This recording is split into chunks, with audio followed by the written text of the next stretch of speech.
Hey now, it's your boy PSA Sitch here with another Sunday show with everyone's favorite, always cites, never down, and will always protect the kitties. Adam Friend. Hell yes. Yeah, of course. Protect the children. Both right? children and like cats. You always protect the kitty cats as well. The kittens, yes, exactly. If you see a kitten out there that wants to transition before they're a legal adult. How many cats do you know that have had gender dysphoria, Sitch? Listen, I've known just out of cats. curiosity. I've known many cats. They come to me and they say, Sitch, I really want to be a dog. And I say, listen. It's not that difficult, right? For a cat to be a dog, to transition into a dog, right? Oh, of course. It's not that different. Yeah. Like many cats want to be dogs. Like your cat, actually. Of course. Follows me around like a dog. Of course. Yes. Yes. So anyway, today we'll be watching the XQC debating Adin Ross, Trainwrecks. So Trainwrecks isn't really debating, it's kind of like moderating, and DJ Akademiks on child transitioning, which is kind of a surprise topic for them to be debating. I saw clips of this going around, and I saw specifically people like Hassan and other people on the leftist bread tube socialist side of things all praising, that's right, praising millionaire shoving his wealth in people's face XQC for being on the right side of history. And I was very surprised by that. Yeah, look, he defends the progressive position rather well in this debate, right? Obviously. Does he? I mean, he says the right talking points, if that's what you mean. Right, yes. I especially like the part of the debate where he compares cheating on his girlfriends with transitioning. I think that is like that is like the creme de la creme of debate moves as far as I'm concerned. So yes. So I mean, I was listening to this. It's kind of interesting. It's like you're kind of peering into the realm of like, listen, here at the Sitch and Adam show, we're all a little what's the word? Autistic. Okay. And it's always interesting to like peek our head into like the more normie space, which I think XQC and Adin and all those people kind of operate in, and kind of see how these conversations play out, right? Yeah, it's interesting. There's a lot of overlap for if it is indeed a normie space. Is it a normie space? I'm not sure. Like any online space, I'm not sure is a normie space. But well, more normie than like our hyper political punditry, Oh yeah, that's true. That's definitely true. Yeah. Whatever space you'd call this. Yeah. Yes, yeah. So it's good to know that you can pick up the progressive talking points just through osmosis, obviously, because that's how XQC got him, right? I guess. I mean, that is an interesting question. And that'd be interesting to ask him. So where does he get this information from? Does he see clips of Hassan or other streamers? Because all the mainstream streamers, I believe, that the kids watch for non-political takes are all like pretty woke. And they'll like occasionally go off on kind of some woke rant, kind of the way XQC does in this. And people just like assume they just eat it up. They just assume it's true. Yeah. It's the right side of history, just like you said. Right. So anyway, ready to jump into this? Yeah, let's get into it. Yeah, it's just tough because I feel like people hit harder on the gay stuff than anything else. That's the only point. That's my only concern. My only concern is that if you say, "Oh, dude, this is unhinged, out of control," do you act the same way when it's other topics, or are you harder on the gay topic? And the conclusion that I have a lot of times, people are much harder on the gay and trans topic than they're about anything else. I think it's like, guys, chill the fuck out, man. People are doing some weird shit, right? But this time it's the gay stuff. Why are you so mad about it, dude? I do appreciate the Trainwreck's constant coughing and throat clearing directly into the microphone. Ouch. Okay. Ouch. I mean, come on, you have a little mute button there. Just help us out here. Trying to hear XQC like set up the thesis statement for his very well thought out reasoned argument. All right. Right. Maybe you just don't like gay people and you're just homophobic. Is that people go hard on the gay stuff? Is that the thesis you're talking about? I mean, listen, I don't know about you guys, but I go very hard on the gay stuff. Right. Okay. So people generally don't go so hard on the other stuff, but the gay stuff, they really go at it. People really like to go hard at the gay stuff, right, guys? Just go real hard at it. All right. And there's nothing wrong with that. I think that's totally fine, that it's acceptable for people to go very hard at the gay stuff. Right. Is it do we pass up the part where they're talking about the locker room stuff? I think it might be before this.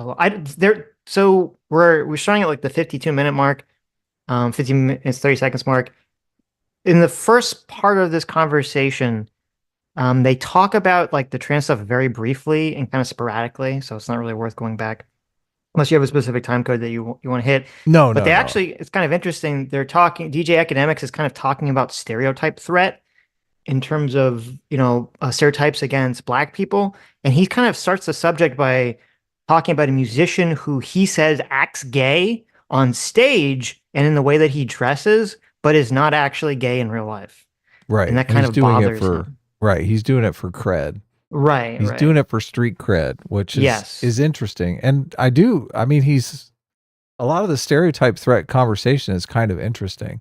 But then who is it that veers into well, if you've played any sports and you've been in a locker room with a bunch of sports guys, like they're sucking each other's dick and stuff.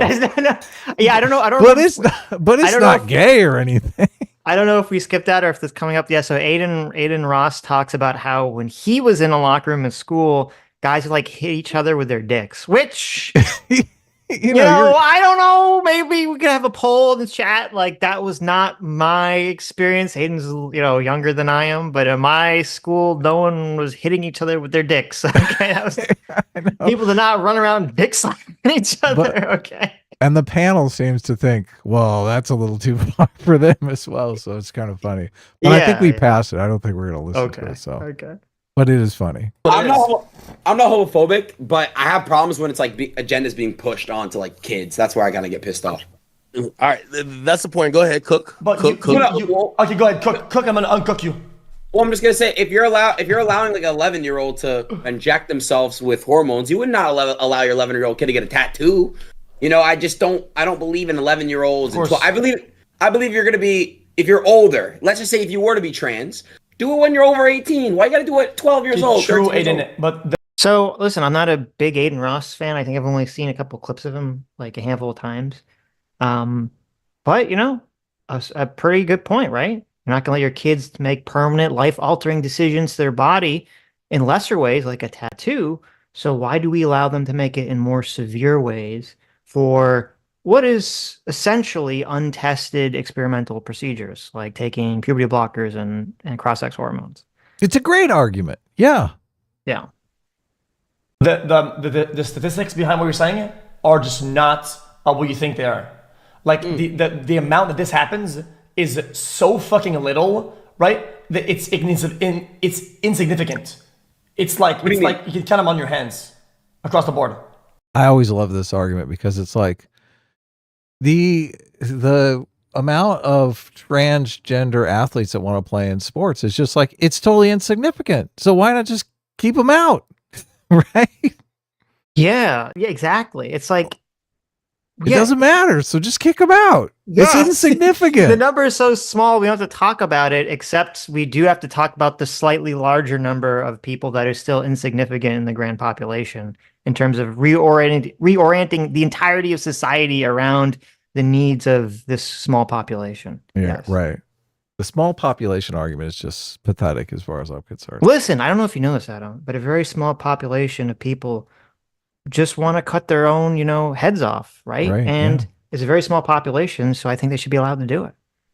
Police brutality. It's so insignificant. Let's just forget about it. Who cares? It's just police brutality. Yeah, I mean, that, there was a very small amount of unarmed Black men that have been shot by the police. And I don't know, I seem to remember there was an entire summer of some kind of uproar and people talking about it for an entire summer, right? Do you remember when this happened? Yeah, it's just insignificant. Yeah. Insignificant. Yeah. George Floyd is just one dude. Come on. Hold on. No. Hey, XQC, I would counter that though by saying, So if it's so insignificant and it's, why does it seem like there's so much attention and so much care with that community when it's just like, for example, put it like this.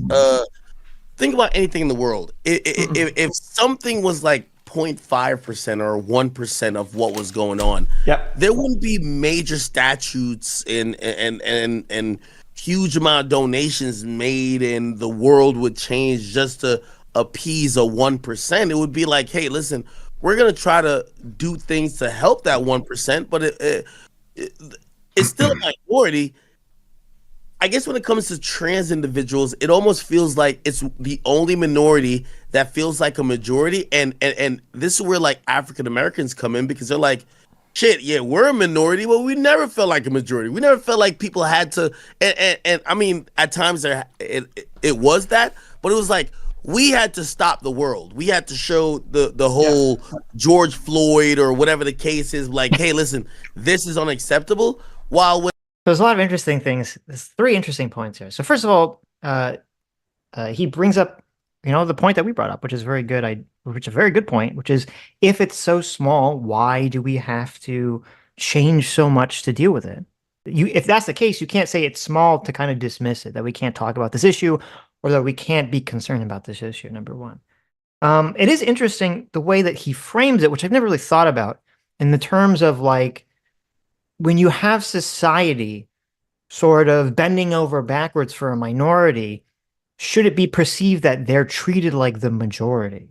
Which is an interesting thing. I've never thought about it in that context. How do you feel about that? I mean, it's interesting.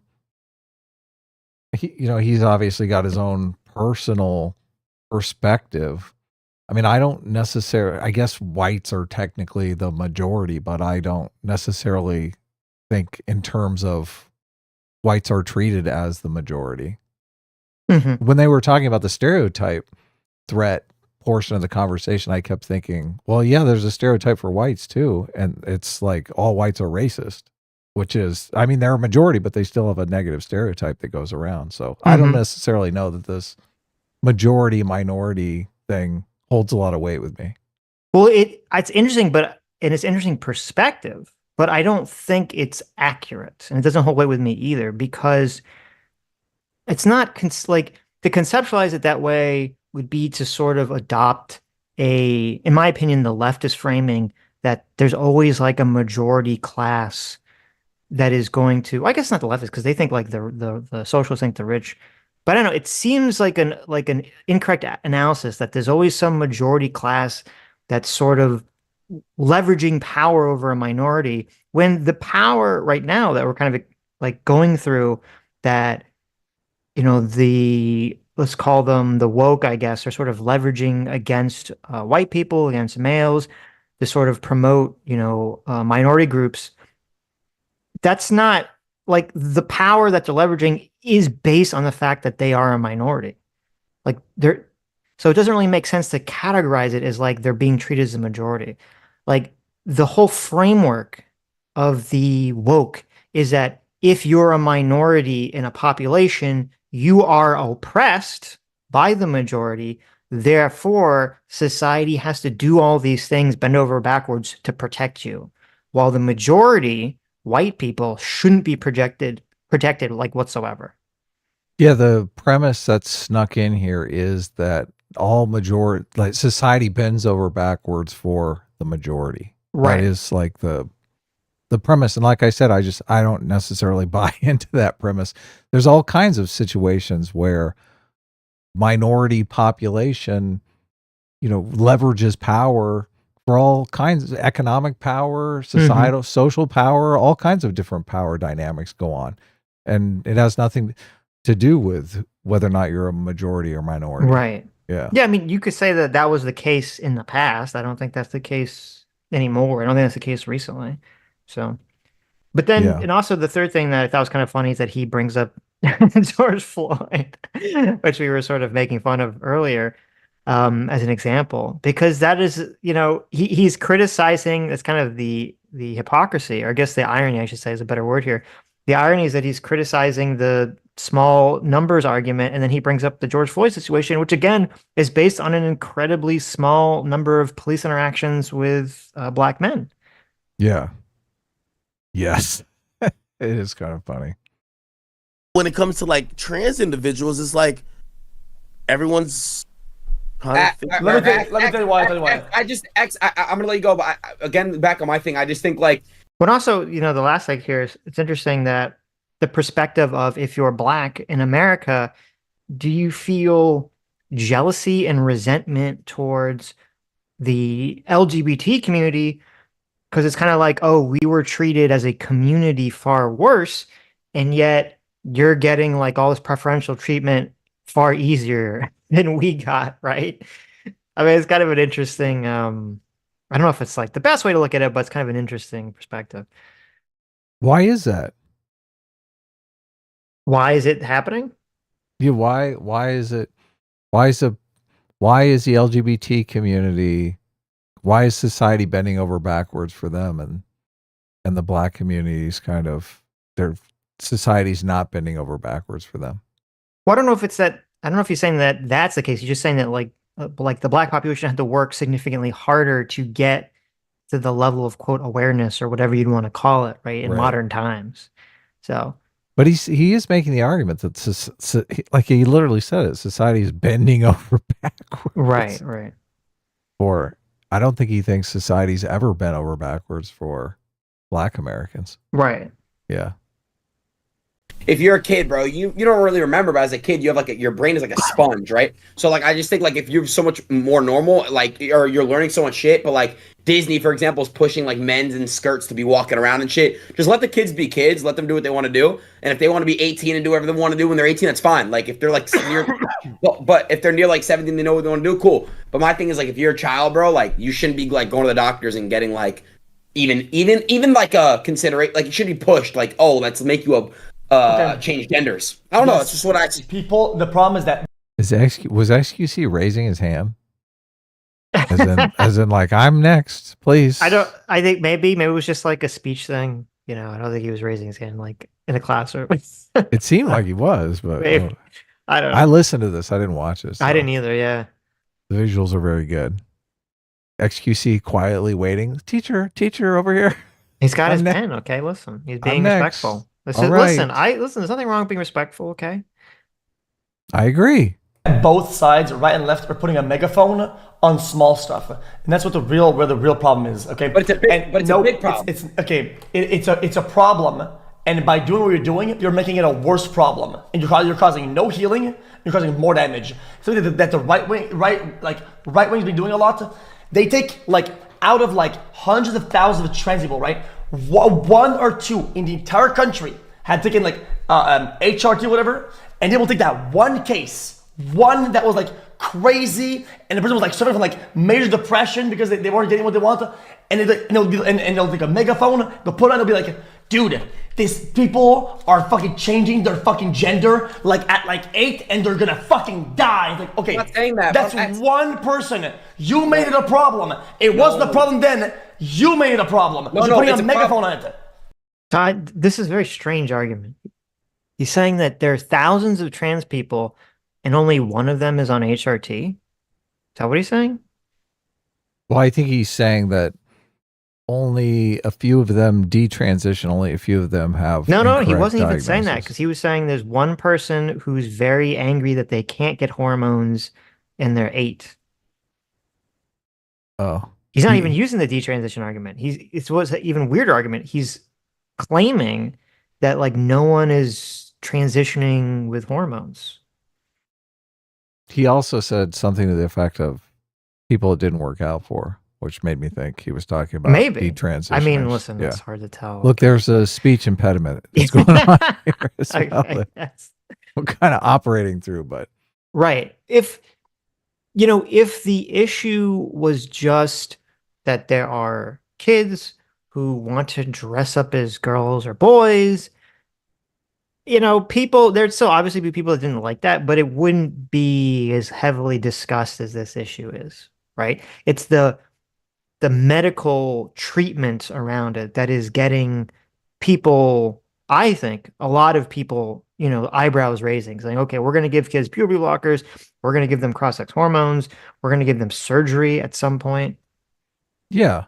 Well, and there's only a few people who regret it who detransition. I would argue, someone who is wrongfully diagnosed with cancer, that happens rarely, but when it does happen, everybody's like, what the heck, right? Like, right. You were wrongly diagnosed. It's like a big deal. So just to say, oh yeah, well, we only wrongly diagnosed 5% of transgender people as transgender, then that's awful. The detransition argument, the low numbers of detransition argument, it's a bad argument as well, not just because of what you're saying, but because they're all looking at these long-term studies and data, which first of all, there isn't like an official, hasn't been. Right, but there isn't any official data on any of this stuff, which is actually like part of the problem. They have to go to all these third parties to sort of try to guess or extrapolate from other sources. It's not like an actual database in America that's like a medical database that tracks all these things and keeps the information, for people to actually figure out. But putting all that aside, it's all based on long-term studies for people that transitioned, 20 years ago, right? Who went through completely different protocols, who were not put on puberty blockers and cross-sex hormones as children, and who, in my opinion, in my estimation, probably the medical community correctly weeded out the overwhelming majority of desisters who didn't have gender dysphoria or the gender dysphoria went away. And we're not doing that now anymore, as studies now seem to show, because they're putting everyone on, like before they put the kids on puberty blockers and gave them cross-sex hormones at young ages, you would see somewhere in the realm of 60 to 90% of kids who went to get treatments for gender dysphoria would desist once they went through puberty. And now that number, once they put them on puberty blockers and cross-sex hormones, that number drops to like somewhere in the 10 to 2% range, depending on what study you look at. So you're saying the wrongful diagnosis is going to be more like 45% here in the future? I think it's very likely, that the wrongful diagnosis is going to skyrocket, going forward in the future when we have long-term studies of the cohort of children that started to transition in like the 2010s and stuff. So if 1 in 5 cancer diagnosis was incorrect, how do you think people would respond? Yeah, I mean, they wouldn't be very happy. That's not a good hit rate for the medical community. Exactly. Exactly. I don't understand why we can't talk about this like any other medical issue. Especially if you're talking about medical procedures being done on these people. It's like you got to get a right diagnosis. Yeah. It's a problem now because it's giving kids ideas of like false shit. Like you see now, hold on, you see Disney, for example. When do we start watching Disney? 3, 4, etc.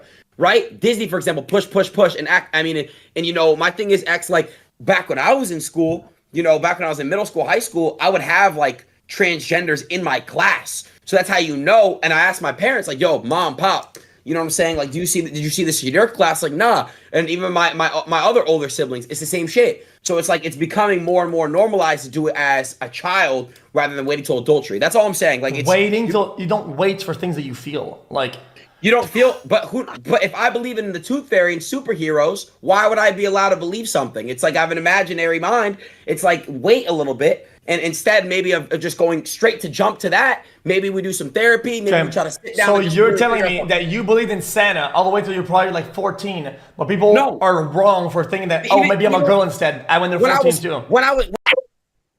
Excellent argument, right?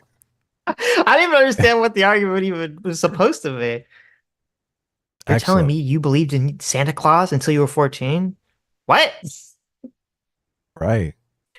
I mean, what if someone believed they were Santa Claus, right? What if some kid believed they were? He said this weird line. He says, "You don't wait for things that you feel." And it's like, well, you should. That's kind of the opposite, right? Just because you feel something doesn't mean it's a correct course of action you should take, or even a healthy course of action you take. Especially with your kid. That's when your parents supposed to come in and say, "Listen, you're a child. You feel lots of things. Let's pump the brakes a bit, right? Let's cool things down. Let's lower the temperature here. Let's go a little bit slower. Let's go under the speed limit."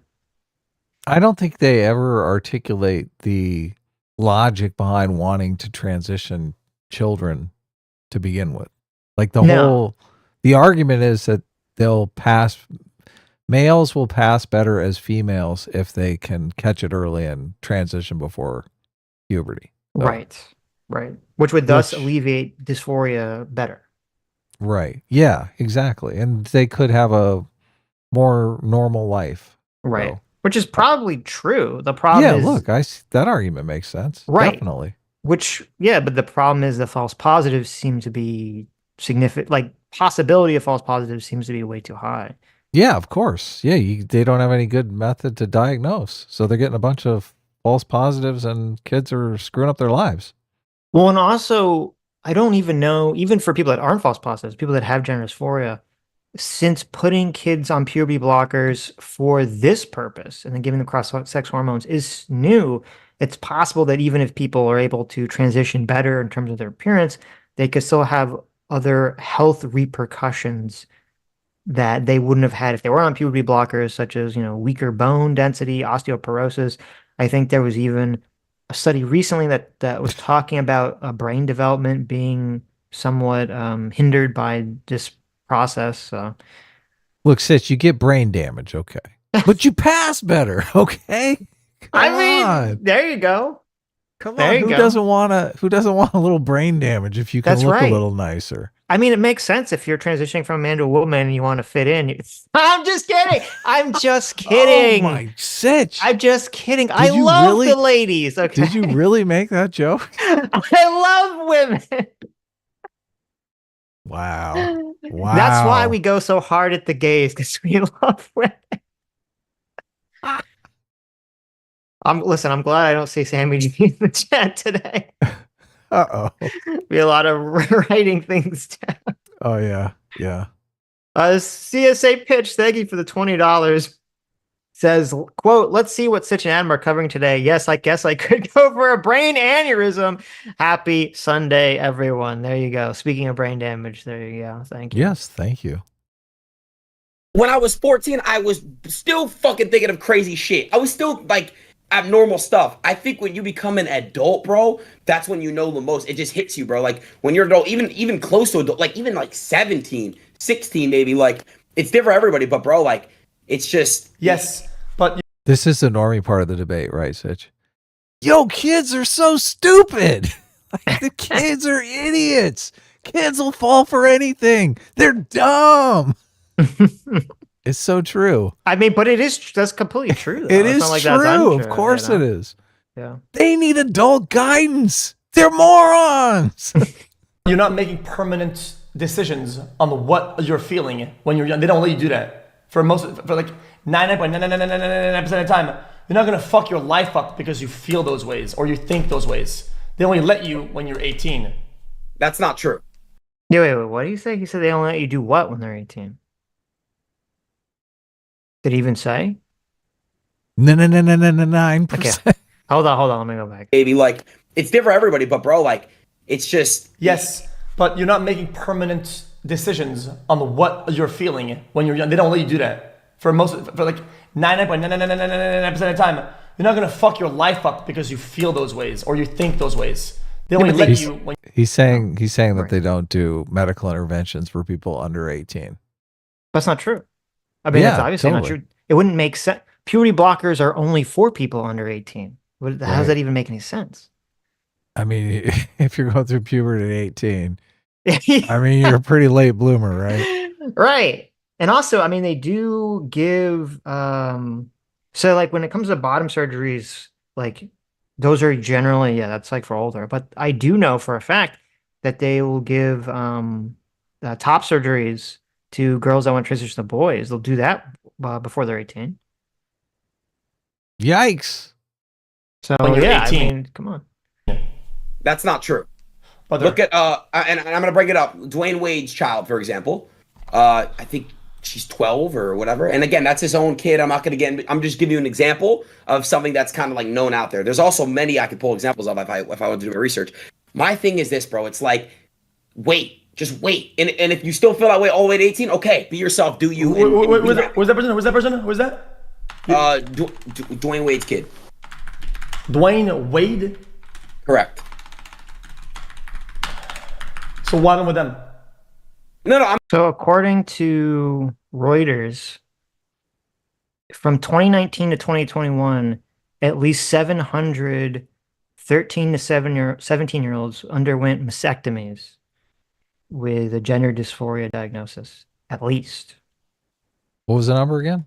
At least 700. 700. Yeah.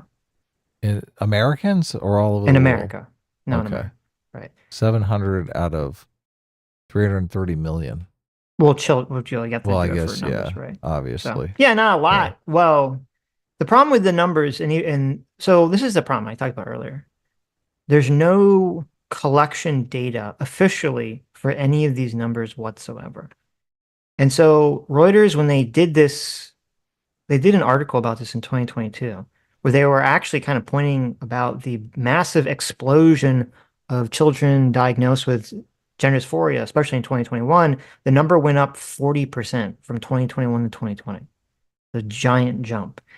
And the way they got this data is kind of insane. They had to basically contract this out to an organization called Komodo Health, which has some way to like go through medical insurance claims.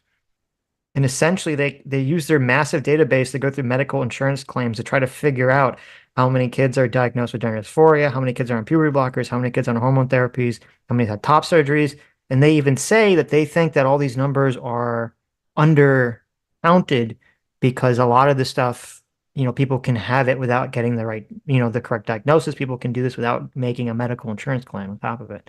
Yeah, that's what I was thinking. Yeah. I'm sure I could find more. I think Will Smith. What happened with them? Like what is the story? You're just saying names. I don't know what happened with them. I'm giving you an example of what happened with them though. I'm saying they became trans at a very young age. They became trans? Did they take HRTs or whatever?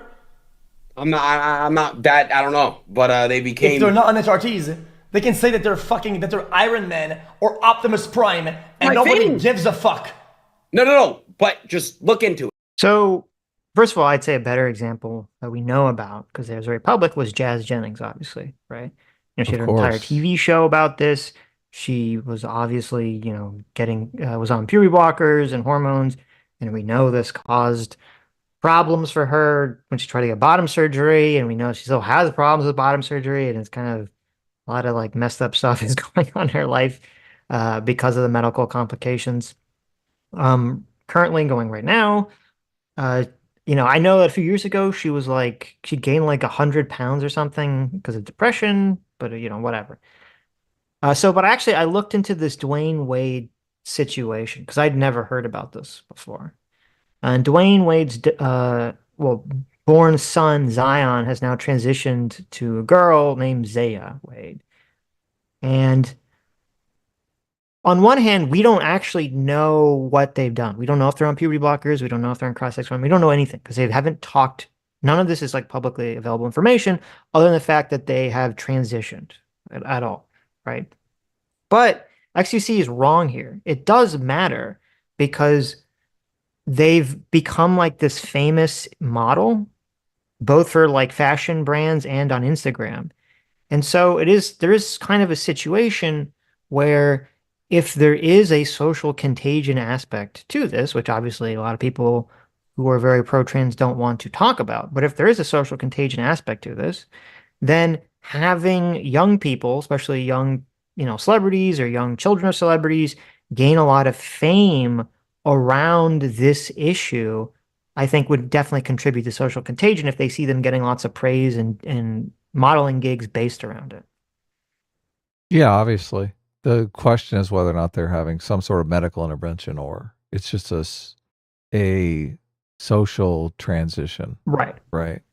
Well, but even if this individual person, Zaya, is not having a medical transition, if they're inspiring other kids who don't have gender dysphoria to transition, they very well could get, medical intervention. Those other kids could. Yes. Yeah.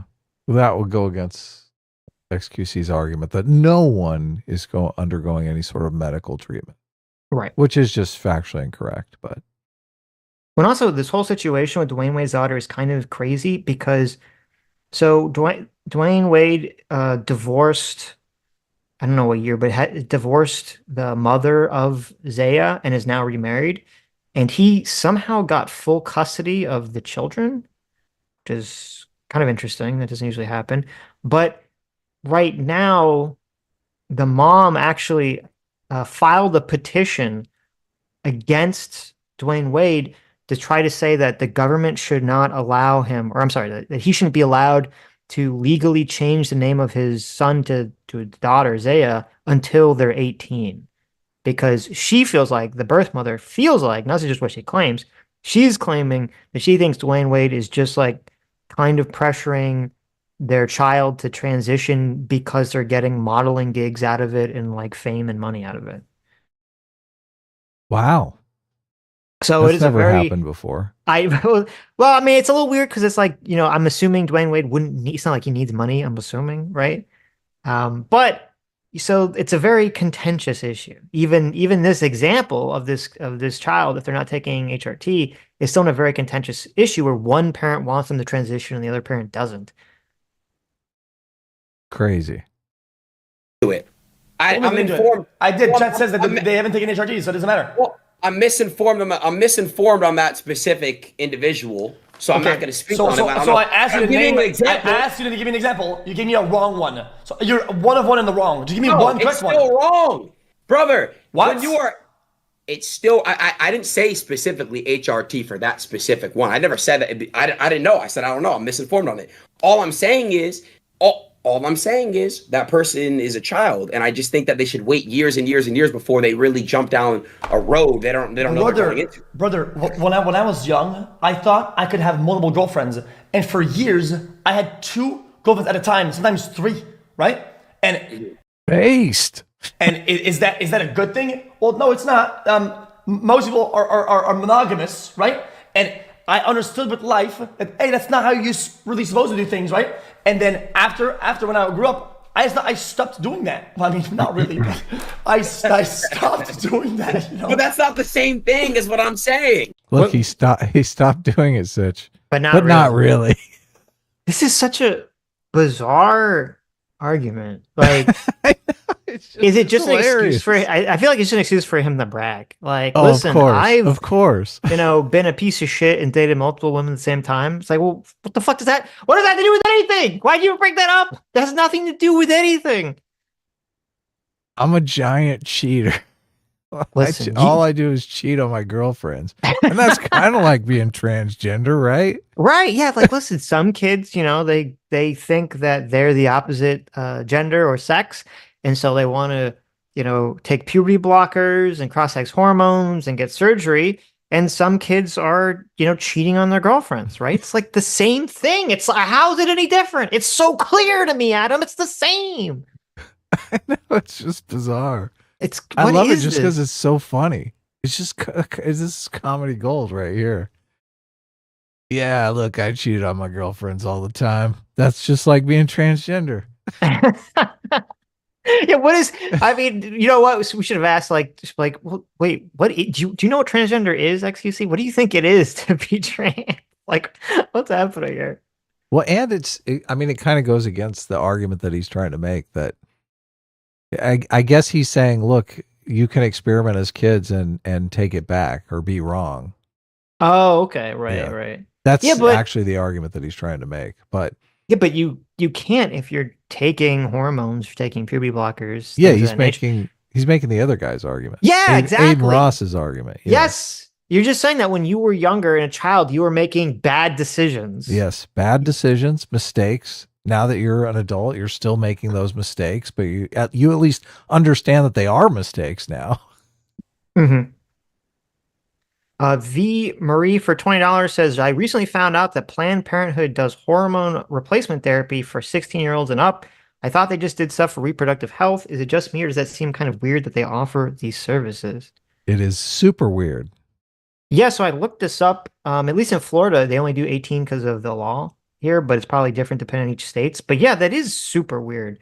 That's super ultra mega weird. And I don't understand. I think we talked about this, but yeah, I don't understand why they do that. This had nothing to do with that service whatsoever. This has nothing to do with planning parenthood. I mean, it's kind of the opposite of planning for parenthood. Yeah. If you think about it. But it's kind of bizarre. Planning for not being a parent. Right, right. Okay. It is strange. It does. Planned Parenthood is generally a progressive organization. It does scream that the organization has been ideologically captured and is not really on a mission about helping people's reproductive health.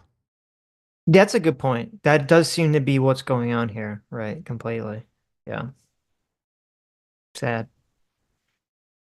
You're not causing permanent damage on yourself, though. Unless you're on like HRTs and you're fucking your body up and making modifications, you will recover from your thoughts. When I was a kid, I thought I was a doctor. I thought I was a superhero, right? I wore a cape sometimes at school. I wore a cape. Does that mean that when I'm 18, I become brain dead? No, it doesn't do anything. Let people be people. But that's what I'm saying, though. Then let them think that they're a girl or whatever for 2 or 3 years until they, you know what? Maybe I was just feeling a certain way and then past it. I just think it's hold on. I just think How does no one in this conversation bring up the fact that, like, yeah, that's not what we're talking about. We're talking about underage kids getting medical intervention. He does bring it up. He's going to bring it up now. Okay. Okay. it's abnormally getting a little bit weird when we're pushing on our kids, bro. That's all I'm saying. Nobody's pushing other than though. Oh, no, he does. He successfully tricked him. You're right.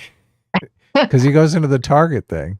He's right. Like, now society's pushing it on these kids. Yeah, which is a different question, right? He mind mojoed him. He did. Well, I don't know. It's just from the word puberty blockers. Obviously, puberty blockers are designed for children under 18 by definition.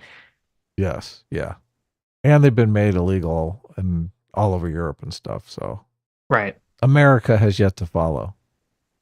It is. There's agendas being pushed on kids, like what I'm saying, for sure, 100%. Disney is 100%. The agenda tells them that if they feel those ways, they're not completely wrong or to be ostracized, and they're not gonna fucking kill themselves. It's not like, yes, it's a little bit overbearing, and I get that. It's a little bit too much, but it's the mentality. I mean, they might kill themselves. That's kind of what happened to that kid in Florida again.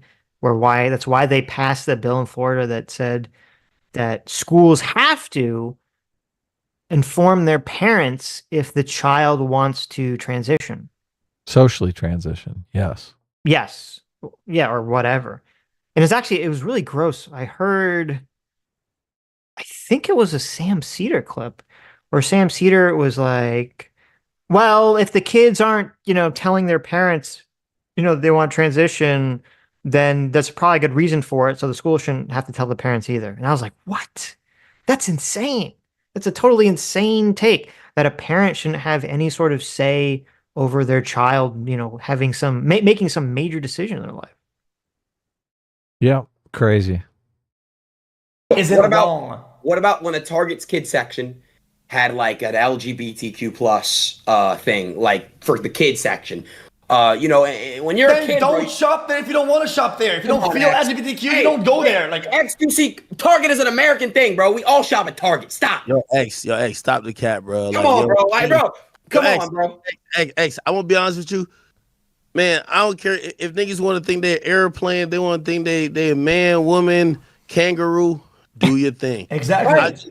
I definitely believe that we gotta let kids can't choose to go in the military, can't drink, can't do a lot of things until they at least turn 18 or maybe 21. Okay. Man, don't just seep it into shit. Like, you know what I mean? Don't just start putting into the curriculum to, influence them to go away, because I'll be honest with you, as a kid, everybody's insecure. Everybody's looking for acceptance. Everybody just doesn't really know what's going on. Okay, and they don't permit you to do the things you're talking about, though. So, he totally nails it there. Yeah, he's so good. Yeah, DJ Akademiks. Yeah, he makes academic. He is. Yeah, he makes a much better argument than Adin is making. Because, I don't care if Target has a LGBT section for children or whatever. Though, wasn't that kind of like debunked? I don't remember. There's a lot of contention around that whole thing. But anyway, here's the difficulty. On the left, for years, even in my lifetime, I remember there was this push that like we need to get religion out of school. And it's important because basically what they're trying to do is they're trying to indoctrinate children with some religious idea because the kids, it's like easier for kids to absorb that information. And they're doing this to try to like convert them to their religious ideas, right? Yeah, that happened for a long time. Yes. And now there's like this kind of fake performative stupidity where after the left has kind of argued that position for 30, 40 years, suddenly it's like, what? You think children can have ideas, thrust upon them and believe them inappropriately and not just feel that way like on their own? You think kids are so stupid that they could be, manipulated or convinced into believing something that they wouldn't already believe? Huh, how foolish are you, idiot? And you're like, what the fuck? Of course kids can do that. That's why you were arguing for 40 years about getting religion out of school on this basis. So what everyone knows this. Every person knows that the way to indoctrinate people is to get them when they're young, right? Get them when they're a child. Yeah. Now they'll fall for anything. Exactly. Now the difficulty that comes out of this is that, yes, I believe we should live in a society that does not discriminate against gay people and trans people. And I don't think it's bad that if kids learn like don't discriminate against, trans people or gay people, that's totally fine. But there's a line here between, accept people that are different, don't discriminate, and like, oh, if you're a cis straight, person, that's bad. If you're LGBT, that's good. And I feel like it seems like we've definitely crossed into the line in a lot of circles where people are just identifying as LGBTQ plus A, B, C, X, Y, Z, because it's being pushed that like that's a cooler, better thing to be than to just be, boring and straight. Yeah, a lot of social contagion going on. Definitely. You're not causing permanent damage to somebody. They're not on HRTs, brother. They're not doing bodily modifications that they're not allowed to do. These things, if it's not true, if it's just a fad or a phase, it'll fade away, dude. It is what it is. When I was young, I was wearing fucking pink fucking wristbands all the time, and I had girls do me little bracelets. And dude, I stopped doing that. I don't feel that way. That's way different. Where they're trying to push it is to have kids be on some of these hormones. Give me examples. Like, give me statistics. Wait, give me statistics and give me fucking examples. No. Yo, XQC. It's not about statistics. It's about trying to stop or reverse, like, a trend that we're seeing happen. They want these kids to try to, make these decisions before, they're really of age. Wait, bro, what trend? What statistics? What example? I'm not seeing what you're seeing. I think you're talking about one person who did something, and then the whole right wing went to, this is killing our kids. It's like one guy out of the middle of fucking in Wisconsin or some shit like that. Who was on drugs, some shit like that. Chill. Nobody's killing anybody, dude. So I tried to find some numbers here, and I said earlier, it's very difficult to find these numbers because there's no official database. But this is based on the Reuters reporting, okay? Now, they asked this organization called Komodo Health, which could go through medical insurance claims and try to estimate the numbers. And they admit, Komodo Health says that they think these numbers are pretty Reported? But like they think the numbers that they gave are probably a lot less, conservative, a lot less than what the actual numbers are, because there's issues with people, not, properly putting in the information for the diagnosis, for people not doing things for getting the diagnosis, for people that are getting procedures done or getting medication and not making insurance claims. Double mastectomies. Right. Back alley double mastectomies. Well, I don't know about that, but okay. So they said from their analysis from the years 2017 to 2021, so we are missing the last 3 years, which I would imagine has only increased. Boom, skyrocket. Yeah. From 2017 to 2021, they found that 121,000 children between the ages of 6 and 17 were diagnosed with gender dysphoria. 121,000. Wow. Yes. Now, and here's the part that's kind of should be extra disturbing, is that in 2020, about 25,000 kids were diagnosed with gender dysphoria on that year. In 2021, that number jumps to 42,000. Wow. Which is okay. So there's a massive increase just in that number in 2020 to 2021. That's why I would be very curious, and they should do a follow-up study to see what the 2022 and 2023 numbers are, to see if they've also continued that kind of gigantic trend or not. Right. Right. Yeah. TikTok. Who knows? Now, they also did the number of kids on puberty blockers and the number of kids on hormone replacement therapy. Ooh. Okay. Which is significantly less, but still. It says, according to what they were able to find out, they said at least 4,700 adolescents started on puberty blockers between the years of 2017 and 2021. 4,700. Yes, at least 4,700 kids. They say this is likely an undercount, though, because they didn't include a treatment that wasn't covered by insurance and were limited to pediatric patients with a gender dysphoria diagnosis. Practitioners may not log this diagnosis when prescribing treatment. And then it also, the same thing, they said, looking at minors who are on hormones, they said at least 14,700 minors started hormone treatment between the years of 2017 and 2021. Wow.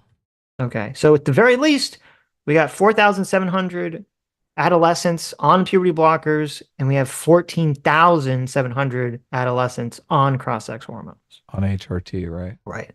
And that's underreported because I would imagine if there's 121,000 children who have been diagnosed with gender dysphoria, I don't think they're just sitting on their hands doing nothing about it. Yeah, they got that diagnosis. Time to get my puberty blockers. Right. Get my HRT on. Right. Oh, and then also, as I said, there was at least 776 young girls. You cut out. There was at least 776. Yeah, 776 mastectomies performed on children between the ages of 13 and 17 with a diagnosis of gender dysphoria. Ooh. So, yeah. And there's at least, according to this, 56 genital surgeries. 56? Yeah, of between the ages of 13 and 17. From the years of 2019 to 2021. Ooh. So those are your numbers. Dude, like this isn't. It's not a problem. It is because you're making it a problem.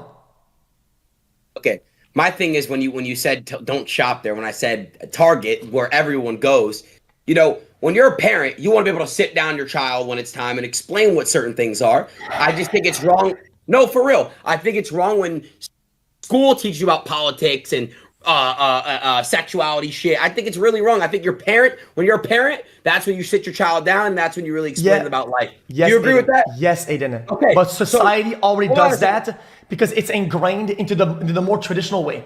Society already shows you that and those things in the more heterosexual way. Because you are that, you're not seeing it and you don't identify that. But because there's a few examples of non-hetero things.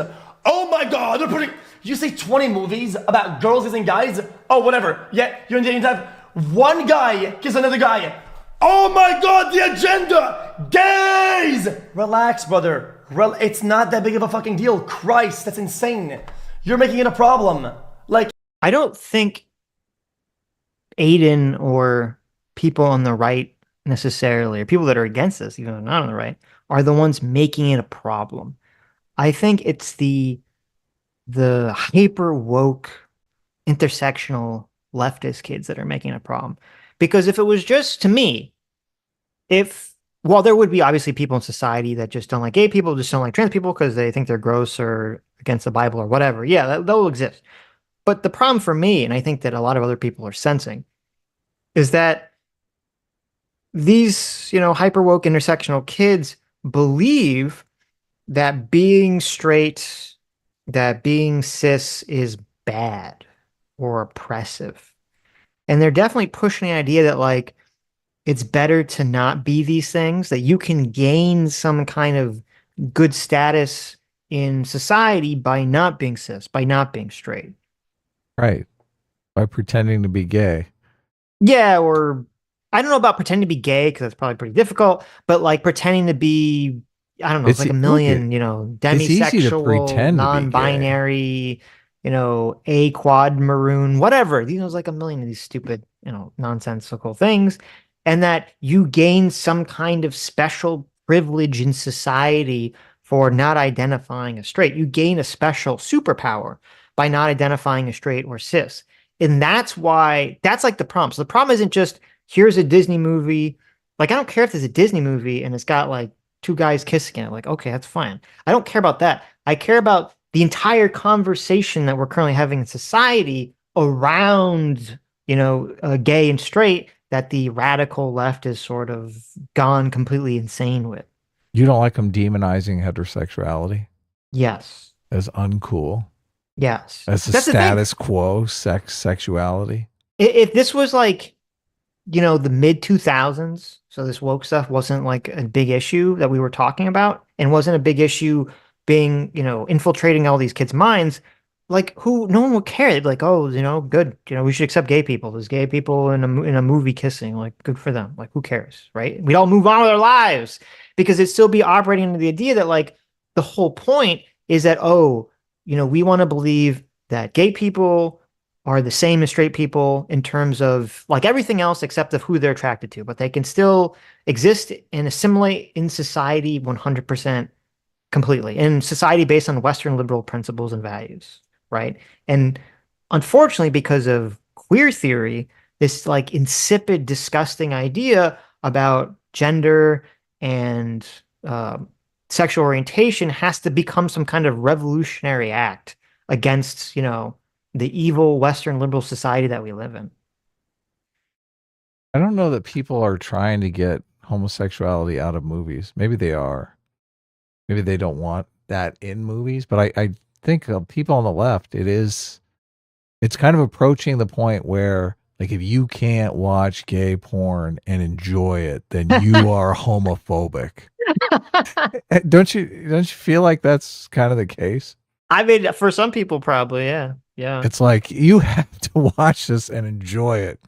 Otherwise, you hate gay people. It's like, I don't really. Is that really necessary? I don't think they're trying to get gay people out of movies. I think what happens is that whenever there's something that's gay or trans in a movie, people will say, oh, the movie's woke or the TV show's woke. And that's what XQC and people are referring to.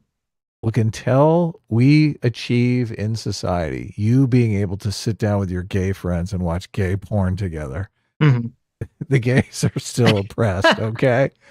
That is the future that they want to see. Listen, I don't know about you. I don't know what you guys did when you were younger, but I never had like a chill session with my bros where we sat down and watched straight porn. So I don't know what we would sat down and watch gay porn together. All right.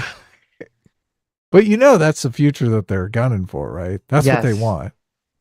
They're like, this is how you have to prove that you're not a homophobe. There's actually a show called Barry, which is about a hitman who is like decides he wants to be an actor, which I actually didn't like very much. Right. But there's a funny episode where like essentially he ends up getting hooked up with this like insane psychopath guy who just enjoys killing people.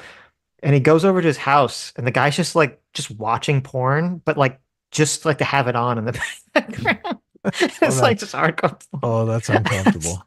That's uncomfortable. Yeah, that's the thing. It's like super like awkward. But okay, and then another thing too that's important with this conversation is, and I'm sure you've seen this around the video game stuff. There's like this whole conversation about the video game Stellar Blade. which is a game that has like a hot, woman in it who's a protagonist, and she. Yeah, I've seen that game. I'm I sure thought I you've might seen that play game, that right? game. Yeah, I'm sure you've seen It it. it looks very intriguing. Looks very, like very good gameplay, right? Yeah. Very deep storytelling, very rich storytelling. But anyway, so yeah, people are playing it because it's got, big titty chick running around, Mhm. jumping, doing all sorts of things, but wearing skimpy outfits. And a lot of people were very mad about this because they were very mad about the sexualization of women. And as people rightfully point out, these people are all just the most disgusting hypocrites because every time there's a game that's got men being gay or some kind of weird sex act. There was, people were talking about like, I forget what game it was, the game that had like, you could like have sex with a bear or something. All the same hyper woke people that are complaining about Stellar Blade. Oh, they love it. They all love it. And this really shows what's going on. They don't actually care about sexualization. What they care about is they view sexualizing conventionally attractive women is oppressive and bad, but hyping up gay things or non-conventionally attractive women is like a revolutionary freedom act. And that's another problem with all this stuff too. If that wasn't going on, again, I don't think so many people would care about like, oh no, there's two guys kissing in a video game or a movie or something. Yeah, conventionally attractive. That's just the status quo, right, Sitch? Obviously. Right. This woman is very status quo, obviously. Right. Fueling heterosexual attraction? Ew. Terrible. Yeah, and it was hilarious because people were bringing up Hades, or Hades 2, I guess, which I love. I've played the crap out of Hades 1. I love Hades, one of my favorite games probably. And in Hades, which has to do with all the Greek gods, you can see the character Aphrodite and she's naked completely, but like her hair is covering the bits. Oh. And bummer. Because of like it's like drawn in an art style that I guess a lot of people on the left like. I don't know how to describe it, but they're okay with Hades, I guess, because they like the art style and they like the fact that you can make your character can decide to have a gay romance or a straight romance. So I guess they like that. And all these people were like, oh, they were so, enamored with Hades' art style, despite the fact that there's a literal naked woman in the game. And they're like, well, why is that okay, but Stellar Blade's not? And they had to concoct all these insane, ideas about how like, well, Aphrodite, she has like her jaws is a little bit more square, so she's actually androgynous, even though she has like big tits. I was like, it's the most dumb thing you've ever heard in your life, right? About why that would make it okay. Sounds horrible. Which even if they specifically drew Aphrodite to be androgynous, why does that make it acceptable? Because it's against the status quo. Okay. Safe horny? Yeah, there you go. Safe horny. Do you think jealousy is driving some of this? Yes. Or maybe most of it? Yes. Like so they themselves are gay and they're like, oh, I'm so sick of seeing hetero couples everywhere. I wish all media was just gay people. Because I don't think it's that. I don't think it's gay people. I think it's ugly people. Ooh. Ouch. I think it's ugly people. And let me be more specific. I think it's ugly unattractive. people don't like looking at attractive people. I mean, no. Look, I'm no Brad Pitt or anything. Okay. But I mean, I like looking at attractive people. Listen, everyone likes looking at attractive people. This is why the concept of sexual objectification, which is that you look at an attractive person and you treat them like less of a person and more of an object, is a complete lie. Of course. That was constructed by radical feminists who were very sex negative and were very angry at men. And this we're is ugly, a concept. And we're tired of being objectified as objects. Well, they were tired of never being objectified because let's be real, it's mostly angry lesbian feminists, but frumpy angry lesbian feminists. But this concept it's never been even attempted to be proven scientifically. In fact, the opposite has been proven in every instance of our lives. This is why Hollywood puts attractive people in movies, or used to, because as a human, you look at an attractive person and you'd be more easy to empathize with the person because we're all horrible people, shallow people. And it's hilarious because there's all these Japanese anime is becoming just more insanely popular. And I think part of the reason it's becoming more and more popular is because it's not woke. There can be woke things in anime, but overall anime is not woke. And there's entire insanely popular animes and anime genres that there's like the anime romance genre, okay? And it's all just like super attractive, competent women sometimes not competent, but it's all like super attractive women, you know, having like a harem of super attractive guys like fighting over them. Yeah. Okay. That's Or fantasy. right, or something, you know, there's like a million of these stupid isekai nonsense, you know, romance anime that the girls all like. And all the women are like very attractive in it.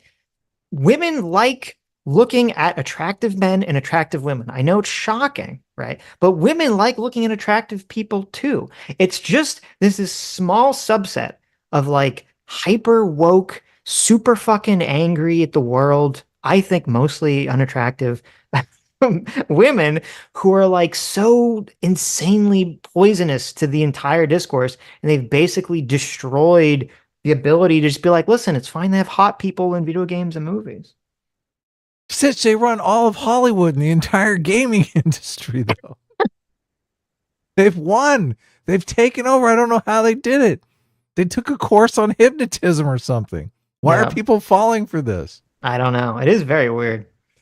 Austin Unroof for $20 says cultural protection against trans children as, quote, it's just a phase, has been eliminated by our culture, which was social pressures for a trans child phase and rejected as a possibility, leading to more false positives. There you go. Oof. J-Mac, our surrogate father, thanks so much for $20. Says, so glad to be able to witness this meeting of the minds. I don't know how we would progress as society without such enlightened individuals discussing these deep and complex issues. XQC is truly moving us forward a millennia. Yeah, I mean, but that's kind of the problem, is that you have so many people, so many like mainstream-ish people will listen to XQC and Adin Ross and other people having these conversations and take what they're saying as like good arguments. I said, like, you know, good arguments going forward in the world to have these conversations. XQC is a master performer, though. He has mastered the reaction. That's true. It's so over the top. Jay for $20 says, thank you. Says, the fact that these people are rich and famous makes me want to die in unspeakable ways. XQC's weapon grade word vomit is enough by itself. Wow. But he's saying all the right things. That's true. True. The bear she told you not to worry about. For $20. There you go. Look, there's the bear, Adam. Wow. Says, any cute ladies in the chat tonight? Maybe we could hang out at the mall, M-A-U-L. I mean mall, M-A-L-L. There you go. That's pretty good. Thank you. I can't. People are losing their minds over this bear thing, and I don't get it. Because it's insane. It's hilarious. What do you mean? I mean, I understand why the ladies are more afraid of men than bears, but they're stupid to be more afraid of a man than a bear. Okay. Adam is also more afraid of a man than a bear. Look, Sitch and I completely disagree on this topic. So you'd rather meet a bear in the woods than a person?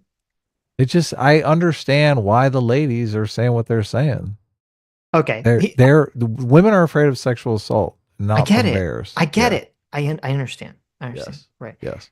But you're more likely to be harmed by a bear in the woods than a random person in the woods. Yeah, I get it. I get it. I understand why the women are saying this. Well, okay, here's the trick. And I'm kind of shocked maybe some people have been saying this, but I haven't really been seeing it. Here's the trick. Whenever you see a girl bring up the bear conversation and start talking about why she would go with a bear, just ask them a follow-up question. Say, okay, let me ask you a question. Who would you rather meet in the woods? A bear or a black man? Mm-hmm. Have them answer that question. See them struggle and fumble to say the bear in that conversation. Okay. They're gonna say the socially acceptable answer. Oh, a black man, obviously. Yeah. I don't know. See him go, well, I'm not listening. I'm not racist, but the bear, it's not because they're black. I mean, yeah, just see them fumble. Okay. That is pretty good. That would be pretty hilarious. We got to spring that. Look, next lady that comes on the live stream, I got a question for them. That should be one of the 3 questions. I'm telling you. That's beautiful. There you go. In the agenda, like Jesus Christ, dude. So you don't think putting gay LGBTQ in the kids section of Target? You could put in the regular section of Target. Cool, that's fine. The adult clothing. You don't think putting it in the kids section of Target's a little bit twisted? The way that they're doing it isn't always right, and they're fucking stupid. But thank you. The behavior inherently isn't bad. Having a fucking pink shirt in the men's section isn't the agenda of Joe Biden controlling your brain. It's not. That's not the what way I'm they're saying. doing it isn't right, but the message is correct. I used to Listen, I agree that this is not Joe Biden trying to control your brain. Okay, I don't think Joe Biden is telling Target what to do. But he it's wants weird. pink shirts in all the men's sections. That's true. Did you see that executive order? Joe Biden, he said of course. There was an executive order that happened yesterday. I'm actually kind of surprised that people aren't talking about this, where he basically ordered the military that they have the next 2 years to reinvent their camo to be pink. It's got to be pink camo. Yeah. It's the pussy hat agenda. Yeah. And now the army was like, well, wait a minute. Like, if the camo was pink, we're not really going to like blend into anything, right? And so, crafty old Joe Biden is like, well, then I guess we're going to have to make all of our cities pink so that the army people blend into it. Oh, yeah. But it's weird and it's obnoxious because XQC keeps conflating like wearing a pink shirt to pushing some kind of LGBT thing on children, which is very different. Like, guys can wear the color pink or purple without having anything to do with LGBT issues whatsoever. Hypothetically. You don't wait, I've literally seen you wear a pink shirt. What are you talking about? When? What? Didn't you wear a pink shirt when I visited you? I could have swore you were wearing a pink shirt. I could have. I have a I have a pink shirt. Of course. Okay. Look, I don't feel masculine enough I can wear a pink shirt. I don't like the color pink. I don't wear pink. I like the color purple. I wear purple all the time, but purple's a base color. Okay. It's the color of royalty and Mace Windu's lightsaber. So lame. Wow, pink. Okay, Hello Kitty over here. I used to wear the I Love Boobies bracelets too, the pink ones, and the breast cancer awareness. I used to wear it all the time. Okay, but if it was I was dicks, you would fucking be up in arms about it. He's literally got his face slapped by a dick in the locker room, okay? He's cool. You're wearing I Love Boobies shit, but if it was I Love Dicks, you would be all up in arms about it, and you would say, kids should be wearing that. How can you even buy this? This isn't correct. But you'd be doing this. Just what you want to send your daughter to school with. Right, an I Love Dicks fucking bracelet. Well, no, you don't want to send your daughter, but if you send your son with the I Love Dicks bracelet, like that's that's cool, right? Oh, I guess. I mean, well, it's no actually, shit. Oh my so by default, you're saying, I mean, of course, it's way different. How is it different? It's as simple as they're putting a pink thing in like the men's section. Is that they're encouraging men, right, who are biologically men, who are born with penises and have the hormones of men. That's a sex, not a gender. That's a sex. Depending on your socialization or how you feel at the moment, you could now select your gender after birth. That's what people talk about. We don't care about pink. That's a gender, not a sex. that's what he literally just said. He said they let people choose their gender after birth. Yeah, that's what he just said. He's getting into the Judith Butler here. I had no idea XQC was a Judith Butler fan. Yeah, exactly. Who knew? I didn't either. I didn't either. He's all about performative genders. Gender is performative. Yes. Wow. Moondoggy for $20. Thank you. Says, my thing is that when it comes to media, quote, culture wars, you have people who has such a small window of media that they ever consume. They try to enter into other communities talking about woke when they see diversity. Wait, I'm not sure I understand what you're saying. My thing is that when it comes to media culture, conflating woke and diversity. Is that what you're saying? Yeah, I mean, I agree. People do that. That's definitely true. Yeah, I think it's because of the environment we live in. Can be very difficult to parse those sorts of things. But right, yeah, we have a very detailed understanding of woke that doesn't really overlap with diversity. Right. Say again? That a gender. You're talking about the fucking the biological, like you're born with a dick, right? And then you want to be a girl or whatever? Like, what are you talking about? Am I wrong?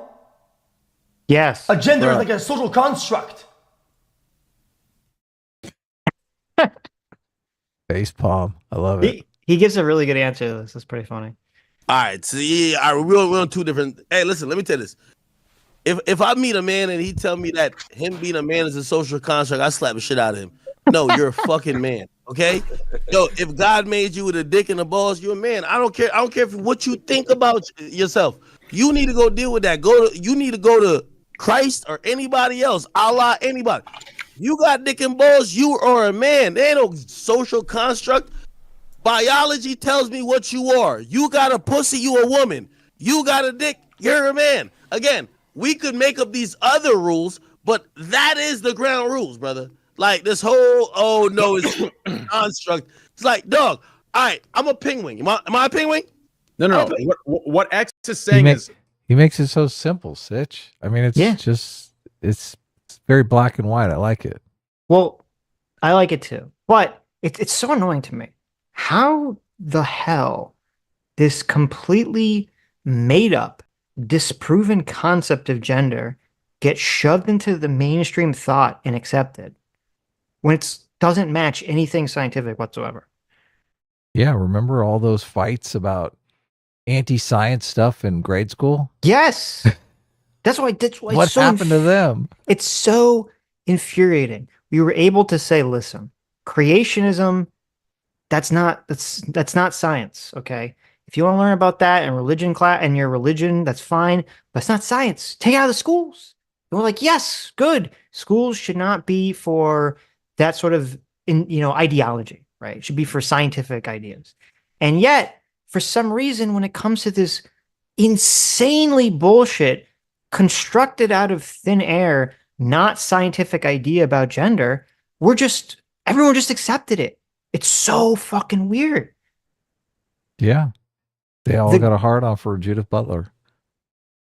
I want to send you a Twitter video that we should watch real quick. Okay. And it's very interesting. So we all know, but I'll go over it again briefly in case you don't, about the John Money experiments. Okay. John Money was a guy who came up with this entire concept of gender being separate from sex. Before John Money, this wasn't a concept that anyone even talked about or thought about or believed. He's the one that created it. And by the way, when John Money created this concept of gender being separate from sex, it wasn't based on experiments. He just pulled it out of his butt.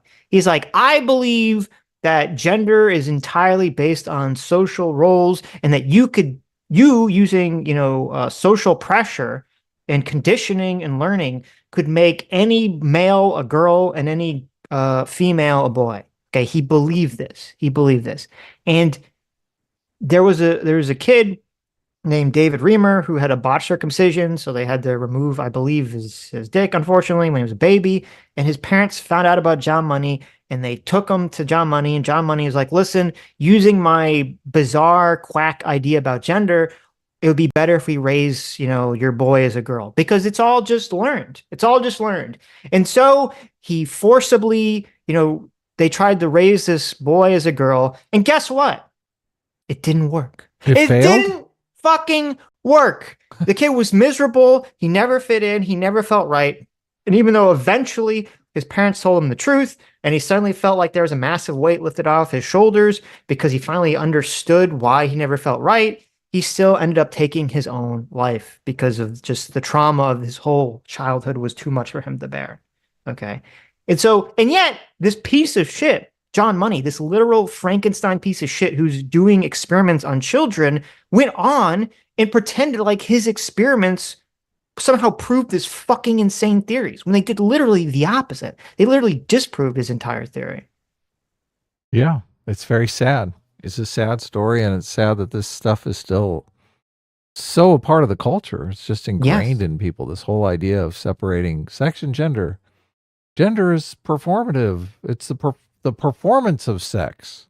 Yes, it's insane. Yeah. So this is a very interesting clip. So James Lindsay was talking to Benjamin Boyce, and he says that he finally found how John Money's theory of gender got subsumed into radical feminist queer theory thought. Really? Wow. Yeah. Okay, cool. Ready to do a 3, 2, 1? Yep. 3, 2, 1, go. So I'm in the middle of a huge research project on the gender trans stuff, actually.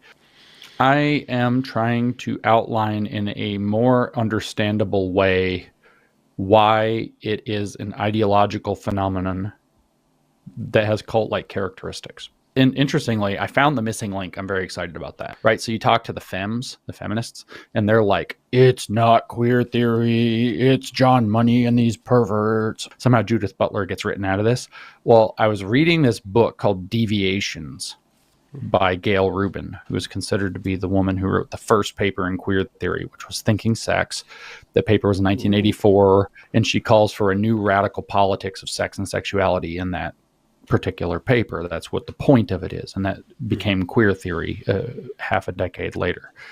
So Gail Rubin, her, has a book called Deviation, and I was reading Deviations the other day because I'm looking for this missing link. It's very obvious that John Money's goofball conception of gender is what's being used in queer theory, but it's not clear how it got there because they won't talk about John Money.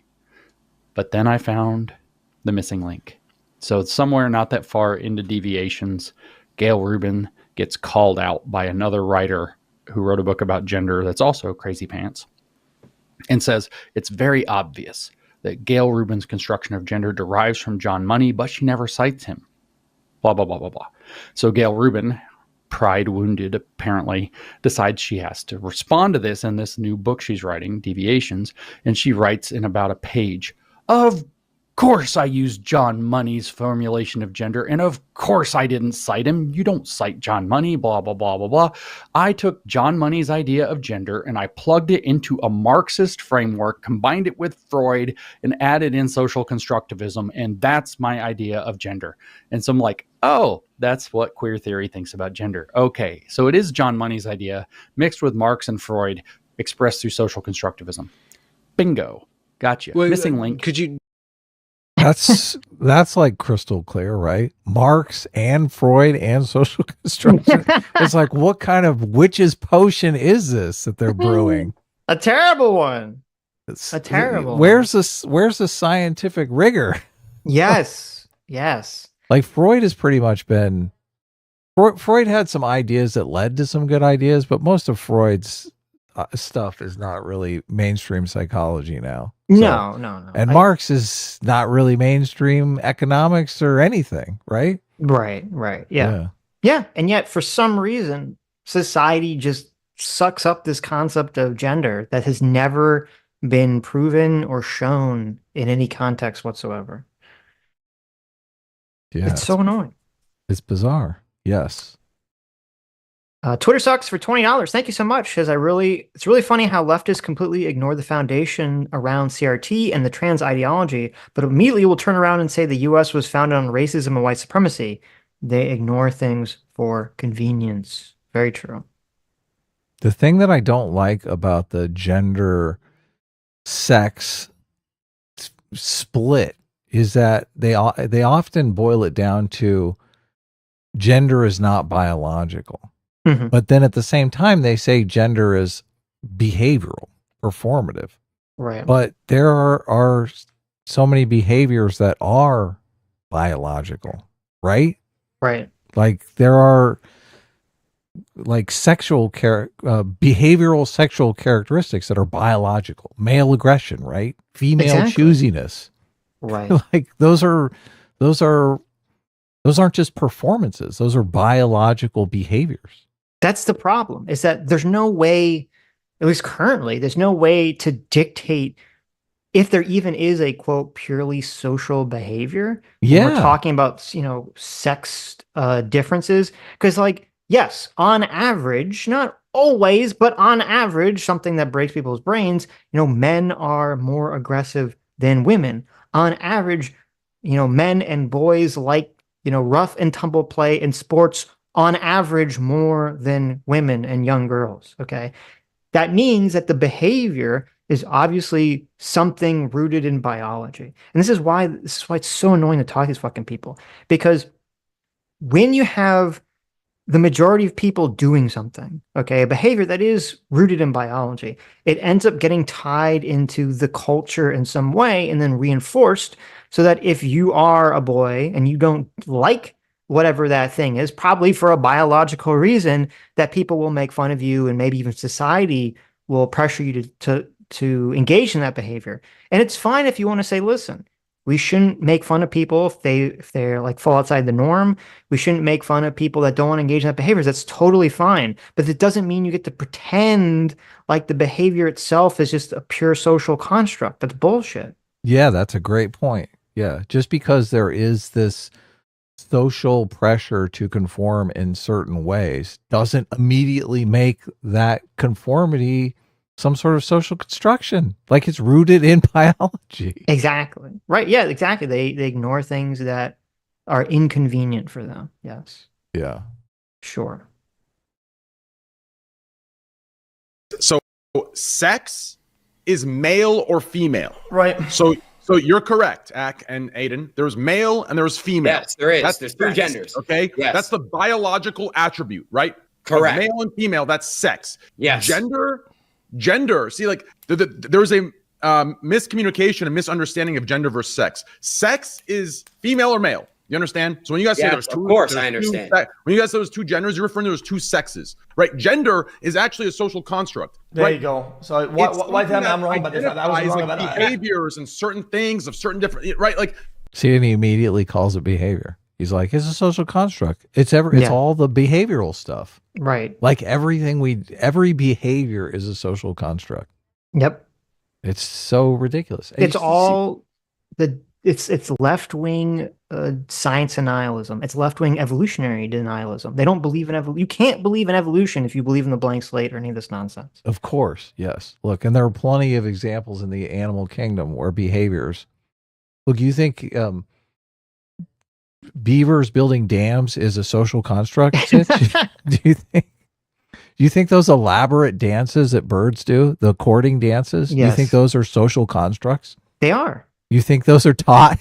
They are. Well, no, actually, they're biological. It is interesting because sometimes it happens occasionally where like the desire to do it is ingrained, but then they learn to do it supposedly by watching other adult birds. There is, yeah, there is yes, some culture going on there, right? Which is pretty fascinating. But in most of animals, you know, non-human animals, 99% of their behavior, right, yes, especially sex difference behavior, is not taught. It's just, you know, instinctual. It's just ingrained in their DNA.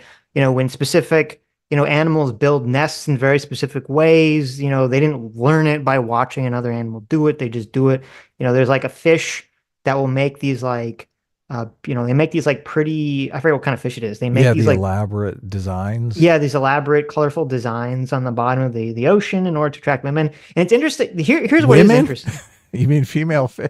Well, women fish. Okay, female fish. Well, it is interesting because there is an underlying, it's not true of every single animal species, but it's true of most animal species. There is an underlying consistent pattern of behavior in men and women in almost every animal species, which is that the men are far more aggressive and riskier in a lot of their behavior, and the women are far more choosier and, like, I guess, protective in their behavior. And it makes perfect sense when you just think about how, you know, a man has they call it the small cell, you know, sex. Yeah, small gametes. The small gametes, which is able to basically, you know, mate with a bunch of women and just kind of create a bunch of offspring through that strategy, where the women have, you know, the large sex cell gamete, and they can only produce a limited number of children, or more limited than the male can, and that they have to be more choosy and protective of what kind of energy they're going to invest in their offspring.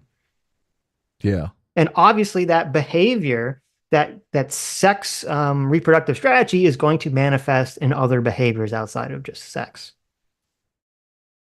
True. So when you say is there two genders, what you mean other two sexes? Yes, there's two sexes. There's male and there's female. You understand? So like you're both arguing two different things. That's Akademiks. Stop. Akademiks. Have you ever gone to a gender reveal party? We don't call it a sex reveal party. You call it a gender reveal party. That's why it's called a social construct. Trainwreck know he capping because put it like this: if you meet some of these grown ass niggas who think they females, if you ask them what sex they are, they're not gonna say they're actually male. They're gonna say they're a female. They want to identify on all the government forms. On all the government forms you filled out, does it not say sex M/F? Government forms. Respectfully, about government form. We're talking about, like, I completely get your argument and you're right, but the people we're talking about, they want to be able to pick not only gender but sex. They're picking. That doesn't seem right. Have you met someone that is like I gotta be clear because I know I'm still on Twitch. Trans, and if you do you think they identify like, oh, I'm actually a male sex wise, but I consider myself as a woman? They don't. They call themselves a woman and a female. That's a fact. Why y'all acting like they still consider themselves a male? They still mean the gender though. Like I don't think the argument is being properly articulated, at least the way that I think the argument needs to be articulated, which is that the category should just be trans woman and trans man. That's the category. That's the mouse sound that we use to describe that category and to understand, and people understand what it means if you're a trans woman or trans man. This whole concept. And it annoys me because I feel like I'm literally the only person that's ever pointed this out, even though it's so obvious to everyone. Everyone knows it on an intuitive level.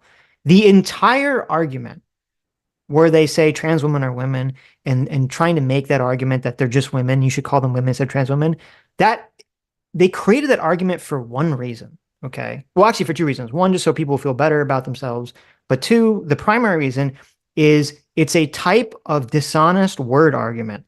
Trans activists want to circumvent the entire argument about should trans women be allowed in women's sports and in women's spaces, like locker rooms and shelters and prisons and things of that nature. They want to circumvent that entire argument by just saying, well, there is no category of trans women. We're just women. So obviously we have to be in those spaces because that's just how words work. That's the entire point of the argument. It is. It's very deceptive. That's why I don't like that argument. Yes, it is. Instead of just actually making some kind of argument based on facts or logic or ideology, at least, or something to explain, to convince people of their argument, they say, oh, we're just going to redefine words to make ourselves magically correct. And it's bullshit. Total bullshit. And if they don't, they're wrong. But that doesn't. Why do you feel so enraged and compelled to write them? That's the government's fucking thing to do that. If they misrepresent themselves on a government form, they're now wrong. That's fucking illegal. If they say sex and they misrepresent themselves, that's actually wrong. Why do you feel like you have to go, no, you are this, you are that. Yo, chill the. You are this, you are that. Come on, it's amazing. It's amazing. This is why this guy's so popular. Yes. Because he's just insane. Back out, bitch ass. Chill out. Correct them. I don't feel bitch ass, chill out. Compelled to correct them. I'm just showing the fallacy in what you just try to explain. Not a fallacy. And you don't know, well, maybe not you, but Trainwrecks said, well, you know what? You guys are right. Sex, there's only two sexes, but you could have multiple genders because that's a social construct. I'm telling you that usually if someone, and by the way, I'm not even passionate about this, truth be told. But usually if someone, say someone was born, right, a female, they was born with a pussy, right? If they want to now identify as a man, they're not going to then tell people, I am a female by sex, but I am a man by gender. Because they're acting in a social way with other social beings, using a social construct to fucking communicate. They're using a social construct to communicate, not some biological fucking markers. Holy shit. How hard is it to understand it? How hard is that to understand, Adam? Holy shit! How hard is that to understand? I mean, it's a little hard to understand because it doesn't actually make any sense. If it wasn't based on biological markers, why would trans people change their appearance to match the opposite biological sex. Don't think about it. Oh, okay. I thought it was very easy to understand. I'm confused. It is here. based on biology. It's based on pink shirts. That's why you wear the pink shirt. Let everyone know you're a lady. Okay. I mean, it's A trans lady. part of why the whole argument's ridiculous. Because, yeah, obviously it's based on biological sex characteristics. That's the entire point of transitioning. Yes. Someone needs to really ask XQC, what the fuck does he even mean when he uses the term social construct? What does that even mean? Don't ask. He doesn't know. No, I hate that term. It's the dumbest. That's a social construct. What do you mean by that? Okay. What do you mean by that? What does that even mean? The term is so meaningless. Everything is a social construct. It doesn't mean anything. All words and categories are created by humans. Doesn't mean they're not based on a biological fact of reality. That's the shell game that they play with that. And if you go the cultural route, all culture serves biology. Otherwise, it wouldn't exist. Like exactly. a culture that kills everyone off. Obviously, that culture ties with all the people who die. Yes, 100%. Right. What the fuck?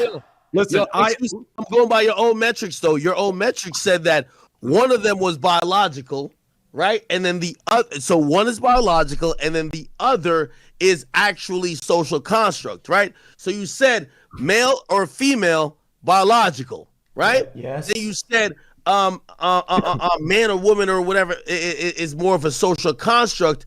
And I'm telling you that those people who identify as such, they don't make that distinction. They're not going to be like, I'm a male that identifies as a woman. They usually say, I am a female. Wait, so I have a question for X. It's insane that you guys are so mad about some girl or some guy saying it. Some guy saying it. Oh, I'm a girl. Care. Then fucking Kanye saying I'm a god. It's like you guys are so selective in your that. outrage. It's fucking insane. I only care. You're so mad, Sitch. You're just so angry. You're so angry and stupid about this. You're not doing it right.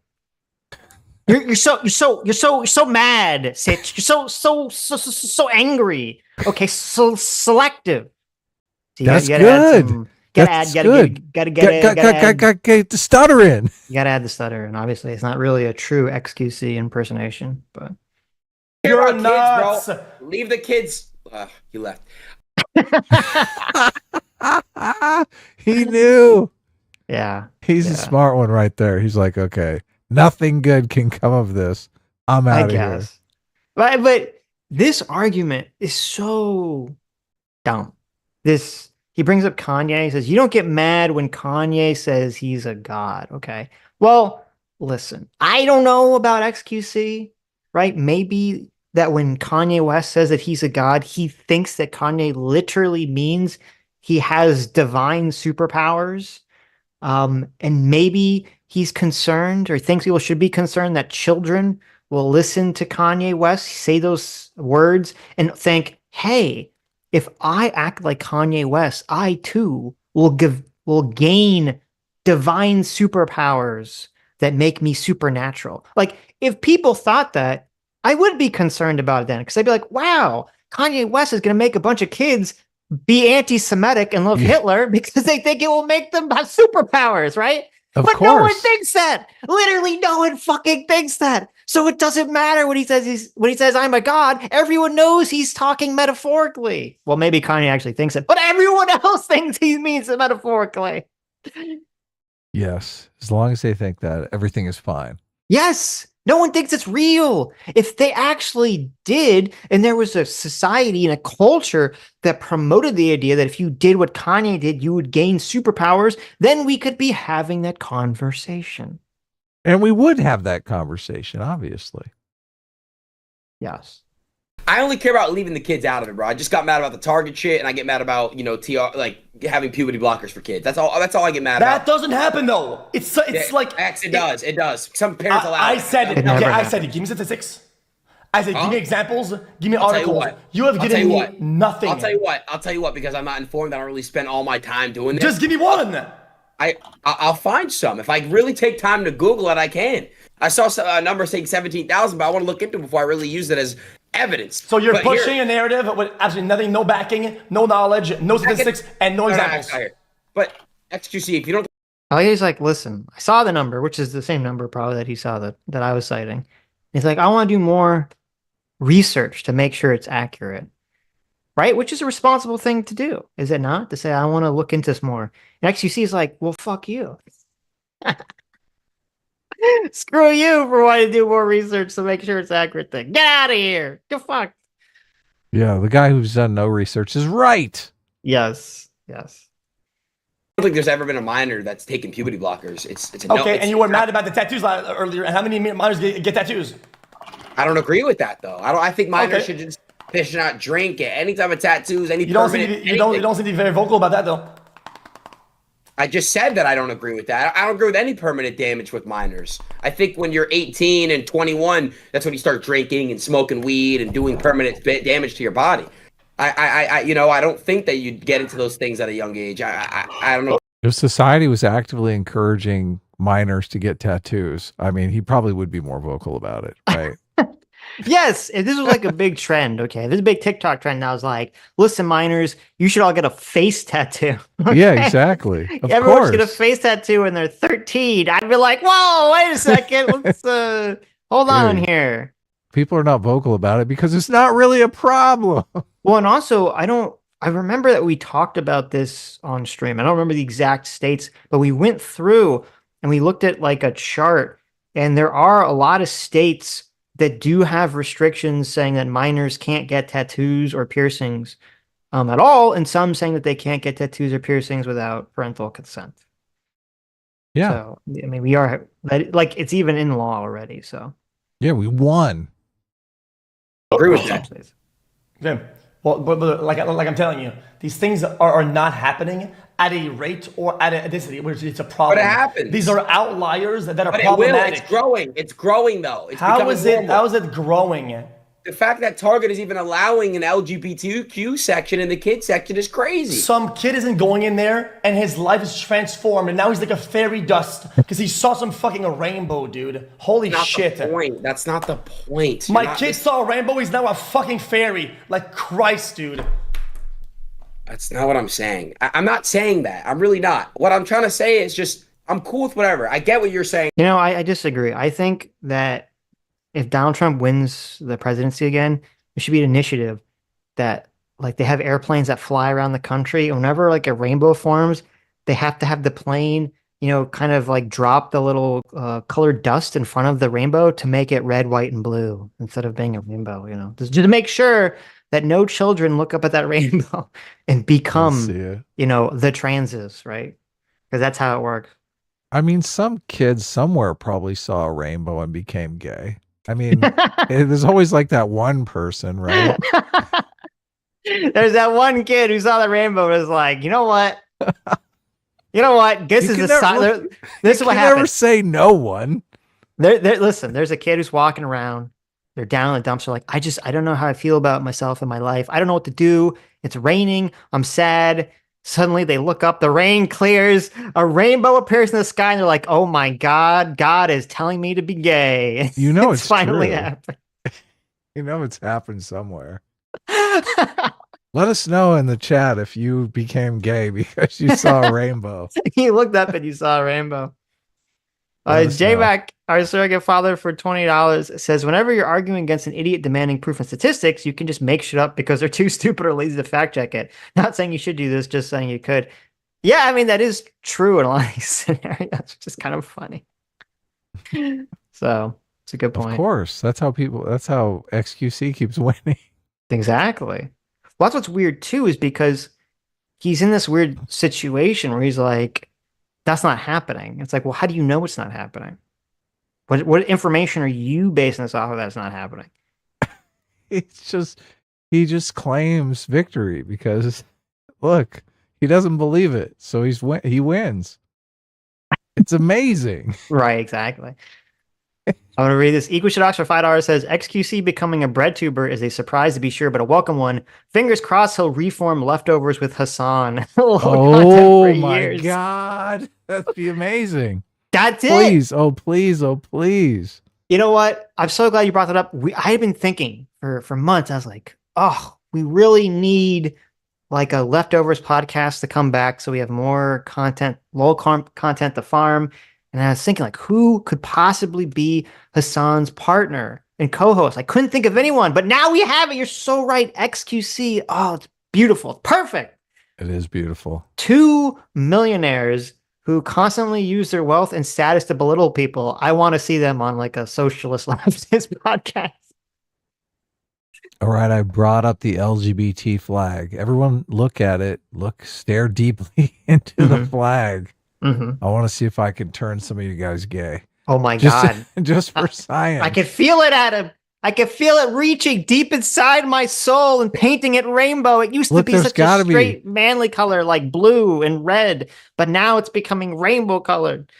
You know, there's got to be a few of you who are on the line who are just like teetering on the edge. Oh my God. I didn't want to tell you this, but I'm starting to grow breasts now. Oh my, that flag is making me literally grow boobs. This is not the trans flag. It's the trans, it's transing me. The rainbow flag is transing me, Adam. I can feel it. My DNA is altering. It's becoming trans as we speak. That's a different flag. I can't believe you're doing this. It's all the same. No, the rainbow flag is like everything. Come on. We talked about it. No.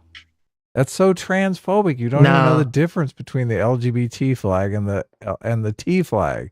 You know what? This is what we need from Marvel. Okay, we need there to be someone that gets in a radioactive LGBT trans flag accident and it transes them into a superhero. Look, this would be this would be a big win for our community if we could make just one of our fans gay. Just think. This is like we've proved it can be done. Why would that be a big win for our community? I don't know. It just seems like, look, has anyone else done that? Has anyone else turned their fans gay? Well, you know, it's funny. I don't know if anyone's turn their fans gay. I'm pretty sure some people in the chat want to turn me or you gay. Oh yeah, well that's okay. They've been trying to do that for years. Trying to turn us gay. Yes, yeah, exactly. It hasn't been working. Look, you bring up as many of your gay flags as you want. I'm not turning gay. There actually is this really weird thing with do you know Finster? Do you know who Finster is? Finster? No. Is that a YouTuber? Finster is a Twitch streamer who's a guy who would dress up as a girl very, very convincingly. Oh, okay. And I know this. And you've probably seen them. Yes. Right.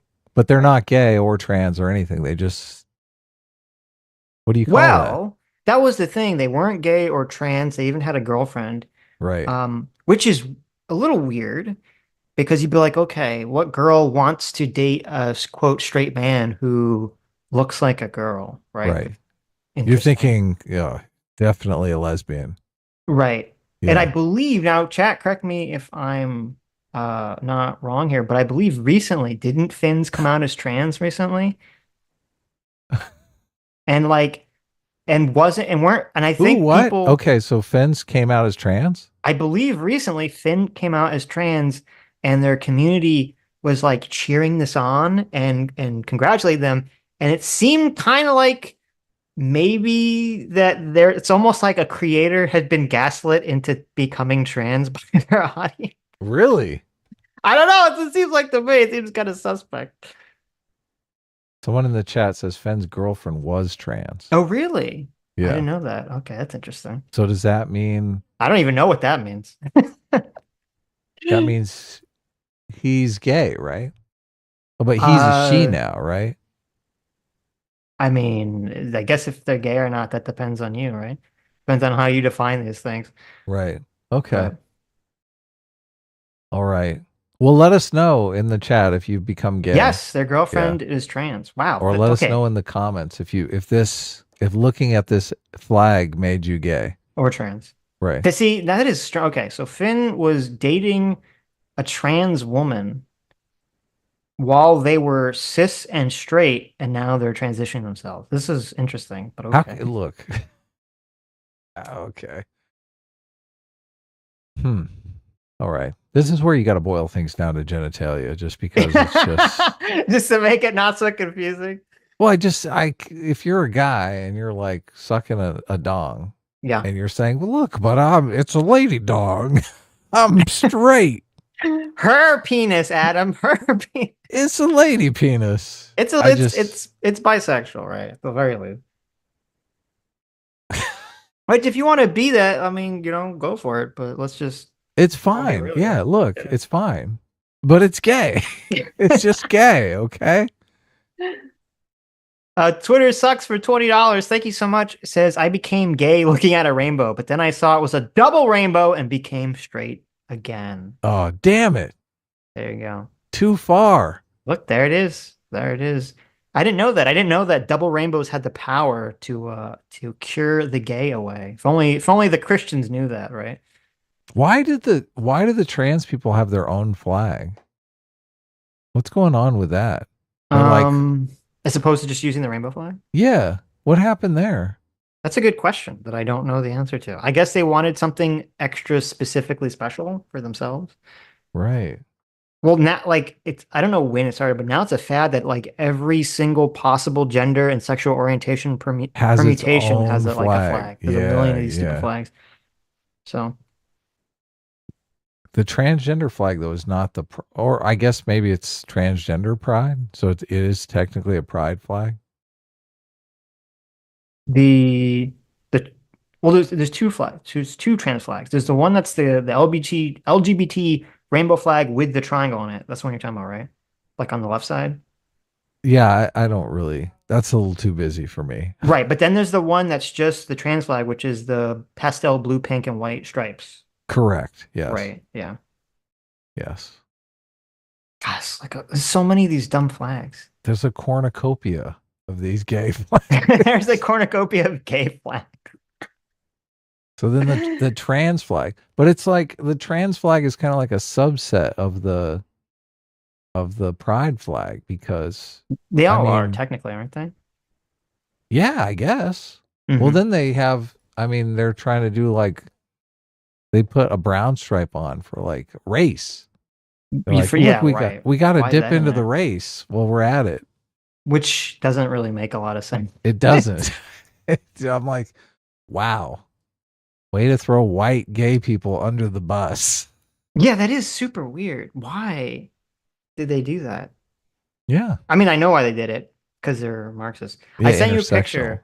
I want you to bring it up. This is a bunch of the pride flags. Which one is your favorite pride flag? Okay. I think I saw that one. And I'm not going to tell you what it represents, but whichever one is your favorite, you're going to become. Okay. That's how this works. I immediately clicked away from this because it's so caustic. Mm-hmm. What's happening here? Why is this a thing? Because pride flags and what they stand for. Okay. Listen, we all need to have our own special signifier. Okay. It's like you got to be in your own cool fan club, right? You have to have a secret handshake and a flag and all sorts of things. Okay. We've got the traditional top one click over. What is that's a pride flag? Wait, what is the one? I just realized the second one is the traditional pride flag. Yeah. What's the one to the left of it with all the extra colors? Yeah. So we've got a few here that are just extra colored out. Right. Interesting. And then you've got some that's gay Ukraine. What's going on there? Gay Ukraine. And then you've got the pyramid, the gay aliens or something. Oh, I like the gay alien. That's you know what? That's the reverse Alex Jones. They're putting they're putting chemicals in the water to make the aliens gay. Mm-hmm. Then you've got what? That's my favorite one. I like the gay alien pyramid one. That's my favorite one. Then you've got one that's obviously referencing the bonus hole. It's it's the only one. Is that Anna's favorite flag, the bonus hole? It's the only one that has a bonus hole on it. That is true. Why that one really stands out. You wonder why it's a bonus hole when it's only one hole. How could it be the bonus? Every hole's a goal, okay? According to Hassan Pike. What is the bottom left? What is that? All the three bottom left are I don't know. Before I tell you what any of them are, you got to choose one. Oh, I pick one? Look, I'm going traditional. Well, no, it's between traditional or gay Ukraine. I think which one's gay? Which one is gay Ukraine? It's right above the pyramid. Okay. Is that the one you're going to choose? Going to be That's gay like the Ukraine? flag. Wait, is it maybe is it a Ukraine flag? Now I'm getting the Ukraine flag mixed up. The Ukraine flag is yellow and blue. Right. That's why you're seeing the yellow and blue, and you're thinking it's gay Ukraine. They added as a pink stripe. There's a in. pink on top of it. Right. Yes. Is that the flag you choose? Whatever flag you choose. No, Adam, I'm you're gonna going become. traditional. No, you Oh. can't choose the traditional. I'm going to boring. become. Yeah, you're gonna become whatever your favorite flag is what you become. Okay, that's the rules. Huh. Yeah, I don't know what any of these are. So it's I kinda know like that's what makes it a challenge. Obviously, choose one. Choose your fate, Adam. I'm gonna go with the black and white stripe down there, You're cheating. just to mix it up. What is You're that one? cheating. You're cheating. He cheated everybody. I did Adam's not. a cheater. He looked at him up. He I did cheated. not. You're gay I've- Ukraine. We're going with gay Ukraine. Okay, that No, was your original. I'm going with the first black choice. and white stripe. Mhm. Final answer. No, he cheated everybody. I didn't look it up. I looked did it up. not look it up. He looked it I up. have no idea what it is. What is it? The black and white striped one is heterosexual pride. Is it really? Yes, that's all you. Yeah, is it really? He looked it up. He cheated. Look at this. yes. He cheated everybody. Look this. at this. Which He one's looked- super straight? I guess it's that one. Look at that. I Now nailed it. You cheated. Okay, you're going back to you're getting to the gay Ukraine one, which is the pansexual flag. Okay, you're the That's- pansexual. Oh, I'm so far from pansexual. You're so pansexual. That's hilarious. Right. No, I didn't look them up. It's funny that I actually picked the heterosexual one. I don't believe you that for a means second. something. That definitely means something right Yeah. there. Okay. Well, I picked the gay pyramid one, which is the straight ally flag. So it means Oh, I'm a it good is? ally. Yes. You're I'm the- straight, but I'm a good ally. Okay. The alien pyramid one. Yeah, I like it. Okay. So the top one, the weird one, the extra stripes, is just like a different version of the gay pride flag. Okay. That's all it is. That didn't catch on. The one with the black striped at the top is just the pride flag with more colors. I guess they're just like, we need to throw black people into this for some reason. Then obviously you got the trans flag. Then you have the New Progress Pride flag. Okay. Ugh. The That's the ugliest one. I hate that one. So starting the second row, we have the non-binary flag. That's really The yellow, white. non-binary have their own flag now. They do. The yellow, white, purple, and black, which is, I wouldn't look at that and think, why would you look at that? I guess, you know what? I guess it actually makes sense. I look at that and I say, what does that have to do non-binary? And I mean, well, actually, no, they should get rid of white Non-binary and should black. be gray. The flag should just be gray. Oh, I see. Yeah, I see. You know what? You're right. it should right. be. No, What the heck? wait, no. Gray is the ultimate binary. It's the ultimate mix of white and black. Okay. Oh, They should have had no. See, they did this wrong. They should have had colors that were not the inverse of each other, right? Hmm. Wouldn't that be like the non-binary flag? Yeah. Okay, guess what the bonus hole flag is? What is it? Guess. Bonus hole. I already guessed. It's the intersex flag.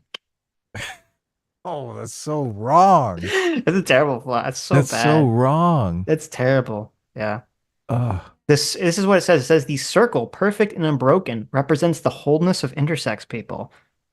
That's not what it looks like. It looks like either an egg that's going to be fertilized or a bonus hole. Or So- an O face. Yeah, I don't think that's very good. No. The next one Terrible. is the asexual flag. Oh wow. Oh wait, no, it's not. Wait, that's weird. That it has a picture of it at the top, but in the explanations, it doesn't actually have what that one is. Asexuals have their own flag. Asexuals have their own flag for all the asexes out there. The next one is the bisexual flag, and then there's the pansexual flag. Then starting from the bottom left is the lesbian flag. Oh, lesbian. The lesbian. Okay, now this Wow. one I've never even heard of. This is the abrosexual flag. Abrosexual. Wow. Is that like if you're only attracted to bros, you're abrosexual? You're a brosexual? Sexual. Abrosexual is a term that describes a kind of sexual fluidity. Hmm. Wow. Someone For who's an individual whose abrosexual sexuality finds that is there's changing or fluid. Their sexual example, attraction shifts often. someone could be gay one day, then asexual the next, then polysexual the next. I don't think that's how that works. I don't think that's how that works at all. Wow. I'm going to call it the brosexuals, okay? Yeah. Then the next one is the gay men's pride flag. I don't know why men need a specific pride flag. I think it's funny because I think gay men are most associated probably with the standard pride flag already. I do notice that gay men and lesbians tend to hate each other. So it is Really? interesting that they have their own flags now. Mm. Yeah. And then, of course, the heterosexual pride flag. And then the that's a hetero good one. ally flag, the gay aliens. Which I'm going to call the gay alien flag. So that's my Nothing favorite says binary like a bunch of stripes. one. Black and white stripes, right? Right, right. Well, Literally there you go, a guys. barcode. We learned something today. We learned about Yeah. the flags. Okay. Yeah. They're all Twitter gay. Sucks for $20 says, Sitch, quote, if only Christians knew about this. It's funny you say that. The original rainbow flag was a symbol of Christianity until it was co-opted and abused by the LGBT. Well, I knew that, but it is funny. I don't know. Now, I know like the rainbow because of like, after the flood and stuff, but was it like really like a huge thing where like churches waving rainbow flags everywhere? I don't know the answer to that question. So, Yeah. anyway, let's There are continue. no answers, Sitch. Only questions. Life is just a dream. Jesus Christ. Don't wake up. By the way, how you're talking about sex and gender, I do get that take, what you're saying. But what I'm saying is, what I agree with Axe saying too, like if you are biologically born as a female and you transition to a male, you're still transitioning to a male. But I'm gonna leave that topic because you guys had it. I don't really care. I don't really give a fuck. Yeah, you guys got mad. You guys got enraged and pressed over that. I don't care. I'm not I only pressed. care about the kids. X. I only care about the kids. I only care about children. I think just children should be left out of any agenda, really. This guy's cool, Sitch. I like this guy.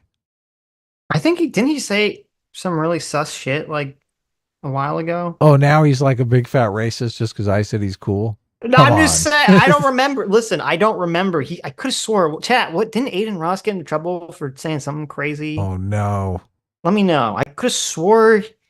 Did he defend Kanye or something? I don't know. He did something, right? Oh Something no. weird happened. Damn it. I mean, Why I is know it you- always the normal guy that gets tagged as a racist? I know you defended Kanye, Adam. I mean, you want to vote for him. I mean, you did vote for him for president, so obviously. Well, this was before he came out as anti-Semite. So Oh, okay, that's true. this was all way before any of that stuff happened. Yeah. Mm.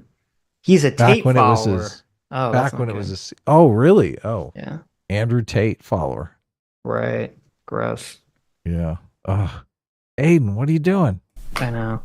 Out of all issues with kids, right? There's a lot of pressing matter with children and education and Yes, young there age is. stuff. And the how vocal people are about the actual problems compared to this is at a smaller proportion, and it's ridiculous. If you actually care about the kids, you would care about all the other shit that's way more Well, of pressing, course I do. way bigger.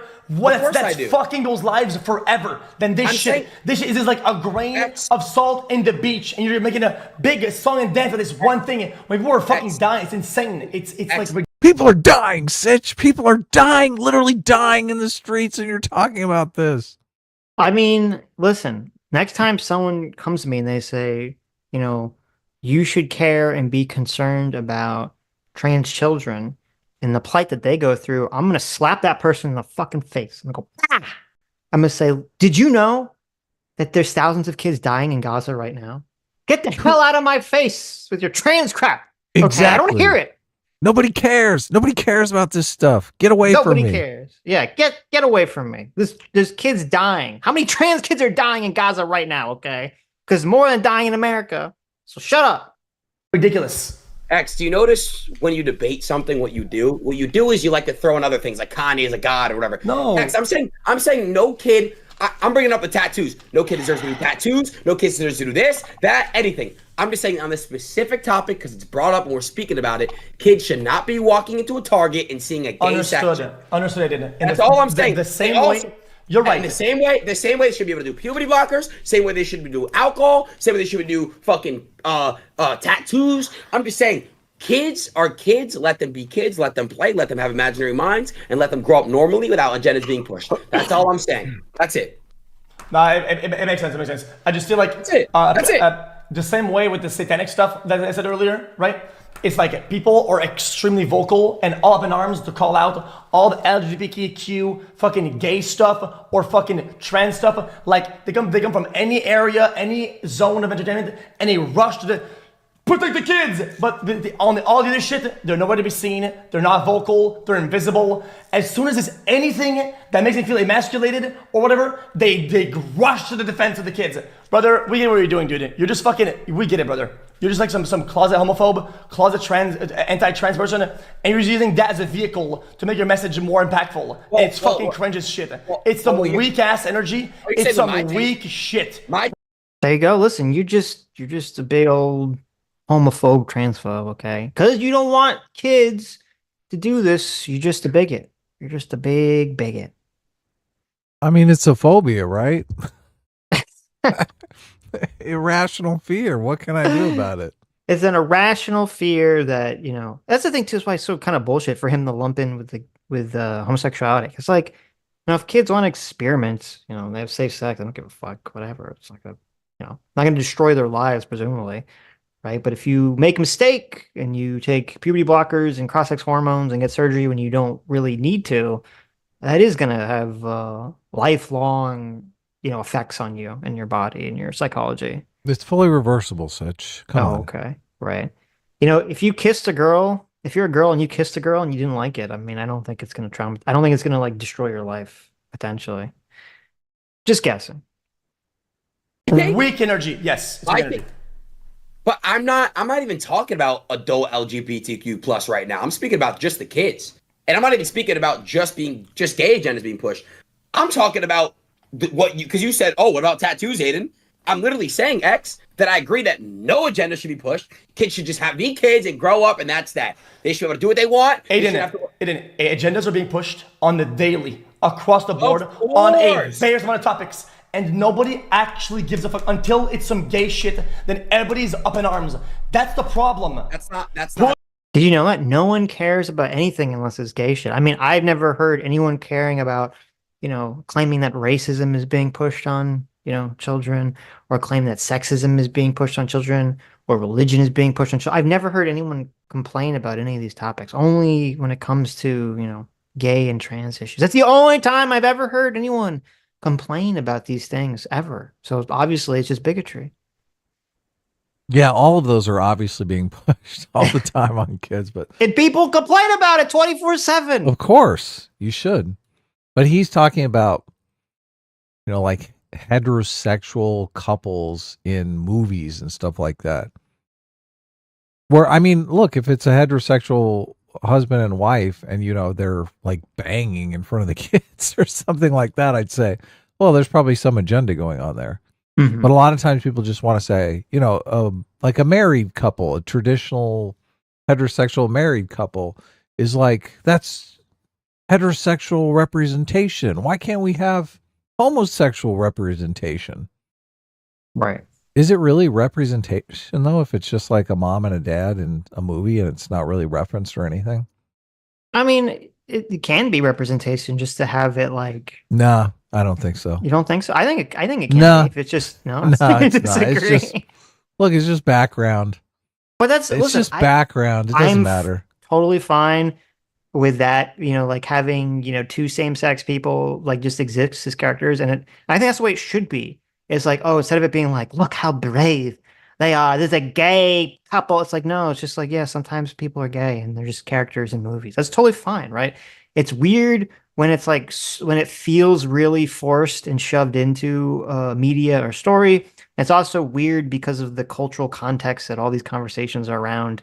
Kind of when someone shoves it in a movie, you're like, oh, are they just in favor of, you know, accepting gay people, or are they in favor of queer theory and a bunch of other garbage, you know, tied along with it, which unfortunately has become kind of saddled wrongfully to, you know, like representations of gay and trans people, unfortunately. Yeah, you can tell if it's in the show, they usually do this thing where it's like it's a gay couple and it's a interracial couple. it's like a poly couple. Yes. It's like one couple that's notably absent, right? It's like mean the the boring vanilla heterosexual couple? the heterosexual couple. It's Right. like, where are they? Oh, well, that's racist. Well, I thought that was, Don't the put only them in the show show. that I really noticed that, and it was really weird, was the Sandman show, where I suddenly realized that every couple, except for like the bad guy couple, every couple was either an interracial couple or some kind of gay couple. And I was like, Yeah, this is no. so weird. You see Like, that? That's like it wasn't a just like a typical couple, like Netflix every thing. single one. I was like, what's going on here? Yeah, that's when you're like, wow, where is this street in America where there's like 9 Right. homosexual couples living Right. on the same street? And Put it's your not the energy where it's Castro. worth Right. it and do this shit later. Holy Christ. I get what you're saying, but that's not true. There's a lot of agendas being pushed that just aren't talked about as much. Life is an agenda. The whole thing is everything around you. This is such a terrible argument. Did you know everything's an agenda, so therefore you can't criticize or want to stop certain ones because everything's an agenda, Adam? Wow. Wisdom. It's actually kind of interesting because if Adin Ross is the Andrew Tate fan, I don't know what XQC's take on Andrew Tate is. I was listening to, I forget who he was being talking to. Andrew Tate was talking to some newscaster guy who was interviewing him. And Andrew Tate was literally giving this retarded answer for like half the questions, where the guy would be like, oh, why did you say X? Aren't you doing this? And he'd just be like, everything's a show. Everything is fake. Everything like he just make these grand sweeping statements that everything is X. So therefore it's acceptable for him to, do whatever the fuck he wants essentially, or, criticize whatever he wants. It's such a terrible argument. Yeah, but people Everything's a don't know. narrative. 99% of what you People don't know, though. That's the problem. Right. Listen, everything's an agenda. Everything's an agenda. Therefore, that means that we can have whatever agendas we want, right? No. No? Okay, I agree. There are I don't think good we should agendas allow and bad agendas. I don't think we should allow the, certain agendas which will Solving remain world- nameless. Okay. Solving poverty and hunger. I mean, that's a good agenda, right? That's a bad agenda. That's just No. Great agenda. Okay. 99% of what I you agree know with you. is an agenda. But the 0.1% is a rainbow at target. And now you're, oh my God, not the agendas. The rainbow turned my kid into a butterfly. Oh my God, brother. I'm just trying to. Don't you hate when you take your kid to Target? God, brother. Don't you hate when you take your kid to Target and then they come back and they're a butterfly and you're like, what the fuck happened? Why did you transform into a literal butterfly? And they're like, well, I saw a rainbow at Target and, became a gay butterfly.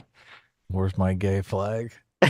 I'm getting all you are getting gayed today. If you don't want to turn into a gay butterfly, you better look away. Oh no, it's too late. Get your Oh, phone out. chat. Stare into the phone. No, Adam, why? You just transformed all of chat into gay butterflies. Okay, that's right. This is literally the new Kafka. Everyone's getting transformed into a gay butterfly. It had to be done. Oh my God. Awful. Okay. Are we ready? Are we ready? I'm ready. Tell you how sick and crazy the world is. And you're right, it's not just this. But what I'm saying is, bro, it's just getting too crazy to a point where one day, I'm telling you, because it's already like a thing, like where we're kind of like letting shit slide. For example, the Dan Schneider situation, where it's also in a way grooming, right? It's like it's very fucked up because you want to give. Oh, that's grooming, not the fucking underage girls on TikTok doing twerkings and shit and weird sexual life and rap videos with underage people in it all the fucking time. That's not a problem. It's the rainbow target that's fucking our lives up. Holy fuck, dude. Again, every debate, this is what you do. You throw in another thing. I agree. That's also bad. That's also bad. And what I'm saying is bad too. I'm trying to tell you, I get what you do when you debate now. I understand it, what you do, your tactic. It's not a tactic. It is. Just how you just Does he have an agenda, Sitch? It seems like he does. To change the subject. brought up Kanye's God or whatever. It's his agenda. Sitch loves to like come in heavy. He like forgets to unmute himself and then he's like talking for 20 minutes. That's exactly what happens. Yeah. I know. No, I mean, listen, XQC It's has great. an agenda where he obviously wants to turn all the kids into gay butterflies. That's his agenda. Where's the He's agenda flag? XQC is getting paid by Target to transform the kids into butterflies, right? Not gay frogs that so last year. Now we turn to butterflies. Okay. But there's something that happens with this sort of concept of, he kind of brings up, why does no one care about the underage kids and doing TikTok dances and rap videos? And it's one of those, there's like this weird thing that happens where if there's an issue that everyone agrees is like bad, Right. And like it nobody won't get talks any, about it. yeah, no one talks about it, and then it doesn't change. Like everyone agrees, like, yeah, you shouldn't have underage kids like twerking on TikTok. Like everyone agrees with that, but people don't agree with it enough, I guess, or there's not enough like energy behind it to get it like removed from TikTok. Though I don't even know if TikTok would, because obviously, it's owned by, Chinese, by China, who wants to destroy America. So they probably want to put all the children twerking at like the front page. Yeah, they dig that. Though I guess that will go away now because now that they're gonna have to, they have like 6 months or 9 months to divest or sell it. All right, I found the agenda flag. It's right What's here. the agenda flag? It's Target. They're the ones with the agenda, the gay agenda. That's why it's a Target, right? It's like that's the target to get in there. Target LGBT. Oh Gender my God. Was it, a 1997 Buick, the car, became sentient and it sent me the ultimate pride flag. Oh, it did? Nice. Yes. This is Send it on over. I did. I'll bring It's it up. quite the there's a lot happening here in this flag. Oh my God. Is the ultimate pride flag. I do like it. It's pretty impressive. Yeah. Oh, you can bring that up. Jared for $20 says, "Can you bring Mahler on to translate XQC?" That's right. You need the XQC whisper to come in and do like the little subtitles. And Twitter Sucks for $20 says, "Adam, just bring up buff Hello Kitty again." LOL. Oh, yeah. There you go. Is that how I turn everyone gay? How do That I turn is. all of you gays? Yes. I mean, this looking at this flag turn everyone gay. It feels like it's turning me into something. I don't know what it is, but it's turning me into something. Oh, yeah. It's giving you a seizure, right? Yeah. This turns you gay and gives you a seizure. Jesus, look at this flag. Oh, there's like, I'm pretty sure ISIS is snuck into there somewhere. Oh, yeah. You got ISIS, you got the flying spaghetti monster, you got the UN, you got the communist anarchy. What is there's like that, what is that blue triangle? Pi is on there. There's like a battle axe. Anti-fascist action. What is the battle axe? That's pretty cool. I'm pretty sure you have Elvish in there. Isn't that Elvish? Is that like the One Ring to Rule Them All poem? Is that in there somewhere? I like that. That's pretty cool. I like this flag. I'm a fan of this flag. Great. You got the is that the Nazi eagle but with a dollar sign in it? You got Coke and Pepsi. Oh, okay. That's important. Pfizer. Right. Nike, Disney, WB, Nike, Google. Bitcoin. There, you got it all. You got one flag to rule them all. That I don't like those feathers. Those Native American feathers, because they look kind of lewd in the context for some reason. I just look at them, I'm like, what's going on in those feathers? Are they tongues? Are they something else? Oh yeah. A little suspect. Two-spirit bear. The two-spirit bear. Oh, okay. We might talk about two-spirit and later in this stream. Oh yeah. Thank you so much, our surrogate father, Daddy J-Mac, for the 50 gifted members. Wow. Nice. Thank you. Welcome new members. Obviously, I hope J-Mac, we have some gay members in that 50. Yeah, listen, I don't know. I don't want to tell you this, but you can only accept the members if you're gay, trans, or non-binary. No, if you've just turned gay from looking at the gay flag. Oh, you're right. Yes. Yeah. Yeah, right. If you're straight and you've always been straight, you can't click that. You have to give back your membership.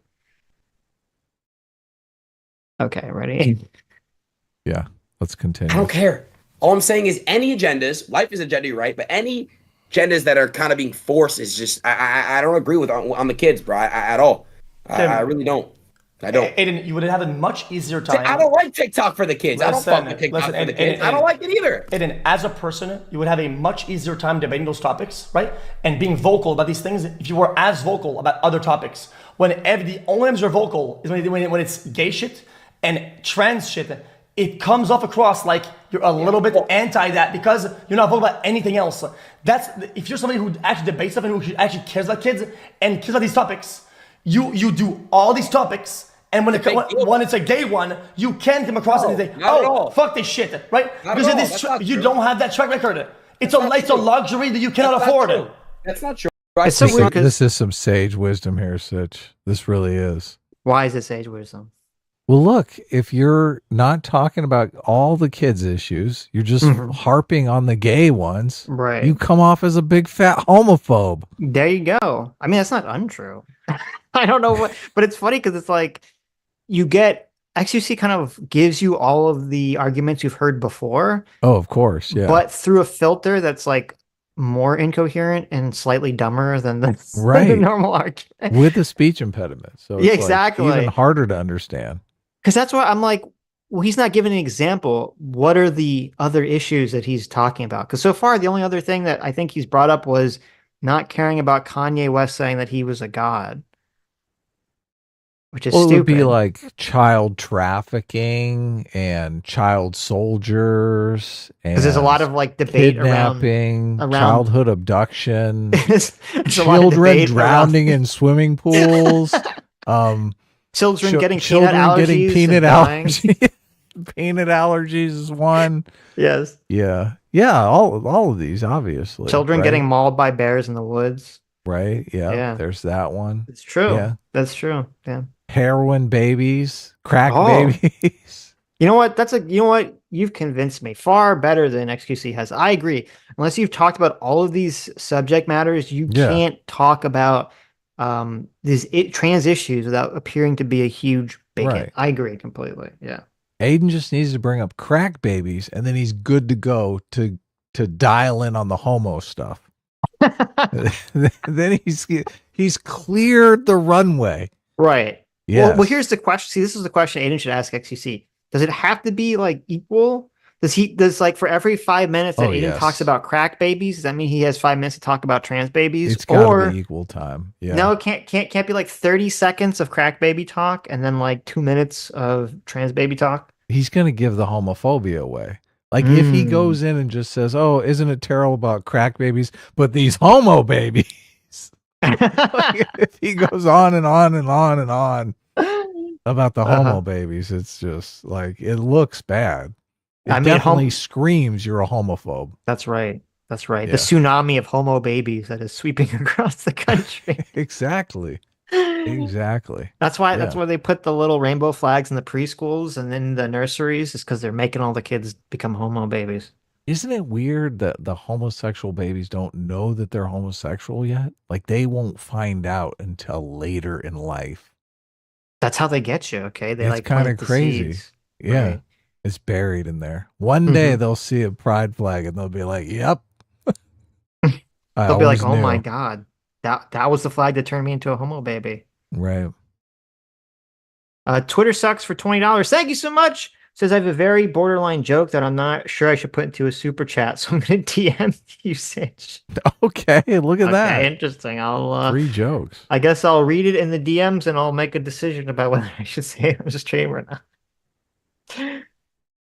Again, when I was really fat and fucking overweight and I ate like shit and they forced McDonald's agendas and all this shit, kids should at a young age be, getting in shape. It's really important because America has an obesity problem. We're fucking fat and miserable, and it fucks up our brains and all that. I agree that kids at a young age, having obese kids, in a way, it's child abuse, letting your child be accustomed to that life. Because, and listen, bro, what I'm trying to say is it's just a bunch of everything, a bunch of fucked up shit. Life's not perfect. But what I'm trying to say is, I am pretty consistent when it comes to other topics, but you're just hearing this now because we're talking about this one now. That's all. Look at this. He brought up one that we didn't even talk about. Childhood obesity. Wow, that's a good point. Yeah. Yeah. Well, See that? I mean, I guess that shows he knows about the topics better than we do, right? That lives matter.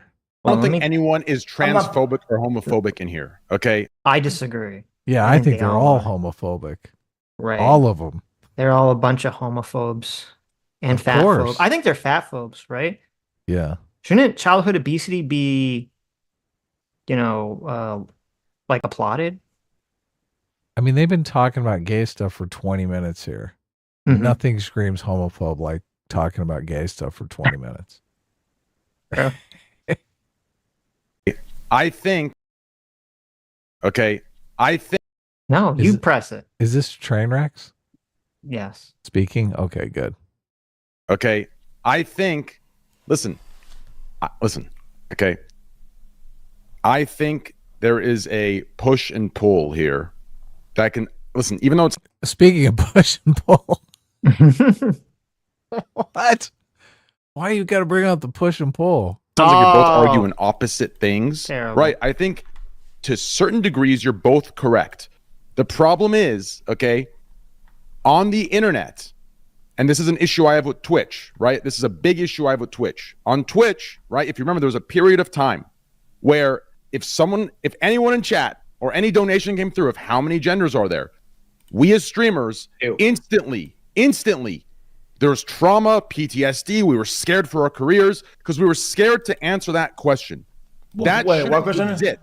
There's Of how two. many genders are there, right? There's two. You understand? Isn't that hilarious? Like literally, there was a time period, maybe there still is, where you could be on Twitch and someone could ask you how many genders there are, and it's like the Key and Peele sweating, gif.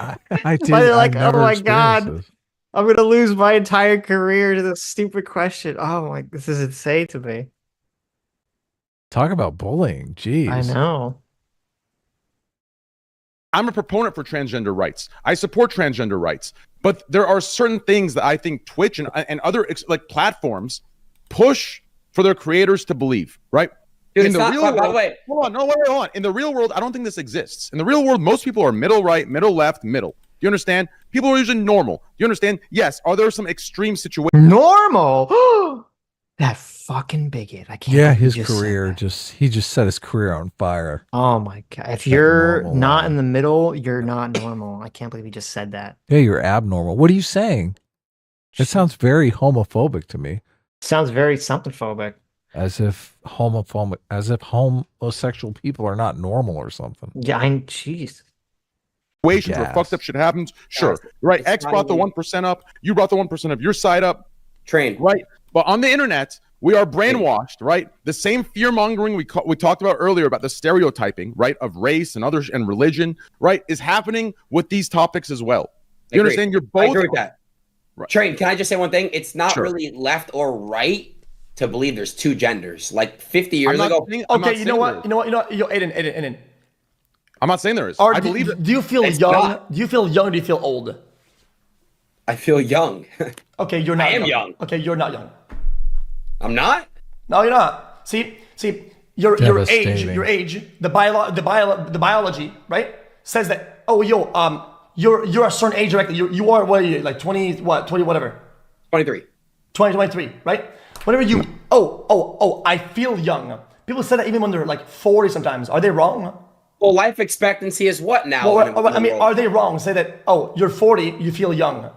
Are you wrong to say that? No, it's not wrong to say that. It's an expression, though. Like, I feel young. Yeah. I feel good. Yeah, well, Aiden, the Aiden, age says that's wrong. That's an expression. But if Aiden, you Aiden, feel it's an like- expression. Aiden, you God. misunderstood me. You misunderstood me. I agree. So I think Devastating. the argument XQC is attempting to bring forward here is he's trying to equate someone saying that they feel young when they're not actually young to someone saying they feel like they're a girl or a boy when they're the opposite sex, right? Seems to be the argument he's sort of bringing forward. Trying to make, yeah. Which again, this is such a dumb argument. It's like the Kanye God argument. When someone is forward and they say, I feel young, like everyone understands that that's just an expression that doesn't translate to a behavior that like society has to accept. Someone doesn't get to say, listen, Your Honor, I know that you know that I've been arrested for having sex with an underage person, but I feel very young. I feel like I'm the same age as that person, right? That's not an acceptable defense. Give it like 10 years. Give it like 2 years. Jeez. This path that we're on now. It's age is terrifying. just a social construct. So, why not? Oh, yeah. Oh, please, no. God, don't let it happen. There was male and there's female. Do you understand? You misunderstood what I was saying. I was saying you're both sitting here arguing like these I don't know. In my opinion, both of you are arguing these like 1% takes that we've been brainwashed to believe. Do you understand? How true they are in real life, I don't know. Do you understand? I think as long as your beliefs, you can each have whatever beliefs you want, but as long as they're not hurting anybody and you're letting people be, right? And I know, Adin, you're like that. I know you do not care about, some individual who's transgender, right? I know you're not a transphobe, right? I know you're not. I know you're not transphobic. Do you understand? I know you're not homophobic. I just think right now you're both being like twisted and torn apart over these like vocal minority communities on the internet that are making you believe that life is in the ways that you've both been told they are. Do you understand? I think life is more middle than both of you think. Do you understand? I think the points you've brought up, Adin, are valid, and I think the points XQC's brought up are valid. You're right. But you're both arguing these like the real life 1%. world, the real life world is not really far left, far right. I agree with what you're saying. I'm just saying, like, biologically speaking, guys, it's a male, female. And again, even if I have no problem with trans. When you're transitioning, you're going from a male to a female or female to male. That's what it is, no? So that's my thing. And I'm not trying to sound ignorant, but I'm pretty sure I'm right. So technically, right. Earlier, all X wasn't denying that. All X was saying earlier is you guys are confusing the terminologies of gender and sex, right? I'm not. There's male and there's female. No. That's what I was saying. What's up? I just like the visual of like you have XQC writing on this little sticky note, and he's just like, "I'm right." He just goes back to writing on his little sticky note. Oh, you're right. I mean, he's got the performance down very well. He does, yeah. It's all. That's a good little gif right there. It's all performative. Him writing, and then I'm right. X wasn't denying that. All X was saying earlier is you guys are confusing the terminologies of gender and sex, right? I'm not. There's male and there's female. No. That's what I was saying. You were saying, I was saying that X was telling you that you had gender and sex incorrect, right? That's all. I agree. There's male and female. I think X believes there's male and female as well. I think anyone would agree with that, right? There's a male and then there's a female. I wanted to know all what X you meant. saying is gender means something different than you and Akademiks thought it did. That's all he was saying. It doesn't, though. It really doesn't. Let's just check the definition of it. How about instead of arguing each other, we just check the definition on dictionary.com. Fuck it. Okay. I'm not scared of anything. It's like it's just male female, isn't it? But sex, XX, XY, end of story. Cool. End of story. Yeah. Why is gender such a problem for you to intake as new information? Like that it's a social construct. It's this, bro. It's because it's a social construct. No, it's nothing you're born into. You're not. It's a gender, social construct. It's all that we do. It's ever evolving. It's ever evolving. As what? Can you guys combine name 10 genders then, please? Bro, there's probably. Adam, can you not burp directly? Was that in the you? microphone, please? That was you. No, that was you. Why would you do that? Oh wait, no, that was Trainwrecks just burping directly in the microphone for no reason. Was that Trainwrecks? It was. What the fuck? It was. I thought that was you. I was about No, to what the? I don't do that. kick you out of the call. No. He's coughing and burping directly. Listen, I wish Adin wasn't so bad at. I don't watch his content. He's really bad at like having these conversations. Because again, you have. What is it? What is this social construct argument? What does it mean for something to be a social construct? It's such a meaningless phrase, and everyone retreats to it in this conversation. It doesn't mean anything at all. Age is literally a social construct. Okay, that doesn't mean that you should allow pedophilia in our society just because age is a social construct. Every category is a social construct, but a lot of those categories, what defines the category, You're saying adult is a social construct. yes, like how we as a society like declare what age is an Is an adulthood adult, is a yeah. social construct, right? Yes, of course. Exactly. Okay. That's not a defense against, being a pedo. Right. Here's the problem. Here's why this is a stupid argument. Let me fully articulate this. Okay. Every category is a social construct in that it is a human decision to group certain things together. All right. So you can All say, right. for example, this is like the Pluto conversation. Scientists Whoa, said, no. here's we're going to define planets do that. as this thing. No. We're going to say it has to be, like a spheroid object, that is of a certain size and of a certain quality and a certain distance from other spheroid objects floating through space. And we're defining that as a planet, right? Yeah. You following me, Adam? Are you following me, I Adam? am. Yes. Okay. This well-worn path. Yes. And I was trying to think of a better analogy that would be more interesting, but I couldn't. Well, if you think of one, you could bring it up. But for me, planet's fine. Okay. Pluto. Okay. Right. Planet. Right. And then they said, hey, look, Pluto doesn't actually fit in this criteria we socially constructed, this category we socially constructed, therefore it's not a planet anymore. And people say, oh, okay. Boom. Conversation moves on, right? And so then really stupid people say, whoa, whoa. Since every category is technically a social construct because we as humans decide to lump things together, right? We decide that, hey, we should take all these floating spheres in space and call them planets instead of calling them chewing gum. Why don't we just categorize chewing gum and planets in the same category? Well, because that's stupid. And we decided as a species that's a stupid fucking thing to do and it's not very useful. So we decided to not do so, and that's a social construct. But this is why this argument is dog shit whenever they bring up in reference to gender or sex.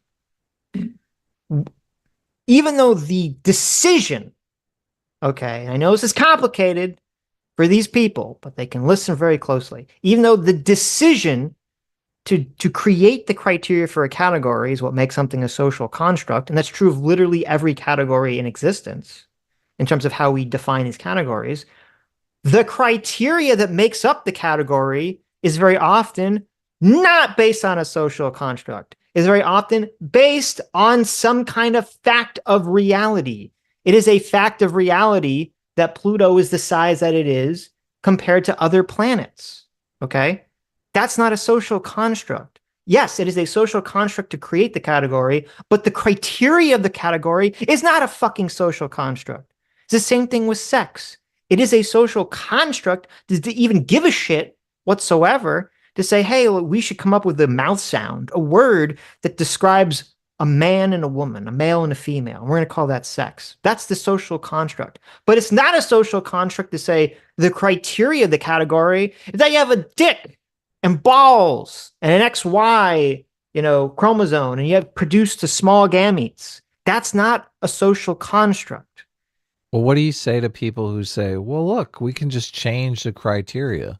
Let's make it so you can have a dick or a pussy and you can be a man or a woman. But that's the problem. They don't make that argument. They just try to win the argument by redefining terms and hoping you don't notice, using word games. If they want to make an argument that we as a society should change the category. Right, yeah. should be changing the criteria of what it means to be a man and woman, they can make that argument, but they're not. They're just waving their hand around, throwing glitter in your face and hoping you didn't notice that they changed the criteria. Right. You want to make the argument why they should change the criteria. I mean, they're trying to change the criteria. That's why they say it's a social construct, because they're saying, look, we socially constructed this criteria. We can just change the criteria through social construction. Exactly. But I mean, I would argue most of the time that they want to change the criteria to the point where the category becomes useless. Well, that is true. That is often what they want to do. Right. But that's the problem, is that people just don't know how to have the conversation. They're trying to change the criteria, which is very often, as was the sex and gender, which was based on biological categories, and they want to change it without us noticing, and it's bullshit. True. Yeah. Infinite. You could be a fucking attack helicopter if you want to. Aiden. But that's Here's not. The thing. They're not meant to be there for that. Aiden, hear me out. Aiden, hear me out. Why are we allowing? Man, listen, Aiden. To all of you, to everyone that's listening, listen. Bro, am I wrong? Aiden, listen. Hear me out. there's male and there's female. Thank Right? you. No, Period. right? There's male and there's female, right? Yes. But let's say gender means social construct, right? Let's just say it does. Let's say sex, there's male and there's female in this world. Let's say some people want to identify as, non-binary, third gender, genderqueer, these kind of things, right? Let's say they want to identify as that. Why does that? Who cares? I believe there's male and female, but who cares who wants to identify as genderqueer? I only care when it's affecting kids. That's all I give a fuck about. That's all I care about. This whole thing where you guys are talking this one and that's it. Cool. So both of you bro. are fine. That's what I'm saying. You And both, that's not can, even- both bro, of your opinions can exist. And don't throw me no Hayden. You don't give a fuck when kids get beat. I give a fuck about all genders, all kids getting fucking mentally abused, emotionally abused, physically abused. I care about all that. I'm just saying protect the kids is all I'm saying, bro. You guys okay. So you know what? I'll tell you guys what. I'm gonna identify as a fucking a dog. Let's do it. Come on. Let's identify as a fucking dog. Come on. See, he's doing the warm thing. This is my bar for bar. It's my strap. Dude. I'm gonna come over and hit that doggy style, boy. My point is this, guys. The problem is this, bro. People on the internet are so fucking bored. I get it. Cool, you guys are bored. You wanna say, oh, I identify as a fucking scooter. Dude, in real life, you're a male and you're a fucking female. I'm sorry. Okay. That's the truth. Okay. I'm And a bitch technically is a female dog. Yet you call girls bitches all the time, right? What are you do they go saying? like? Do they say no? Actually, I'm a female born when I was young, not a bitch. They don't fucking do that shit, right? Bro, I don't. I was gonna say it's shocking to me that all these bread tubers were like, "Oh my god, XQC did so good in this conversation," but like they didn't watch it. They saw like 20-second clip out of context, and they're like, "Oh, he totally cooked Adin Ross," who's not making great arguments anyway. And it's like, really? This is the caliber of arguments that we have for this conversation. Is you call women bitches, but they're not actually dogs, okay? Therefore, exo facto ispos hocto ad hom rom ribre. Therefore, trans is women's. Like, what the fuck kind of argument is that? It's retarded. It's great. Yeah. It's so terrible. It's terrible in its greatness. JMac, our Sega 5 for $20 says, thank you. Says, when I was in high school and someone called me a homo, I pulled up on him with the quote, "I'm same." Same as what? What are you talking about? There you go. You got him. Got him with the Latin. They're like, what? They're just confused. Totally. People, I remember in middle school, people like, you're a homo. Sapien. Gotcha. I was like, you got me. I remember that too. Yeah. Your epidermis is showing, Adam. Do they? Do they though? Do they? Listen. Guys, Hey, yo. there's a meme. There's male and there's male and there's female, right? If anyone else wants to think anything else, that's fine. Like you can listen. Here's the problem with today's world. Okay, let me tell you the problem with today's internet world. Okay, Tell us. The fact that both of you can't have the opinions you have, and both be It's not correct. opinion. No, just It's hear me fact. out. Hear me. Okay, fine. Okay. Listen, to me, it's just crazy that you both can't be right. Right? Are there things you're both wrong about? Sure, but the fact that you both can't be right, think about it. Right? Adin, if you believe you're right, in your world you're saying fact, in X's world you're saying fact, right? As long as your things aren't hurting anybody and you're not hurting anybody by spreading, No, right? That's fine. stop. It's fine. I don't think any. This is really stupid. Well, first of all, like, this is a very dumb. Listen, I usually like the enlightened centrist splitting the baby in the bathwater tree analogy here, but this is bad because, first of all, you have a situation where XQC has already called Adin a big old bigot for having this take already. So he's obviously contributing to the inability to have the conversation. And the difference between having the conversation and the problem is it is hurting someone. Whatever your side is, you believe the other side is hurting someone. So if you're on the more of the Adin side, you're saying, oh, well, this is hurting children because there's going to be a bunch of children that transition when they don't need to, and that's obviously going to harm them. And if you're on the XQC side, you're saying, oh, you're preventing children from transitioning, which is going to hurt them, right? So it's like it's very weird to take this sort of like, wow, well, this isn't hurting anyone, right? Of course, yeah. Look, both sides think their other side is doing irreparable damage to. Right. Yeah.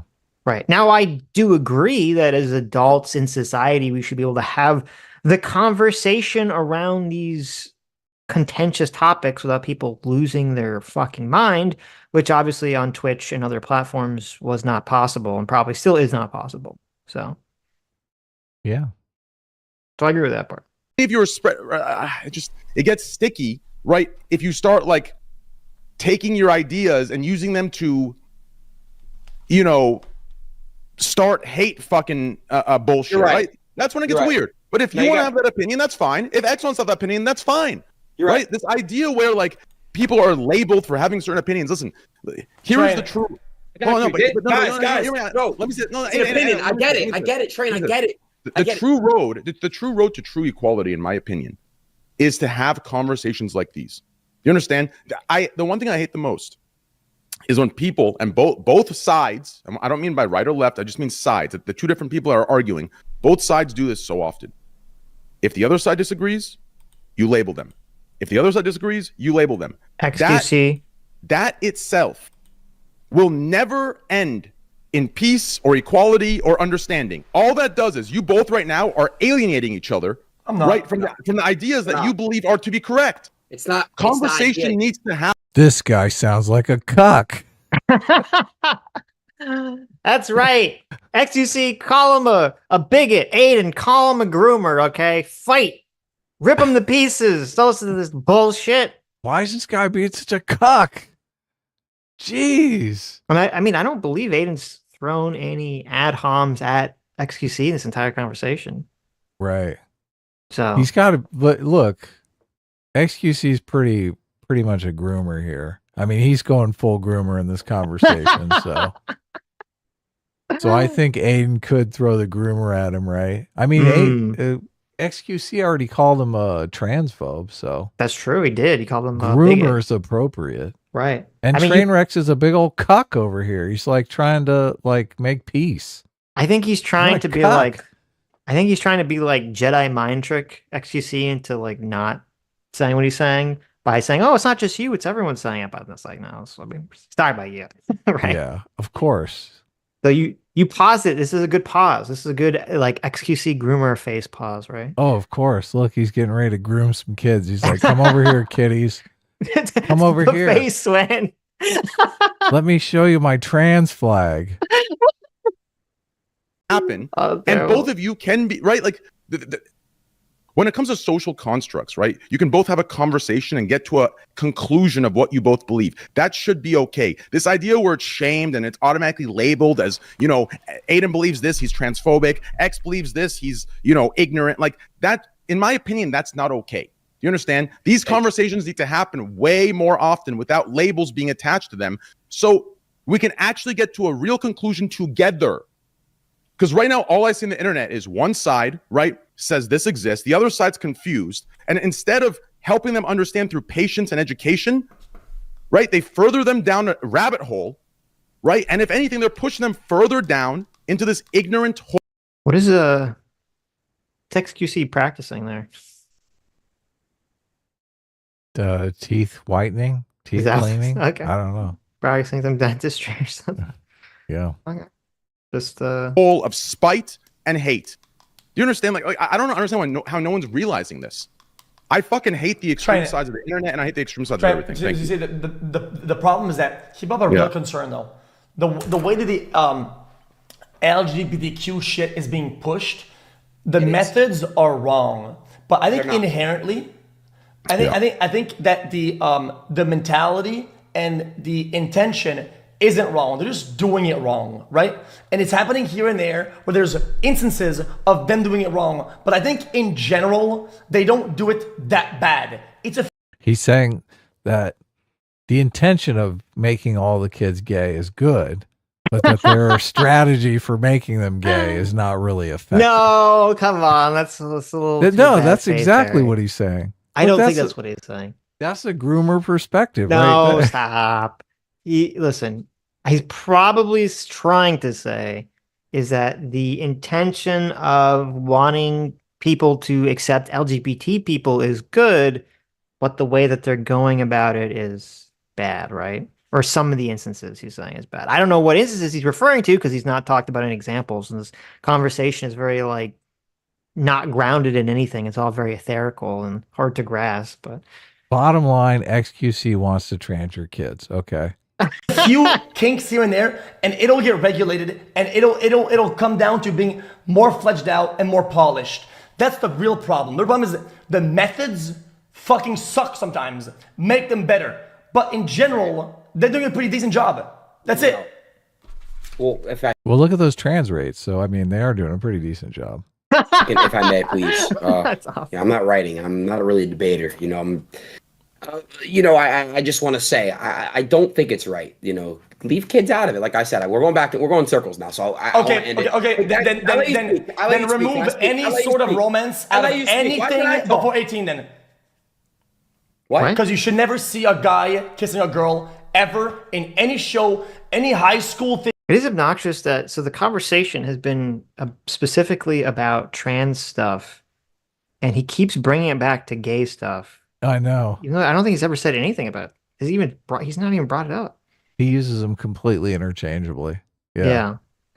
Kids should not be allowed to be gay until they're 18. Yeah. It's like, what? Yeah, nobody said that. Nobody's implied it. Right. But this is like the weird thing. Mm-hmm. That there can't be any heterosexual relationships in a movie unless you have a gay couple. It's like, what?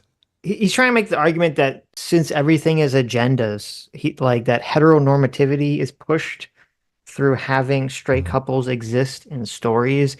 And so therefore you're a hypocrite if you only complain about like gay relationships, I guess, in movies, even though the conversation hasn't been about gay relationships and has been about trans kids, which is completely different, but all right. Anything of any sort ever. Because if you're going to get mad every time you see a guy kissing a guy, oh my God, the agenda of the gays, fuck them. If you're going to be like that, right? Then remove all guys and girls always.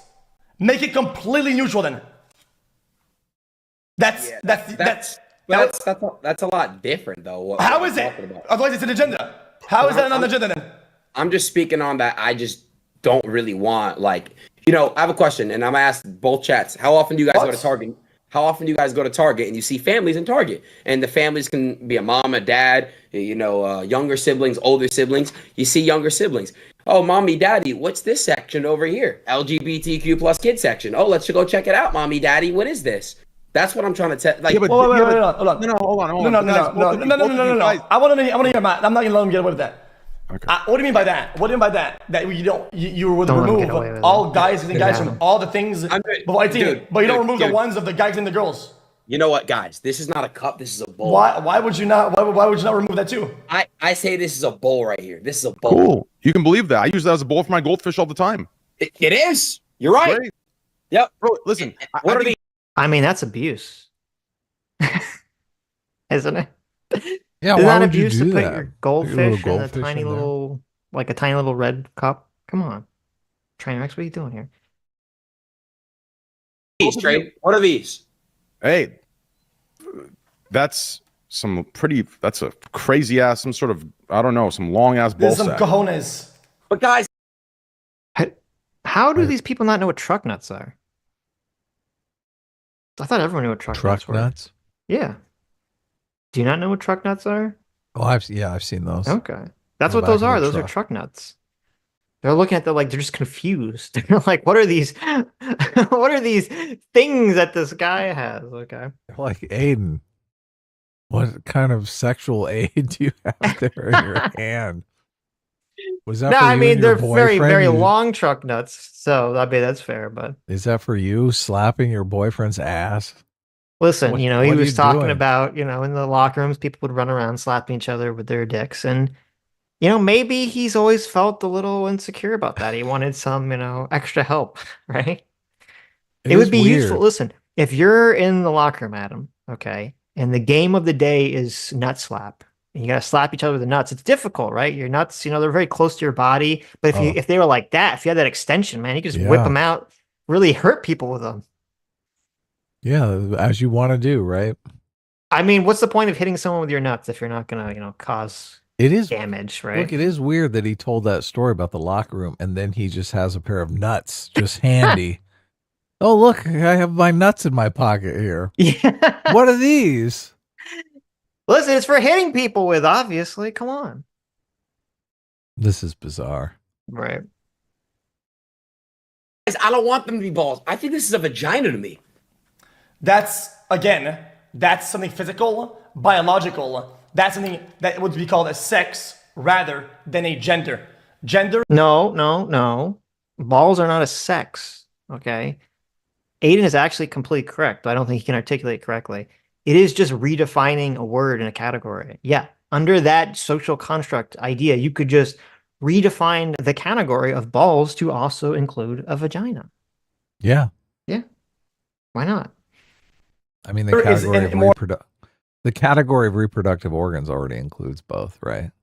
Yes. You kind of but- destroying that category. Right, but who cares? I have an agenda. Okay. The world is full of agendas, Adam. And Right. I have an agenda. And my agenda says that balls and vagina are the same. Right. Okay. Good. More of an Go for it. idea. It's more of some. It's not something you can touch. It's not something that you can. That's malleable. You fucking dumbass. Come on, X. Social constructs are not malleable, Sitch. Not malleable at all. Brother, you're the one like saying like, yo, dude, give me an idea. And I say, Adin, we should do this. That's an idea. No, dude, let me touch the idea. Let me touch it. You can't touch the idea. Gender, I don't know if you noticed, Adam, gender is just an idea. It's a social construct, so therefore it's just an idea. Like money is just an idea. You can't actually touch it, right? It just exists out there in the collective consciousness, but you can't actually touch money. It's just a fleeting concept that you grasp onto. It's like love, okay? You can feel love, but can you grab it? It's not like a thing. It's just a feeling. It's just an idea. You can't grab it. Okay. Terrible. It's like a beautiful sunset. You can't grab a beautiful sunset. You just have to stare at it till your eyes burn out of your skull. You can't. It's a thought. It's something you process and you communicate it. You can't touch the idea. I agree. That's like the right move. Is that the right correct move to just be like, Yeah. This is retarded? Yeah, Please. it is. I'm just Aiden just left, for those of you who are just listening. Yeah, he just Aiden was just literally like- just dropped the call and Yeah. just like, okay. So long. Here's I'm your outta here. social construct. Yeah, like isn't talking to another person just a social he could just talk to a chair and say that chair, I'm now going to categorize that chair as Adin, right? Right. All right, well, that was it, I guess. Jesus. Oh no. Now the I think I was right. reconciliation king I is just stuck think- alone. Yep. So the rest of the we're gonna watch another video after this, but the rest of the conversation is XQC and Trainwreck arguing about using the F slur, whether it's appropriate or not. Yeah, do you want to do? Are we going to watch that part? Do you want to? I mean, it is kind of funny because he's totally trying to bully him into using like the hard R N word. he keeps saying like, "Oh, I don't think it's a big deal to do that." Right. But I wouldn't do it. Right. We can watch some of it. Yeah, I don't know watch the whole thing because there's one part that's really funny that I'll have to find, where the chat kind of attacks. XQC actually says something that's like really nice and then immediately like destroys it. Like 2 seconds later, it's hilarious. I think listen, I've been pro transgender rights a very long time. I just think what you guys are arguing is, I don't know. I just think it's both. I don't know. I can't explain. It's just, I don't know. These conversations, like what Aiden's saying, right, is solved by parents parenting, right? Yeah, exactly. A parent should, and that's what I was going to say next, right? I was just going to tell Aiden, like, let me just tell him to join real quick.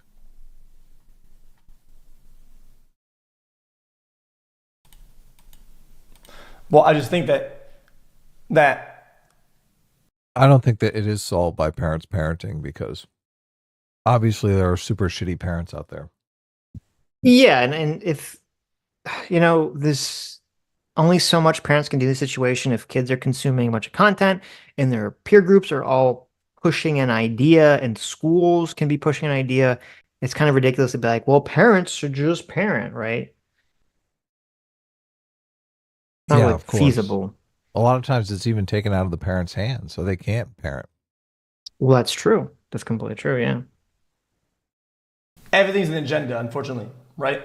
And things push in certain directions, right? But if you think that things aren't pushing you in certain directions, but it only is when it's gay, I mean, I think you're just wrong. I think it's just what it is. If you're gonna remove all types of any sort of things related to sexual orientation, right? It has to be all of it. You can't just pick and choose. We will selectively never show gays as an agenda, but we will show you guys and girls and heterosexuality all the time. Why? It doesn't make any sense. Your argument is just that one is natural, one is the God way, one is correct. Okay, then you're just homophobic. It is what it is. You can just say it. If you're gonna say that, if you're gonna say two. I hate that because it's just one is more popular. Mm-hmm. Like one is obviously, it's not like normal per se, but one is more popular. So I understand why it's shown in media. It's because it's just more people will relate to it. One is more relatable to more people. Right, sure. Well, in terms of like the straight versus gay relationships. Yes. Yeah. In movies and media. Right. In terms of the trans stuff, and this is kind of the problem with, Aiden's argument, actually, and most people when they have the conversation, because I mean, let's be reasonable. If most people don't have my argument or Adam's argument when it comes to the trans conversation, I think most people have an intuition of like, this is gross. And then it's kind of like working a little bit backwards because the argument, the good argument is like, this is a procedure, a protocol that is not been tested. We don't know if it actually is effective or not. We don't know if it's going to make things work or not.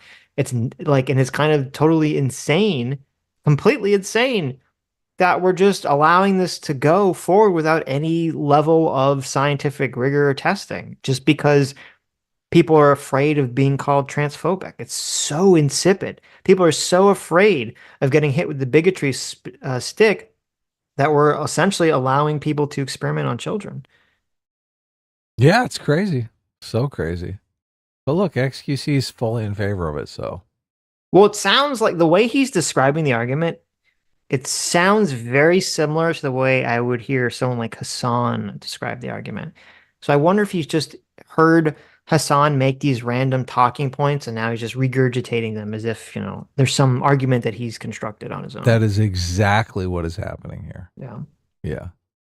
He's a parrot, basically. Gender shit. If you're gonna say gay stuff is bad, say with your chest then. I am homophobic. I'm a piece of shit. Just fucking say with your chest. Because people say one with their chest, but don't say the other one. Yeah, but they're scared of who they are. I don't think it means someone's. See, this is what I was talking about. So, like, if you don't empathize with a homosexual couple in a movie, you're a homophobe. You're a fucking bigot, Sitch. Mm-hmm. Yeah. If you can't sit down and watch gay porn with your gay friends, Sitch, and you are a homophobe.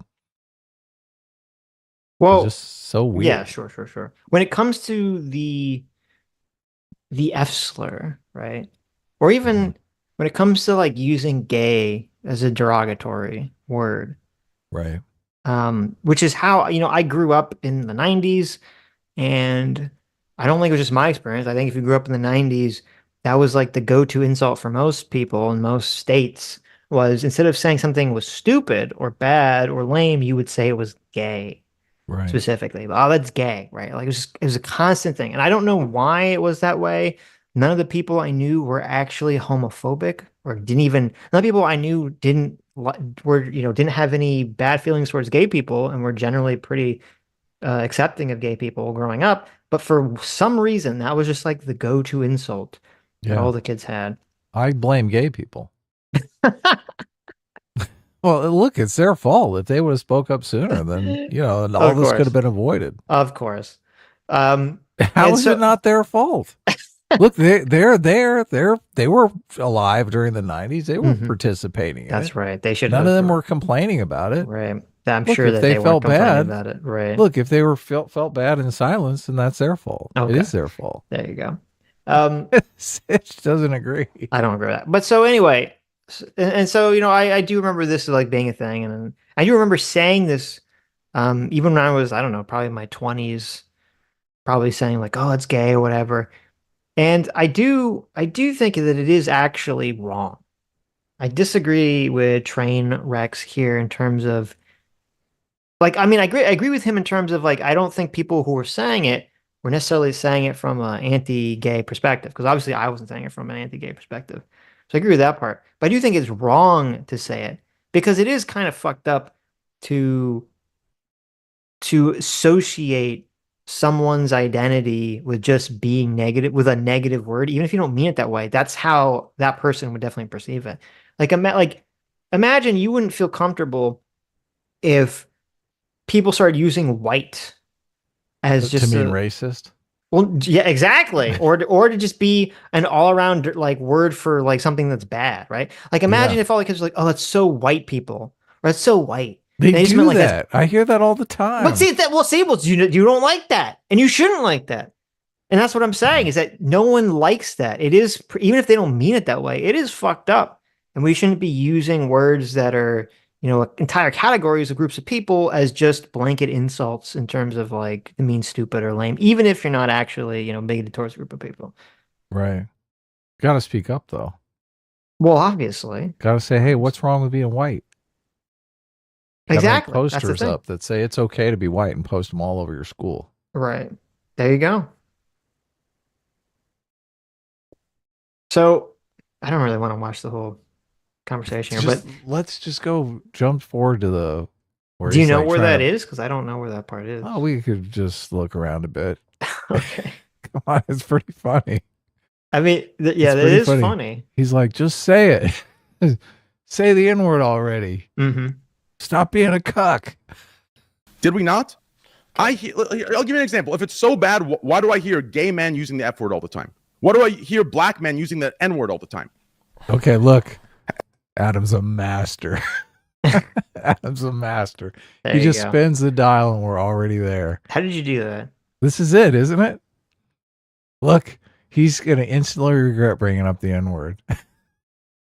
Actually, wait, hold on. I think it starts a little bit earlier. Oh, did I go too far? I was looking through the transcript here. Oh, okay. Look, you're already on it. You're like, I'm going to find it. N-word on There we go. Can argue matters. That's what I think. I think context matters and it's person to person. I think on Twitch alone, there are more white people that are upset at words that affect black people than anything. And you can argue. Now that I agree with completely. That is probably 100% true. Oh, well, it's the people in power fighting for the minorities. Sure, in certain situations and context, I agree that's necessary. But when it comes to someone using the soft word N-word on Adin's stream and we need to cancel him for being a racist, I think that's overboard. I think that's platforming. Yeah, F word or N word soft A. Yes, the hard R is. I did not say soft A. I said R. I said hard R both times. I used this terminology. I brought up F word and N word soft A. I brought up these two things. I brought up F word and N word soft A. You brought up hard R suddenly in our argument. Because it's a slur. Soft A is also a slur. It's the equivalency in both realms. It's an equivalency. Right, but I truly don't believe. Then you're just being disingenuous. Then I don't think I'm being I don't think Adin's being homophobic when he uses the F word. How are you gonna put up soft A against F word? You have to use the hard R. It has to be both slurs. You cannot use a fucking downgraded one and then the most extensive one for gays. You can't do that. You have to use both R. I don't think so. Wait. What? I don't think either words can be compared. Okay. I think in respect to each situation, right? Like, for example, right? The F word, in my opinion, right? The history of the N word is pretty clear, right? It comes from a very, very bad place, right? Culturally speaking, even back in the day when No, so even back in the day when the N-word soft A was more normalized, right? It wasn't for you, but in America, people used it like brother, right? We said it like, what's up, dude? What's up, brother? But we said soft A N-word instead, right? It was normalized, right? But even in that time, the hard R was never okay. It was never okay, even in that time, right? The F word in that time, that's why I bring up F word and soft A, right? Hard R was never normalized in the hard R was okay for a long time. No, it was soft. No one ever said, what's up, hard R? People said, what's up, soft A? Oh, wait, it was usually dude and oh my goodness, brother. As an American, hard R was normalized in slavery days. Even after it was still normalized for a long time. Right. No, I'm talking about the casual talk. I'm not talking about the actual. It was still casual, even after it was illegal. It was still used. You're talking about casual racist usage. I'm talking about casual non-racist usage. This is the problem that no one ever brings up, right? You backed up way too much. Right? And like I said, I guess you could say, who am I to say that? I'm a fucking brown. I don't know. I mean, this is kind of boring, but I know it is. Yeah. I was trying to get to the part where it was like pressure. Let's say it. I can't find that part. Say at all, it. So You have to say it. yeah, Look, Doesn't you're matter. being disingenuous if you don't say it. Why right. don't you say it? Say it. Say it already, Trainwrecks. Say it. I think. Okay, wait. I think it's at this part. Hold on. We're gonna Very watch another excited. video. I'm not gonna argue that. anyways. That's just lame as fuck. You're being lame as fuck. You're being really lame. It's lame as fuck. What? You're being lame as fuck because you just won't say it. No, listen, I'm telling you, I disagree with it all. I'm not telling you I believe in that. Bro. What you're saying is, I will shoot one bullet and it's gonna hit 1,000 targets, right? Oh, Okay. You shot a bullet and hit one guy out of 10 shots. Dude, that's just really wrong. It's as wrong as the other one. Dude, you can definitely tell if something's gonna be hurtful at a high impact and one isn't. Choose your shit and try to be nicer. Brother. It's not that big of a deal, dude. Just be nicer. Oh man, that point of view to me is crazy to have. That's crazy, bro. What? Listen, if I would have asked you 6 years ago, 10 years ago about the F word, you would have said the same thing about autist as you said about the F word. You would have said, "Oh, it's not hurting that many people. It's called casual," progress. Right. So what? So my point It's called is, progress. We move on. Right, but my point is, if you hold it consistent, right? If you hold that viewpoint consistent, then you would apply it to all the words. You wouldn't say, "Oh, well, it's hurting less people, so it's okay," right? That's just what we know now. My point is, I disagree with the entire thing. Do you understand? I believe. Listen. Then it's say so with the hard Arden. What are you talking about? Then say it. I prefer not Have to some fucking balls and fucking say it already. I prefer not to say it. Why not? What does that have to do with anything? Then you're a hypocrite. Why am I a hypocrite? This is so Say it, good. Adam. Say the N word with a hard R. Otherwise, He's you're a like, hypocrite. yeah, exactly. He's just like, listen, you got no balls, Where's Adin? He And need to you're- borrow Aiden's big stretchy balls. Okay. and you're a hypocrite if you Use the don't borrowed say balls, it right yeah. now Say the N word right here, right now. with a hard R, or else. Because you're a hypocrite. I don't use the F word. I don't use the hard R N word. Do I say it in I private? Yeah. say that there's high impact ones. Wait, did he just say he says it in private? Why am I a hypocrite? Because you're a hypocrite. I don't use the F word. I don't use the hard R N word. Do I say it in I private? Yeah. say that there's He says it in private. Oh my god. Did he? That's what he said. He said, "Do I say it in private?" Yeah. Oh, really? That's what he said. Yes. Uh-oh. Uh-oh. Busted. high impact ones, and there are ones that aren't too bad. I pick and choose what I say to try to not cause too much damage and not to be a fucking bitch ass. You say, "Oh no, it's black and white." Okay, you want to be in the black area then? Fucking say it. My argument is 10 years ago. What you're arguing now for autist, 10 years ago, people argued for F word. Correct? Correct. Right? So all I'm saying is if you're gonna hold this virtue signaling idea, then at least apply it to all possible worlds, even if now you don't have the data to show that it hurts a lot of people. No, absolutely not. We're not allowed to say autist anymore. Now you can't even say autist. Is that what he's saying? Wow. I mean, listen. That's retarded. That is the proper response. Okay. Because we're not there yet. Why does it only apply to the cool, popular things that people are fighting for now? Why not apply them to a consistent philosophy? Because it's called progress. We get the places by understanding more, and we improve as people. If you want to say, I decide not to improve. I'm a fucker, and I will remain. Okay, then you're a bitch ass. It is what it is. I mean, sure, you can be a bitch ass. He's just so matter of factly. He's like, look, this is progress, dude. If you want to be a bitch ass and not improve, it's funny because he's so mean.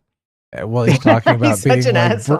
Yeah, he's such an asshole. Well, he's talking about being like virtue signaling nice. I know, but that seems well. First of all, it's hilarious to be like, listen, if you don't say the right words to get in the sign of progress, then you're a bitch. Exactly. Even though that is technically a slur against women, right? Yeah, it's hilarious. It's Unless totally you hilarious. say the exact things I want you to say that are on the right side of history, you're a pussy ass woman bitch. Exactly. It's like, oh, I'm a little confused. A little mixed messaging here, XQC. Now say the hard R word like I told you, you Say the hypocrite. N-word You hypocrite. with a hard R. He's just being so evil and manipulative, while at the same time he's like, I am the virtuous one here. I am on the right side of history. Well, that's what's so like hilariously weird about this interaction to me is that, XQC, he had the whole thing where he's like totally fine with stealing people's content and justifying stealing people's content, and he's totally fine, shoving his wealth in people's face and bragging and calling people poor. And it's like now all of a sudden it's like, let me virtue signal about words. So I guess that makes me like the moral person here. People like to watch him because he is a detestable human being. I think that's why a lot of people like watching Hassan. Maybe that could be Because it. just look, they're like stupid dude bros that do ridiculous shit. I mean, he's got his reaction game down, man. It's over the top. Right. Yeah. Right. Well, it is, I noticed this at a very young age that it's just a lot of people want to be bullies. And as soon as bullying became not socially acceptable, they had to find a weird moral framework to justify being a bully. So it's like, oh, well, you have to find the person who's morally bad that I can bully them. Yes, that's exactly right. Yeah. Bring up the quote. Bring up the Huxley quote, yeah. They've got to feel morally righteous in bullying people. Mm-hmm.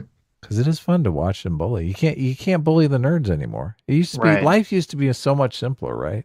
It was just the jocks would bully the nerds. But now you have to bully the people who are doing the moral infractions against the trans people.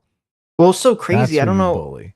I think it was Sam Biddle or one of these fucking people. It was like during the Gamergate thing where they were like, oh, we need to bring back bullying. And that's what's so weird about so much of what's going on here is that essentially you have the popular kids, like bullying became like something you weren't allowed to do.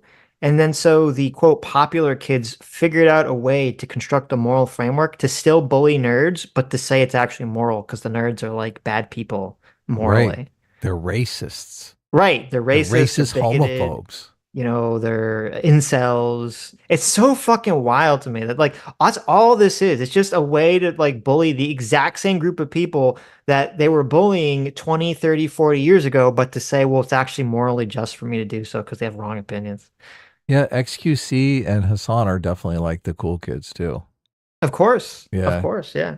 That's why it's so hilariously gross when they try to virtue signal as like, XQC, I guess, for this, but Hassan trying to virtue signal is like he's some sort of, power of the people kind of guy. Right, yeah. Ugh. He literally wanted to call a gay guy a twink on TV or on Piers Morgan's show just because he's like, who are you chirping at me? I don't even know who you are. I'm such high status. Right. As any socialist would go to the status bucket for their insults. Oh, of course, yeah. Oh. Look, you're nobody. Look, I'm attractive and rich. Who are you, piece of shit? Why are you even chirping at me? Mm-hmm. We don't have to watch any more of this. We can move on to the other. Well, there's one part I wanna go to that's actually kind of hilarious. Okay. Let's do it. So I'm not gonna watch the whole. I'll just tell you like what the lead up is. So the lead up to this is actually kind of hilarious. XCC's talking about why he doesn't use the word retard anymore. Oh, he doesn't?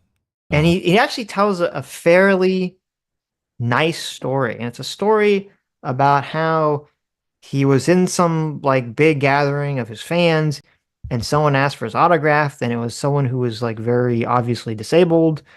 And, he thought that and he kind of actually lays out a pretty coherent and good argument for why you shouldn't use, the F slur or the N word or retard, because it's like, oh, you're going to basically, even though you don't mean it, like you're going to have fans or people that are of that group that are going to catch like a stray bullet, essentially. They're just like, oh, watching their fan, all of a sudden, bam, they get hit with like, oh, what the fuck? You just insulted me, right? Like, what the fuck? And every time he would think about using like calling someone a retard, he didn't want to like offend, this fan that he saw that was like disabled. Okay. Yeah, like, no, that's good. Right. Yeah. Yeah. And I was like, oh, that's all like really good and well reasoned, well thought out, very empathetic. But then immediately in pure XQC fashion, just undercuts everything he just said. Okay. Okay, perfect. There is a certain point, like for example, we rest in peace to a community member I used to have. She did not like the use of the R word, right, or the use of the A word. Hold on, I right? say poor. I say poor. If you're poor, you can change your fucking life. There are things you can do to take control and fix your shit. If you're fucking R word in the way and you're disabled, you can't change that. You're fucked. You're fucked. If you're poor, you can change your shit. So hear me out. You can change your shit. Holy fuck, it's not that hard to understand it. So all this empathy for people with disabilities, but zero empathy for anyone who's poor or not rich. He's completely totally fine to attack people for being poor because they could hypothetically change the situation. Yeah, what a It's moron. It's so insane. It's so fucking insane to me. Where is all this empathy and all this high-minded morality? And then it's like, oh, but by the way, I'm still going to use my wealth to attack people for being poor, which is so despicably gross. Yeah. Wealth comes from, well, I'm sure a lot of his wealth is based just on the fact that he was born like conventionally attractive, right? Mm-hmm. Yes. So it is something that you were inherited. Mm-hmm. Okay. Let's watch a different Anyway. video now. Yeah, this other one I watched part of, and it's This video is brought to you same by kind of transgender cancer, basically, but just aesthetically very different. Well, and also, so we had like the dummies talking about gender, and now we have like the supposed intellectuals talking about gender. Yeah, it's funny. A little bit more high-minded concept, right? So here's our good friend Wisecrack, talking about his very intelligent things. And here's a gender theory why now video. I'm sure you can guess that he's going to make very eloquent, non-strawman-y, good arguments about why people are having conversations about gender. Oh, of course. Twitter Socks for $20 says, no fair, Adam can make a trans joke, but I can't. Trollface, in all seriousness, XQC is making the straw man about not being sexual around kids when that's at face value the entire point of pushing children to be trans. Did I make a trans joke? I don't think I did. I'm sure we made a trans joke at some point. No. Impossible. That's how true. How dare you? Adam would never, ever, ever make a trans joke. That's a good point. I said Ever. XQC was a groomer, but That's true. that wasn't a joke. That was Oh, that was sincere. that was serious. Terrible. And not true. You don't know that. That's true. I don't know that. Look, Okay, show anyway. just show me the evidence that Okay. he's not a groomer, okay? Let me go. Show me the evidence. Show me one thing. Just show me one thing. Show me one thing. Okay. Anyway, let's get into this. how we dress, the color. Is this the wisecracker? This is the wise crap. First of all, that's very racist. Okay. That's very racist that you just said that. The wisecracker. Why?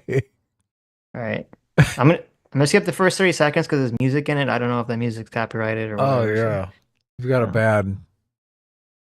bad track record We with do. copyrighted music, unfortunately. So we're How trying to we get our dress, shit together. the color of our razors, whether we can hug our bros without saying no homo, and maybe even our ability to count. But today, traditional gender is under attack by Ah! We got more. Hold on. Traditional gender. You got to get out of all the songs. Traditional gender is under attack. Yes. What? You didn't What know is this? traditional gender? Traditional gender is when a man goes to work, Adam, and a woman stays home and cooks a pot roast and wears an apron. Oh. You mean sex roles? That's it. Yes. When the man is out hunting the mammoth and the woman is picking the berries, that is the traditional gender roles that I support in this society of America.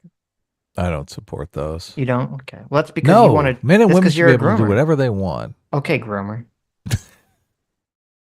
Terrible. Wow. Sweeping the nation with no child being safe from this. The hips on the drag queen go swish, swish, swish. The outcry today. I mean, that's pretty fucked up and weird. Like, what is the point? Why? Yes. Just sit them down and show them David Lynch movies. Come on, they're too young for that. It's so funny because, like, these people reflexively defend the drag queen story hour thing. With no one's ever articulated why it's actually like, why is it even good in the first place? It is super weird, fucked up. Like, drag isn't even like, it's just men, very often gay men, but not always, but very often gay men who want to, to dress up as women, which if they want to do that, that's fine. But like, why do kids have to be subjected to this? Yeah, why? Yeah, exactly. What's the argument? What is They the haven't- argument? they haven't made one. Normalizing weirdness? Yeah, and then it's also like the whole bullshit where they try to say like, well, drag isn't sexual. It's like, what the fuck are you talking about? It's obviously sexual. It's always been sexual. And they say, well, no. Listen, here's like a sketch in Monty Python where like the people were dressed in drag as a joke. That's not sexual. I'm like, yeah, because they're making fun of the concept of it, right? You understand that's very different than the drag queens doing drag queen story. They're not making fun of themselves for the concept of dressing up like women and saying it's preposterous that they dress up as women, you stupid fuck. Yeah. Today is mostly focused on trans and other gender nonconforming folks, who apparently pose dangers that Chaya Rychik of Libs of TikTok struggled to clearly articulate in a recent interview. The whole thing is based off of a lie, and I think that this lie cannot be mainstream in our society. It's a lie. At the same time, we're seeing anxiety about a That was a little clipped out of context there, right? We covered that. We did cover that interview, yeah. But I mean, listen, Chaya Rychek, she's not exactly the sharpest light bulb in the silverware drawer, as they say. Yeah, but the lie she was talking about was that you could change your biological sex. That is true. Which is a lie. That right? is true. I believe that is the context of what she You was can't talking change your biological sex. about. Right. So she's correct in that. Yeah. Though, I did reply to Miss Rychek today. Oh, did you? Oh, yeah, you're right. You told her to take the Libs of TikTok off. You're like, why are you throwing liberals under the bus? So there's she has like a video of some of these pro-Palestinian, like far left people screeching, just basically looking crazy. And she tweeted out and she said, #liberalism is a mental disorder. Right. And so I replied, I said, these are Marxists that despise liberalism. I know you made the name of your account before you understood what was going on, but isn't it time now for you to address the reality that these are Marxists and stop helping them hide behind the liberal label? No, she's got $1 million brand, Sitch. She can't just change it on the fly like that. She's got to lay into it. I mean, listen, I understand if she doesn't want to, if she can't change the name of her account because it's so the brand, but like you don't have to create like the hashtags and just say shit that isn't true based around it, right? At least she doesn't even know what a liberal is. Let's be honest. Well, that's probably true, right? Yeah. And listen, I got mostly positive responses from that, so there you go. Thanks, guys, for the support. Yeah. And I think a lot of it's James Lindsay has done a really good job with this. I think some other people have who have been like really trying to push the idea that like liberalism needs to be reclaimed, I guess. You can't, and to associate this stuff with liberalism is really, it's a losing strategy essentially. I love it when conservatives shit on liberals in the same breath as they defend individual rights. That always cracks me up. Yes. Yeah. Sure. And unfortunately, this is kind of because like the terms liberal and conservative and republic have all been sort of like used in ways in America than they're like differently than what the ideologies themselves mean. So Right. Yeah. Yeah. Supposed liberal attack on traditional gender roles. I just think the message that the left has sent men in this country for decades now is that they're trash. And as Tucker Carlson I mean, that's true. Yeah, how is that untrue? You disagree with that? That's completely true. There's actually a clip that I want to react to during the week from The View, where it's just them all talking about, well, not all of them, some of them defending men, but some of them just saying about how men are all just trash, and it's like so gross and sexist. Wow. Freaks out about the collapse of male testosterone levels. TikTok tradwives lament the tragedy of women having jobs. If you are not familiar with the term tradwife, it is a woman who chooses to live a more traditional life with ultra-traditional gender roles. Which has us wondering, why is gender such a hot-button issue right now? Where does our fixation on traditional gender roles come from, and was it inevitable? And why does the simple existence of trans folks make people so angry and worried and scared? Seen complaining about a woman she believes to be transgender using the woman's bathroom. Her husband, a middle school vice principal in Neptune, New Jersey, becomes so irate he throws beer at the people recording them. Okay, so sex and gender get confused a lot. So let's start with defining some terms. According to the World... So it's very interesting. He says, why do people care about this topic, right? And he plays a clip of someone accusing a man or possibly a trans woman, I don't remember the story, details of the story, using the women's bathroom, right? And so there's some issue of safety and security, and we've had long conversations about this topic on the stream and many times. Now you'll notice he never actually comes back or addresses anything related to that topic again. About whether there should be a safety concern, or is it right for people to have those feelings, or wrong for people to have those feelings. He never even talks about it. He just brings it up and then just drops it. Talks about a bunch of other crap. Yeah, because it's just meant to scare you into feeling afraid of conservatives. Right. Yeah, angry conservatives, right? Oh, rage. J-Mac for $20. Thank you so much. Says traditional gender is when my wife demands I open the jar and squish the spiders. Note, I don't squish the spiders. I relocate using the cup and plate method. Good. Go. Always let the spiders live. Really? Why is that? Because they're good. They eat other insects, other more annoying insects. That is true. Health Organization, sex refers to the different biological and physiological characteristics of females, males, and intersex persons, such as chromosomes, hormones. Wait. Wait, hold on. I gotta go back. Reproductive organs. We're like lost here already. No, I'm following along. A lot. So let's start with defining some terms. According to the World Health Organization, I don't know why we're using the World Health Organization, but okay. Because it says the thing that he wants to say. Okay. Of course. Okay. It says sex and gender are separate. Right. Oh, look, you know why? Why? Because the first sentence, gender refers to the characteristics of women, men, girls, and boys that are socially constructed. That's why we decided to use the world. Exactly. Oh, okay. Okay. Because, when I've talked about this, if you go use the APA, the psychiatric APA that writes the DSM-5 that people use to, make these questions about gender dysphoria, which is the only reason we're even talking about this, they say the opposite. They say that, the things that constitute gender can be social constructed roles, and part of it is biological. And they don't like that answer, so they have to go find the World Health Organization for some reason. Right. If you think young men are too violent, but you think that male aggression is socially constructed, won't you try to solve that problem a lot differently than if you think it's biological? I mean, the only reason that men make up the majority of prisons, Adam, is because boys are taught to solve their problems with aggression and anger. I don't know if you knew. Yeah, it's all a social construction. Yeah. Yeah, if we just taught boys to be nicer and more, passive, right? Like we teach women, then they wouldn't be in prison all the time. Oh, yeah, it's working great. Yeah. I also like the first success. I know. I also like the first sentence of the second paragraph.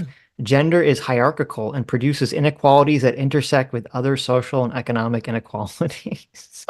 Oh, this is the World Health Organization? This is the World Health. It's a fucking joke. That's scary. Oh my God. That It's is terrible. scary. Isn't it? Yeah. Newspeak. No.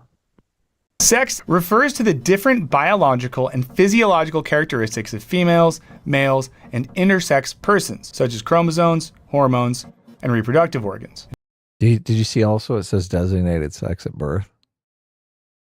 Wait, no, I didn't. Let me go back so I can see. Yeah. Did, Which may or may not correspond to that person's physiological or designated sex at birth. Not That's observed. important, Not observed. Not biologically observed sex Right. at birth. That's Designated. true. Designated. Somebody's making the designation. Mm-hmm. Some bourgeois doctor came in and just decided, look, I see a dick. This is a man. I am kind of shocked that for all the sentences for him to choose to read, that's what he chose, as opposed to just reading the first sentence. That's kind of weird. He knew all these other sentences were way too woke.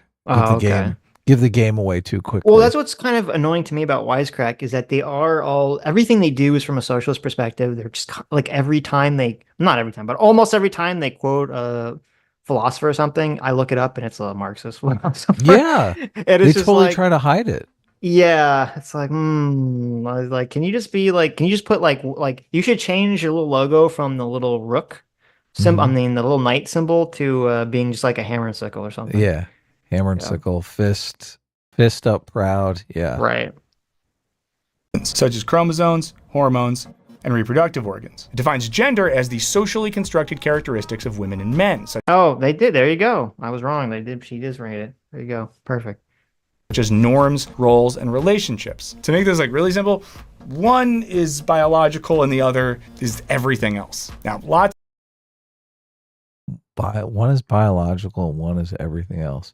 See, this is where we get back into there's a lot of behaviors that are biological. Yeah. Good luck trying to disentangle that idiot. Yeah. Lots of people view gender as a binary. We're born male or female, and that's how nature intended it. But this isn't really borne out in the animal kingdom. So there's this really obnoxious thing too, where there's this weird conflation. So gender and sex is a binary. I'm not talking about intersex people, obviously, but gender and sex is a binary for 99.99999% of the population that don't have intersex conditions. And just because they're not absolute binaries, and this is where it's like very dishonest, just because it's not absolute binaries where every man has the exact same characteristics of every other man and every woman has all the exact same characteristics of every woman, just because there can be some variability between the binaries, they say, oh, well, then I guess it's the categories don't exist, right? Yeah. I guess the binaries can't possibly exist because there's some level of variability in them. Like, that's retarded. That's insane. You can have the colors blue and red, and there are different shades of blue and there's different shades of red, Adam, but they're still fucking blue and it's still fucking red. Okay? Just because of different shades doesn't mean the colors don't fucking exist. Yep. I think it's called bimodal. That is the term. Yes. It's gender and sex are a bimodal spectrum. Yes. Yep. Where many species are intersex, and fungi can have thousands of sexes. As scholar Myra Hurd writes, the majority of living organisms on this planet could make little sense of the human classification of two sexes. Wow. I mean, it's such a brilliant, point. Like, because mushrooms don't have, normal two sexes the way humans do. I mean, God, golly gee whiz willikers. I mean, that's a fantastic fucking argument, right? Wow. Yeah. Mushrooms. I'd like to see a mushroom make sense of anything since they have no fucking central nervous system. Like, what the fuck? Do they even know that they exist? Listen, don't you know mushrooms know everything, okay? They just spread their little fungal tendrils through the ground. They connect to every living organism and they know all right? They're higher dimensional beings. That's why when you eat mushrooms, you can trip. Yeah. Okay. The majority of living organisms on this planet could make little sense of the human classification of two sexes because they can't fucking read. Okay. They can't read shit. They don't even know what words are. If mushrooms are so fucking evolved with their classification of sex, why the fuck can't they write it down? Send a fucking email. Here's a better one. Why don't the fucking mushrooms get a Twitter account that can tweet about all the fucking genders they have, asshole? Exactly. God, this piece of shit. But clownfish, Adam. But clownfish, they can change their sex.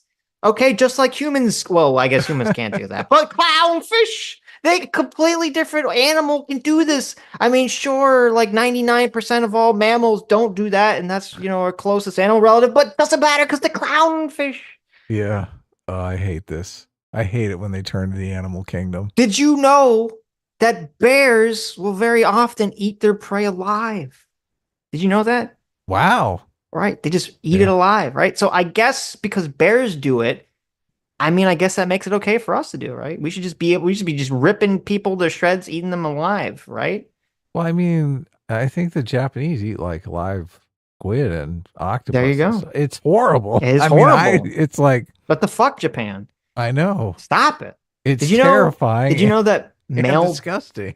Male bears will intentionally kill the cubs so that the female bear will re-enter estrus? Yes. I think lions do the same thing if they're not their children. How come human females don't go into estrus? I mean, listen, bears and lions do it. So does that mean that humans should do it? Does that mean that humans should do it? I'm just curious here. Maybe they do. Estrus. Why do they call it estrus? I never hear estrus in the I never heard estrus in human sexuality class. Well, because humans don't go into heat generally, so we're not Moderate believed or to go normal into heat. psychological stress. Yes. Oh no, stress. There you go. Oh, moderate or normal psychological stress interpreted as being beneficial.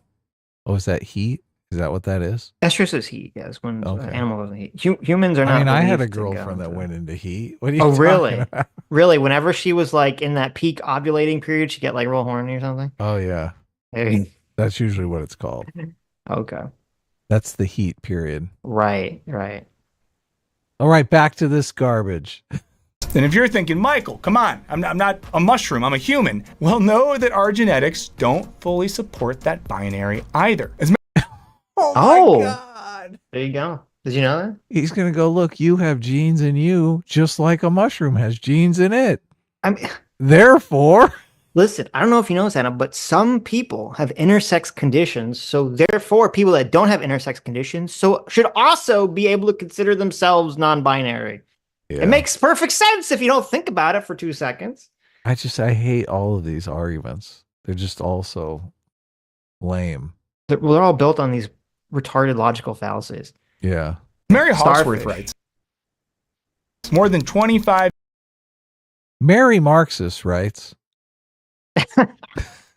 Yeah, what does she say? What does Mary Marxist write? More than 25 genes affect sex development, contributing to a patchwork of genetically distinct cells within one body, some of which may have a different sex than the rest. Given the biological complexities of sex and gender, it makes sense that historically, humans weren't really wedded to a binary. Okay, before we keep going, I want to tell you about today's sponsor. No. You don't want to hear about the sponsor?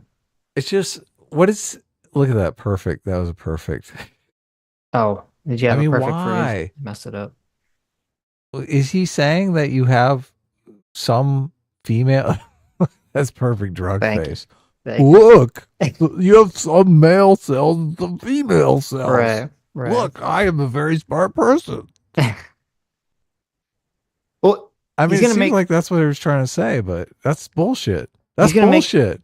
He's going to make this absurd argument that the concept of humans kind of dividing themselves as to male and female is a relatively new concept and not the way humans thought of themselves for thousands and thousands and thousands of years, which is so obviously a lie. It's so absurd that that's what he decides to spend the video doing, is to try to push this absurd lie.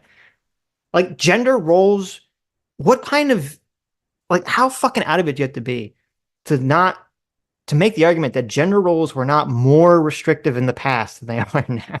Yeah, it's completely ridiculous. You're saying that when human beings were more animal-like, that's when they had this mysterious third gender. How come there are not animal species that have this mysterious third gender? Yes. How come they're all binary? Now, he doesn't say this, but this would be my guess, because this argument that he's going to make is so fucking weird and stupid that, we used to be like, listen, we used to be so much more, free. And then evil enlightenment came along and made us all restrictive binary sexes. My guess here, if I had to guess why he would latch onto this argument, or the channel would, because I don't even know if he writes these scripts or he just reads them, is it sounds like they're kind of operating from that Marxist perspective of the naturalistic savage fallacy.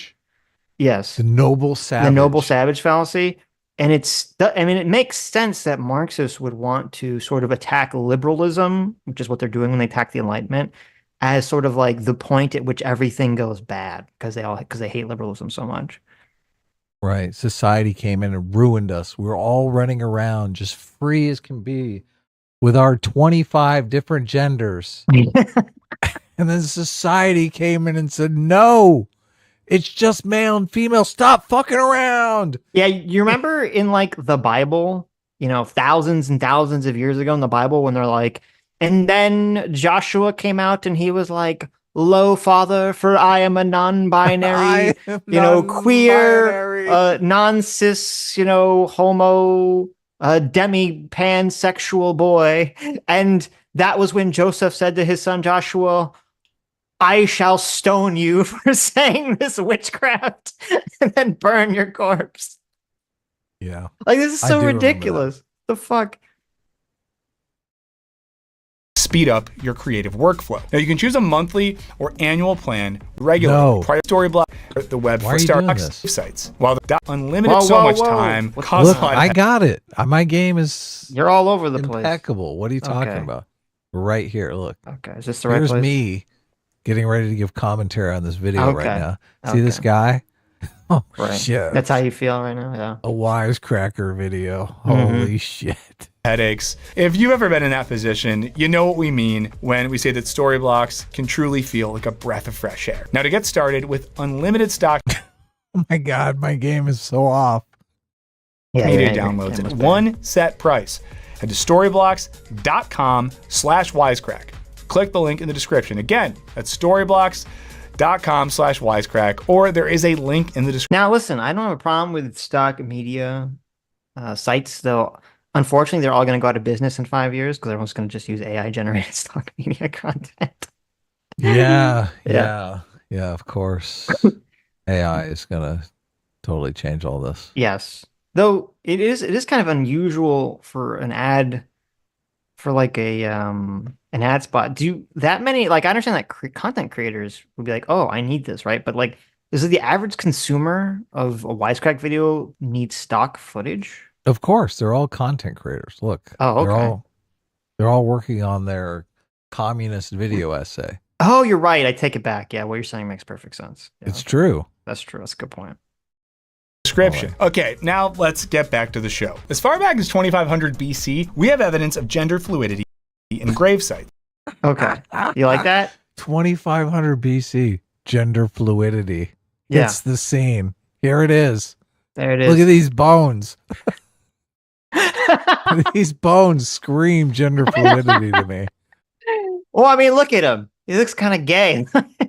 I mean, it is. Yeah, They look. put him in that gay position. So I looked into the story, okay, because I was like, what the fuck is he talking about? There's a very funny article from NBC called Gay Caveman Story Overblown, Archaeologists Say. Oh, wow. Okay, good. Okay. So this story is so stupid.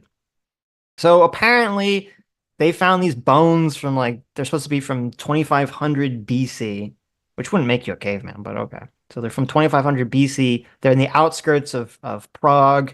And apparently in this society, they believed or found evidence that when women were buried, they'd face them and position their bodies in a specific way, and when men were buried, they'd face their bodies and position them in a specific way, right? Mm-hmm.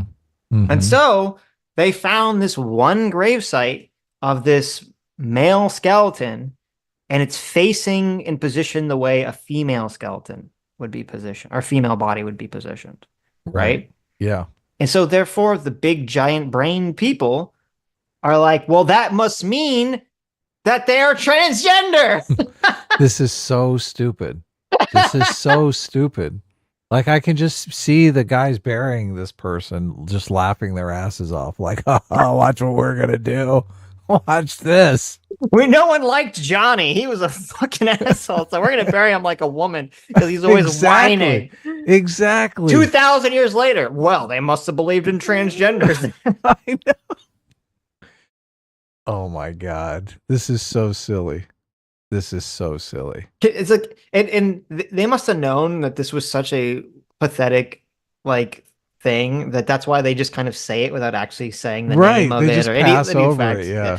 Oh, there's evidence there's non-binary cave people. No, shut the fuck up. It's shitty evidence. Actually, it's not really evidence of anything, but let's move on.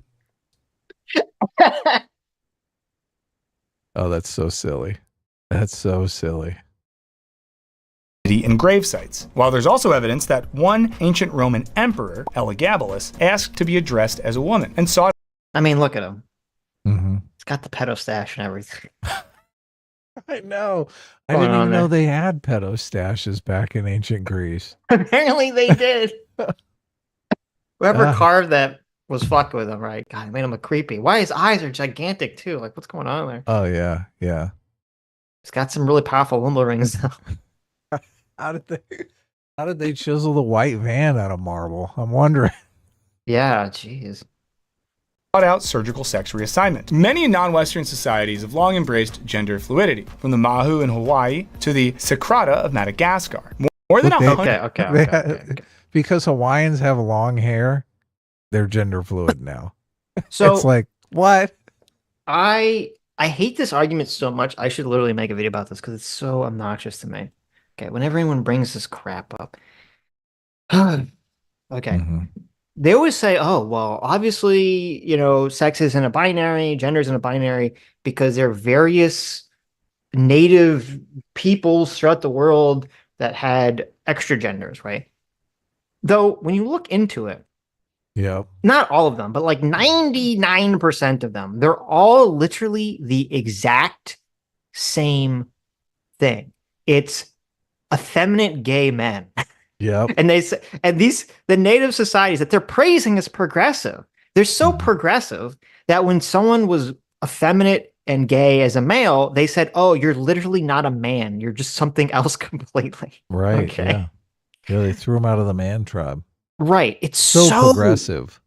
Fucking absurd that they hold this shit up as like a progressive thing when in most of these societies they weren't. And there's so much lying too, because there's like, I forget, one of these tribes, it's true that like some of these tribes, they would kind of say like, oh, if you're one of these effeminate gay men, maybe you're like have magic medicine spirit powers, right? That is true that some of the tribes did that. But most of the native tribes did not do that.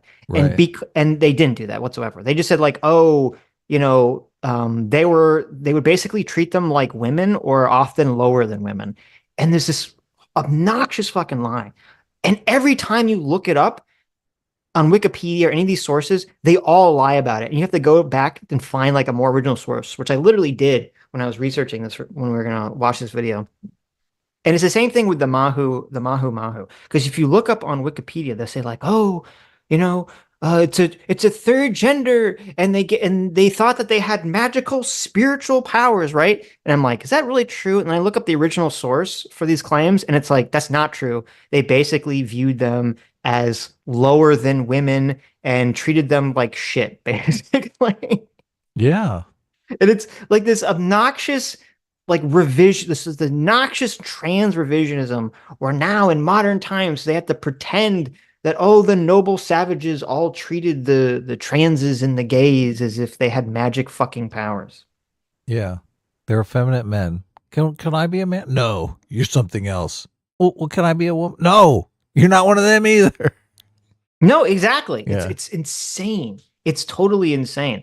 I Yeah. was like, and I was reading this book that was about that had like a section about the Mahu, and the person, they're like pretty. It's like written in 2004, and they're pretty progressive.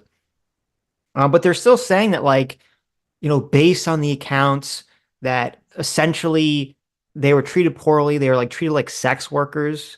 They couldn't hold the Mahu. These are the Mahu specifically. They couldn't hold any status in society unless, and the only way for them to like change was for them to father a child and to get married. And then suddenly they would be considered like a man again. They could have status in society. Wow. And so Wisecrack over here is like holding this up as if this is like some kind of progressive notion of gender. They literally took gay men and put them in a lower status situation. He's like, look how progressive they were. They didn't believe in the gender behind it. Whoa. Yeah. It's absurd. Horrible. It's so absurd. And it's even dumber because, the phrase they use now to describe them all, which they kind of concocted, I believe, in the 90s, which I didn't realize was a new term, is this two-spirit term. Okay, I'm sure you've heard this. I have. Yeah. Right? Ooh, yeah. Right. I hear that two-spirit and I think, what kind of bullshit is this? Yes. The fact that they use this term is actually perfect. It shows how shallowly insipid this noble savage lie is. Okay. You know why they call it two-spirit, Adam? Do you know why that's the name they choose? It's got to be ridiculous. Well, it's because most of these native tribes literally believed that the male traits and the female traits were encoded on your soul. And so therefore, if you didn't have the clear traditional gender roles of a man or a woman, it must be because you have two fucking spirits inside of you. Two spirits fighting for possession of your body. This literally destroys the entire fucking concept of the blank slate sexual dimorphism that these people are pretending doesn't exist. They're holding up these native tribes that were so anti-progressive that they thought gender roles were embodied and ingrained on your fucking soul, and that if you didn't have them, you must have an extra soul inside your fucking body. Yeah. And yet Wisecrack over here and all these other idiots are holding this up as it's somehow evidence of their dumb fuck position, when it's literally the opposite. They should call them both binaries. That's what they should do. There you go. You have both binaries floating around in your soul. Right. Mahu in Hawaii to the Sakrata of Madagascar. More than 150 different pre-colonial Native American tribes acknowledged third genders, according to the Human Rights Campaign. And today, many still embrace two-spirit people who engage with both feminine and masculine traits, like activities and attire, and are often treated as a distinct gender category. Now, how come every single one of these things is like they were gay men that they basically could dress as women, or they could have even been, men with gender dysphoria back then, who the fuck knows, who had to dress as women and had to essentially do all the female roles, right? It's mind-numbing to me. This entire concept proves them fucking wrong, and they're so stupid they think it proves them right. It's painful, isn't it? It is painful. Yeah. Why can't they just be normal? Why can't they just understand normal things? Why can't Wisecrack just be normal? Yeah. It's so, I feel like if you went back in time into like the 90s or the 2000s, you could have the same people denouncing these native tribes for being bigoted against gay people by forcing them to live as like a separate gender. And now suddenly in 2024, like, oh, well, they were so progressive and noble for doing this. They discovered that they're brown. So then they're like, okay, we can't crap on them anymore. That's so funny. We can't call them savages. We have to call them enlightened. There you go. Gender is culturally constructed. And if you've ever taken a gender studies course, Wait. Yeah. Traits, like activities and attire, and are often treated as a distinct gender category. Now, this suggests that gender is culturally constructed. Okay, it's literally the opposite. It's so infuriating. You have almost every civilization in human history has two gender roles. Okay. Mm-hmm. Male and female. Right. And it has, and those gender roles are Hunter based and on gather. people's sex. Yep. Okay. And almost every society in human history has very strict rules about, at least until recently, had very strict rules saying men do X or I should say men do Y and women do X, right? Yeah, women do And then, XX. right. And then for the societies that don't have that, they have a third rule, and every single one of them, it's for gay men. And it's for effeminate men. And they say, well, these guys seem too fruity to be men, so we're going to make them do the women shit. Right? Right. Yeah. Like, how the fuck does this prove that gender is a social construct? It literally does the opposite. Who wants this bitch on our hunting trip? Jeez. What the fuck? We're trying to hunt the mammoth, and Og over here keeps futzing with his lipstick. Exactly. You go sit in the women's tent, okay? You go pick some berries. Yeah, exactly. Go ovulate or something. And if you've ever taken a gender studies course, if you live in a state where they're allowed to teach those still, then this... And I want to, like... Don't you love that joke? I do, but I don't. It's so infuriating to me because anyone that knows literally any level of prehistory, almost every society, like this concept of things being socially constructed and social psychology and all that stuff, that's all like new ideas from the overwhelming majority of human history. Those ideas didn't exist. People were like very heavy into biological essentialism and like divine essentialism, believing that like the soul, was like imparted to someone that basically controlled their fate and their future. That was what almost every society thought. So the idea that they didn't have strict gender roles based on your biology is fucking retarded. Yeah, of course. Isn't news. In her iconic text, Gender Trouble, scholar Judith Butler argues that gender reality is performative, which means quite simply that it is real only to the extent that it is performed. There you go. I mean, if Judith Butler said it, right? Oh, yeah. Yeah. Gender is gender isn't real, right? All those guys in prison, they're just performing. They're just performing that, right? Of course. Yeah. Look. They're just putting on a show. Right. Sure. All that male aggression. Oh, just a performative. Yeah. 100%. I don't think that like radical Marxist lesbians were the best source to like turn to make scientific prescriptions and descriptions of gender and sex relations in the country, in the world, right? Yeah. Rather than women. I did say he should be normal, but actually rationalizing bullshit is about as normal as it can be. Like, I just look at this stuff and it's just, he believes a bunch of bullshit that he's got to come up with rationalizations for, steamy rationalizations, and that's what he's doing. Mm-hmm. Yeah. Sad. Womanness or manness being something essential, they're identities that we affirm every day, whether by wearing makeup, taking your buddies out hunting, or winning drag bingo. Butler concludes the various acts of gender creates the idea of gender. And without those... Can you imagine like going hunting with your friends and thinking, oh, look, well, this is a big gender thing. We're proving that we're all men here. Like, do you really think about that stuff when you're out hunting? Oh, yeah, I do. No, it's ridiculous. Those acts, there would be no gender at all. Gender is thus a construction that regularly conceals its gender. We're going hunting so we can prove our gender.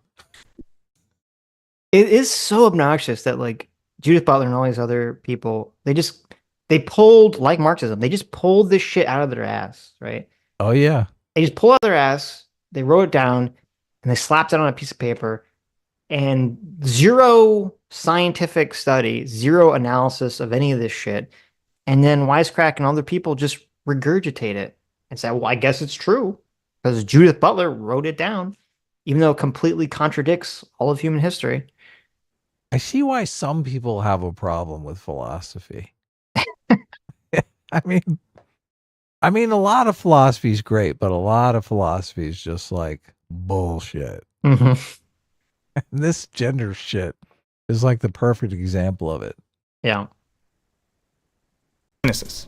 Gender is a performance. Why do we treat it like an absolute essence? Many scholars date our current conceptions of gender back to the 17th and 18th centuries, when the Enlightenment foregrounded natural science over theology and used biological sex as a basis for a gender economy. Thus, according to historian Thomas Look, and he's got to tie it into the fucking Marxism. He can't does help himself. He does. He Listen, can't help himself. It's the evil liberals that did it. He's like, okay? look, it's the commodification of the gender. Yeah, it's absurd. Commodification of society. Yep. LaCour, it's really a modern phenomenon to expect gender and sexuality to be a strict, stable binary. It'd be like this always. And I'd come home to you every night, and you'd be waiting there. Oh, I would I? Any old time I stay home all day waiting for a man. Yeah, but lots of girls do, dear. Now, buddy, you've been reading your fairy tales again. Now, the French Revolution. Okay, I gotta talk about it. So he quotes this guy, okay, this historian, and he talks about. He says that it's this new conception that took place in the 17th century that was an idea that there was like a strict sex binary. Okay. Mm-hmm. So I went and I found this fucking guy's book. Okay. I found Tell me, you didn't read the whole book. No, please. of course not. I didn't read the whole book. It's very long and boring. And it's actually horribly written. Yeah. All these books are. Right. So this Thomas LaCour, the book is Making Sex, Body and Gender from Greeks to Freud. Okay. Wow. The wisecrack people, you remember how when we covered the wisecrack video that was talking about like conservatives and they like wildly took that guy's comments out of context to smear him? Yeah. That's right? his go-to move, man. Right. So they wildly took this guy's argument out of context, not to smear them, but to make to claim that he's making their argument when he wasn't making their argument at all. Wow. Okay. So shysters. Right. So the point of this guy's book has nothing to fucking do with what the wisecrack people are saying. The point of his book is that he's making an argument, and now he's saying that this is his argument. I don't know if it's actually true, but he's saying that throughout of human history, people did not conceptualize there to be two sexes in terms of a specific man and woman, but that most societies viewed that there was only one sex, and that women were just men who didn't properly develop to be men. Okay.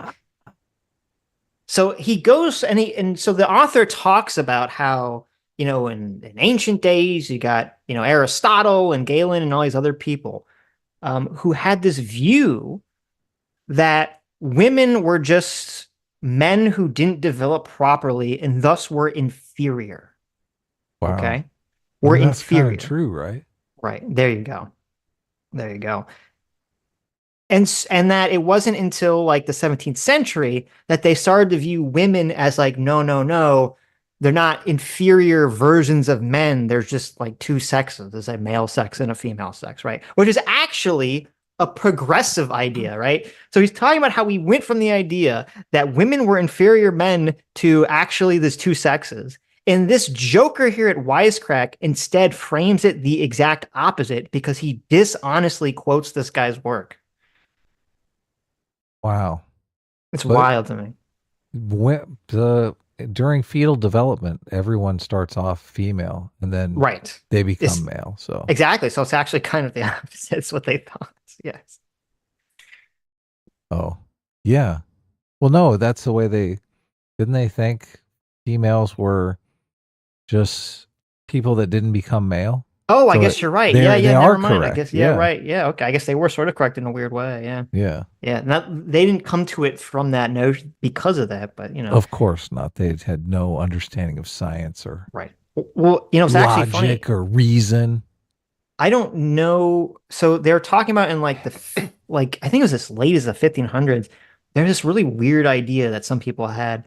They talk about in the book that's kind of insane, which is that like female children could spontaneously become male, like sometimes if they like fell really hard and then like their their sex Ooh. organs would like pop out and like the uterus would become a penis or something. What? No. Okay. Because they thought that like the uterus was just like a inside like the penis inside the body or something. Wow. And so they thought that there was some potential that like women in certain situations could like just like spontaneously become men. Because like their organs would pop out and they'd become a man. Hmm.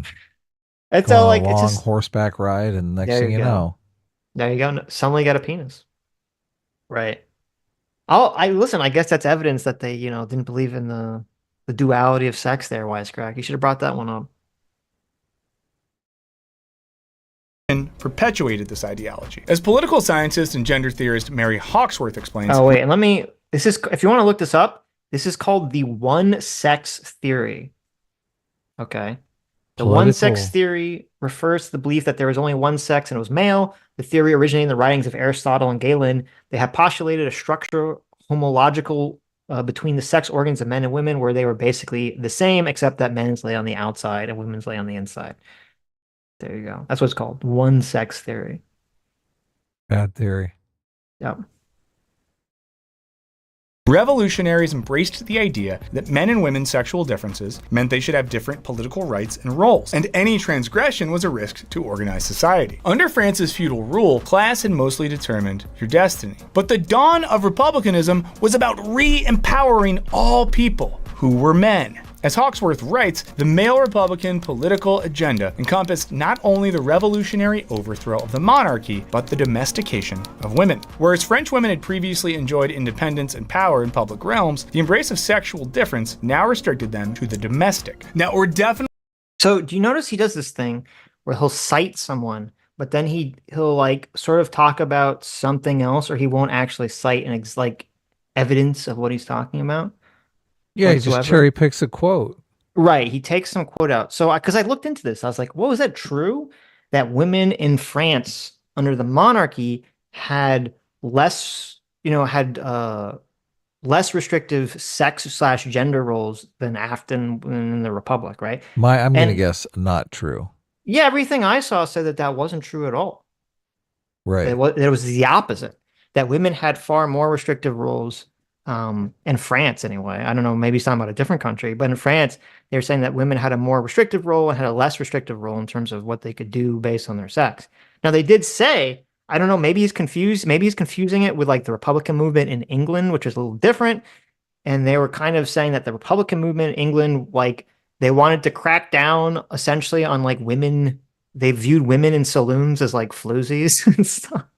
And so they wanted to crack down on them. And there was actually kind of like this weird concept that was being pushed around that like they were basically saying that the monarch was effeminizing men in order to prevent them from revolting against the monarch.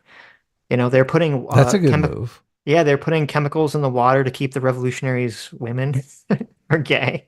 To prevent them from revolting, essentially. And so that kind of got tied into like a weird sort of gendered movement of how they perceive things. And that'd be kind of an interesting thing to talk about, but obviously, Wisecrack doesn't get into any of that whatsoever. So right. So under the autocrat, women didn't have more freedom. Surprisingly, well, not in France anyway. I don't know what's going on in other places. There were other places where under monarchies things were less restrictive. That is true, but not in France. So maybe they had a queen. A female monarch. That must be it. Definitely not saying ideas around gender or different treatment of men and women didn't exist prior to this. Only that the modern iteration of gender that we take for granted wasn't formalized in this way until this moment in time. Ever since this isn't even true, because even, going back to Aristotle and the ancient Greeks and everything, even though they had like this weird one-sex theory, they 100% treated men and women differently and said women have X role, men have Y role. And guess what? Those roles would completely go along with what we now today call, quote, traditional gender roles. That's literally why they call them traditional gender roles. Because they were pragmatic roles, obviously. Like you want a strong army, so you want your strongest human beings to be in that army, right? Right. To be a part of that military. Sure. And who are your strongest human beings going to be? Obviously, it's going to be... It's the dudes. It's going to be women. What do you mean? Women are very strong, Adam. They're it's very strong the dudes, in spirit, right? Obviously. All It's these so- gender roles are based on pragmatism. I know. And it's so stupid and obnoxious because there's completely an argument that I agree with, that in our modern society, that I think people should be able to do whatever they want in terms of their career choice. And if a woman wants to have a job, that's fine. If she wants to raise a kid, that's fine. If a dad wants to be a stay-at-home dad, that's totally fine. And you can make those arguments, but you don't have to lie about like the reality, the biological reality of the world, which is that, there's going to be certain gender differences that statistically men and women will fall into categories, and that's totally fine if they want to do it, and it's totally fine if some people don't.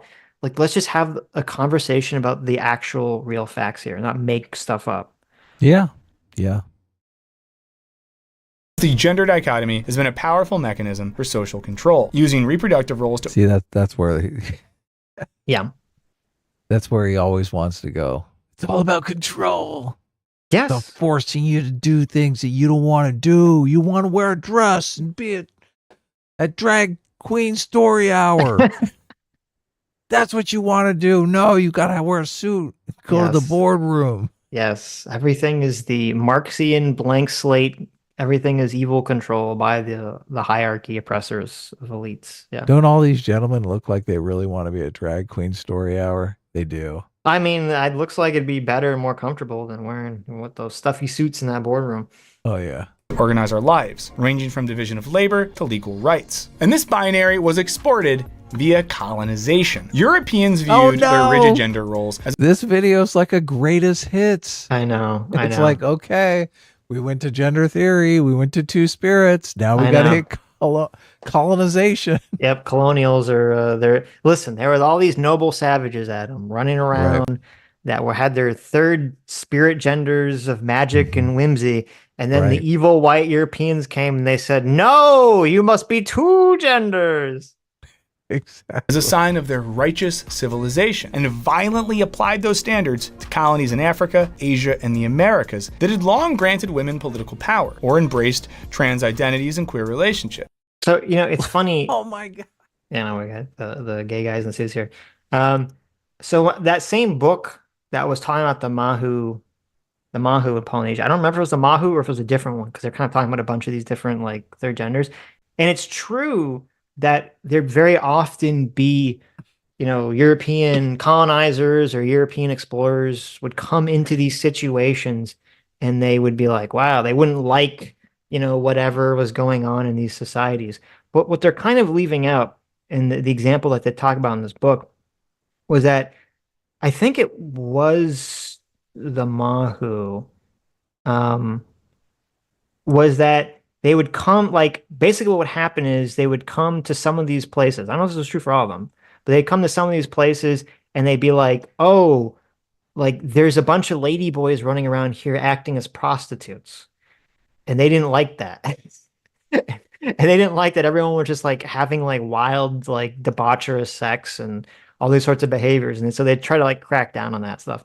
So it is true that while the Christian nuns were trying to crack down on some things female rights and some things that we think are, maybe be in favor of today, they were also cracking down on underage ladyboy prostitutes that we would also agree is not a good thing. So you got to take the good with the bad and the bad with the good if you're going to have this conversation. I just like the way he constantly frames it as, oh, these societies were so progressive. Just, so forward thinking. And then the colonialists came in and changed all of that. Right. I can't imagine that's the case. No, it wasn't. I was just saying there was literally they had underage ladyboy prostitutes and they were not happy about that. Well, that would be considered progressive though. Yeah, it was the Mahu. It says, the London Missionary Society, which established an outpost in Tahiti, concluded that the island was, quote, the filthy Sodom of the South Seas. In these islands, all persons seem to think of scarcely anything but adultery and fornication. Little children hardly ever live to the age of 7 without being deflowered. Ouch. Children it's basically like a pedo colony. Yes. It says children with children, often boys with boys, playing in wickedness together all day long. Now, again, I don't know what they're saying is true, but if you're gonna accuse them of doing a bunch of bad shit, which they probably did. Yeah, at least be like, well, I don't know if the natives were exactly also, the noble savages that you were saying that they were. Right. But I can't imagine that they didn't have traditional gender roles going along with all this debauchery. They did. That's literally they 100% all had the most traditional conservative gender roles imaginable. Yes. That Wisecrack and all these other people would call horrible, horrible bigots for having. Yeah. Right. And they also had like rampant pedophilia going on. Yes. Which, I'll let Wisecrack speak for himself whether or not he's in favor of, but it's just, that is not, these places were bastions of progressive ideas. And then all of a sudden the mean old Republican colonialists came in and said, no, you will have strict gender roles. Yes. They had strict gender roles and a bunch of pedos running wild. Yep. And they were like, look, we got to crack down on these pedos. Yeah, which is probably a good thing. This all must come from the was it Rousseau? Who was the everywhere? Is it everywhere? Yeah, man is Rousseau. born free, but everywhere is chains. Rousseau. Was that Rousseau? Yeah. Yeah. I mean, I guess this is all from that kind of wacky Rousseauian idea. Of course, yeah. We just gotta let nature run its course and everyone will be free. Yeah, it's like, no, okay. Chances are more likely you're gonna get a bunch of pedos stepping out of the woods. Yeah, exactly. Taking advantage of other people. Man is a wolf to man. Yes, true. We need society to come in and civilize people. Mm-hmm. Self-domestication. And this isn't just for colonies. Starting in the late 19th century, American society substantially expanded its legal authority. New local, state, and federal laws were enacted to govern sexuality and gender, including laws banning cross-dressing and regulating things like marital relations and reproductive health. This represented a radical new level of government interference in the most intimate parts of our lives. By 1912... That's what he said about the pedos, too. Well, listen, I mean, obviously there was lots of horribly bigoted laws, against women, against gay people back in the day that obviously I don't support. Sure. Of course. Yeah. Sure. But look, we need some laws. We should, obviously, sexuality, right? Got to be some laws, right? Age of consent laws? Sure. Well, let's have some. Okay. Half of the 100,000 prisoners in Chicago were locked up for violating laws that hadn't existed just about 25 years earlier, mostly laws about morality or sexuality. The legal apparatus, along with social pressures and expectations, strongly consolidated gendered differences and norms, making them appear natural. I mean it. This time I'm serious. Go out, get yourself a job. Get it out of your system once and for all. What do you mean, get it out of my system? Once you start working, you'll find out that it's just as humdrum and boring as being a housewife. Nothing is as humdrum and boring as being a housewife. Since then, there have been... I mean, doesn't that refute his whole point? You literally have I Love Lucy challenging gender norms. Kind of, right? Yeah. What was that, 1950, 1960? I mean, I haven't seen that episode. I'm assuming I don't know if the end of the episode is Lucy saying, "Wow, you were right, Rick. Having a job sucks." I don't know if that's how the episode ends, but right. So probably ends that way. Okay. Lucy probably gets a job and hates it. Yep. She goes back to being a housewife and loves it. Also, I mean, listen, controversial show. You have an interracial couple, right? Yeah. Waves of concern about DV. What's this sign say? I love from my Adam's husband. rib to woman's lib. Lib? Yeah. That's pretty lame. Women's it's very lib. lame Women's rhyme. liberation. Yes. I love my husband. I love my tights. Love those nights? I love my husband. I love those nights.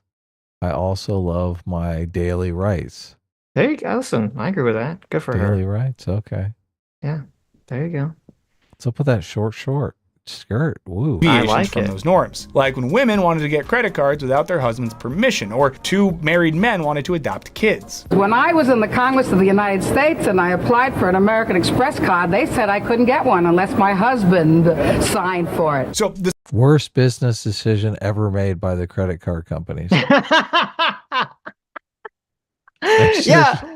What the fuck? This is literally, Wisecrack should be like, capitalism saved women's rights, because it literally did. They're like, we need the women buy all this shit. What are we doing? This is retarded. Exactly. Come on, give out the free credit cards. It's so funny. I was at the mall the other day, and I didn't really process it until like I was walking around, and like 95% of the stores are all marketed towards women. Of course. Right? Yeah. They're all clothing stores. They're all boutiques. They're all things for stores I'd never in my life been in or would ever have any desire to ever walk into. Yeah. Capitalism has given women more power than any other ideology or system on the planet, and these Marxists are so seething about it. What is it? What is a store at the mall that's for men? It's like the knife store, maybe like Sharper Image, maybe. I guess like the electronics store, maybe. But are those stores even at the mall anymore? Like it's been a long time since I've been to the mall. I mean, sure. There can be, electronic stores, in malls, Apple stores, right? Sure. And malls. I mean, Home Depots are generally a standalone. They're not in a mall somewhere, but yeah. You walk around the Home Depot and, well, no, you see a lot of women at There's Home a lot Depot. of women at Home Depot, sure. Nesting, getting stuff for their men to install. Not terrible. The strict gender binary is a relatively new cultural construct. Lie. I know. 100% lie. Look, he just looks, he says it right into the camera like that. That's dangerous. When you can look in the camera like that and lie. Oh, he's got to be lying to himself. He believes it. Look at this. Yeah, no, because he believes this noble savage blank slate nonsense. This is all brand new. We had like 15 genders before society stepped in, started making rules. Yes. Duke Norton for $20. Thanks so much. Says gender fluidity is the new flat earth and anti-vax. As a millennial, I apologize for the mental stupidity we saw in the world. S class is the best. And A team's okay, I guess. I'll take it. There you go. That's pretty funny. And also is it millennials' fault for all this? I mean, it's a lot. It's millennial. And, I mean, why not just blame the Zoomers?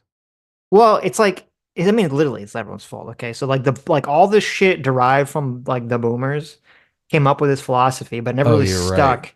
And then, like for some reason, the younger millennials got sucked into this nonsense, and the older Zoomers, as well. They needed TikTok to spread it. Yeah. They needed social media for people to believe it. Xers seem to have skated by somehow without this shit. Because we're based. I don't know.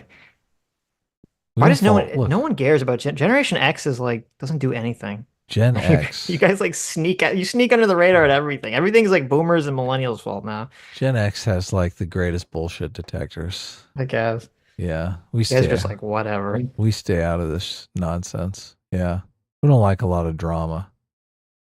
And not some unavoidable natural order, but it's become normalized. Still, even that doesn't explain why ongoing concerns about gender, and especially transness, have reached a fever pitch. Now, many seem to see any person who eschews the natural gender binary as a bigger threat to kids than guns or vaping or Logan Paul branded energy drinks. Because obviously, including your pronouns in a work email is just as dangerous as an endless wave of American school shootings.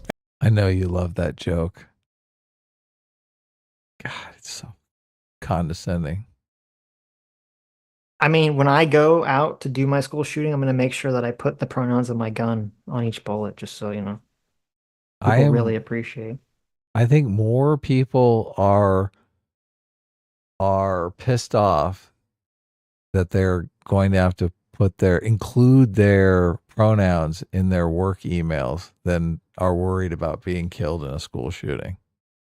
That's true. Yeah. So it literally affects way more people. Sure. Obviously, the people, it doesn't affect them to the same extent, right? But of course, obviously, if you're killed in a school shooting, you're like, give me the pronouns in the email. I'll take it. Of course, right. But I mean, to me, it's not even like all the stuff about the pronoun, like it's all nonsense because like the real, again, the real thing that people are concerned about is, false positives for their children to transition. Yeah. And also women's sports. I mean, all the women are like, oh, I'm getting fucked in my sports. And not in the way that I like to get fucked. Yeah. Yeah, exactly. Yeah, there's lots of, it affects a lot of people. I hate it when they belittle, oh, this doesn't really affect you. Look, this is so, you just put the pronouns in your email. Well, people think I'm trans. I'm trying to get laid, okay? I want a girlfriend. Jeez. Don't make me put don't make me put the pronouns in my email. I know, it's such an obvious virtue signal. Yeah.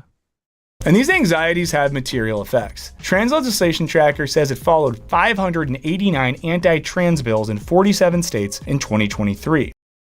God, I hate the fact, too, that they just call them anti-trans bills. Right. And they're like parental notification bills. Yeah, that's what, you see how like the majority of them say health and other. That's, I mean, it's like, not allowing kids to transition without, parents, or not allowing them to transition until they were a certain age, notifying the parents, all these things that you should be in favor of.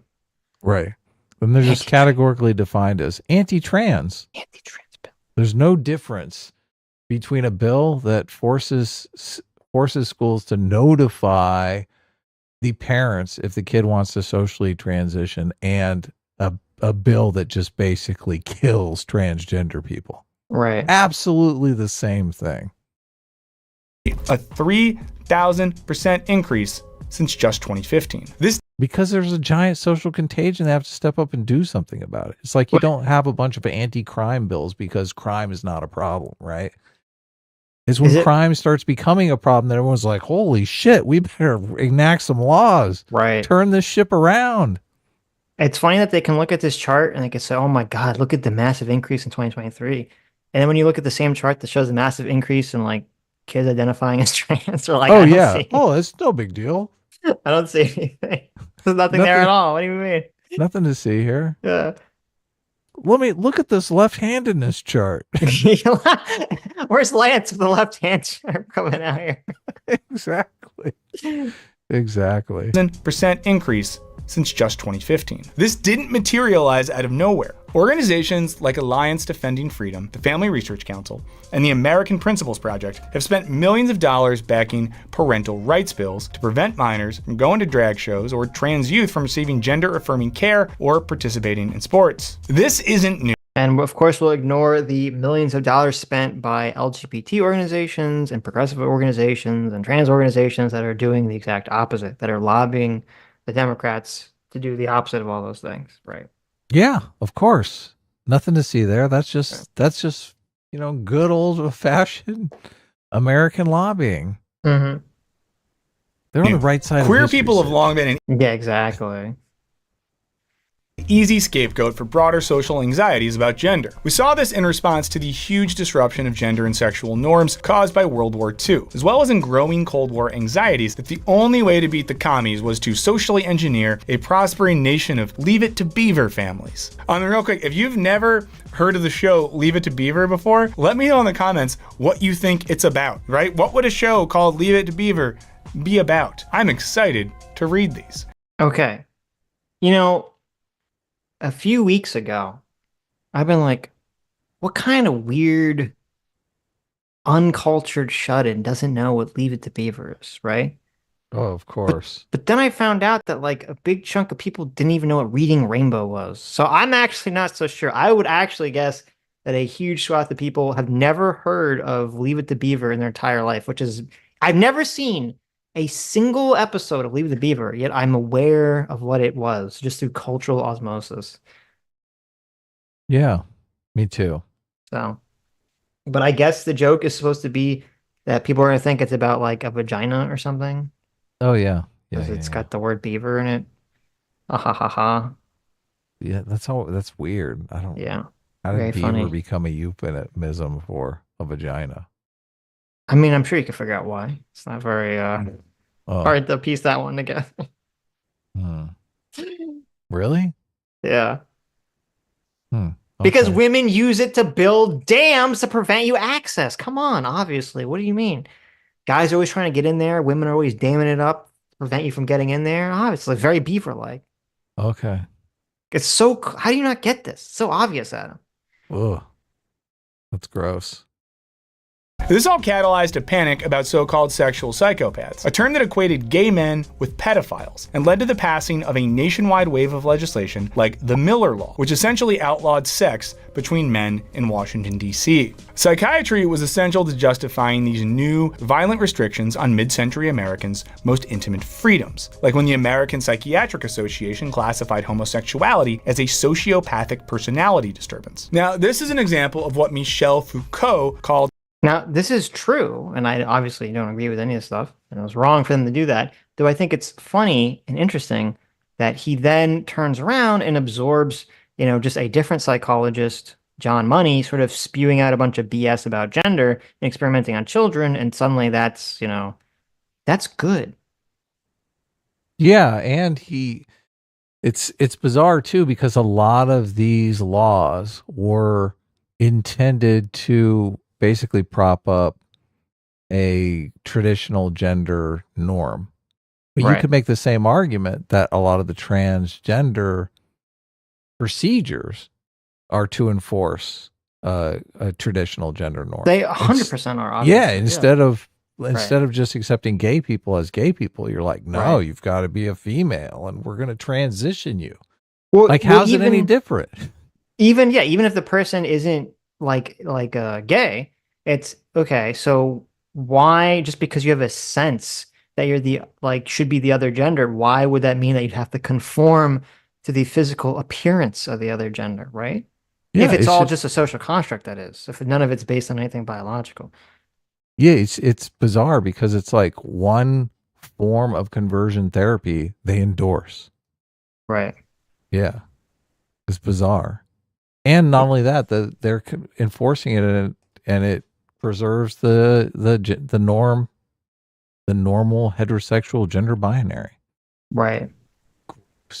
Now, of course, these are the homophobes. Yes. Now, of course, our Marxist friends at Wisecrack, they have to start citing Foucault. Oh, of course, yeah. Foucault was a big fat pedo, wasn't he? Was he? I get them all mixed up. Was he one of the ones that was anti the French age of consent laws? I believe so, yeah. There was a bunch of them. Yeah, you're like, I get them all mixed up because they're all pedos, basically. Yeah, I mean, yeah. Let's see. Michael Foucault argued that it's intolerable to assume that a minor is incapable of giving meaningful consent to sexual relations. Oof. Wow. Of course, Wisecrack is going straight to the Foucault, right? Going straight to the PDF guy, yeah. I mean, you could just very sus, I guess. He actually signed a petition along with some other people against the French government. I believe it was in the 40s. No, it was in the 40s or 70s. I don't know. It was in 77. Signed a letter that was complaining about this concept. So, yeah, good job. Of course. Called biopower, or the way modern nation states have controlled their populations through an explosion of numerous and diverse techniques for achieving the subjugations of bodies. In other words, bodily control to ensure compliance. Like age of consent. Yeah, of course. I want to ask that question. Context there, right? Did Foucault consider age of consent laws an aspect of biopower? I am very curious, right? Of course he did. Very curious if he was that impressive of biopower. If you want to know more about this concept, we made a video about biopower in the context of Rudolph the Red-Nosed Reindeer. It's not a joke, it's a video we made. Go check it out. While much of this is done through punishment and discipline, the medicalization of many human phenomena, in this case homosexuality, is a crucial aspect of biopower because it presents things like queerness as medical or psychological problems in need of fixing. As historian and author Regina It's so weird that he brings this up because, well, it's true that there was a time period that was, they thought they could, quote, fix gay people and stuff. That's literally the argument now that's being made for people with gender dysphoria, is saying that, to medicalize them and fix them via, surgeries and treatments. And he supports that 100%. So it's so fucking weird. He's like, well, yeah, we tried to fix their minds, but look, it's okay if we just leave their minds alone and try to fix their bodies. Yeah. It's like, that's the proper That's a proper course of action, right? Yes. Yeah. It's like, oh, all right, I guess. We're still medicalizing them for their entire lives and doing it so that we can make them conform to a society of cis heteronormativity. It's like, what? Right. Look, they even say, look, and you always, every time I bring this up, you always revolt at the idea. But there's a lot of, I mean, there are so many examples of parents that just, they feel more comfortable with like a passing kid that Than a gay reads kid, yeah. as cis. Yeah. Right. Cis, that reads as cis than a gay kid. Maybe. Yeah. It's weird to me, but I'll accept it if people are saying. Yeah. If people are saying that, I accept that people are saying that. Yeah. It's, yeah. Sad, but true.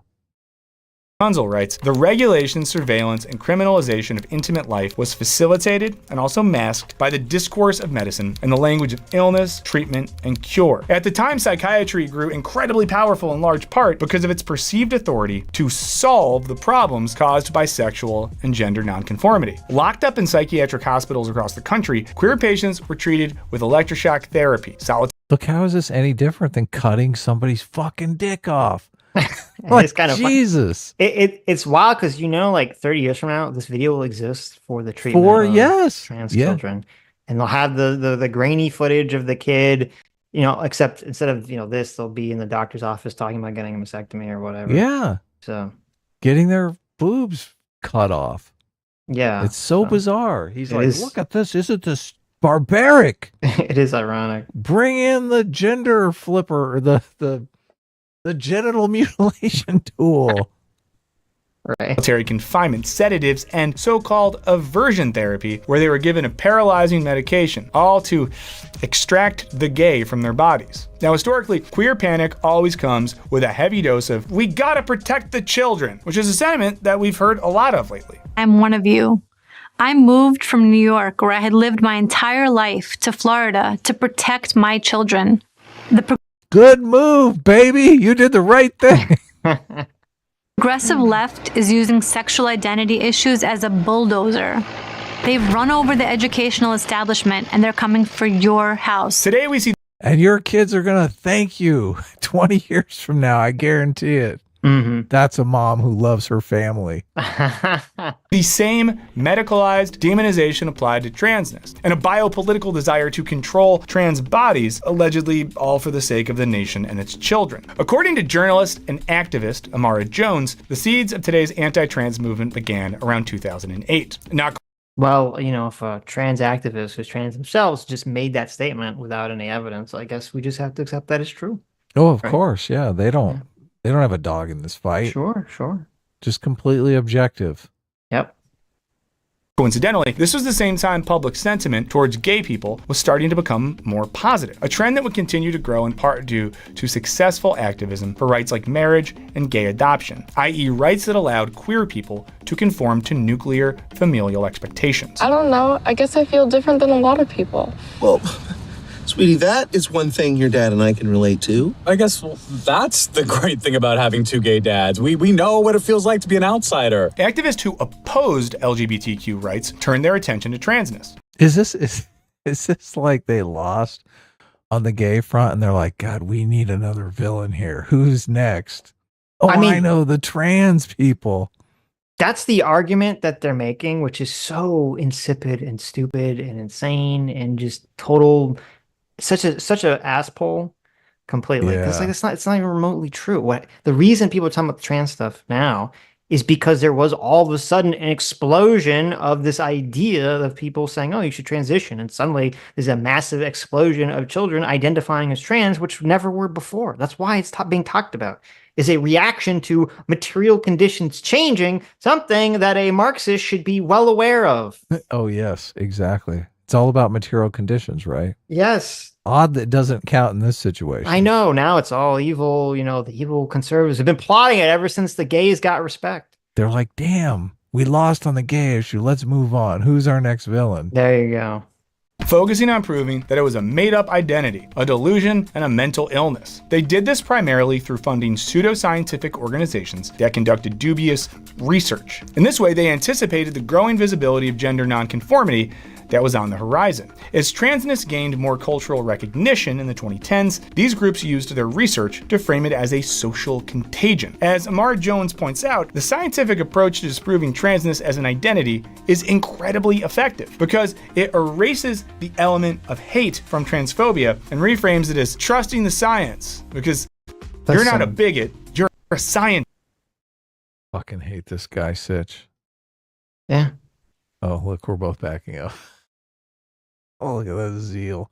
Anyway, go ahead. What were you gonna say? I mean, it's so gross. 'Cause it's all like you're not allowed to question this guy and all the people saying this. They don't give a fuck about. They literally don't care one crap about the science. People. Yeah. Yeah.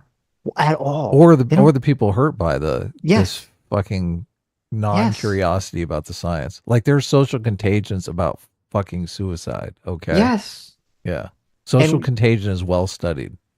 Yes. And you have, the WPATH leaks come out. You have the CAS review now is like, what the hell? This seems to be like so messed up. And they're just, what do they say? They say, oh, well, it's all just propaganda. It's all lies. Right. Yeah. They've made up their mind. They're winning. It's a culture war issue that they've decided they won. And, when this stuff it all comes out and the regret piles in and all the numbers change, 10 years from now, 15 years from now, they're all going to just pretend like they were never wrong and say, well, how are they so wrong about this trans issue? I don't know. Yeah. They're all just going to slink away. Oh, yep. We had nothing to do with it. Yes, exactly. Yeah. We weren't glorifying transness to our audience of millions. Right. Yeah. Such a piece of shit.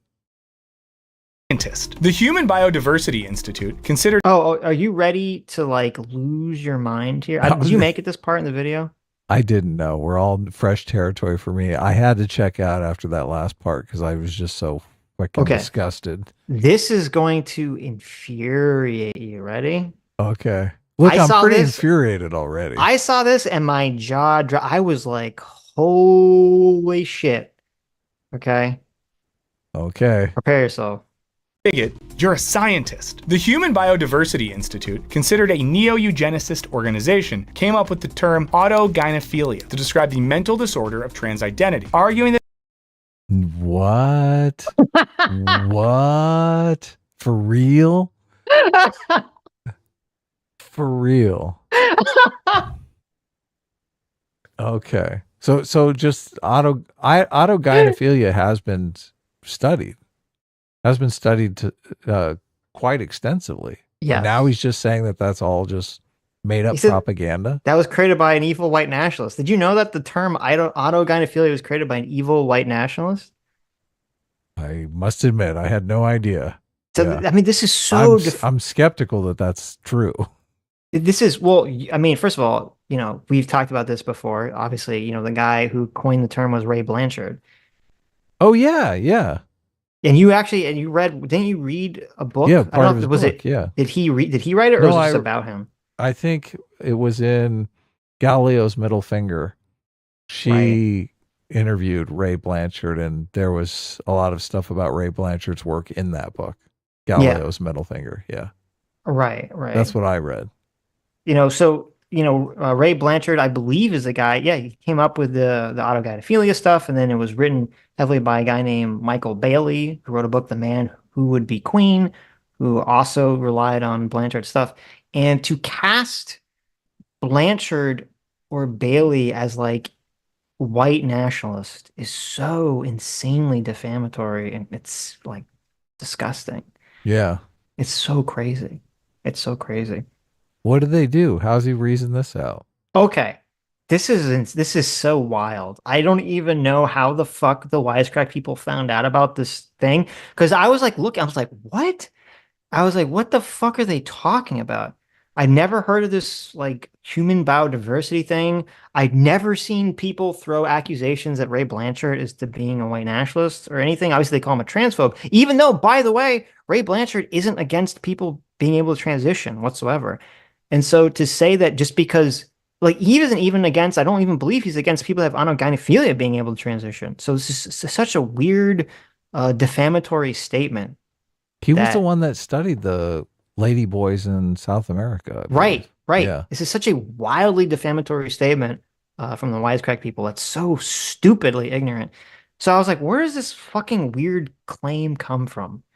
Right. So this is so weird. This claim comes from like Reddit. years ago. Okay.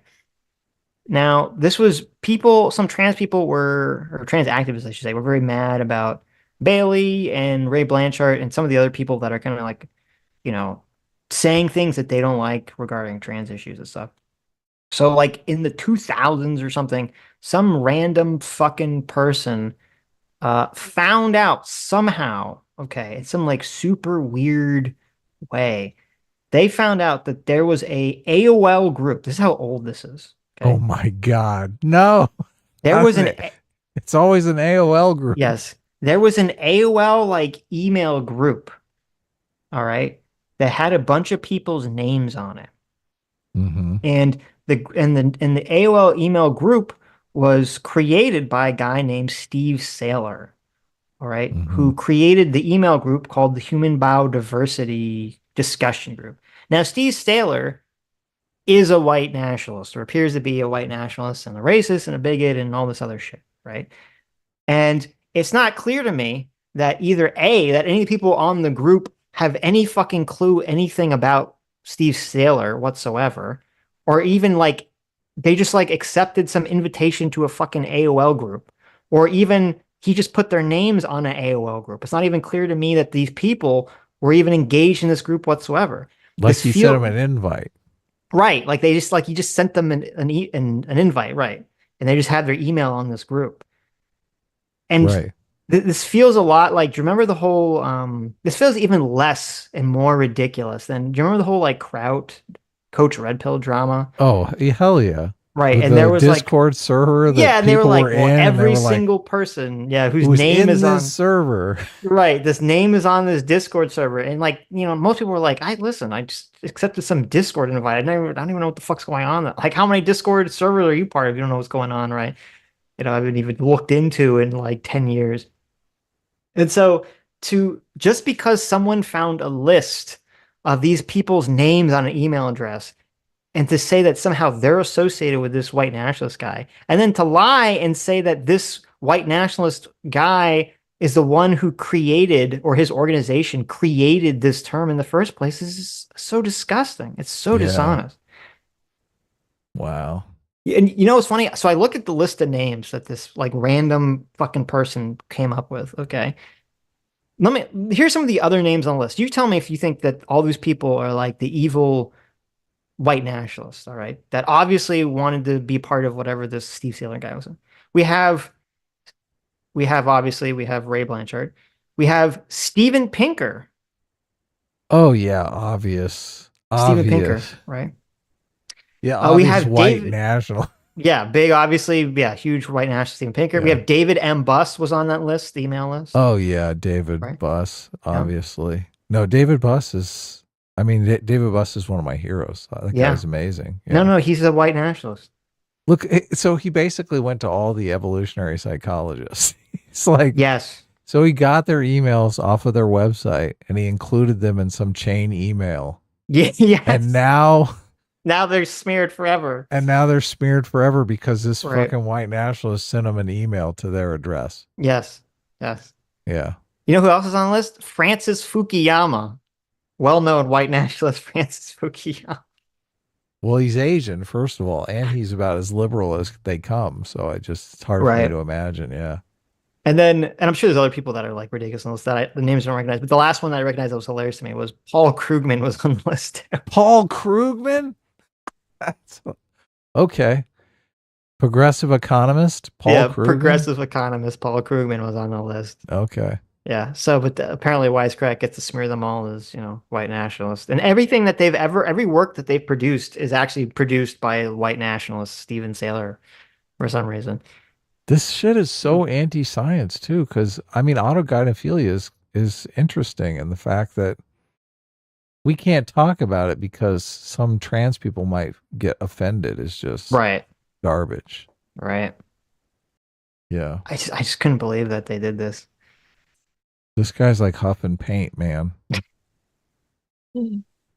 that arises from men experiencing sexual arousal when picturing themselves as a woman. In recent years, the term rapid onset gender dysphoria, ROGD, has risen to popularity. Now, do you like this sort of, we go from, so he's now slandered Ray Blanchard's work as being white nationalist. Right. And then he Yeah. immediately jumps in the rapid onset gender dysphoria. So like it creates in you like this connection in your mind here. Like, oh, it's all the evil bigots.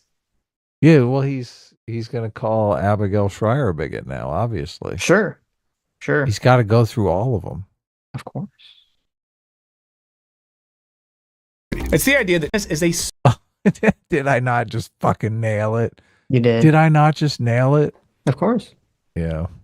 social contagion. So you had a tough childhood in some ways. Can you walk us through some of that before this fake light bulb went on of, gee, I'm in the wrong body and I think I need to be a boy? Kids, and adults for that matter, aren't actually trans, but are being convinced they are by YouTube videos, TikTok influencers, edgy peers, medical professionals. And he uses philosophy too. Who has said that gender dysphoria is not real? Right. Professionals and liberal educators trying to indoctrinate children. I'll tell you. Did you know that like kids can be tricked into becoming white nationalists? And so that's why ridiculous. They're too smart for that. There's like an alt-right pipeline that, is so damaging and so persuasive to kids that sucks them down this pathway that you have to censor all of the internet to stop it. But there's no way in hell, physically, mentally possible that kids could mistakenly think that they're trans. That just can't happen. Yeah. Hey guys, at least when it comes to YouTube videos, it's hard to get y'all to, sign up for our Patreon, let alone convince you that you have a different gender identity. But if you want to prove me wrong, there's a link in the description. Thus, allowing minors to receive gender-affirming care is dangerous because it's a phase, and one they'll surely regret when the winds of culture change. As such, they must be protected from this contagion and its effects. This echoes the long-standing hysteria around equating queerness with contagion and a word that rhymes with metadelia, which... Listen, I don't know if really helping your cause when you show up to your public hearing or public speaking engagement dressed like that. Oh, yeah. I don't know. I don't think it's helping. Metadelia. What rhymes with metadelia? Ooh, listen. What's he talking about here? Listen. Mm-hmm. I don't know. Which we're seeing play out yet again in the discourse around trans bathroom usage. There were some who had a different stance. If everyone can be a woman, then no one is a woman. We are not going to bow down to your gender ideology cult. We're not. You're fantasy land. As Matt Sharp of Alliance Defending Freedom, which provides legal support for such legislation, said, it's a sense of urgency. What can we do to protect the children? I'll tell you one thing we can't do. We can't pass tougher gun regulation or offer universal child health care. We can't do that. I can't fund teachers more to make school. This guy is such a stereotype. I know, right? Hit all the talking points. Hey, I found a video of how the far right swept the world. What kind of argument do you think he makes in this video? Well, whatever it is, I bet it's not a social contagion. I bet it is. No. I bet it's all social contagion. No. I bet it's all YouTube videos and YouTube influencers spreading right-wing propaganda. Schools better have smaller class sizes, and we can't make education free after college so that young people don't go. We can't do any of that, but this bathroom thing, my man Matt Sharp has it all figured out. And for many in the parents' rights movement, pseudoscience has replaced the actual science. So the irony meter is off the charts. Despite puberty blockers and other gender-affirming treatments having been used and tested for over 4 decades, parents are made to feel like their children are being treated as guinea pigs for experimental. Okay, they've literally, it's such a lie. They've never been used or tested in this way for this reason, for this length of time, ever. It's totally a lie. It's a complete lie. Right. Yeah. The children are being used as guinea pigs. Yes, 100%. Just because kids took puberty blockers for precocious puberty for a couple years until they reached the age where they could have puberty safely, that is insane to say, well, therefore, you can use it to block puberty at a normal age range indefinitely. Well, they've used them also for like so boys can be taller. There's some application there that has dubious results. So they've used them for other things too. Wait, you can what? Like if you like, are they saying if you like pause puberty and then like for like a couple, like for a length of time and then bring it back, you'll be we've taller? had people who've been on puberty blockers comment on our videos saying that they took puberty blockers basically because they told them they would be taller. There's some like growth thing that there's some growth thing that happens at a certain time. I don't know the particulars That's interesting. of it, but yeah. Wow. I mean, you can look into it if you want to, but I mean, that's pretty dangerous. It's a pretty dangerous thing. we had probably, one commenter that was complaining because it didn't really help. They thought they ended up shorter because they fucked it up somehow. Well, I thought that's one of the potential side effects that for kids. I mean, obviously it's different from what the commenter were doing, but for the kids that take them indefinitely or until they take cross-sex hormones, is that if they are going to be shorter, obviously, than a normal person. Oh yeah, yeah. Yes. But look, if they're trying to make boys taller, I mean, boys want to be taller, so. But like I said, dubious results. Right. The one person that evidently participated in this said it didn't really work. So. Right. Sitch is busily Googling right now. I'm curious. I've never heard of Get it before. Chat GPT going. I never heard of it before Right. either until somebody commented on it. I was like, wow, that's interesting. It is interesting. That's fascinating. So yeah, they have all these different applications for them. Well, with who knows if it actually works or not. I believe like part of the reason like that you delay precocious puberty is because people that go through precocious puberty, I don't know why, but there's something that when you go through puberty at like a younger age, I know it does affect their body. They don't go through puberty properly, and I'm pretty sure that people that go through precocious puberty are usually shorter than people that don't. They go through puberty too soon, right? Right, So they right. delay puberty. Right, exactly. Yeah. They don't block it completely. Yeah, it says precocious puberty can create a decrease in 5 to 11 centimeters compared to average height. Okay. So yeah. So it is a height thing. Right, but that's only that makes sense, I guess. I've never heard of like delaying puberty from like proper age or a normal age to increase height, but I don't know. Maybe they thought it was like the same principle or something. Whatever. Interesting. Yeah.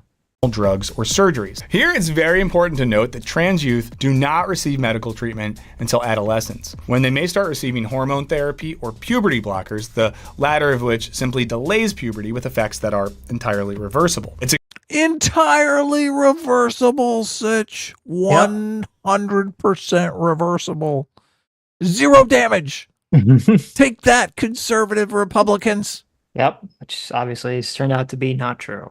Obviously it's not true. When did this video come out? Is this like a new video? This is a new video, or it's from like a month ago, I think. This guy is just completely gaslighting his audience. Yep.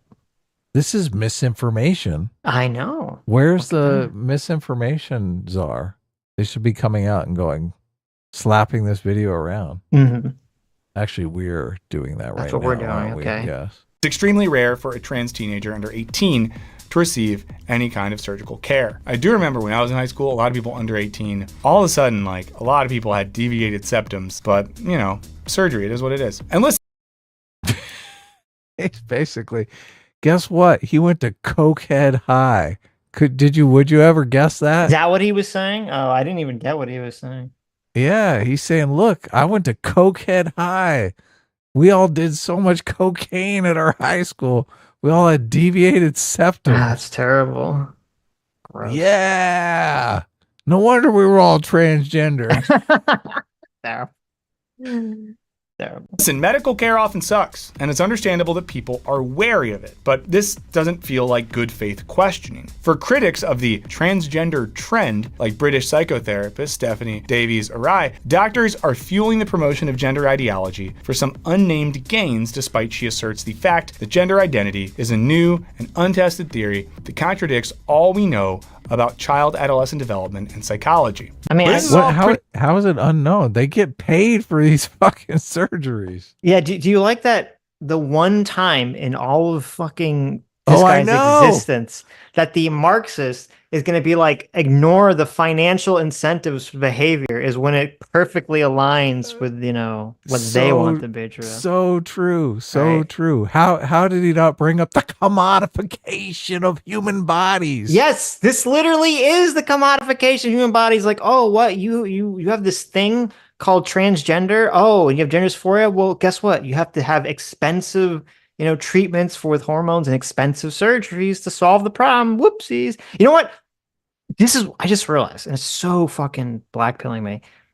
When all this stuff like is obviously shown to be the quote wrong side of history. Okay. Oh yeah. And everyone's changed their mind It's on the coming. transgender issue. All these socialists are going to just say that. They'll be like, Oh, well, they are. obviously it was capitalism's fault. And I'm going to just, oh my God, it's going to be We're gonna infuriating. shake our It was heads. obviously the commodification of sex and gender. That's why they did it. It's the capitalist's fault. If it wasn't for capitalism, it never would have happened. Yeah, it's That's true. what they're going to say. Mark my fucking words. Okay, we're going to be here. We're going to be here. I'm going to make a video. Okay, I'm going to be an old fart. I'll make a video. But like, I told you they were going to say it. They're saying it. We've been saying this all along, though, but it's falling on deaf ears. These Marxists, they don't want to hear this because it's Yes. their pet issue. Of course. There was the one clip, I don't know if you saw it, but it was going around where there was some hospital executive bragging about how this transgender stuff was just big money for the hospitals. I did see it, yeah. Yeah. Yeah.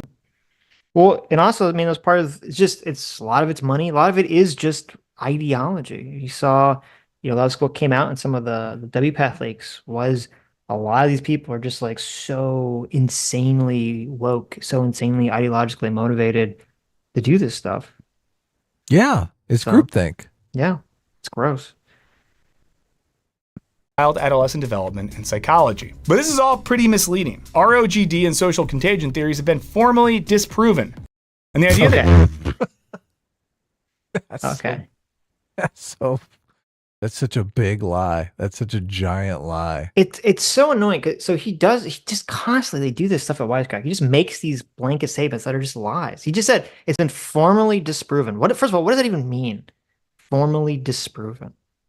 Right? Yeah, look, you can go look up a million scientific articles on social contagion. Not outside of transgenderism. Mhm. There's social contagions for eating disorders, for suicide, Right. for bulimia. Right. Yeah, it's like the way this works is, you know, so the person they wrote their paper on rapid onset gender dysphoria, and then so you have people that write papers that say they don't agree with it, and they just say why they don't agree with it, and that's fine. That's supposed to be how like science works, and they do a study, and then someone says that study doesn't work, and they go back and forth, and that's how it works. Just because this guy, Jack Turbin here, who I read a study, by the way, and I'm going to talk about in a second, just because he wrote a study that thinks disproves rapid onset gender dysphoria doesn't mean it does. It's just he wrote a study that says he thought it was bad. Doesn't mean it's formally disproven, you fucking idiot. The gold star, you know, Charles Darwin and Albert Einstein's ghost did not come down from the heavens and say, we deem this, you know, science. And they handed it up to Newton, and he memorialized it on a gold fucking plate and shot into space. Okay, Yeah. That's not really how any of this works. So it's just That's weird. It's like formally it's been formally disproven. disproven. Yeah. Okay, so this guy did a study that's kind of retarded.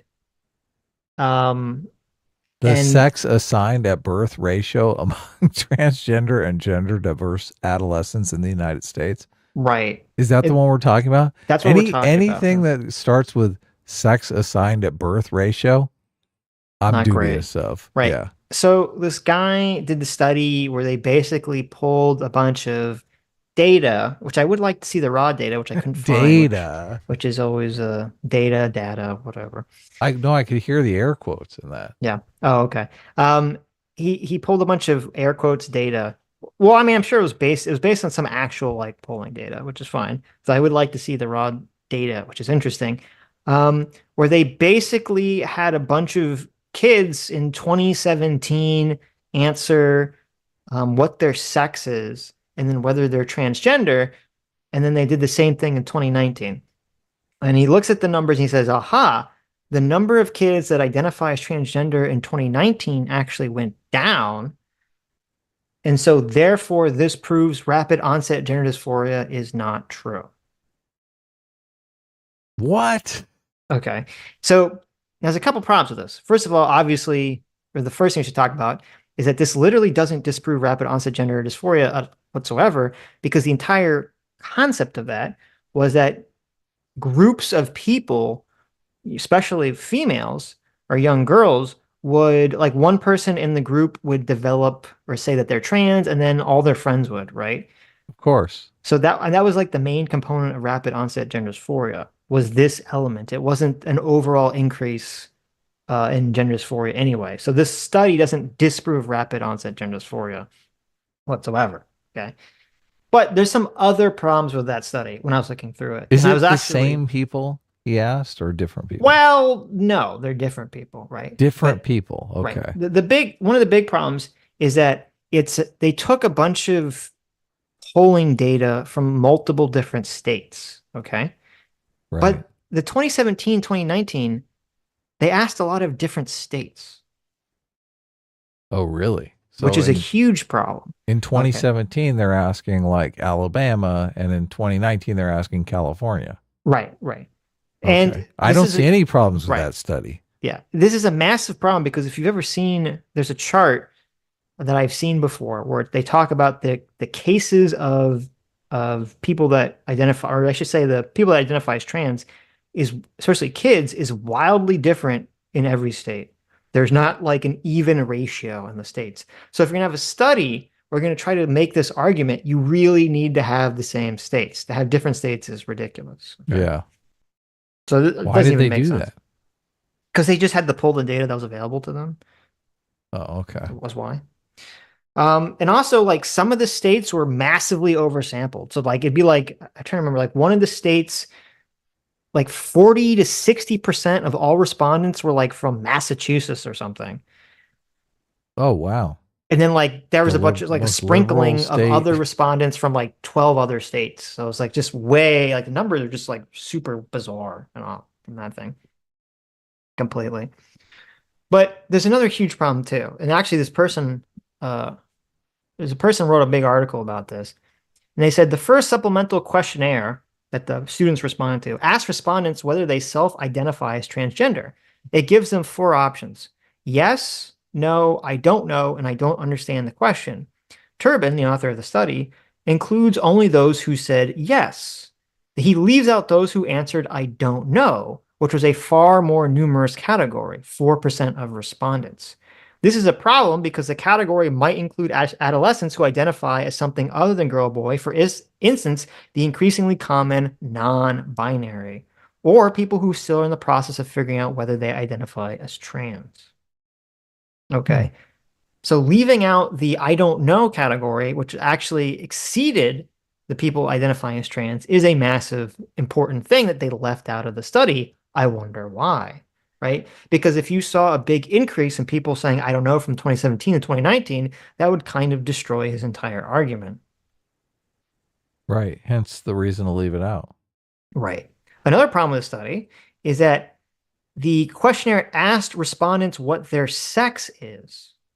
Didn't say what their sex assigned at birth is. It just said, what is their sex? Okay. Okay.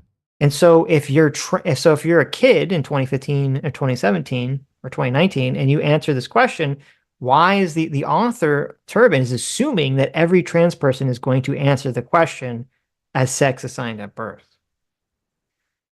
And they could just put what they transition to, or what they want to transition to, right? Sure. So, Ooh.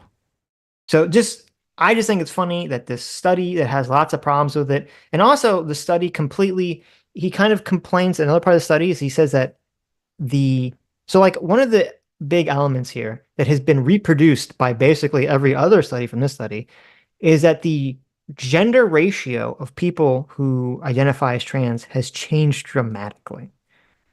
So in the past, before like all these trans issues became really big, it was somewhere in the ballpark of like 2-to-1 to 4-to-1 of men would identify as trans over women. You have significantly more men than women identifying as trans or having Right. gender dysphoria. Yeah. That's And the now- autogynephilia talking. Right. And now, or possibly, and now the numbers in most places are either 1-to-1 or even dramatically increased in some places where women vastly outnumber boys. I should say, not women, but women or girls vastly outnumber boys in some areas, in some places of the world, in some states. Just like they do in bulimia. Exactly. And this ratio has been found and repeated in numerous studies all across the place. And this guy is claiming that's not the case because in his one polling thing where he has different states and has a bunch of other problems with his poll that he looked at, it shows that's not the case. So, Categorically disproven, Sitch. Yes. But we have Wisecrack here saying it was formally categorically disproven. So Yeah, that of means course. it's the case. Debunked. Right. This is pseudoscience, fake conservative Republican pseudoscience. Of course. We have the World Health Organization on our side. Right. You take that. There you homophobic, transphobic bigot. Of course. GD and social contagion. GD and social contagion theories have been formally disproven. And the idea that trans people are wrong about their identity simply isn't borne out in the data. One Dutch study of nearly 7,000 trans folks found a rate of regret for gender-affirming treatment in general to be even less than 1%. Did you like it's from 1972 to 2015? And he's like, look, trans regret so low. To 2015, right. Yeah, look. You know why they cut it off at 2015? Because trans regrets soar after 2015. Well, no, it's because these, obviously, these long-term longitudinal studies have to do with people that transitioned decades ago, by definition. Oh, I guess you're right, yeah. So, it's like... But look, that 2016 to 2024 study, oh my God. I don't know. That thing is, they're going to have to hide that thing. Right. And 0 among to receive such care. Even when it comes to transgender surgeries, they are, along with breast reduction, among the least regretted surgeries in the US, with only a 1% rate of regret, as compared to a 30% regret rate for knee surgery. Fun fact, I have a friend that had knee surgery. She got... Well, okay, another problem too, so the two big problems with this is, again, all these long-term longitudinal studies were done on groups of people, populations of people that generally didn't take puberty blockers and cross-sex hormones as adolescents. That's a new phenomenon that has not been studied long-term whatsoever, okay? And before that happened, it seemed like both a combination of going through puberty naturally and psychologists were able to do a good job weeding out the people that didn't actually have gender dysphoria, okay? Right. This was also back in those days when if you had other underlying problems like anxiety or depression, they'd try to fix those problems first to make sure that your gender dysphoria was not merely a manifestation of some other issue. Right. Which now they don't do, or a lot of places don't do that anymore. So that's one huge problem with all this stuff. Okay. Yeah. The other huge problem with all this stuff is that, they talk about the regret rate's so low and blah, blah, blah. There's no organization, there's no database that tracks all this information. If someone does, regret transitioning and then they go and they try to, detransition through taking, not taking hormones or getting their, breasts that they had removed or whatever, that's not written down anywhere. That's not cataloged anywhere. Yeah.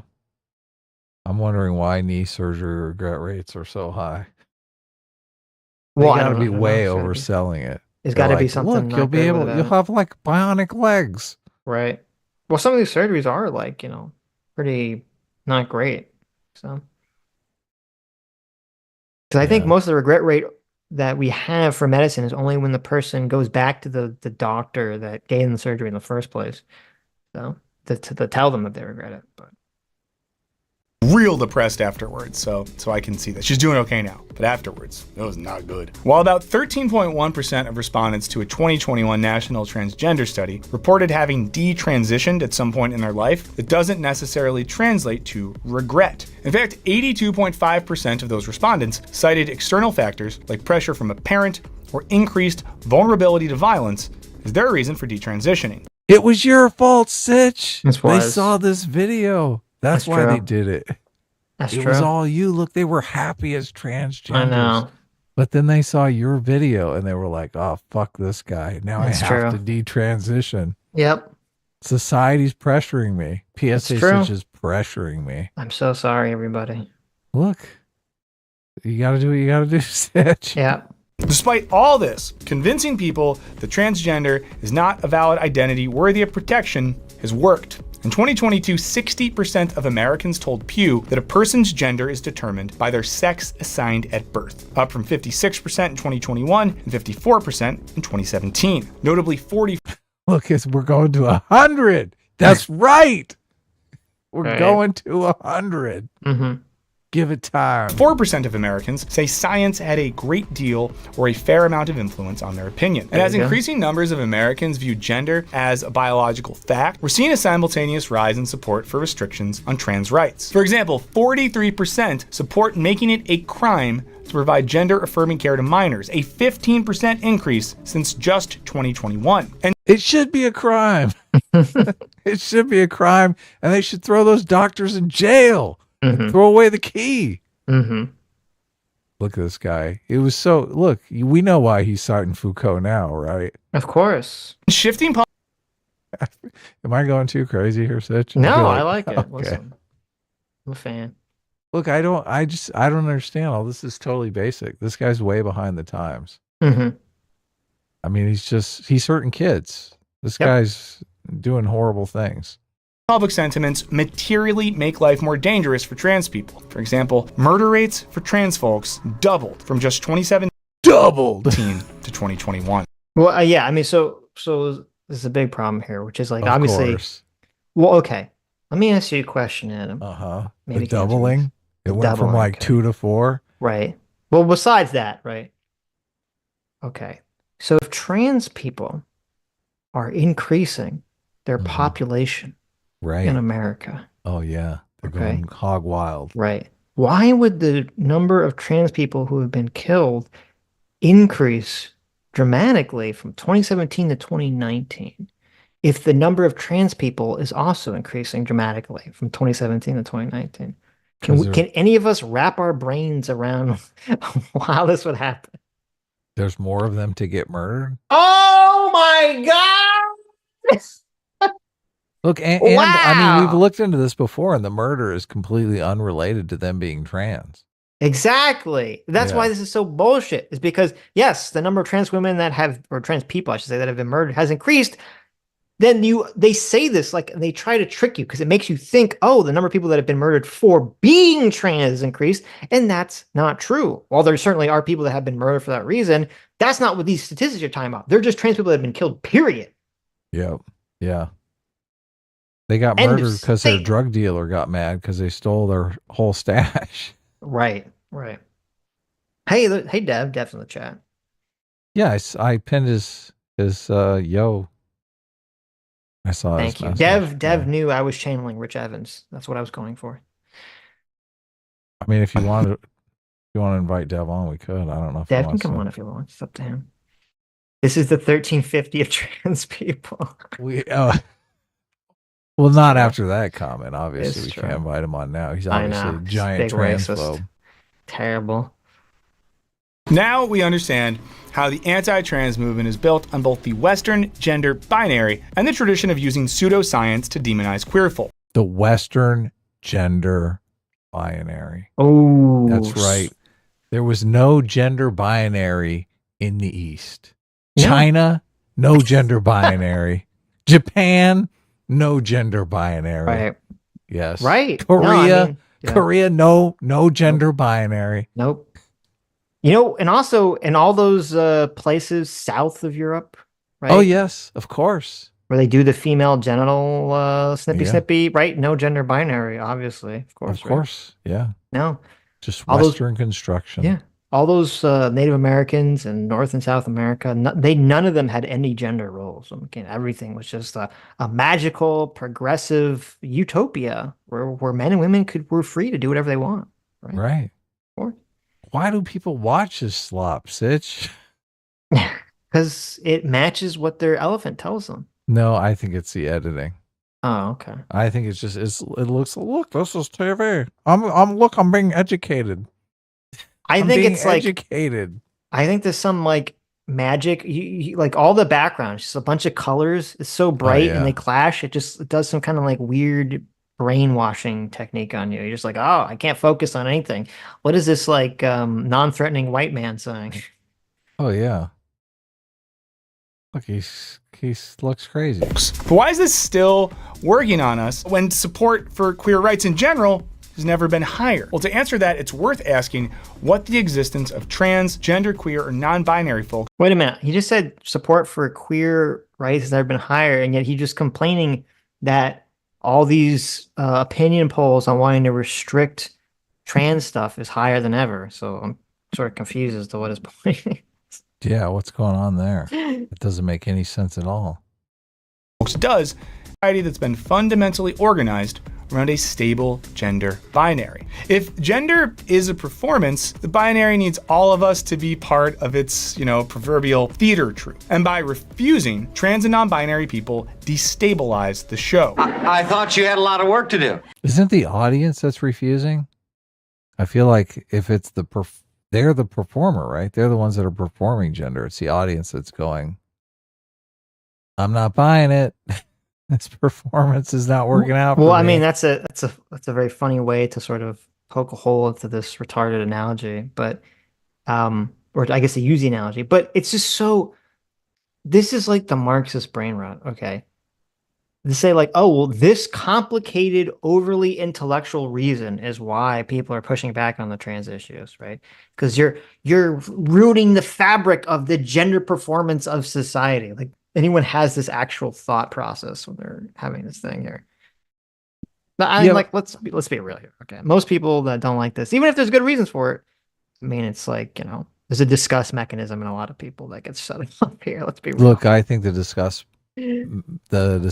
mechanism is probably doing 90% of the lifting here. But I do think a lot of people don't really conceptualize gender in this way. They don't think I'm out there performing a gender.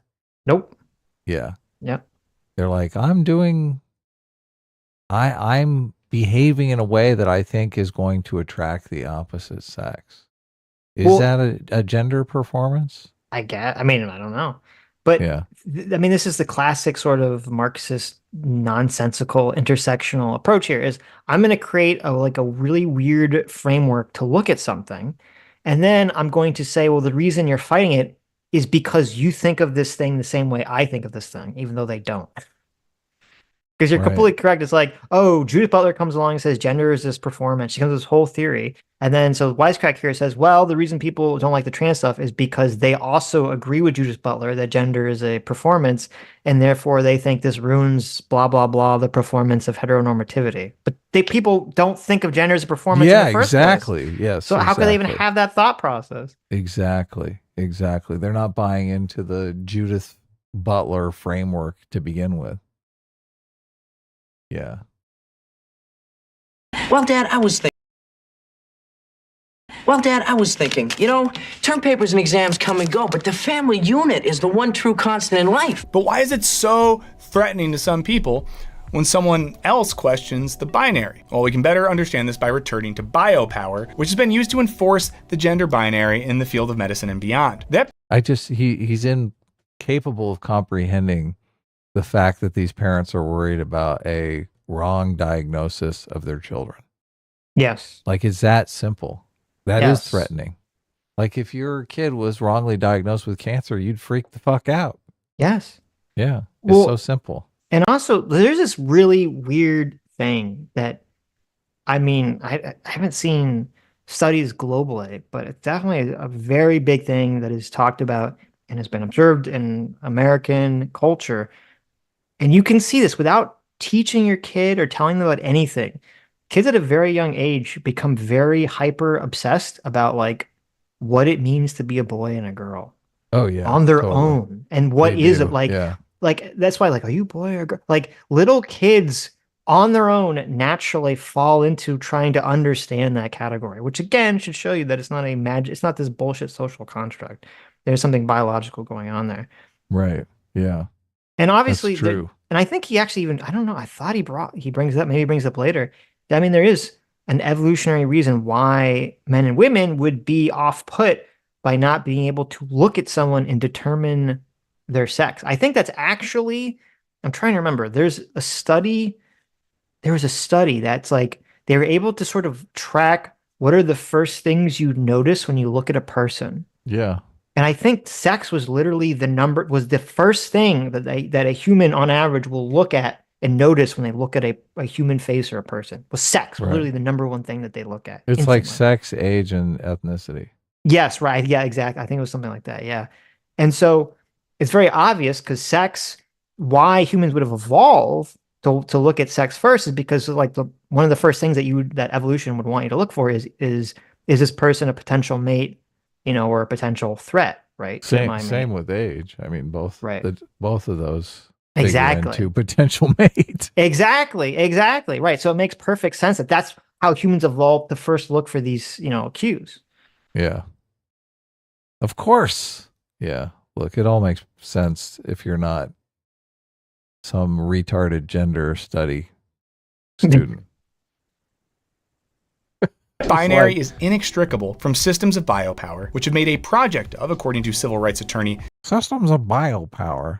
So just stupid. It's so stupid. Like all of society is just trying to manipulate you. Just like I'm trying to do. Jillian Todd Weiss, transforming social custom into legal control mechanisms, a sort of natural law theory of gender. Scholars Paisley Curra and Lisa Jean Moore explain that despite being in perpetual crisis, the gender binary is actually preserved by the legal machinations the state requires of its people. From the moment you're giving a birth certificate, your gender is enormously important to how you're categorized by the state. Because of this, sociologist Zine Magubani has argued that antagonism towards people. Wait, that's not even true though. What does that even mean? So when you're like a baby and you write on the birth certificate whether you're male or female, like the government doesn't give a fuck. How does it impact the government at all? How does it impact you really at all? Like, what does he mean by this statement? Yeah. Just means control. Okay. Control. The government, like when you write down on your birth certificate, Adam, I don't know if you know this, when you write down like male or female and a little baby, what happens is that information is transmitted to the government. The government's like, okay, we need to make sure that this new baby that has been designated male at birth has all the appropriate heteronormative male brainwashing. So we got to send out the government agents to make sure to paint all the things in the baby's room blue and to put only toy cars and only toy trucks and toy guns in the crib. We got to throw out all the girly dolls and the Barbies. Got rid of everything pink. Got to get rid of all the Hello Kitty dolls to make sure that this male child will grow up to be a manly man. Of course. Yeah. Yes. Look, that's how you do it. State enforced gender norms. I like it. Who don't conform gender binary comes from a perceived difficulty to classify them in a society that requires citizens to be either man or woman to participate. In other words, trans and non-conforming bodies are seen as difficult to govern. But what end? We can't govern them. Oh my God. They can't be governed. They're out of control. I'm like, listen here. You can't trespass on this private property. You can't tell me what to do. I'm trans. Oh my God. Regular laws don't apply to the trans people. They're ungovernable. What do we do? I don't know. That's what we can do. Where's that Peter Griffith gif? Because I do feel like that applies here. Which one? The one where the person... the Family Guy? Peter Griffin? Not Peter Griffin. Yeah, Peter Griffith. Yeah. What did I say? Griffin. Okay. Yes. Is it Peter Griffin? Griffin, yes, like a griffin, Okay. like the animal. Like the Doesn't he put like porn on the television at the bar or something? Well, it's not Peter, but yeah, there's a character who's like watching porn. The guy's like, "You can't watch porn here." And he's like, "Oh, I'm trans." They say, Oh, "Oh, okay. keep doing whatever you want." Yeah, exactly. They are hard to govern. Exactly, it's true. Listen, I take it back. It makes sense. Okay. Governing gender serve? Well, according to Judith Butler, it normalizes heterosexuality in the service of reproductive interest, meaning it helps ensure that lots of us make lots of babies, which coincidentally has the effect of creating more future laborers to serve the. I fucking hate this guy, Sitch. He's like, the state just wants laborers. Yeah, did you know Swap that? out some laborers. All this is all conspiracy. That the state wants laborers, right? How do you know they don't want consumers? I was literally about to say that. Like, it's so funny because yeah, he has it completely backwards. They don't want laborers; they want consumers. That's how modern economies work. They want voters. They need people to buy shit. I mean, it's also funny that he's like, it's so horrible that they want people. It's like, really? You think it's horrible that a state should want people? Obviously they need the population to increase. They do need people to do jobs and buy shit and have a functioning economy, idiot. You do need people to pay for all the free healthcare that you want, right? You do need people to pay for all the Medicares, all the old people, retire. The robots are producing all this free stuff. Who's going to consume it all? We need more people. Right. It's like, they just want laborers, though. It's like, it's all capitalism. It's bad. Capitalist economy. Indeed, scholar Stephen Viter notes that the meaning of family has historically been defined less by the functions it fulfills for its members than the function it serves for the state, i.e. producing and raising children. I don't think that's even fucking remotely true. Dude, why is all this in some video about gender theory?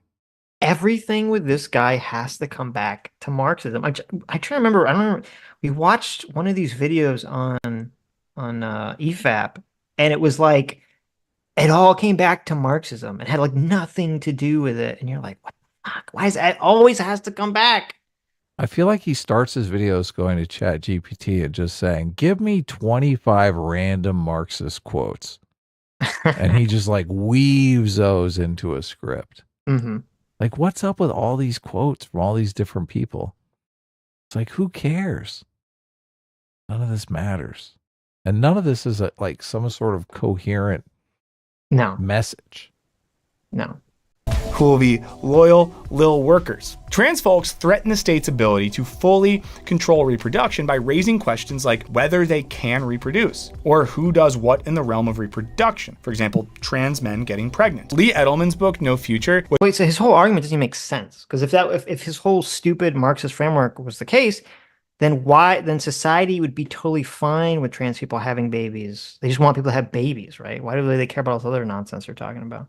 Well, and they would make abortion illegal, just done. That's true. Well, Like, listen, think the of evil all right-wing those- people do want to make abortion illegal, obviously, because they want more laborers. That's why they're in favor of importing. Wait. The idea that the state really just wants to crank out people is kind of ridiculous. Which we talked about in our video on antinatalism, gets into this in detail, so check out that video or just read Edelman's book if you want to know more. Scholar Vivian Namaste argues that in a state defined by binaries, trans people have been viewed as a sign of decay. So I was looking up the Stephen Viter guy, Okay. because I hadn't actually looked up him before. And the first thing that popped up was a book he wrote called The Queerness of Home, Gender, Sexuality, and Politics of Domesticity After World War II. Wow. Sounds exciting. Right. So The queerness of home. Right. Definitely sounds like a good source of, imperial. Yeah. Empirical. Empirical, thank you. Unbiased data. Untrammeled. Yeah. Right. Truth. Mm-hmm. Just about the natural world. Yeah. Right. Great stuff. Check it Very out, though. fascinating. Look at this ABC 2020. What's this about? Look, we are transgender brother and sister. Trans folks have, as scholar Vec Lewis argues, been treated as obstacles to progress and modernity. Backward, uncivilized, they are perceived as a threat to the harmony of the imagined social corp. Wait. Look, all these quotes is like, somebody said this thing, and look, wasn't it abhorrent?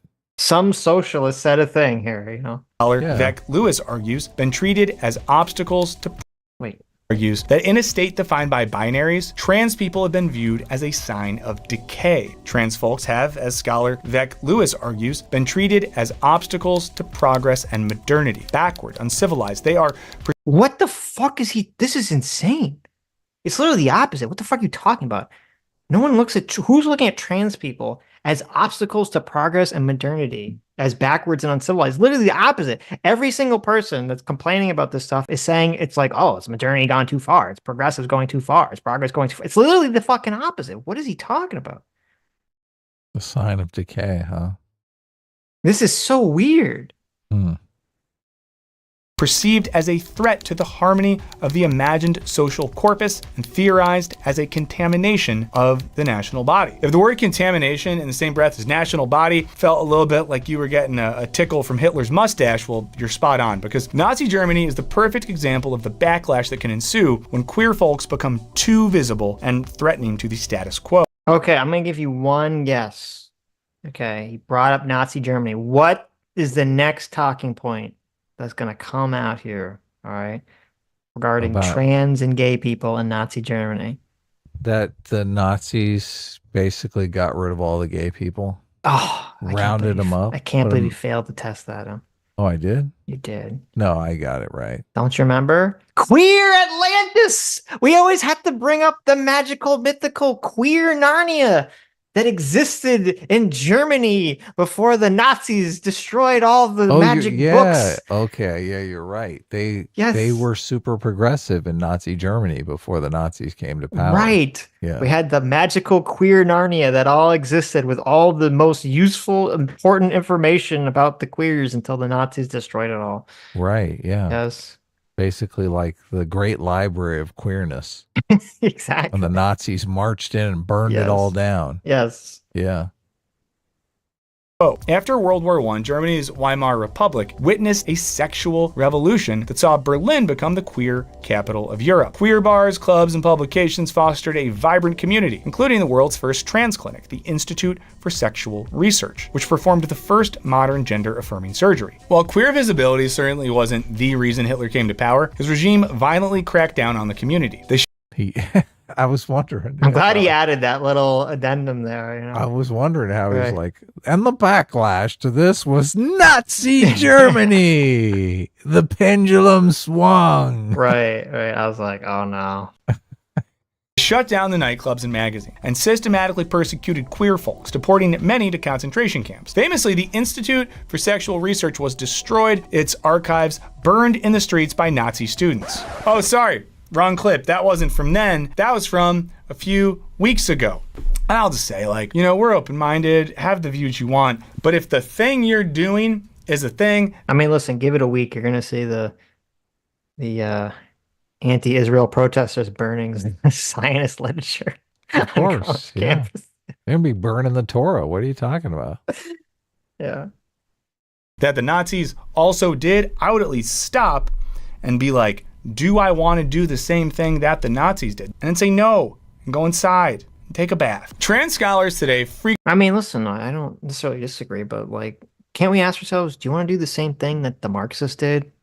You know, they killed millions and millions and millions of people, way more people than the Nazis did.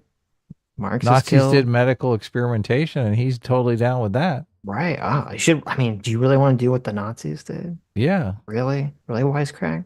Yeah, you want to do medical experimentation on children? You want to implement socialism? Wow, terrible. Yeah. Frequently evoke the Weimar Republic as the most extreme manifestation of the fact that, as Butler puts it, gender is a performance with clearly punitive consequences. And those... Look, he throws these quotes up like they mean something, like they're important. Who are these people?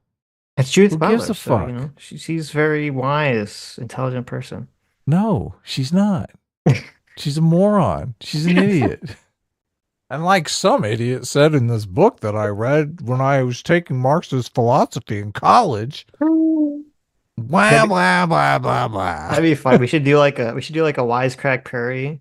Oh, that'd be super. And just be like, as this retard said. Yes. Let's put up As the bunch of words. Marxist pedophile said back in 1950. Right. Punishments seem to only increase with larger queer visibility. In our current climate, folks who like to cross-dress or trans people who try to use the bathroom of their choice often risk targeted violence. And trans folks experience a myriad of other legal, social, and medical repercussions. But this doesn't just affect queer people. The potential punishments for transgressing gendered expectations affects how we all behave. We perform our gender identities not solely because they're natural or inherent in us, but because of a society that sometimes violently regulates and enforces them. A process we're hardly cognizant of until someone challenges it. This is so dumb. Oh, I know. I really hate this. So it's like, again, you have obviously behaviors are influenced by people's biology. And to deny this is to literally deny evolution. Okay. Yeah, to deny science.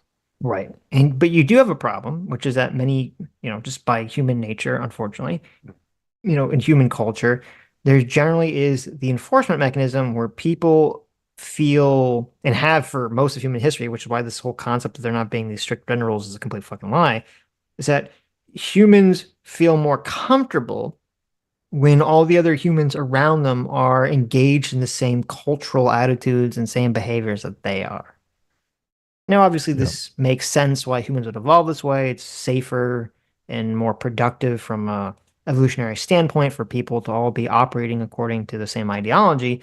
And so, very often humans will force cultural norms on each other, essentially. And look, I'd say it's counterintuitive though, because it feels safer, but I do think it's safer to have more behavioral diversity, which is odd. It's counterintuitive. Well, you kind of need both, right? Because if it's because you're right, because if you don't have any level of intellectual or cultural diversity, you're basically going to wind up marching into the ground when some environmental change happens and no one knows how to change in accordance with it. You're gonna have societal ossification. Yeah, right. That's a great point. Right.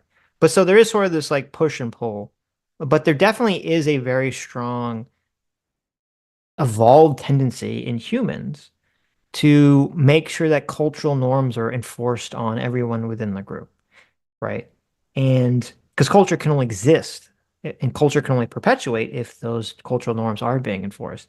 And very often the way that this, with these, when you talk about these gender behaviors, if you have like, say, just hypothetically, if 70% of males have some sort of behavioral trait, it would make sense that it's viewed by the population as a whole that, well, whatever that trait is that 70% of males have, that's like the trait that males should have. And therefore, they're going to want to enforce that trait onto the 30% of males that don't exhibit it. Right? Yeah. And but then this is why the leftists here are so stupid, because then they say, oh, well, therefore, because society is sort of pressuring some percentage of the males to inhibit that trait, that must mean that all of gender is performance and nothing's biological, blah, blah, blah, blah, blah, which is obviously bullshit.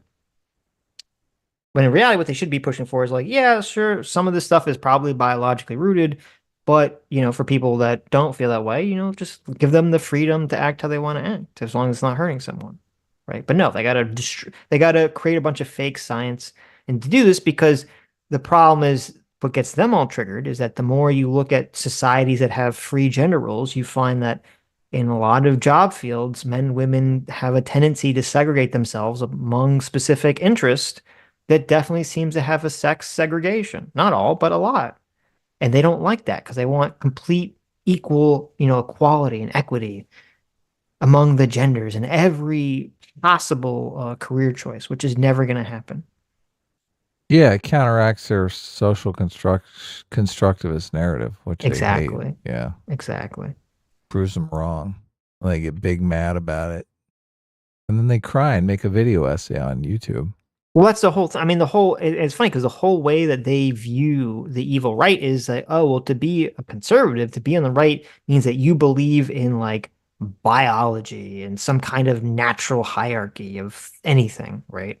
That's literally how they categorize the right. Yeah. So you're right. I mean, it completely destroys their entire worldview. Yeah. These identities are rigid expectations of gender, or as social psychologist Brian Nosek and his team of researchers put it, social realities shape minds. Conforming to How is it that we've had... So you just said social reality shaped mind. How the fuck is it we've had 25 minutes of this guy saying that gender is all performance pushed on people by society, and yet he's so fucking sure, he's so 100% sure that there's no social contagion for transgenders? How can you believe that's so that true? All of gender is this performance that's pushed on children? How, like, wait a minute. Fuck you, wisecrack. By definition, if you believe that all of gender is this bullshit performance that's pushed on people by society, then doesn't that mean by definition that being transgender must also be pushed on people by society? Yeah. Yes. Definitionally, that has to be true under his own fucking ideological framework. Yeah. No, when it's a transgender person, it's some internal soul, some spirit of gender that's coming forth. Yes. Okay. So fighting against the programming of society, Sitch. Oh, okay. Society only pushes gender normativity. Okay. Mm-hmm. Anyone that wants to go against the status quo, that's from inside, deeper than. Okay. Yeah. Well, riddle me this, Batman. Right? Mm-hmm. If all of what it means to be male or female is a social construct pushed on people by society, okay, then how the fuck can someone be born with an innate sense of wanting to be male or female and have gender dysphoria? It's an excellent question. You. It's almost like this whole framework of thought is so ludicrously stupid and nonsensical. I'm supposed to believe that people are born with an innate sense that they were born the wrong gender, and yet you're telling me that they don't have an innate sense of what gender even is in the first place, and it's all a social construct. Maybe it's they feel society is pressuring them to be the wrong gender, and they wish society would pressure them to be the other. But how could they have that innate sense? It couldn't be innate. It'd have to be a learned behavior. And if it was a learned behavior, then shouldn't we just teach them not to feel that way? Look, all this is just garbage tier. Just complete rationalization for just bucking the status quo because they think it's cool. Well, that's all it is. This is the big problem, and we've said this in the way in the past. All of this like nonsense that the radical feminists came up with, all of it completely destroys all of their arguments about I know, yeah, transgender stuff that came about 20 years later. Yeah, consistency is never important. No, it's winning the argument that's important. It's psychologically manipulating people, Sitch. That's how you win arguments. Someone said the Great Lost Library of Translexandria. That's good. That's pretty good. Gender roles out of fear of punishment, even if it just looks like getting roasted for tearing up in kindergarten because, of course, boys don't cry, necessarily changes how we think about ourselves and how we assess other people. This is why Foucault saw sexuality, which for him included gender, as the intersection of the individual and collective, and thus said it effectively supplies the capillary space of power circulation throughout the biopoliticized populace. Just like the age of consent laws, right, Foucault? No, oof. Oof.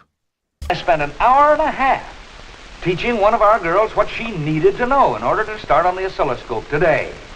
This morning, she isn't here.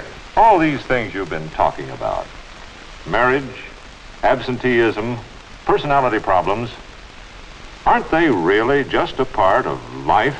Part of a woman's life, maybe. Hence, while gender sure feels like our most private business, it gets constructed as a societal issue. Gender and sex roles are incredibly potent ways to control a population and ensure it continues to reproduce. Transness and gender nonconformity confounds our ability to classify people in the simplest way for reproductive ends. And when people get uncomfortable about this, they blame trans people instead of their own social programming. Challenging binaries is particularly fraught in the West, which, according to anthropologist Michelle Rolfe-Triot, based its modernity almost entirely on binaries. As Triot explains, Enlightenment-era thinking was predicated on a system of binaries like nature versus culture, mind versus body, good versus evil, and so on. Since then, philosophers like Jacques Derrida have challenged the simplicity of binaries as a system via deconstruction, which he used to reveal. You know what's a good binary? I wish all these fuckers would challenge. Okay, this little thing I don't know if you heard about. It's called oppressor versus oppressed.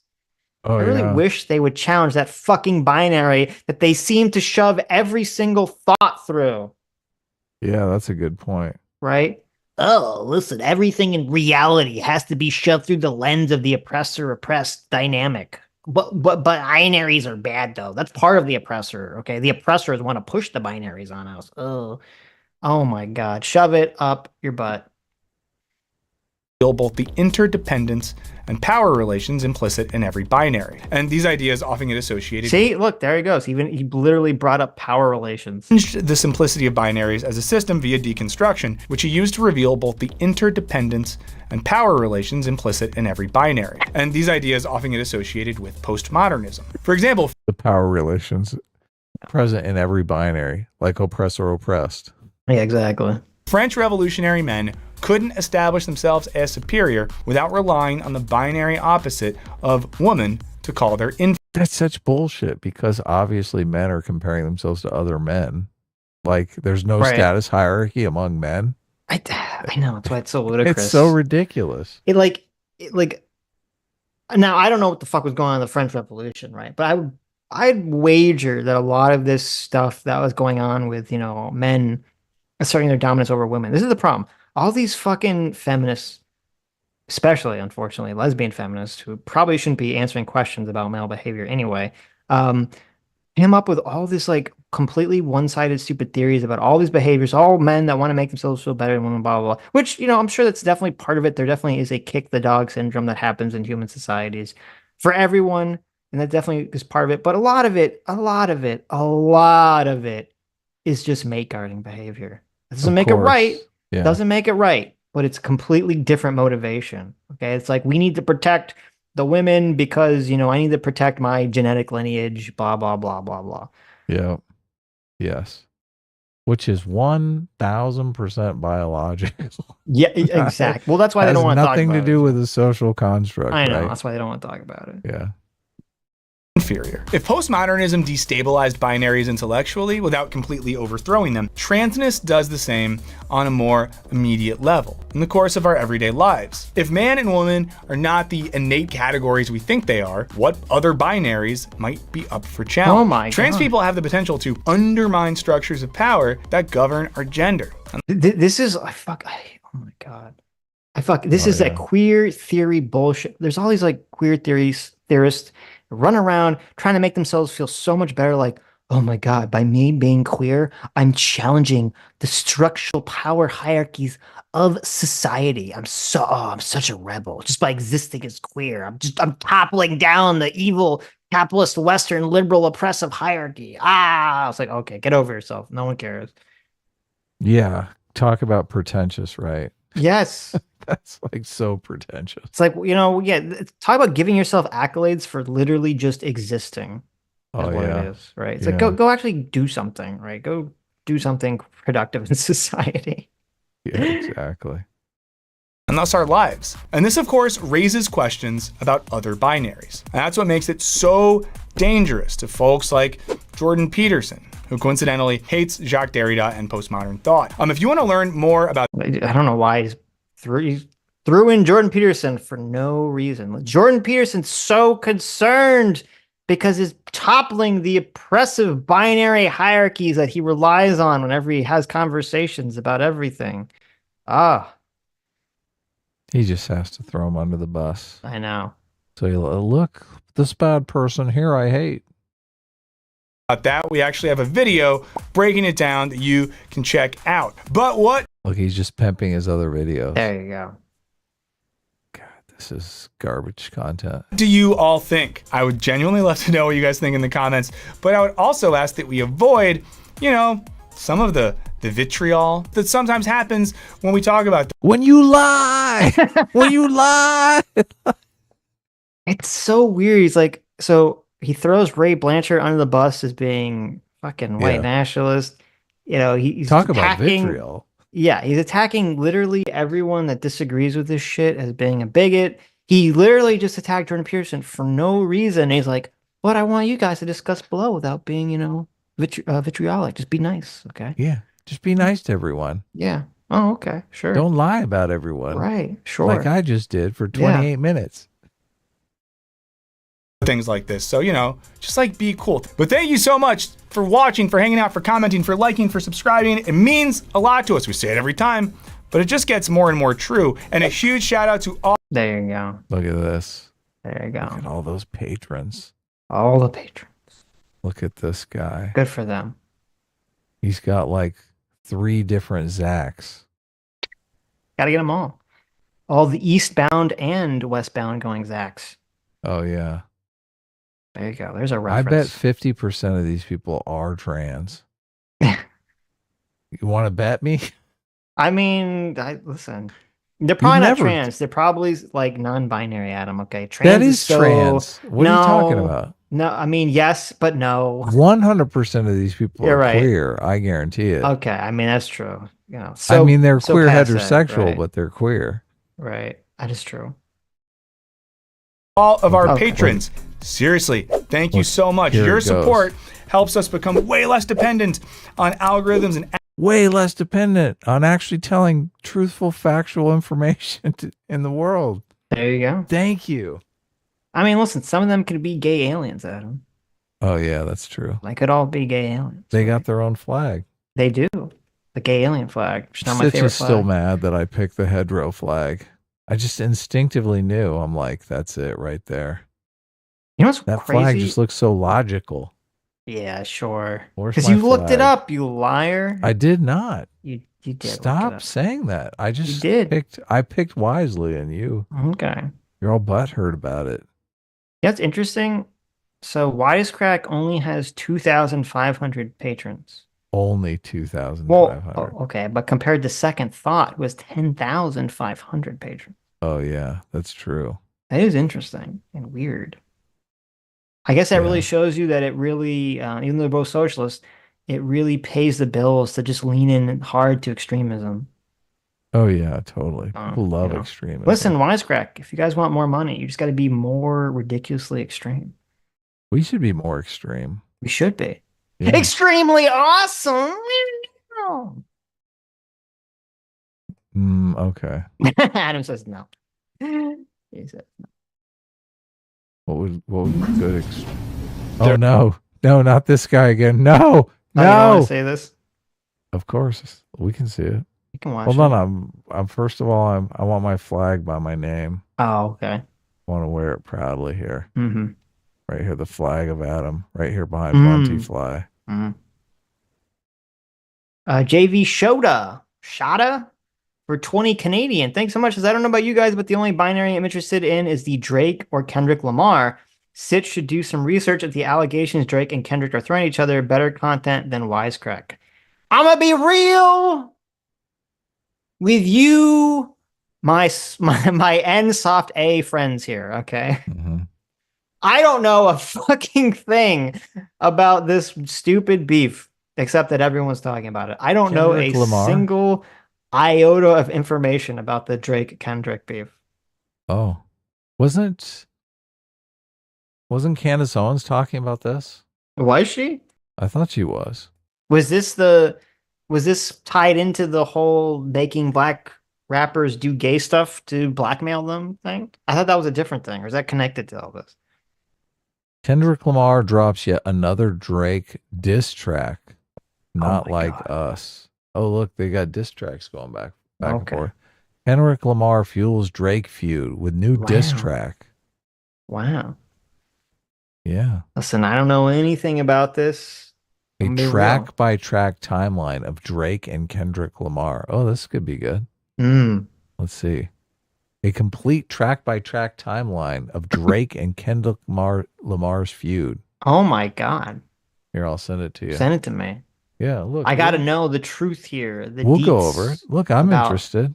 The timeline of I the like dramatic, very important feud between Drake and Kendrick. How many homophobic slurs are in this diss track? All of them, I gotta know.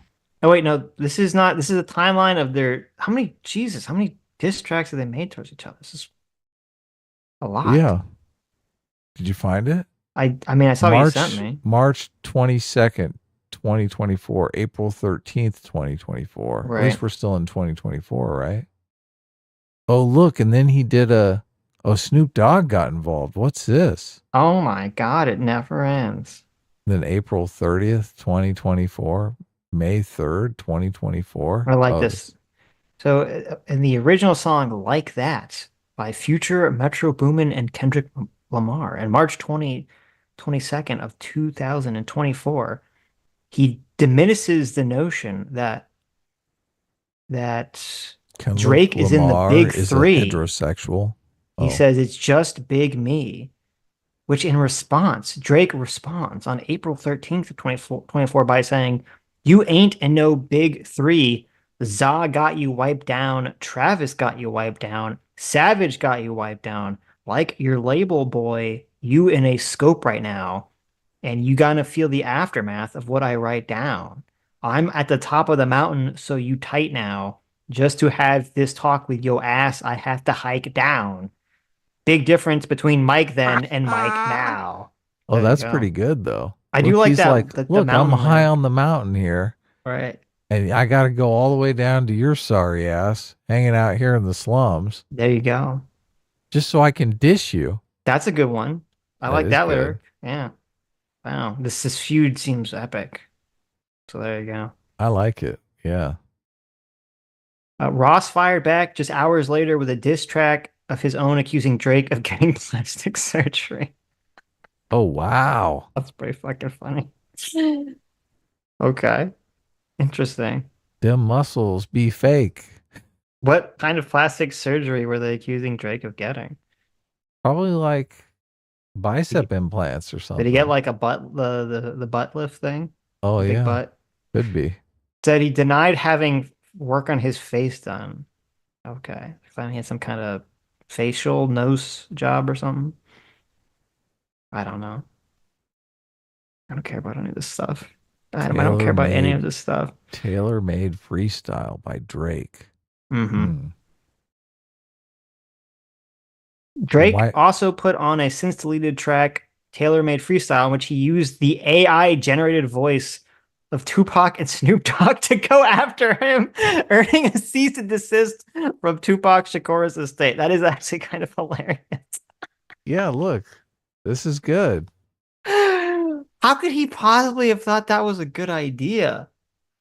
That's like, obviously, not only is that a bad idea because the states of Tupac's not gonna like that, and I assume Snoop Dogg's not gonna like that, but it's also gonna be super lame. It's like you had to literally create like AI voices to diss someone. That's obviously not gonna go well. Come on. Why would you do that, Drake? That's a rookie mistake. Now we gotta wait a fucking week because Taylor Swift is your new top. And if you bow to drop, she gotta approve. He rapped. This was Drake claiming that Kendrick Lamar was not prompt enough with his retort because he was waiting for the drop of Taylor Swift's new album or something. Well, no, I thought it was that Taylor Swift was he was Taylor Swift's bitch. Right. They're saying because he didn't want to get because he didn't want to compete with Taylor Swift. Right. Essentially, Yeah. her album dropping. Yes, right. Totally. Yeah. There you go. Yeah. This is so basically saying, look, you're Taylor Swift's bitch. Right. I'm here waiting for my diss track. Yes. In response to this, Kendrick Lamar, in his song Euphoria, said, "I got a son to raise, but I can see you know nothing about that." Oh my! Oh, going for the fatherlessness. I like it. Wow. Then he said, black "Didn't-" stereotypes. Then he attacks the Terrible. plastic surgery, saying, "Didn't tell him where you get your abs from." Oh no! See, I knew it. It's like There the you go. muscle surgery. You're right. I didn't. That's a thing. They give surgery like. Oh yeah. Fake. Oh, that sounds weird. They just cut into the fat. They do a little chisel. Oh my god, that sounds gross. You got your 6-pack fat. Right. Then he also said, "You not a rap artist, you a scam artist with the hopes of being accepted." And then he said, "Am I battling ghost or AI? Feeling like Joel Austin." Haley Funny, he was- Joel Osment, right? Austin? No, isn't Haley That's Joel the- Osment the I See Dead People? Well, I'm actor? confused here. So he says Joel Austin, but Joel Austin is not Haley Joel Osment. Joel Austin is the evangelical preacher guy. Right. But then he says, Haley Joel Osment and televangelist.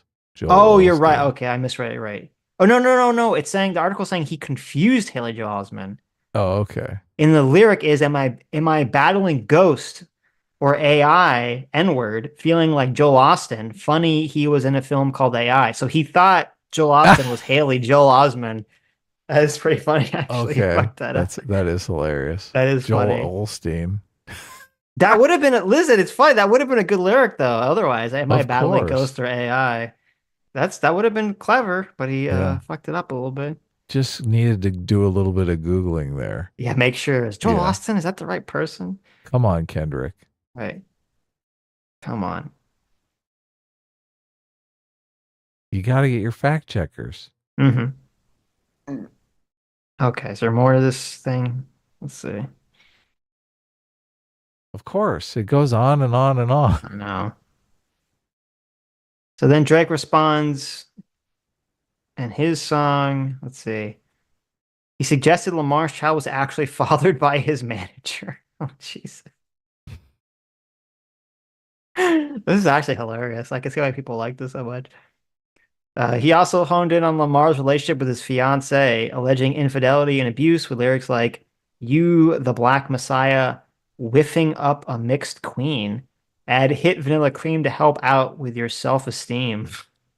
On some Bobby shit, I want to know what Whitey need." Oh, what Whitney need. Oh, that's the name of his fiance. "And when you put your hands on your girl, is it self-defense because she's bigger than you?" Oh my God. Jesus.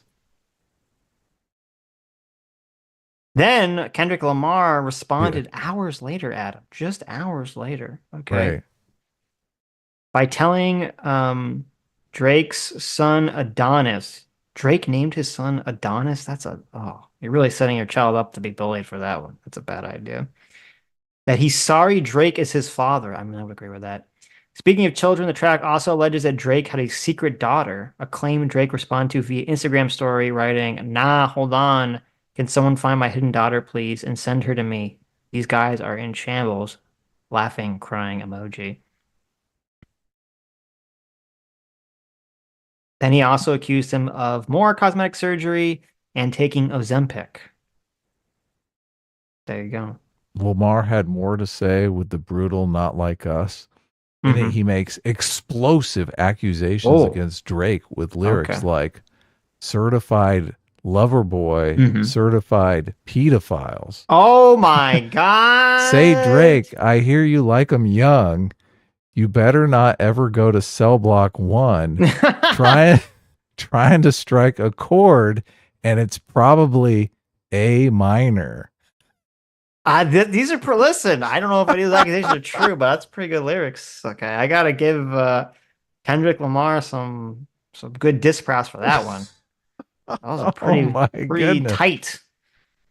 So already throwing down the "you a pedophile, bitch." Straight to the pedophile accusations. I like Look, it. this is getting spicier and I like spicier, it. right? Okay. Come on. Right. Okay, it says Drake responded. Let's see, responded in Heart Play 6, which is a play on Lamar's song of the Hearts, blah, blah, blah. Drake alleges the hidden daughter rumor was started by his own team and a sort of false flag. I mean, listen, he just calls you a pedophile. I don't know if saying like I actually started the rumor myself is a good I don't know if that's a good counteract to someone calling you a pedo. Like, you fool, you fell for my false flag of disinformation. It's like, oh, okay. You got to learn to fact check things and be less impatient. Bro, he just called you a pedophile. What are you doing? Yeah, that's pretty bad. You're not very patient. Yeah, well, you're a pedophile. It's like, come on. Oh, this song like just came out too. Oh, I know. This is Hilarious. fresh. Okay. Yeah. Let's wait. I'm gonna bring up the lyrics here. Let's see That's if why there's anything people that's are interesting. That's why people are asking. Right. Because this is like the latest diss track to drop. Mm-hmm. Which unfortunately, I don't think we can play any of it. It's No, obviously not. It's all copyrighted. So this is what he says. He says, we plotted for a week and then we fed you the information. A daughter that's 11 years old, I bet he takes it. We thought about giving a fake name or a destination, but you so thirsty, you not concerned with the investigation. What? This is like wait. If this is literally true, that he and his team got together to feed fake like this is the most lame fucking. Yeah. How does this make him look bad? It just looks weak. Stupid. Yeah, that is so weak. That's the weakest shit I've ever heard. He plotted a week for this weak ass shit. Like, what the fuck? It's so bad. Okay. You gotta learn. I got you. You called me a pedo, but you gotta learn to fact check. Mm-hmm. Snip, snap. It's like, okay, I don't know, man. I don't know anything about this feud, but based purely along this diss track, I'm gonna say that Drake sucks. I don't know anything about Kendrick Lamar, but I'm on his side now. Yeah. This is terrible. Drake is in the hyper cope spiral right now. This is he literally did, you know, the meme that's like the guy's like, I'm a retard, and then two people are like, let us get away from this retard, and then he says, oh, joke's on them, I was only pretending to be retarded. Right. Drake is literally, he did that in a song. That's impressive. He did the retard meme in a song. It's very sad. He continues. He continues. You got to learn to fact check things and be less impatient. Your fans are rejoicing, thinking this is my expiration. Even the picture you use, the jokes and the medication, the Maybach gloves and drug he uses for less inflation. Master manipulator, you bid on the speculation. This better have a good beat, because this rap is just, I mean, terrible. It's weak sauce. You know what? Yeah. I wonder if some of the thing, like, you know what this kind of screams to me? It screams that there were things that Lamar said that were true and that bothered him. So he's like, let me do this false flag thing to kind of throw doubt on the whole thing whatsoever. Right? That's got to be it, right? That's what it seems like. It seems like not for the create a good rap, but to just create like doubt on all the accusations. That's how it reads to me. That pedophile stuff, that wasn't true. That was me false flagging. Right. Okay, well, here we go. He's a little better. He says, you haven't seen the kid in 6 months. The distance is wild. So I guess he's saying he hasn't seen his own kid in 6 months. So, I mean, listen, that's a little better, right? We're getting somewhere. Dave leaving heart emojis underneath pics of the child. Speaking of anything with a child, let's get to that now. Oh, here we go. He's going to address the allegations, Adam. Okay. Oh, okay, good. The Epstein angle was the shit I expected. TikTok videos you collected and dissected. Instead of being on some disdirect shit, you rather fucking grabbed your pen and misdirect shit. All right. My mother came over today and I was like, mother, I. Wait a second. That's one record where you say you got molested. What does that mean? What? I don't know. There's some backstory I don't understand. We got to know the lore. Did Lamar say he was molested as a child or something? By his mom? By his mom? I mean, if that's true, that's pretty fucking brutal. He's like, look, you called me a pedo. You made out with your mom, bitch. Is that what that means? I don't know. It's pretty sad. I don't know. Someone tell me if that's what that means.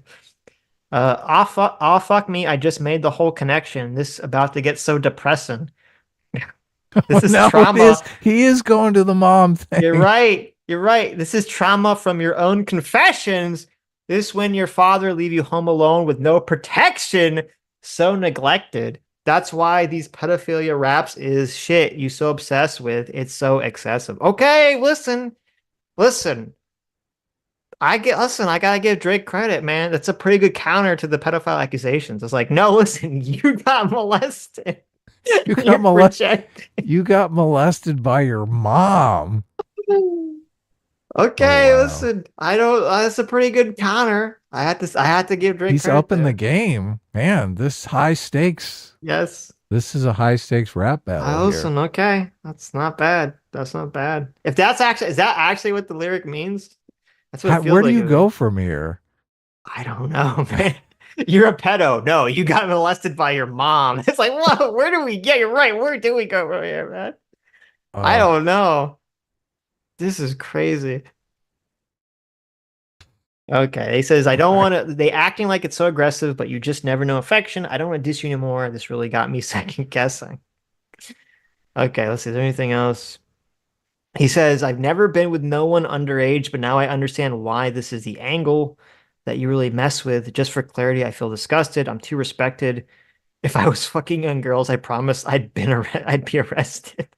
And I think it's a mistake. You should listen. You should have just said you got molested by your mom and made it up, or like made up the accusation about me. Like this feels a little bit like they doth protest too much, right? Like going into the whole like lyrical rap about why you've never molested someone. No. Okay. Say that you would have got arrested for it. I don't know if that's true. Surely I should have been arrested. Wink, wink. Right. Then he talks again about his manager. I think his manager's name is Dave. He talks about his manager fucking his girlfriend, or his fiance, I guess. Like, if Dave really fucked your girl and got her pregnant, talk about breeding resentment. Okay, that's a good line. That's a good line, right? Oh yeah, that's great. I'm not sure how to it's ease like the pun. I know, exactly. It's a good pun there. I'm not sure how to ease the sentiment. This shit is too intimate. I'm praying you recover from both instances. But you a piece of shit, so this shit really no coincidence. Okay, that's a little bad. But listen, I take it back. Okay. I want there to be more rap beefs. This is so much more entertaining than all like 90%, 99% of all other rap. I like rap where it's just them attacking each other with like very, very vicious, brutal rumors. Okay. It's good, isn't it? This is so much better than all this other rap that's about bullshit. Yeah. It's all about bitches and money, but this is this is much better. Yeah. Like incest and shit. Okay, when you say that, when you say it like that, all right. When you say it like that, maybe I gotta retake my stance here. Terrible. Okay, let's continue here. But it's terrible, but let's have a little more. Well, let's keep going. Drake is not a name that you're gonna see on no sex offender list. Again, this sounds a little too much doth protesting. Easy does it. You mentioned an A minor, but it's got a B sharp. And tell the fans who was it. You thought you left D flat E major? What? Mm-hmm. Bro, wait, no, that's awful. That's so bad. That's a terrible, terrible joke. He was playing on the A minor joke. I know, but what? I No. know. The A minor was a pun. The other stuff is just... Yeah, what does that mean? Doesn't really play into the context. Come on. Then he says, I slit your throat with the razor and do Rick Ross air like that one flight from Malaysia. I'm your baby mama screensaver. Okay, I guess it's okay. Only fucking with Whitney, not Millie Bobby Browns. I never look twice at no teenager. Again. Yeah, Whitney, I know. He's just going there again. He's like, look, I swear to God, I didn't touch her. I mean, this is making me think he did. Like, come on. Oh, Like, yeah, this is This is wild here. Yeah. Okay. Isn't Millie Bobby Brown is the actress from Stranger Things, right? 11? I don't know. Yes, Is that who he supposedly had sex with? I don't know.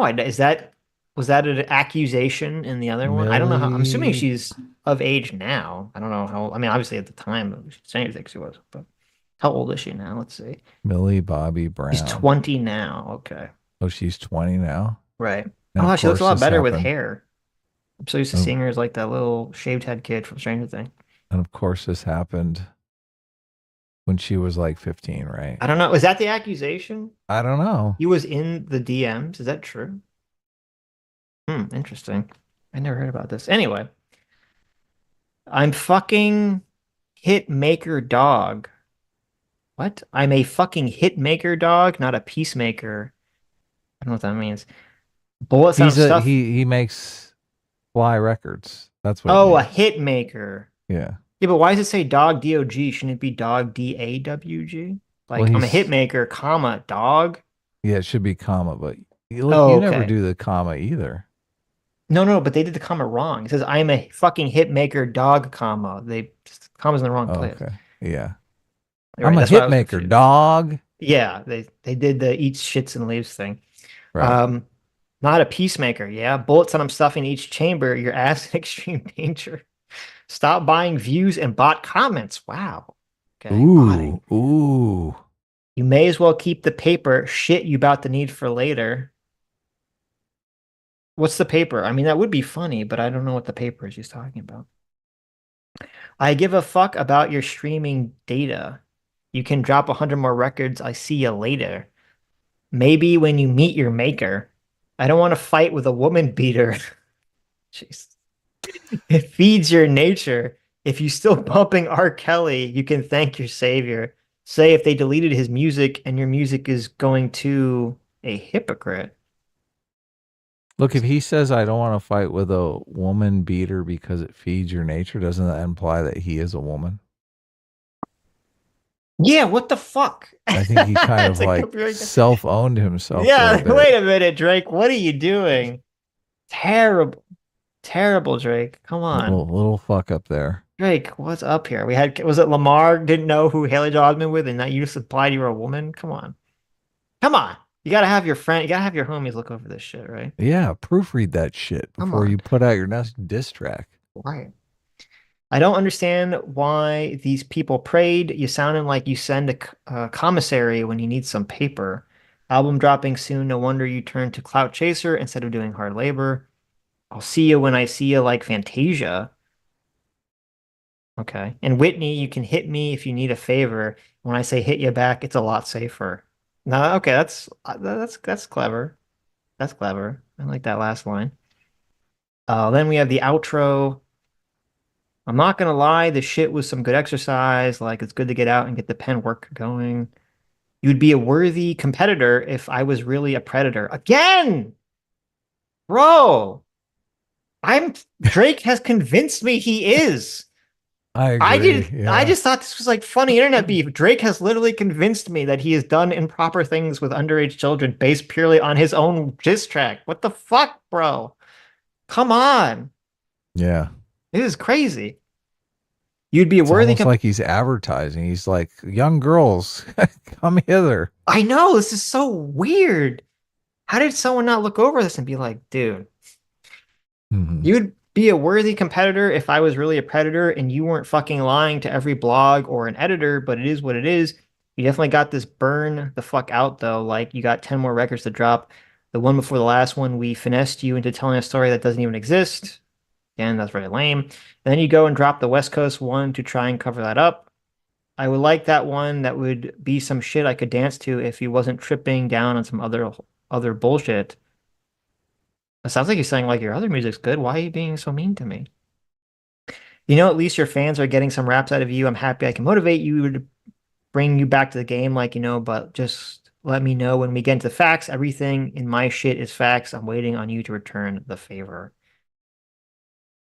I mean, listen, I'm still just based on pure accusations, and I gotta read the Kendrick Lamar song, but like this Drake song it has like 80% miss. It had 20%, it had like a real good hit there, but then 80% of it was just like terrible. Yeah. Come on, man. Come on, Drake. That's never good. That's never good if someone through their own song convinces you that they are in fact a pedo. Right. That's yeah. not a good thing. You need to work on that, Drake. By bringing it up over and over again. I know, just constantly. That, and it's funny because I said like, oh, maybe they did the daughter thing to try to like make it's sort of like a disinformation tactic to sort of throw doubt on everything he's saying. And now I'm thinking maybe it is to throw doubt on the whole like pedo shit. Definitely. That's how it He reads hit to a me. nerve with that pedo You line. did. I mean, First of all, I get it. Like, no one wants to be called a pedo, but like, you should have just stuck with the like. He had to. It's so weird to me. The angle of like you had like, you've been molested by your own mother and are projecting to me. I was like, oh my god, that's like a genius level. Like, it's like a genius like reply tactic to be calling a pedo, and then he just ruined it. He ruined it. Drake, you were so close. You had victory right in your hands, and then you threw it on the ground like a fool and took a shit on it. yeah, he was high on the mountaintop and he just stumbled. I It know. was like rolling down into the gulch. I know. It was so I was like, holy shit, I never in a million years have thought like the response being called a pedo. Yeah, you've been molested by your parent. I was saying it's so fucked up. Oh my god. Anyway. Yeah. Well, that was fun. I don't regret looking through all that stuff. Of course. Look, you were like, I hate diss tracks. I do, and now listen, I'm all Then into all of a it. sudden you're like, wow, I love diss tracks. I love it. I changed all these my guys mind. are pedos. I changed my listen. It's funny. Okay, as long as it's funny, that's all I care about. Right. Yeah. Okay, I'm a fan now. Who knew? Who knew? Look, I do think these rappers, they have a reputation for liking like young girls. It's like, who was that rapper that used to pee on him and stuff? Oh, was that R. Kelly? Look, he's incarcerated right now for that shit. Yeah. Was it for that? Yeah. Yeah, you're right. He was like turning them into sex slaves and shit. You're right. Yeah. Yeah. That's why they're like, he's like, I swear to God, I'm not R. Kelly. Give me a stack of Bibles. I promise. I swear. Mm-hmm. Yeah. Okay. I do not believe you. You know, it's interesting. So the Kendrick Lamar song was like, it came out yesterday. Right. So it means in 24 hours, Drake popped this out. I mean, maybe that's why it had so many like fuck ups in it. He should have waited.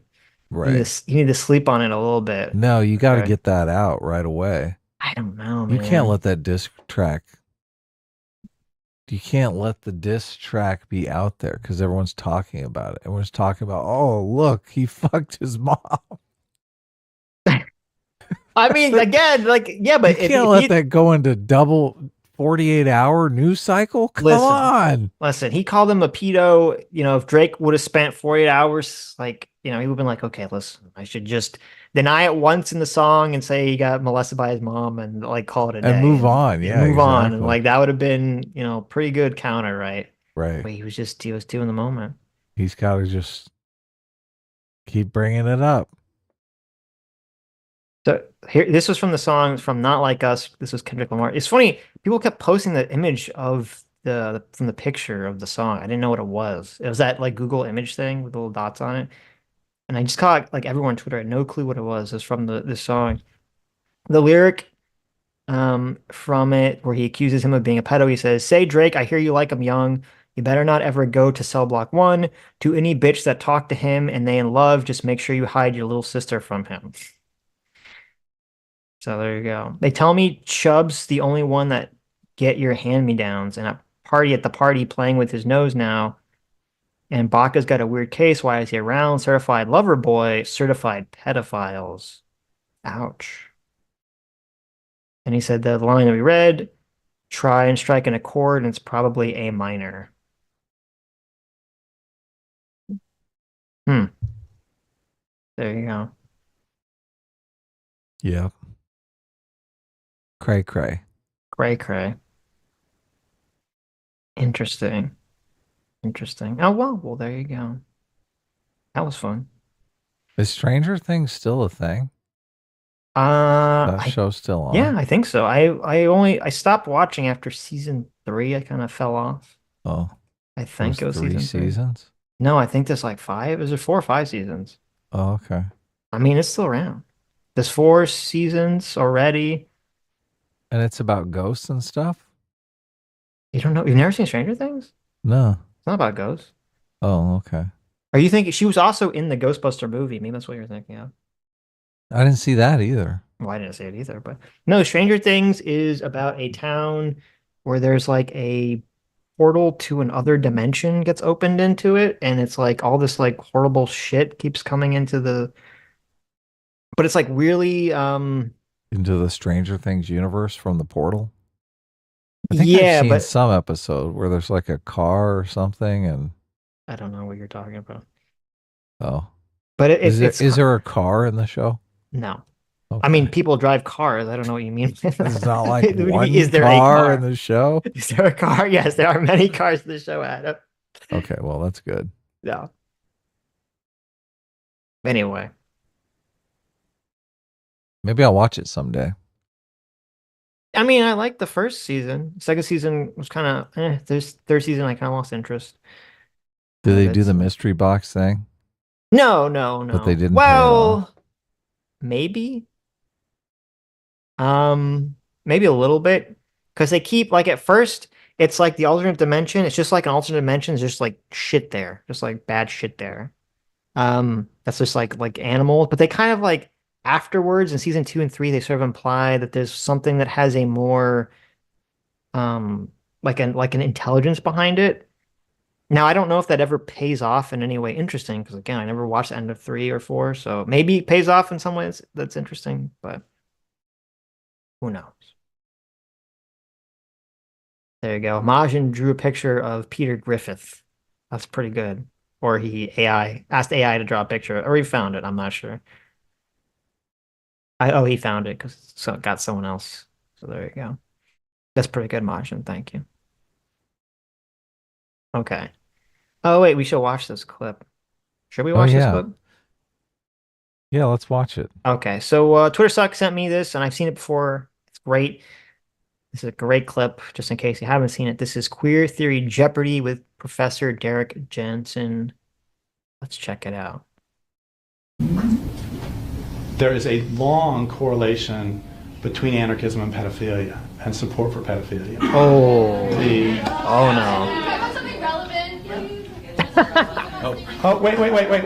Wait. That's a beautiful line. Thank you so much for asking. How about something relevant? I've been talking about rape culture all day, and pedophilia and the support of pedophilia is not rape culture? Actually, it seems you're acting like this is a spurious connection. So we're going to play Jeopardy. We're going to play queer theory. We're going to play queer theory pedophilia Jeopardy. Okay, answer. Commonly called the godfather of queer theory. Who is Foucault? Who is Foucault? Okay, 100 points. Foucault. Another way to ask this is, who argued? No, I guess the answer would be argued for the eradication of age of consent laws, as in down to infants. Who is Foucault? Thank you. Okay, next one. The author of the founding document of queer theory. Who is Gail Rubin? What percentage? No, the answer is 50%. Question is? The amount in that article that was a defense of pedophilia, specifically, quote, boy lovers, so men who fuck boys. Oh.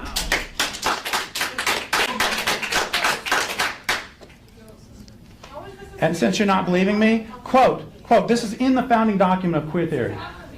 Like communists and homosexuals in the 1950s, boy lovers are so stigmatized that it is difficult to find defenders of their civil liberties, let alone for their erotic orientation. That's in the founding document of queer theory. I'm sorry, I'm using facts.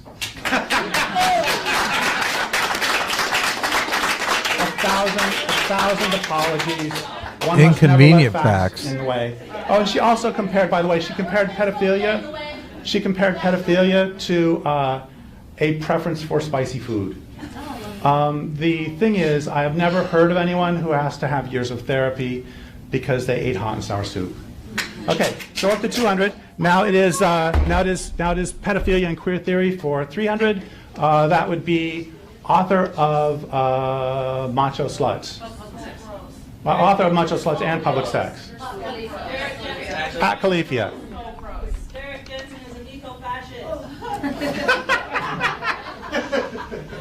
Wait. What was it somebody said? Stay relevant.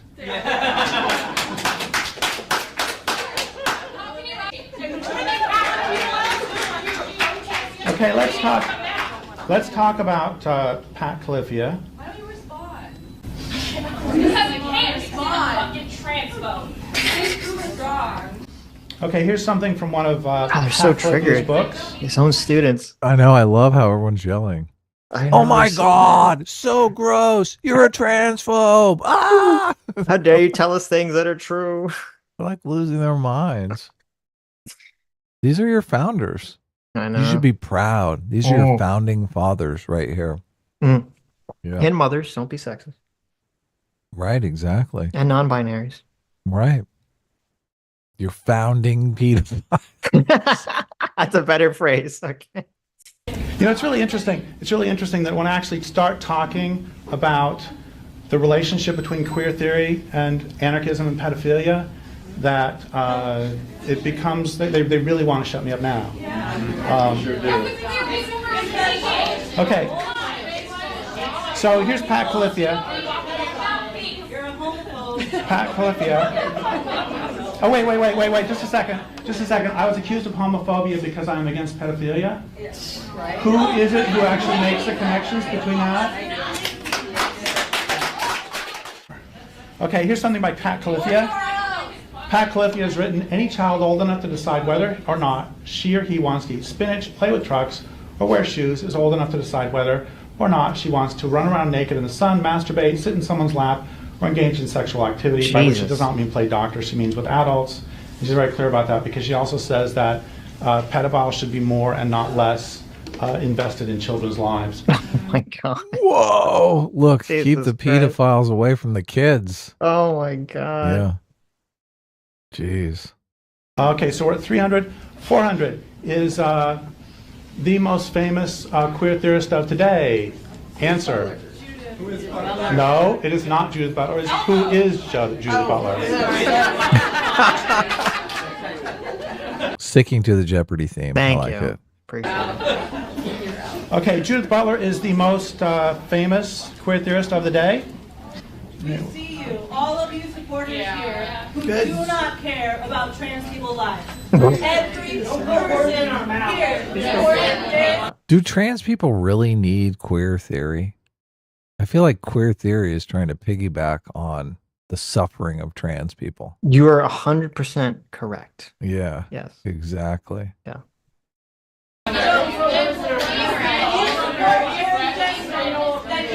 Okay. Here's a great quote from Judith Butler.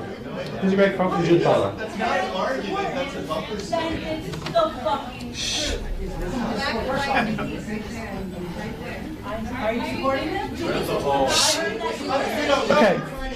So Judith Butler wrote, so I keep adding this qualification.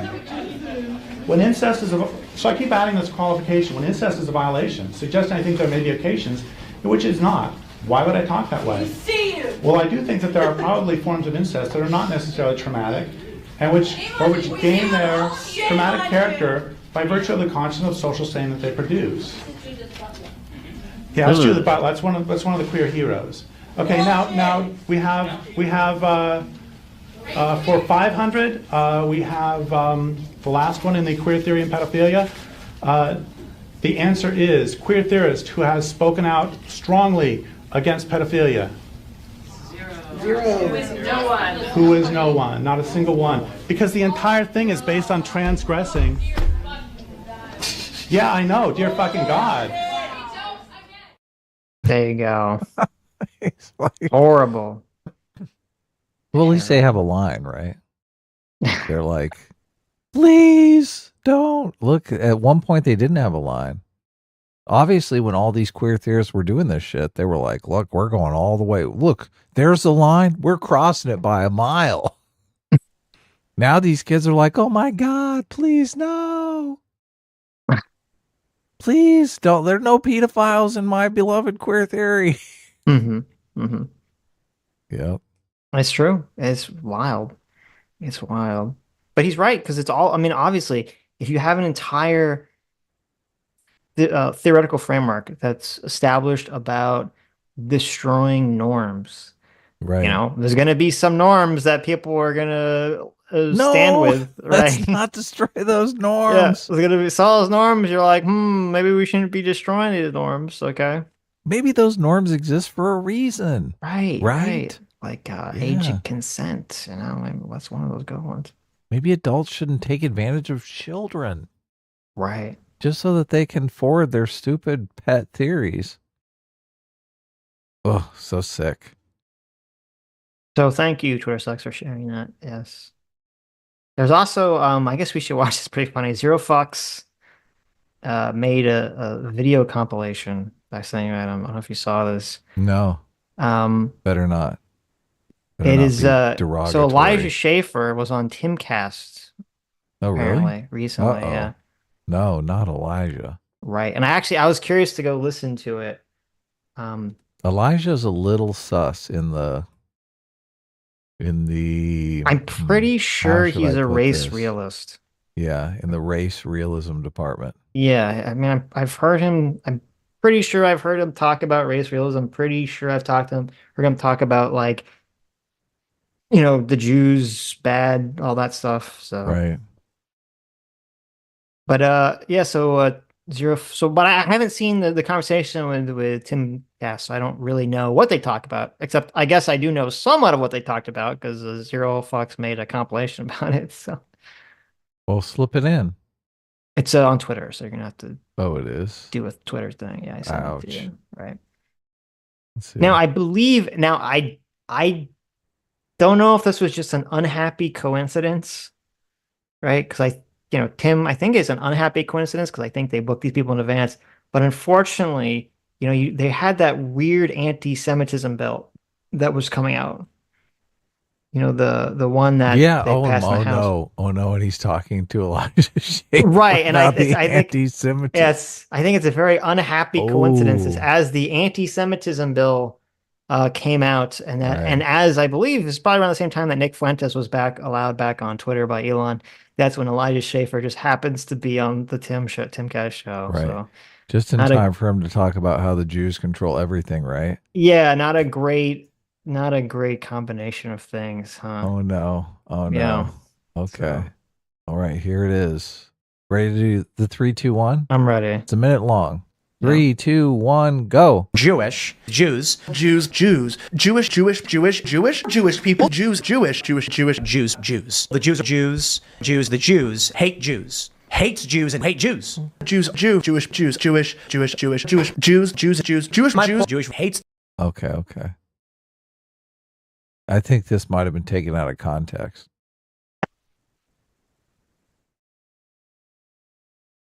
I don't know what the context is. It was funny. Wow. Okay. A lot of talk about Jewish people, I guess.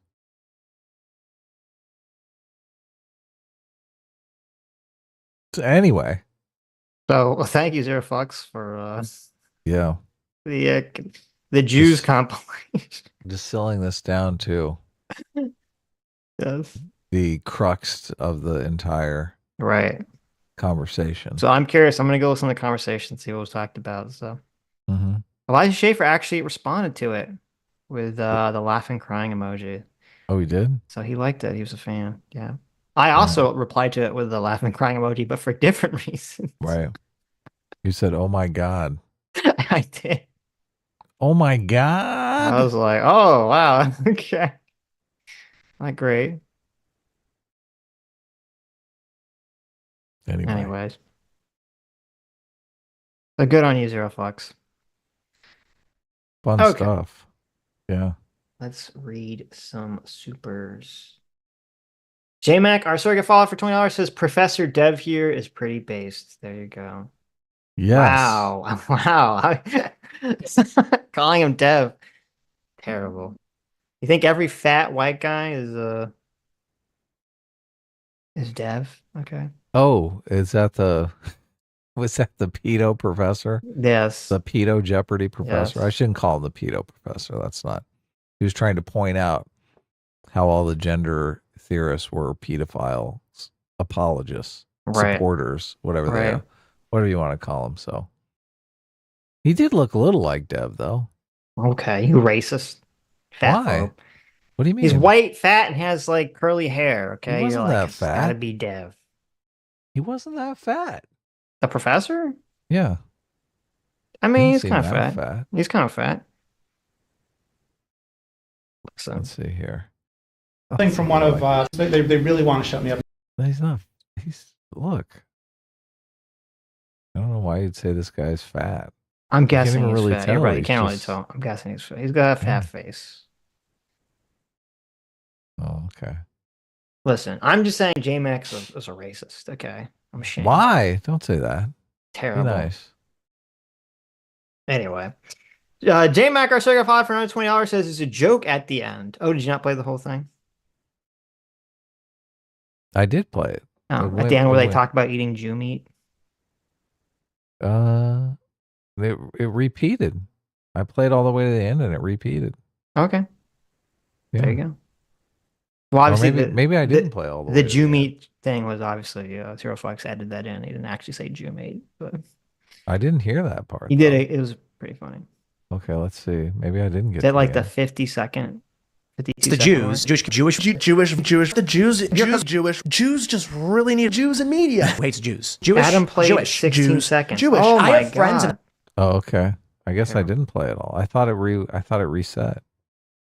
Oh. All right, I don't let's know, start maybe- over here. Let's go Okay. here. Let's give a good fresh. Okay, I won't get impatient this time. I promise, guys. A full minute of juke All right. supercuts. All right. I know. Well, it's all repetitive, so I thought it repeated. It's funny though. All right, let's go. Ready? 3, 2, 1, go. Jewish, Launch. Jews, Jewish, Jewish people, Jews, Jewish, Jews. The Jews are Jews, the Jews hate Jews. Hates Jews and hate Jews. Jewish, Jewish, Jewish hates the Jews. The Jews just really need Jews in media. Who hates Jews? Jewish. I have friends in Hollywood who are Jewish. You're Jewish. The Jews are killed. Fight the Jews. Jews hate Jews. The Jews controlling banks. You just hate the Jews. Dangerous Jewish conspiracies. Jewish. These Jews are Jewish bankers. These Jewish media outlets. Jews are in control of the media. Jewish power. We have a Jewish problem. Oh my God. We're going to do a couple things, a couple taste tests here for people. So I brought some Jew meat. This is actually, I was able to pass customs. Okay. Terrible. Is that meat that Jewish people like, or is it? Or is it made? Or is it made out of Jewish people? So wait, I have a question. Real quick. Jews, were any of those Jewish- repeats, or were those all unique Jews? No, Were those all unique it had sayings to be of Jew? repeats. Were they? I don't know. Nobody says. How long was this talk? That's 2 hours, I think. Okay. A lot of Jews in there for 2 hours talk. Some of them, Yeah. some of the Tim ones seem like they could be repeats, but the Elijah ones all seem unique. They all seem like unique Jews. There you go. He Ooh. says they're all unique. There you go. All unique, mostly in order. So there it is. It's no repeats. Impressive. I gotta watch Jesus. I gotta watch this. They said Jew a lot in this conversation. That's terrible. Wow. That's terrible. Wow. Okay. All original Jews. No, it's all basically about Israel and Jews. Wow. Okay. Why? Did I say Jew Pete's? I didn't, but I should. That's a good one. They're all Jew Pete's. I like it. I'm sure if you take a supercut of any random 3-hour conversation on any given day, I'm sure you can get about 176 Jews. I'm sure. Is that true? I'm sure that's true. I mean, that's like typical Elijah content. I don't know if his content is that bad. Oh, I hope not. Adam may go to bed tonight wondering how Sitch tastes. Circumcised Jew meat in your mouth. Twitter sucks says for $2. Circumcised Jew meat in your mouth. That's terrible. Terrible. Wondering how Sitch tastes. Yeah. Mm. Drew's Dogma for $2 says, remember when only skinheads use the word Zionist? I don't. Was that true? That's wild. I don't know about that. That's hilarious. Now it's mostly leftist. Yeah, it's mostly leftist, yeah. Okay. Christian Baller, thanks so much for being 25 months outside the simulation. Oh my God. So yeah. Look, Daddy Christian Baller. Jeez. Thank you. Says there has to be a fallacy that applies for when people compare the fight for gay and black rights and discussing trans issues. They always fall back on the quote, well, the conservatives did it to black and gay people, so they must be wrong. That is true. There is true. Yeah, I don't know. There's probably some specific official fallacy for that. Historical fallacy. I don't know what it's called, but I'm sure it exists. Hennessy for 25 months, too. Thank you so much for being 25 months, over a year. Free will seeker. Hennessy says, Sitch, how can you not be streaming for the F1 race? It's the premier event this weekend. LOL. Could have been fashionably late. A-Train for the win. Yeah. Yeah, Sitch. Who are you rooting for in the F1 race, Adam? The F1 race? Yeah. Let me think about that.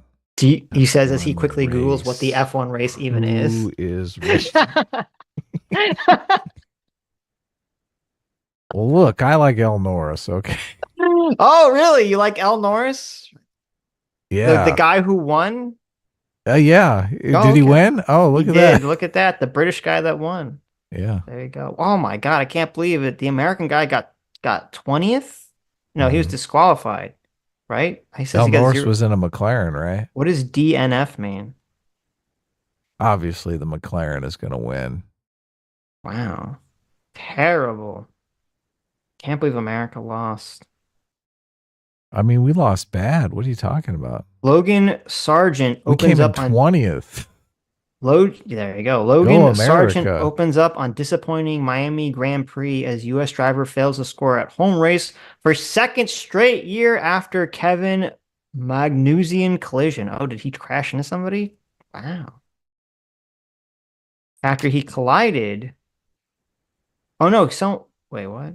Someone crashed into him. I don't know. Whatever. I don't care. It's not a diss track. I don't care. Make a diss track. Yeah, exactly. Just tell me, was he a pedophile or had sex with his mom? Oh, you got DNF means did not finish. Okay, there you go.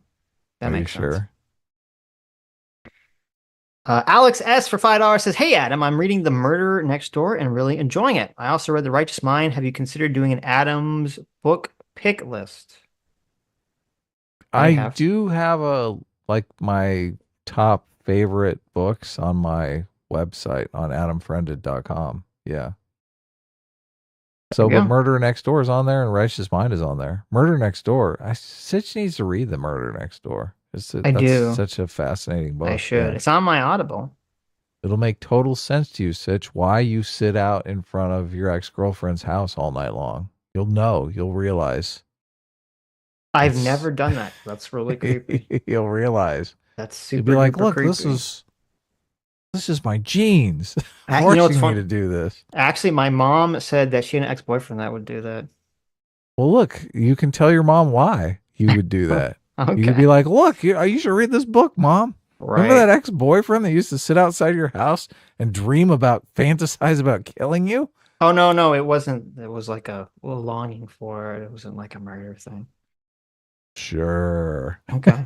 Sure. I mean, that's what I was told about. It's all secondhand information. Uh-huh. Exactly. Okay. That's what your mom was telling herself. She should read the book. Okay.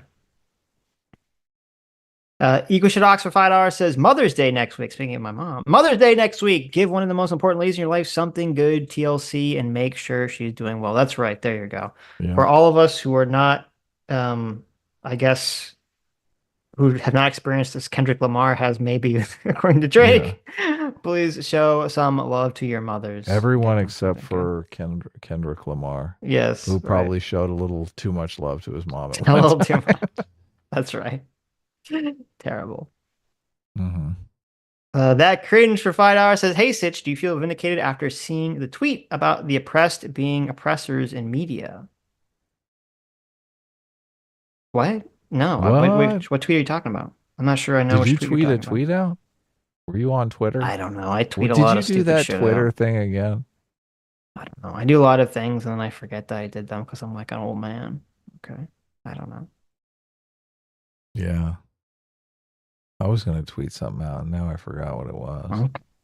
That's probably for the best. Yeah, it probably is. Mm-hmm. I think it was something about MMT. Probably. Oh shit, I missed a $20. Sorry. I think I missed this. Did I say this? No, I think I missed this. Austin Unruh for $20. Thanks so much. Says P plus P equals R is nonsensical because what sort of power are we talking about? The left only sees population size, but cultural power might be more important, and the left has its own culture, has owned culture for 20 years, and the liberals for 20 years before. There you go. That is a good point. Yeah. That is a good point. Living does well specifically. I always think of the market dominant minorities that they talk about in, I think it's Amy Chu's book, Political Tribes. Oh, okay. She's the one that said the Iraqi war would end in tragedy because the Sunnis were a market dominant minority. So they were all the rich people. And obviously when democracy comes to town and you're a minority who's been lording over the people economically and socially, they're going to want to get even. Right. That makes sense. That is what happened, essentially. Yeah, totally. Yep. So it's not necessarily the majority that's calling the shots. Right, right. Usually it is, but I don't know. If you're in a democratic situation, Yes. it can be, definitely. Unless there's like a strong Bill of Rights that protect the rights of the minority. That's the reason to have a Bill of Rights. Yes. Alicia Doberman says it was the quote, "They don't want to end oppression, they want to be the oppressors." Oh, well, that is true. Yeah, that's exactly what's going on. And they want to, well, a lot of them do. They want to like get rid of age of consent laws so they can do terrible things to children. Terrible. Yeah. Also, yeah, so I watched a little bit of it. I don't know if you saw there, so there was the whole drama, talked about it very briefly with Nick Before You Sleep, the Illy Mation drama, remember? I do, yeah. I think that flared up into some beef between him and Noah Sampson. Yes. Yeah. Yes. So that's actually how we met Think Before You Sleep, isn't it? We covered Noah Sampson's insane video response on to him. Yeah. And apparently Noah has now done a video accusing Think Before You Sleep of all sorts of bad, nefarious behaviors against Illy Animation. So the chronicle continues. Bunch of lies, and I think her fans were even striking some of his videos. Yes. Which is bullshit, obviously. So I believe she got doxxed and then like left wherever she lived, or like the entire state of wherever she lived. And so Noah Sampson was blaming Think Before You Sleep as if he's responsible or wanted her to be doxxed or attacked and other stuff. It's like totally crazy. Totally crazy, very, very slanderous accusations Noah throws at Think Before You Sleep, all because, he disagreed with her video and she got some negative comments and this is what always happens. And this is why I hate this shit. Someone comes out and they say some stupid woke shit, right? And then someone does a response to it and says, "Oh, this person's dumb. They said dumb things." That person flips the fuck out, way overreacts to it. That overreaction prompts other people to overreact in response and do a bunch of crazy shit, leave a bunch of bad comments, maybe dox them. And then they say, "Oh, well, it's your fault for responding to my shitty ideas in the first place." It's like, no. Yeah, there should be a clear line against doxing, obviously. Obviously, right. Yeah, it's not Think Before You Sleep's fault. He's not telling people to do that behavior. No, he's telling people not to do that. He's very clear about that in his videos. And Like he knows where the line is. One of his name's Sean. Sean is Think Before You Sleep. Right. He's been on the channel like several times. And you know, I like he seems to have a functioning, very good moral compass. Like I don't see him doing things that I disagree with or would think are suspect. Like he seems like a cool guy. Yeah, definitely. Yeah. So he's obviously been targeted. And that's, you know, obviously my definition of cancel culture, a lot of people disagree with, but I do think the chief component that I see that bugs me in cancel culture is trying to cancel people for shit that isn't true. Like Sean doxed whoever this person is, right? Right. That's like a false accusation. And they're literally trying to cancel him over that shit. Right. Yeah.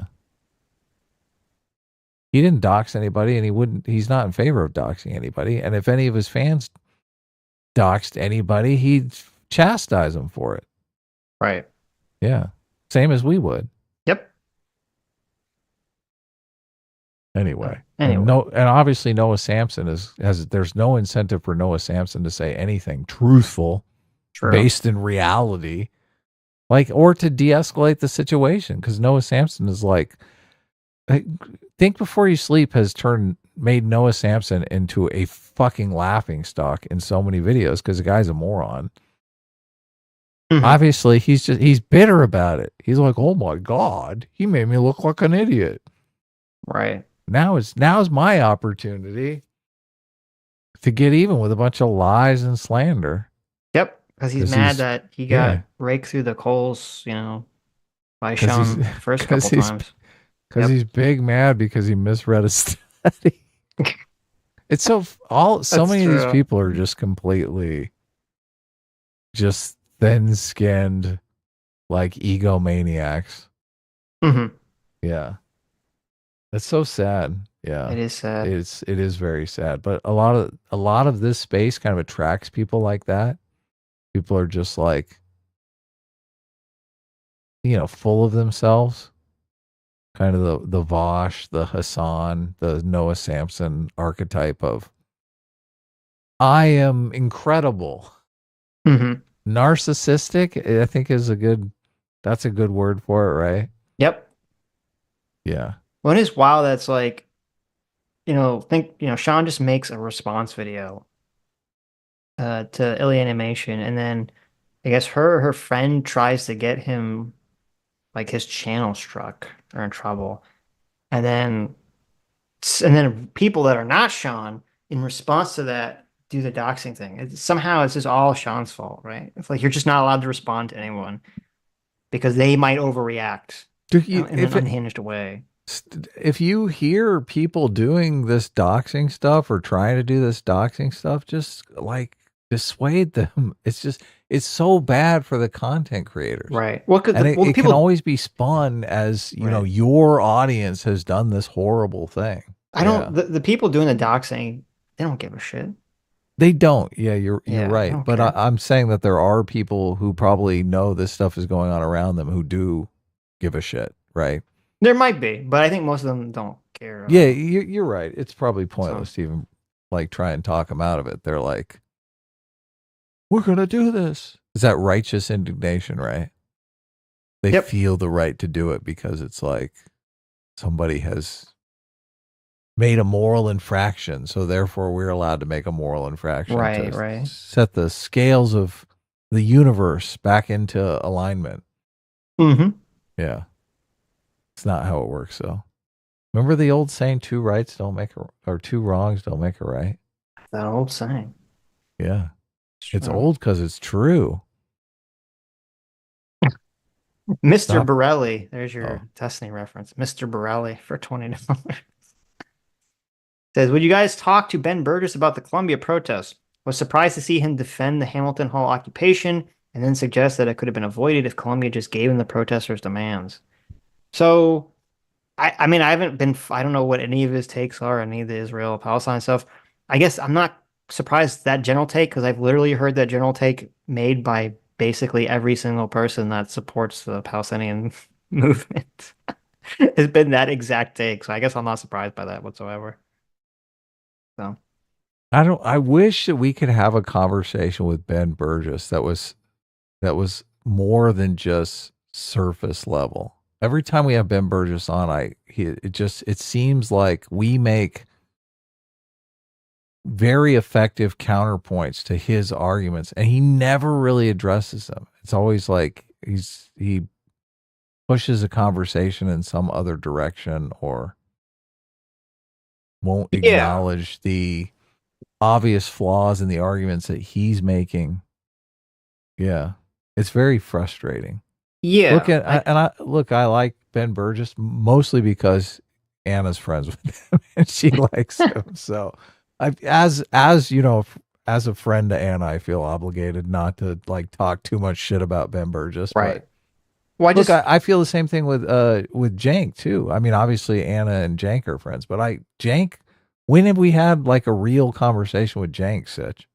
We haven't. Yeah. Yeah. I feel like there's certain people you talk to who you can talk to. And I feel like there are people that they try to lecture at you. Yes. And you're like, okay, we can't, it's not really a conversation. Like you're trying to lecture me to death here. And it's just, it's not the same thing. Well, it's working. I am dying. Yeah. I mean, I'm dying of boredom. That's true. So. Yeah. Yeah.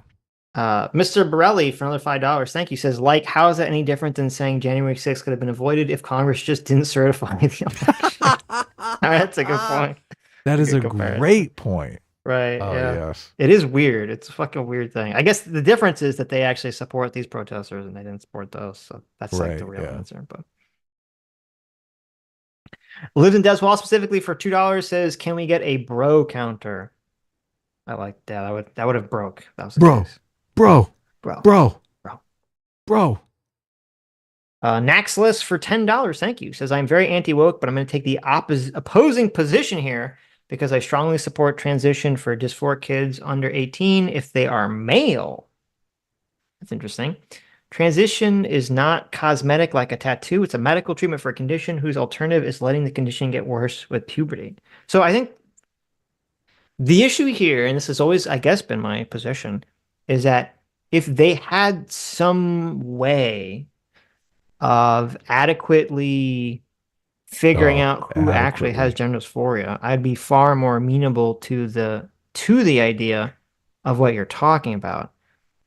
Now, obviously, it still would have to be studied because I still think there could be some conditions. I understand it, but there could be some conditional aspects. The puberty blockers, even for people that are correctly diagnosed with gender dysphoria, that they need to be alerted to. I'll be right back. But my big problem is that I don't trust their ability to be able to accurately figure out who actually has gender dysphoria and who doesn't. So that's the big problem. If they could fix that, we'd be having a different conversation. Naxus for another $5 says the biggest reason to oppose pre-18 transition is potential regret. This is substantial in girls, but almost negligible in boys. Hence my position. I mean, yes. Well, obviously, it seems like it would be more potential in girls because of the explosion of numbers. I still believe there's been a large increase in boys as well. So I guess I'm skeptical that there wouldn't be trans regret in boys too. But Joey Hollywood Films for $2 says S class is the best class. A class kisses DSP on the mouth. Wow. Terrible. Cyborg, thank you so much for being a 25-month member over 2 years. Oh my God. Cyborg says 25 months and I still have nothing good to contribute except that S class is the best class. And A team sucks egg cream but doesn't eat the chocolate. Listen, he's trying to, cut back on his weight. Okay, he's trying to cut back on his fat consumption. All right, give him a cut here. Give him some slack here. Who's a fatty now? You. Me? Yes. What'd I do? You suck the egg cream, but not the chocolate. Oh. There you go. Well, thank you, Cyborg. You have contributed. You contributed to being a member for 25 months. Yeah, that's great. Edward Sr., thanks so much for the 5 gifted memberships. Thank you. Yes. Welcome new members. So I think it's funny. 61 new members today. I don't think Edward Sr. is a member, but I see him contribute memberships. Oh, really? Well, that's cool. Kind of funny. I like it. There you go. Brian for $10 says, all I found out is XQC has absolutely no idea what he's talking about. It's a common occurrence that people who have no idea what they're talking about have strong convictions on their false beliefs. That is true.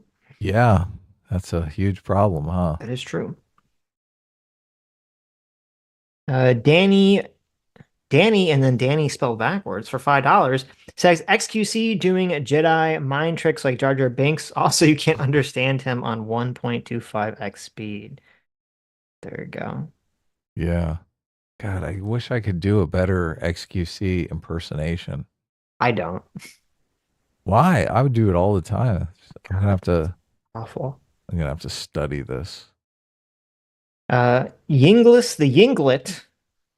Sounds offensive. I don't know why. For 5 months. Says puberty blockers aren't designed for children. They just call them that. It looks nice. They're hormone blockers, and there's a lack of data on kids. Oh, that's a good point. Yeah. That's an excellent point. I agree. Yeah, they're right. They're not puberty blockers. Quote, they're hormone blockers that have the ability to block puberty, yes. EquaShitox for $5 says, bro! Bro! Bro! Bro! Bro! Bro! Bro! Bro! Bro! Naxos for another $5 says, social contagion for transition only exists in the female cohort. For males, near 100% transition because of their sexuality with few false positives. Again, I don't know. I'm skeptical of that, Naxos. I'm skeptical.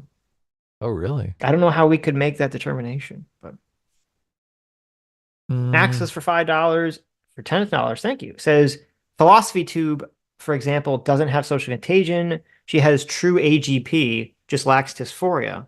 Few males over 18 are transitioning without dysphoria. I mean, I agree. Philosophy Tube definitely seems to have AGP. So that's definitely probably true. Most of the increased transitioning for males recently is due to increased awareness of it as an option for AGPT for females as social contagion. I mean, I don't know why you're so certain that that's the case, but I don't know what information you're looking at that has given you that level of certainty. Ostracy for $5. What are you laughing at? I'm laughing because the AGP thing completely sets certain transgender people against other transgender people, because like if you have AGP and you are sexually aroused by the thought of yourself as a woman and you decide, look, I'm going to live as a trans woman, so when I go to work I can just be all, I feel so horny for myself, right? You're literally at work and you're completely, aroused. Is that, I don't know if that's exactly how AGP manifests, But then there's other transgender people who are like, they have gender dysphoria, like they have this distress, like they're not getting off on the fact that they're You're right, like it's a a woman. They're just completely- trying to feel normal, right? I mean, But listen, if I did for it, I'd be very jealous and angry at people. yeah, exactly. This is like perfect for a sitcom, right? There's like two transgender women like sitting across from one another, and one just like a horn dogger all day long. Like There you go. One is like, God, you're just trying to not be miserable. Yeah. Yeah, you're just trying to make my life miserable. Yeah, because Terrible. everyone thinks, look, and then so many people, because of the stereotype. I mean, I get why they don't like the AGP stuff, because it creates a stereotype. So many people who don't know, they think all transgender people are like getting off. So they're, I mean, it is a completely different social dynamic, right? Yes, it is. If you're standing across from someone who's dressed as a man, a biological male is dressed as a woman, and you know that they're sexually aroused by that, that's like a totally different social dynamic. That's true. Yeah. So it's funny and interesting, and life is strange. Odyssey for $5 says, Sitch with Stellar Blade, I think it's much more about not playing to straight male fantasies where there isn't an empowered woman. Yeah, I mean, that's the thing, is that they're mad that a product was designed, specifically to appeal to straight males. Yes. 100%. I mean, this Stellar Blades game, you're just running around, you're just staring at the butte all the whole game, right? That's nice. Yeah. Good. You're like, I like oh, it. yeah. Speaking of being sexually aroused. There you go. Speaking of being sexually aroused at work, what do you think they felt like where they were at work programming that? Exactly. Malik for $10 says Asian media is blowing up over here because it doesn't comprise itself to please Twitter warriors. Oh, yeah. Interesting. I don't know what's going on specifically, but there you go. Well, Antonio, it's a lot more like they believe in gender stereotypes and all that kind of stuff. Antonio Cunningham for 17 months says the problem with Cellerblade discourse is both sides are acting in bad faith. You can't claim to only care about gameplay by focusing on sexuality. Well, if people are making that argument, then that's silly because obviously, I mean, the game could have good gameplay. I wouldn't know, but even if I played it, I probably never played it, or focus on gameplay. But obviously, it was designed to be, Titillating. to titillate for men, Yeah. which is totally fine. I don't see what's the problem. Well, look, if it can have good gameplay and be titillating, I mean, why not both? That's a good combination. It is. Well, I mean, the brilliant combination that is Kill la Kill, which is Of a course. highly Yeah. sexually charged, hyper almost nude chicks running around doing Yeah. shit, but the story and writing is just super amazing too. Yeah, great So, story. Yeah. yes. Yes. So it makes you feel not like a total pervert. As you're watching the high school girls, It's great. half naked in their anime It's outfits. great. It is. Yes, great. exactly. That's true. That's what you need. M85, it's like saying, listen, I watch Kill la Kill for the plot, right? I know. I read it is. Playboy for the articles. It is. Nobody knows what that is anymore, though. Right. I don't even think Playboy has a website anymore. I think they went out. Does Playboy they even exist completely anymore? went out of business. Yeah. I don't know. They're like- M8566. So it's okay. So I guess we need to update that because you're right. No one reads Playboy anymore. It'd be like saying I watch pornography to read the comments. Like, listen, the comments on this porn video is like really funny. Okay, I go to the porn sites and I look at porn just to read the comments. I don't actually look at the porn. Okay, There's comments? exactly. There you go. M8566 for $5 says, "What would you rather encounter in the woods, a white man or a black bear?" There you go. Oh, Dun, dun, okay. dun. Blunty fly. Look at that. With a blunty fly. There you go. Lives in Deswell specifically for $5. Says revealed preferences are often different than stated preferences. The real solution is to test reactions empirically. I keep a bear nearby for this. Oh yeah, of course. There you go. A lot I of like virtue it. signal going on with the I bear, like it, yeah. with the man bear discourse. That's true. Malik for 2 months says Vegeta has a pink shirt. Enough said. True. Oh yeah. Obviously, Vegeta's as manly as they come. Demon Bunny for 21 months. Thanks so much. Says, I, as a woman, would rather be trapped a man in the woods than a bear, but I always have a knife. S-Class is the best class. Well, thank you, Demon Bunny. I'm assuming you meant trapped with a man, not trapped a man. So, but yes, there you go. I thought it was a very weird existential trapped in the body of a man with a bear in the woods. What are you doing with that knife? Trapping men in the woods. There you go. It's going to be like the Scarlett Johansson movie. Oh, yeah. Turn them up to the gay aliens. You never watched that movie yet, have you? I'm never going to watch that movie because I don't gotta care. watch it. I don't care. It's great. It's hilarious. I actually randomly, I forget, it was like a month ago. My mom saw that movie. Did she really? TV or something. Did she tell you about it? And she was telling me about it. She's like, I saw this weird movie. And I'm like, what? And she's like, started describing it. I'm like, oh, you mean under the Scarlett Johansson under skin? And she's like, yeah. She's like, I was like, oh. And it's funny because I was really curious. I was like, what's the plot of that movie? And she tried to explain it to me and she just couldn't. And I explained to her the plot because we looked it up. That it's like a woman like luring men to be eaten by aliens or something. Yeah. And she's like, I had no fucking clue that's what that movie was about. Well, that's how you know it's a good movie. No, you don't even figure out what it's about. It could have been so much better if they would have just made that explicit. I don't know why they had. They always did do this these artsy whole fartsy hiding films. Yeah. I know they hide the ball. They're like, just tell us. We want to know what's going on. It's fascinating. Yeah. Yeah. And it's got Scarlett Johansson naked in it, so. Yeah. Brian for $10 says the problem is the science and medical establishments took in the left-wing dogma so people can hide behind the ideological capture of the establishments. Very true. Not Mark for $5 says academic sounds so calm and reasonable. If only he was like that when he was coping about Drake. How is he related to the Drake Lamar stuff? Oh, was he? That's funny. I mean, I'm definitely on Team Lamar at the moment, so He didn't like that incest rhyme. I like that rhyme, but then Drake was, a lot too much doth protest too much, my friend. Yeah. It sounds like academic didn't like it though. Yeah. Yeah. M8566 for $5 says back in first grade, we would make fun of the boy who liked pink and girly stuff. He was probably gay, but we didn't know any better at the time. No, Terrible. it's so true. Yeah. Terrible. Yeah. Now gay people are speaking up. That's good. That is good. They should. God's joke for $5 says make the John Money section a clip. Need a bite-sized way to tell normies gender is separate from sex is BS. Have some friends that believe it, sadly. There's probably a bunch of videos online. Yes, but we could do one. Yeah, sure.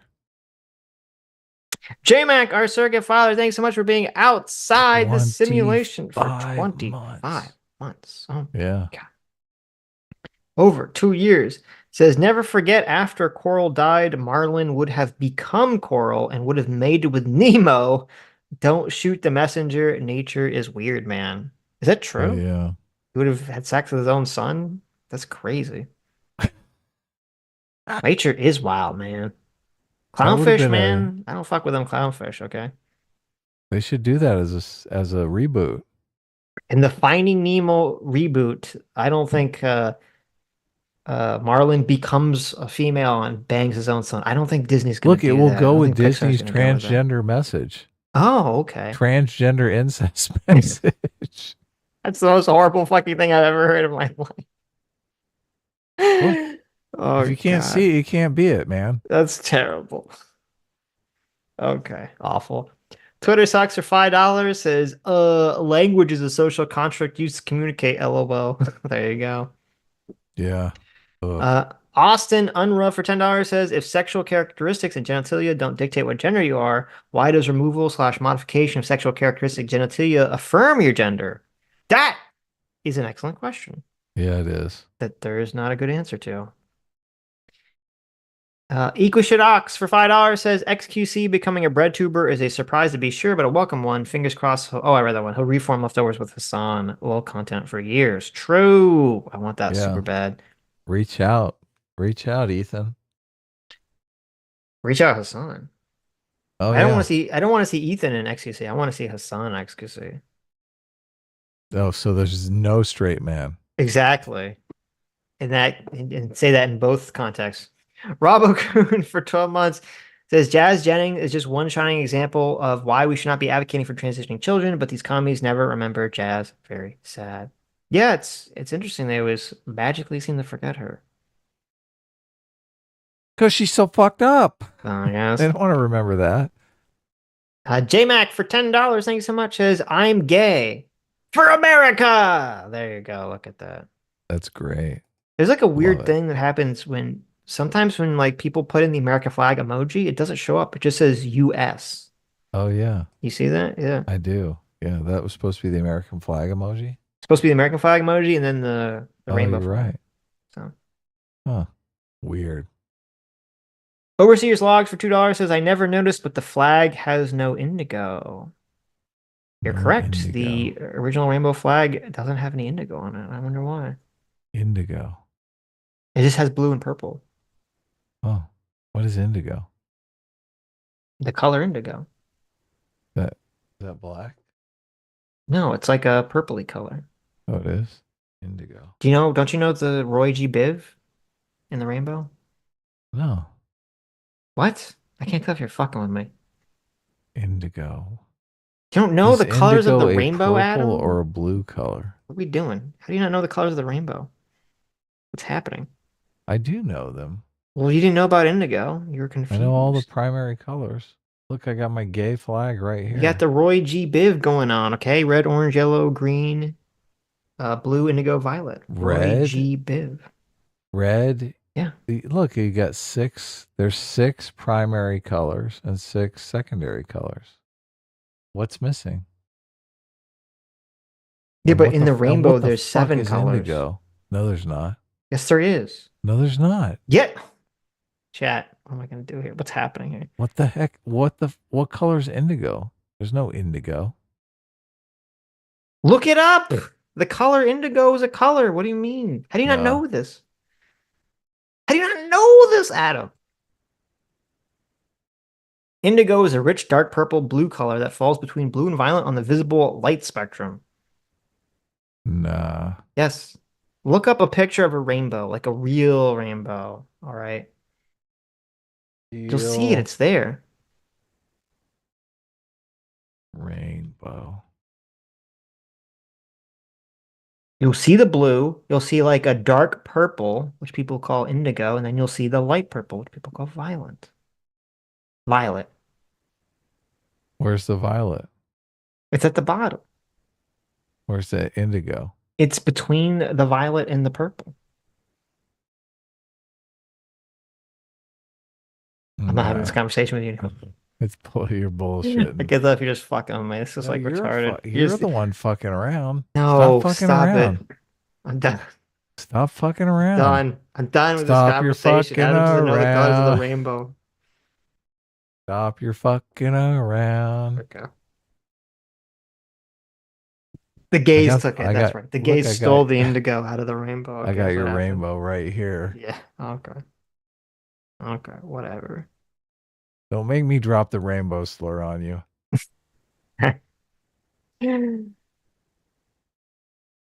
Right here it is. Yeah, look, you can see in that picture, you brought up that rainbow picture. You can see the blue, you can see the indigo, and you can clearly see the violet. How do you not see it?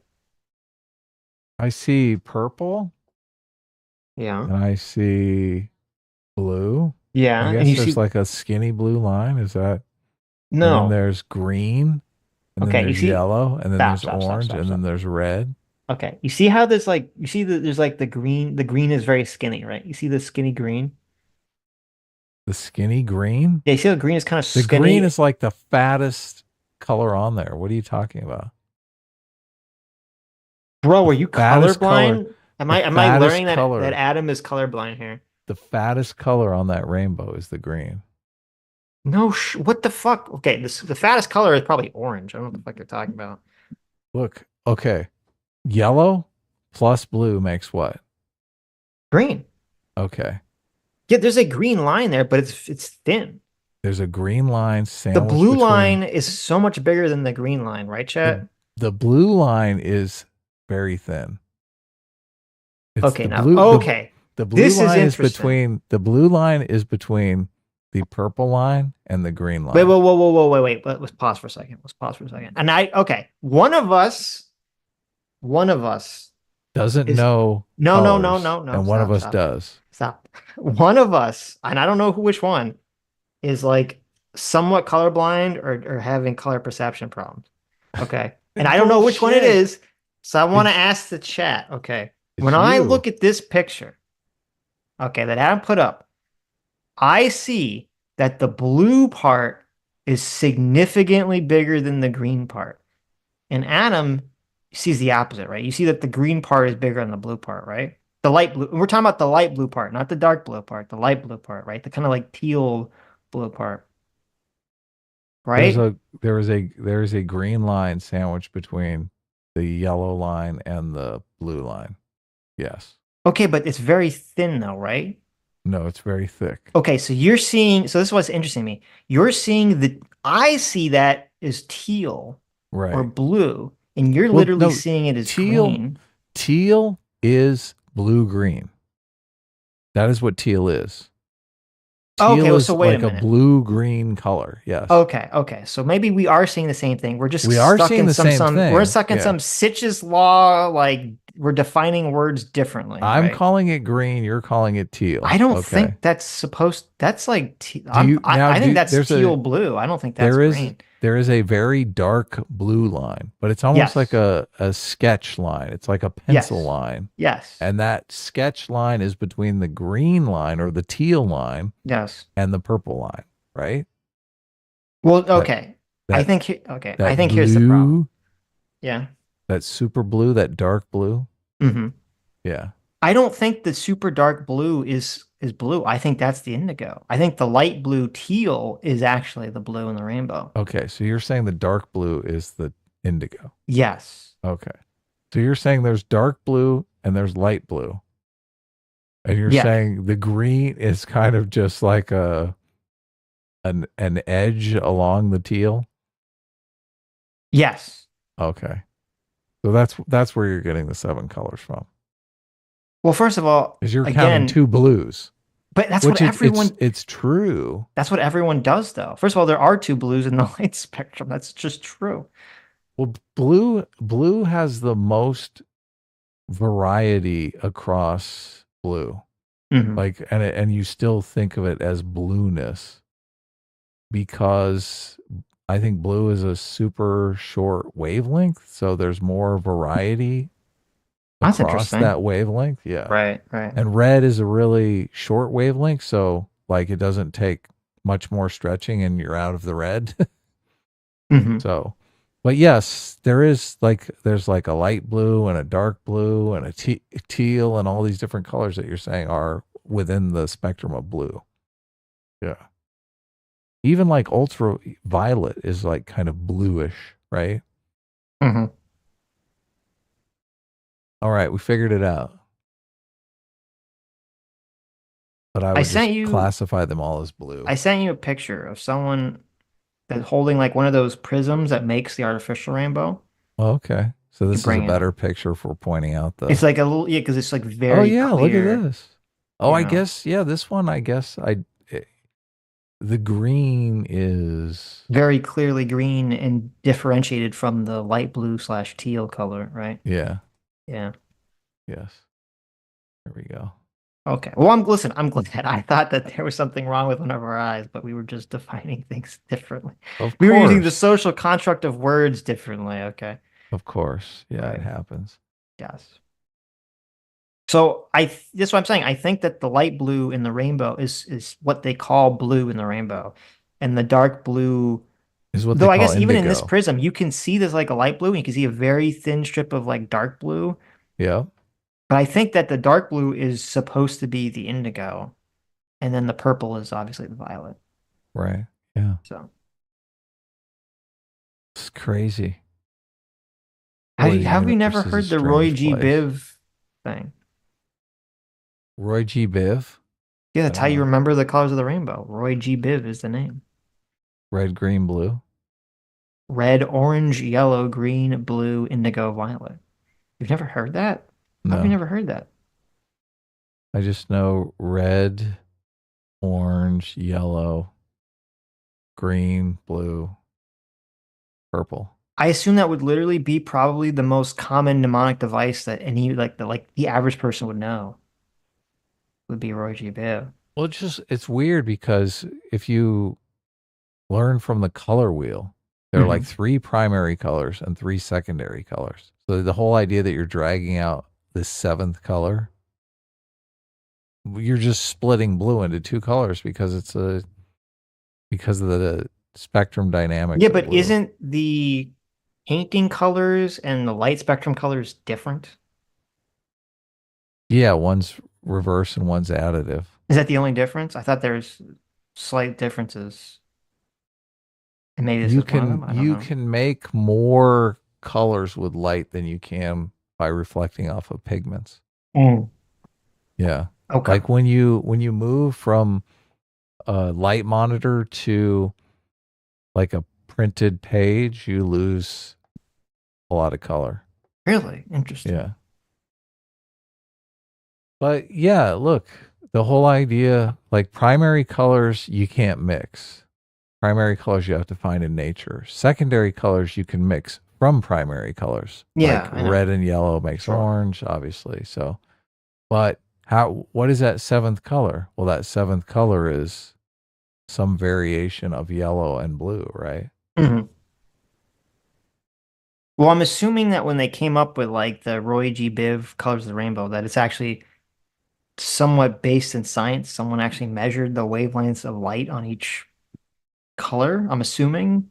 And they said, hell oh, yeah. there's 7 distinct colors here No, it's 7 colors. That's in in the rainbow. Okay. Right. Yeah, no, I never really. Yeah, there's the light blue, and then there's the dark blue. They call it light blue blue, and they call the dark blue indigo. Anyway. Roy G. Interesting. Biv. Look at this. Look at that.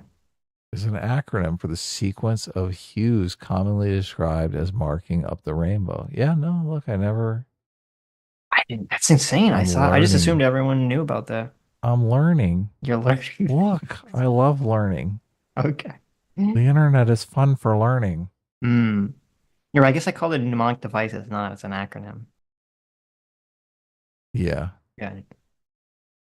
Roy G. Biv. Well, actually, no. I guess calling it Roy G. Biv as a name is a mnemonic device, right? Yeah. Yeah. Okay. Never mind. Even on this, we should have just brought this up because this pretty much spells it out immediately. Brought what up? The Roy G. Biv, because it's obvious. Look, there's 2 fucking blues on here. Well, I was telling you that there's 2 blues. Look, we have dark blue and light blue. Yes. That's what I was saying. Yeah, but it's still blue. Well, I don't know why they decided to call it indigo. Okay. I didn't make up the rules here. Red, orange, yellow, green, blue, and blue number 2, and violet. Okay. Lame. Other than interesting, it says, so Isaac Newton came up with this. And he said he only used 5 colors, which would be like the main colors, I guess.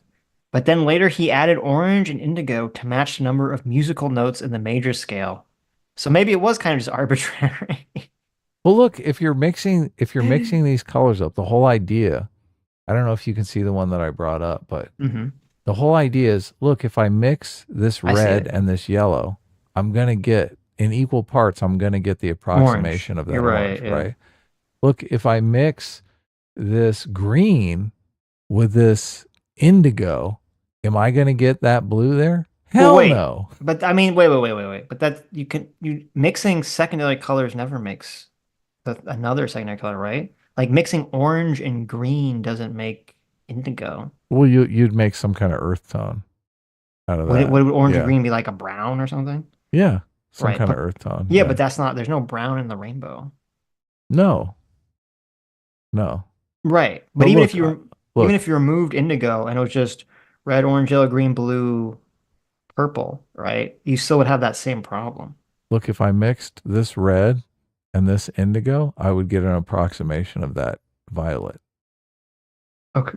But if you mix that blue and that indigo, would you get violet? I guess you wouldn't get violet, right? Yeah. That blue is like mixing white with the indigo. You're right. It wouldn't give you violet at all. Yeah. Well, I don't invented the light spectrum, Adam. Okay, that's just the way light works. I don't know what to tell you. Some bullshit. Okay. That's the way light works. Someone's lying to you. Okay. Roy G. Biv lied to you. It doesn't though. That's literally the way it fucking looks. Lies. It is funny though. I guess it is somewhat arbitrary if he just decided to make it match the music scale for no fucking reason. That is kind of interesting. I assume there's something more scientific to it, but maybe not. Fascinating. So I guess you can blame Newton for calling it indigo in the first place. He should have called it light blue and dark blue. Which one of the rappers was the pedophile? Drake was the one accused. Oh, Drake was the one. Yes. What does that have to do with the rainbow conversation? Because I found a picture of Millie Bobby Brown when Drake dated her. Wait, did they actually date? Or is it just like... Well, I thought that was a rumor. That was a rumor. Oh, okay. Here we go. Drake defends friendship with Millie Bobby Brown. Uh-huh. That's a little weird. After facing years of heat for his friendship with teenage actress Millie Bobby Brown, Drake appears to finally address his critics. Rapper 36. Drake is only 36? Doesn't he look like he's in like his 40s? He looks old. Oh, okay. Am I insane? Drake does not look like he's 36, right? He looks like an old man. The rapper 36 name checked the Stranger Things star in the lyrics of his song "Another Late Night." It seemed to be diss towards questioning the friendship. Okay, I mean, I guess it's kind of weird. Listen, what year was this? What year did this happen? This article's from 2023. Oh, okay. But I mean, it's a little weird if a 36-year-old man is like good friends with the 14-year-old. Well, I guess he was probably young. Well, I guess he's 19 now, but when she was 14, he would be in his 30s. It's a little bizarre. All right, that's perfect. Here's a picture of her at 14. Now, this is a little sus.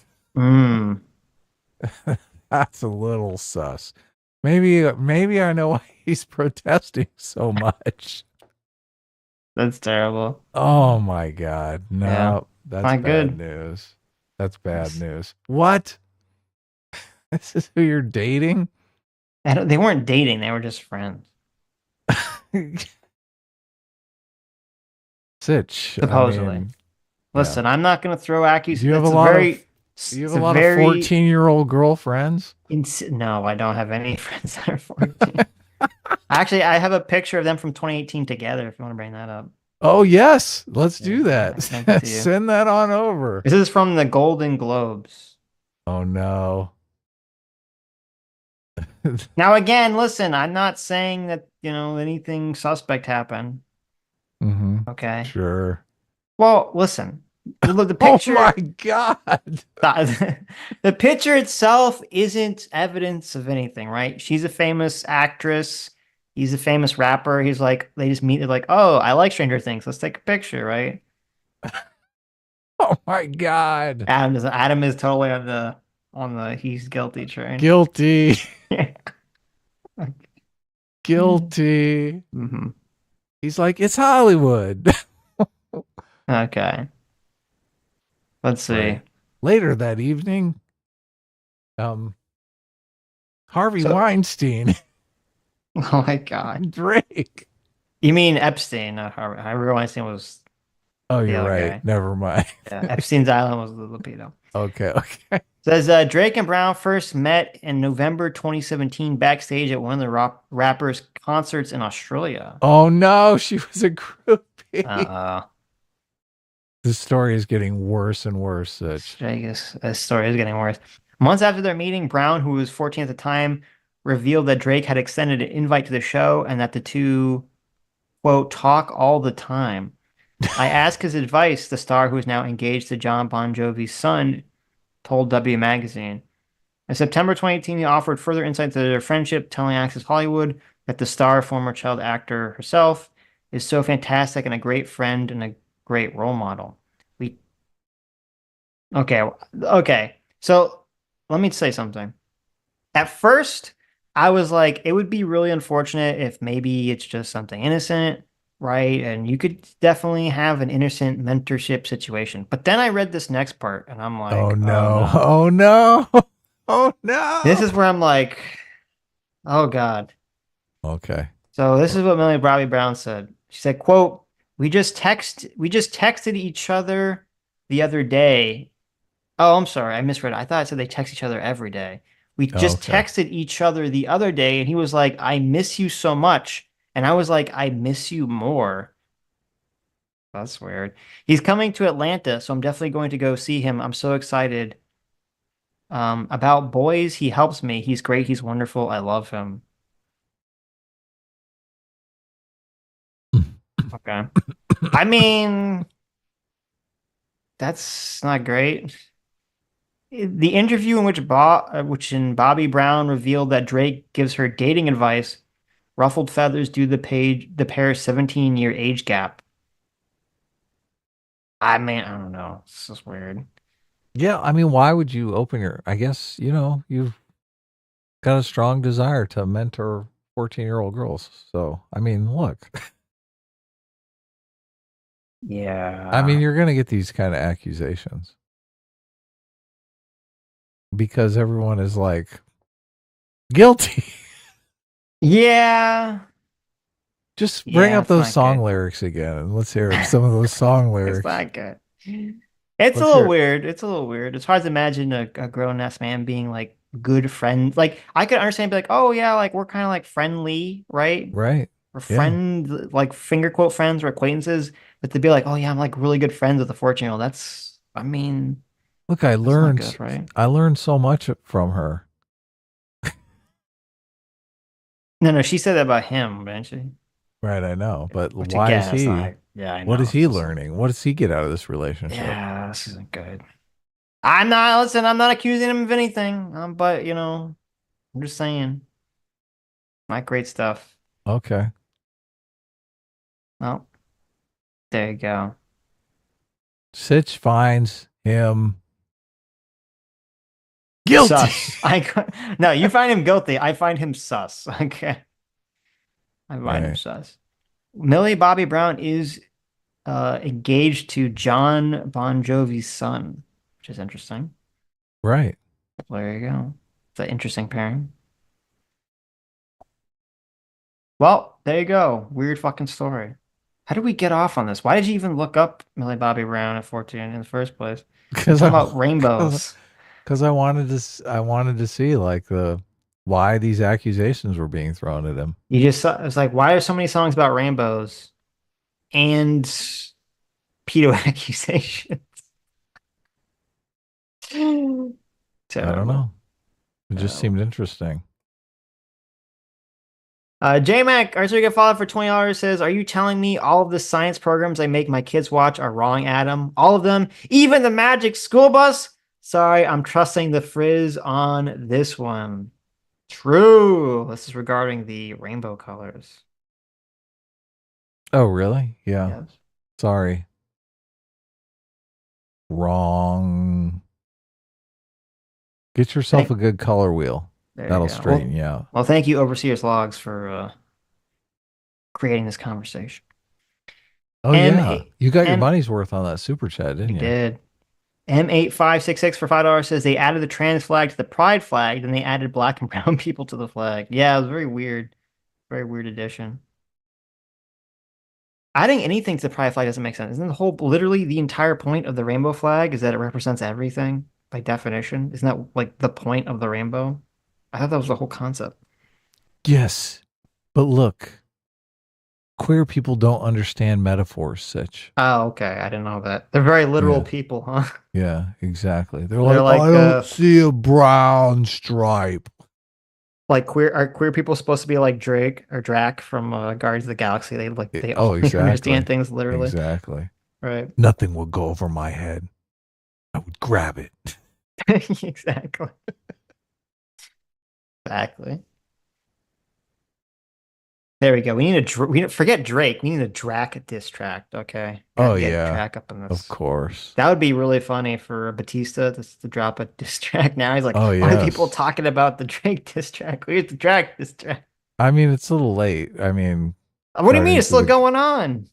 Oh, Guardian- the diss track war is Oh, going yeah. on. Obviously, Guardians came out like a couple years ago. But Guardians is like whatever. little- Guardians is still popular. People still get it.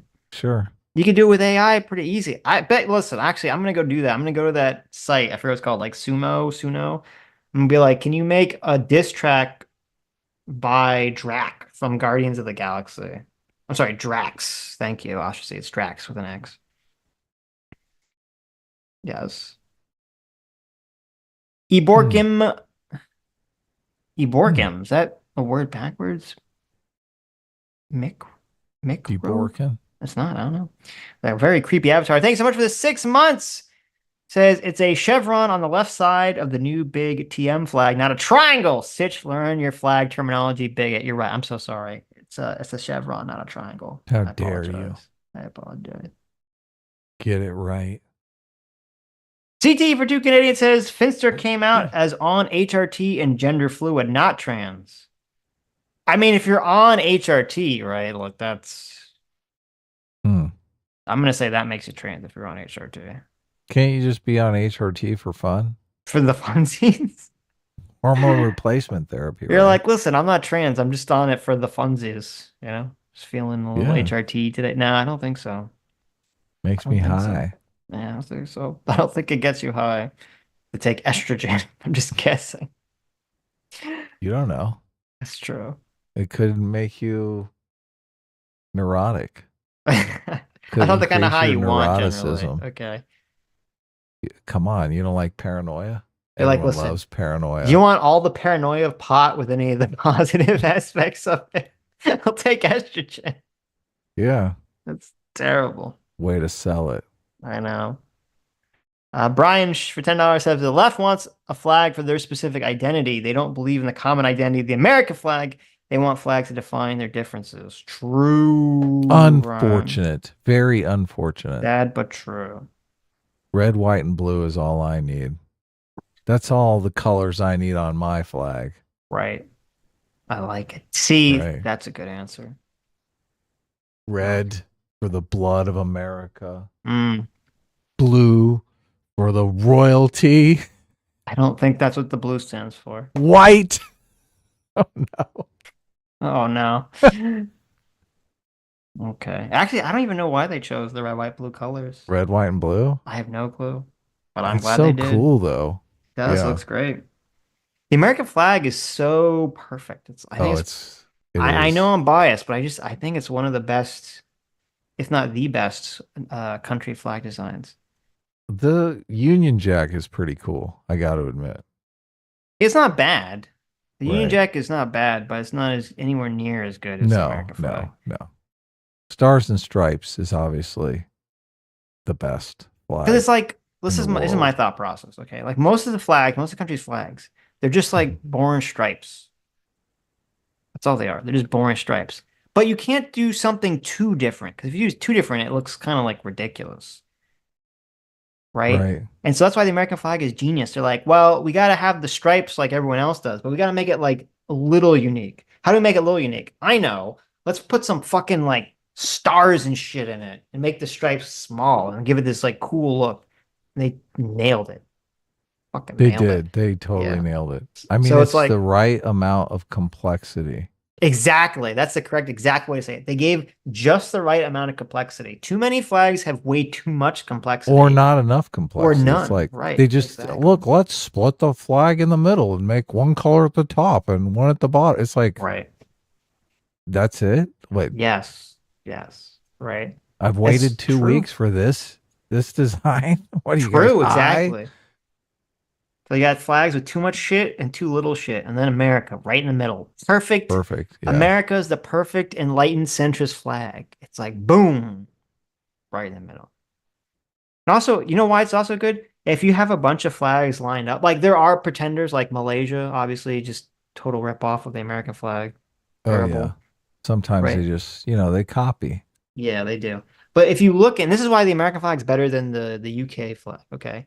The UK flag, while it's okay, in a sea of flags, it doesn't stand out. It gets washed away like all the other flags. But the American flag, you put that in like a field of flags and boom, your eye goes straight to it. America, baby. It pops out at you. What's wrong? What's going on with this Ukraine flag? What do you mean? Isn't it just boring like two colors? Yeah, it's just like very split boring. down the middle. Yeah, it's boring. It's like blue and yellow. Yep. Like, it's hard for me to imagine you're even a country. Like, That's the real reason Russia invaded. They're like, this flag thing. Well, look, Well, my actually, the heart Russian goes- flag is boring. It's just red, white, and blue, but in a very boring fucking way. Well, at least they got a picture on there. Really, the Russian flag? Oh yeah, You're thinking of the Russian- Soviet flag. Oh yeah, the Russian. The Russian flag is just the Soviet white, blue, flag and was- red stripes. I hate to Yes. say it, the Soviet flag was better. It was. I mean, listen, that's true. That's Worse true. system, better flag. No, wasn't the Soviet flag just a ripoff of the American flag? They're like, let's put a little symbol in the top left corner, just like the American flag. I mean, come on. Oh yeah. They stole it. They just copied. They wanted to imitate America, which I get because we're pretty based.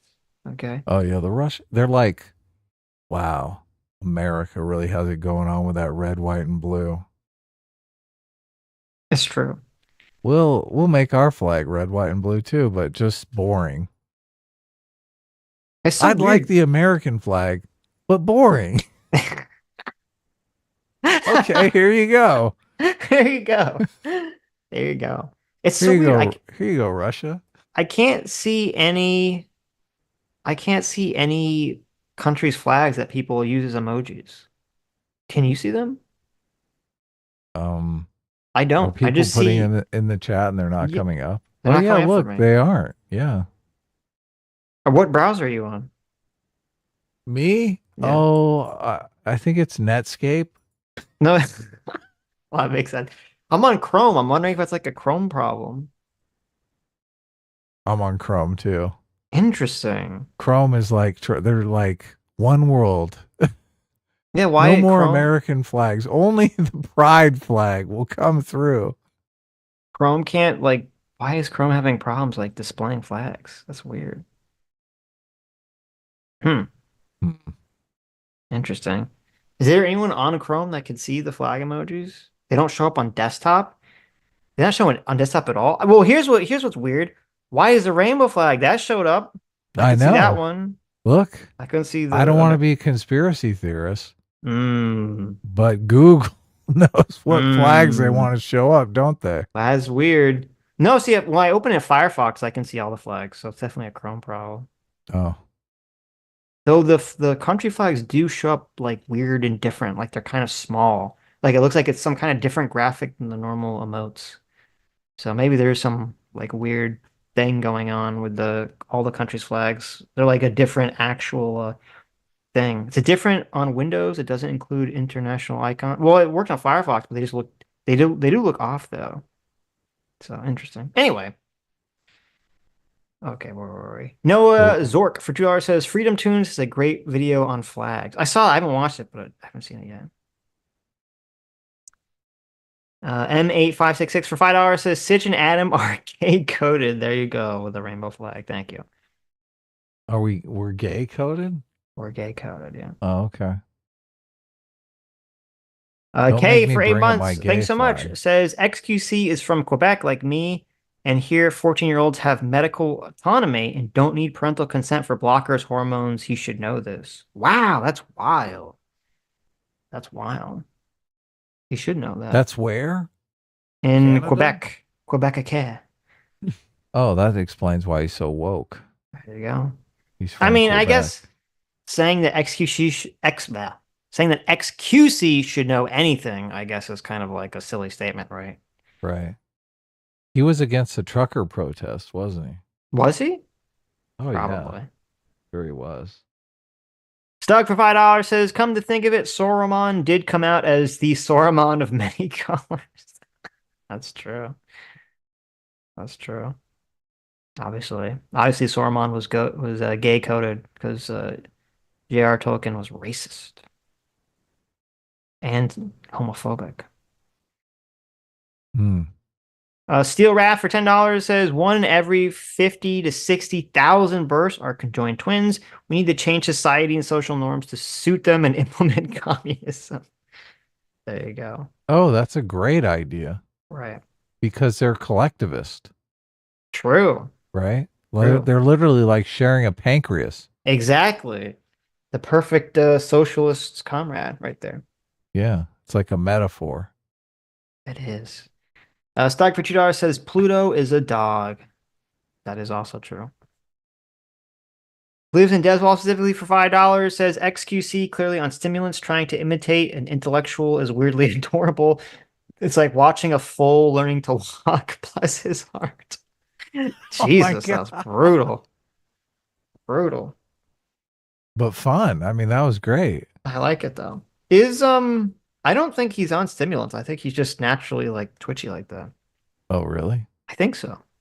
Look, when you go into like, I'm going to check my teeth for cavities while I'm on the stream, I'm thinking, I mean, something's going on there, right? Uh-huh. You don't like that? Right. Okay. Cybris RS for $10 says the irony in saying you identify something that according to your own definition is artificial, ever-changing thing based off present social norms, then also getting surgery to change your body. Yeah, it doesn't really make a lot of sense. And thank you for the first ever super chat. Yeah. Cybris RS. But social contagion isn't real. That's true. Yeah. But you got to get rid of the alt-right pipeline. Oh, of course. That's a social contagion that will really fuck us up. Yeah. Mm-hmm. Rich Jammer for 25 months. Do you remember we had who was that kid that we had on where I asked him about which is worse, falling into the alt-right pipeline or falling into the transgender social contagion? I don't know. I don't remember.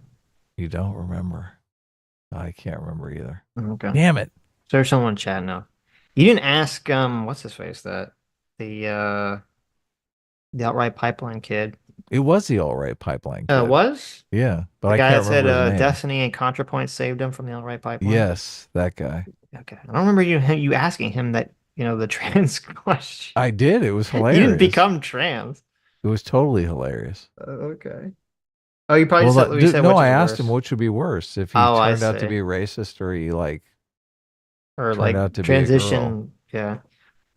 Yeah. Well, what's the name? Someone with a K, right? Kyle, Caleb. Oh, Caleb. Caleb? That's it. I think it was Caleb. There you go. We got it together.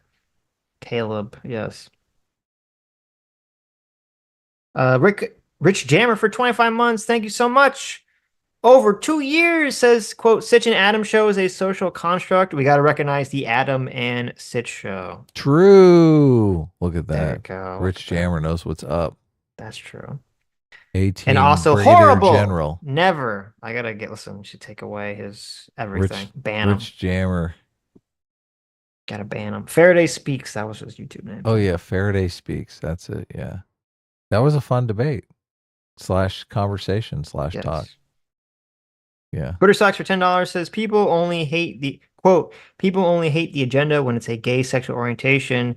That's the biggest self-own. He's been complaining about gender for half an hour and he still can't be consistent. Well, that is true, but you expect this kind of consistency from XQC. Lives in Deswall specifically for $5 says Happy Cinco de Mayo. Was it Cinco? Oh, you're right. I didn't. Yeah, it was Cinco de Mayo. Today. Did you guys drink your margaritas or tequila? No, you drink tequila. Margaritas. What am I saying? Yeah. Margaritas are much better. Well, wait. Well, margaritas made with tequila, right? What am I saying? Yeah. Yeah, drink your margaritas. I was right the first time. Fuck you. Margaritas are delicious, by the way. They are. That's the best drink. God, I would love a margarita right now. That'd be so awesome. Tasty. Especially the frozen ones. Tasty it's like margarita. It's like a snow cone, but with alcohol. Yeah. Yeah. I'm going to get a margarita right after this live stream. There you go. There's still time, right? It's still Cinco de Mayo. I don't know. Not where I am. There. It's gone. It's already gone. Cinco de... What? I don't know. What the fuck is six I got in 3 Spanish? hours of Cinco de Mayo left. Seis? Is it seis? Yeah. Is it Cinco de seis? Plenty of time for a delicious margarita.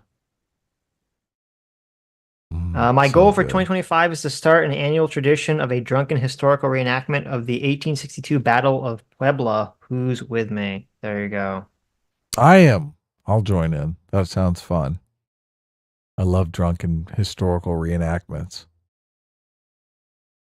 Chaotic Intention for $5 says, don't trust XQC in definitions, especially in relationships, where he believes, quote, seeing someone and talking to someone is different while going out. Oof. Seeing someone and talking to someone is different while going out? Terrible. Chaotic Intention for another $5 says, if he wants to go full Puritan with no public affection, then he shouldn't cuss. True. Brian for $5 says, to associate liberalism with the left is the issue. Just because you're on the left doesn't make you a, quote, liberal. That is also true. Yeah. Plenty of people on the right are liberals too. Mm-hmm. But they don't like to call themselves liberals. Okay. Yeah. Grand Old Vat for $5 says, yes, the WHO with their sterling, totally apolitical reputation. Yeah, exactly. Yeah. Ha ha ha. Liz Deswall specifically for $2 says, let the bears eat what women folk want. It's what the women folk want. There you go. Terrible. Brian for $5 says, sex is not bimodal, it's binary. Only sex differences are bimodal. Yes. Oh, I thought we were yeah, talking yeah, about, yeah. Gender is Secondary bimodal. sexual characteristics Sexual are bimodal. characteristics. I'm sorry. Yeah, you're right. Sex, Yeah. different. Well, sex characteristics are bimodal. Thank you. Sex is binary. Yeah. You got it wrong.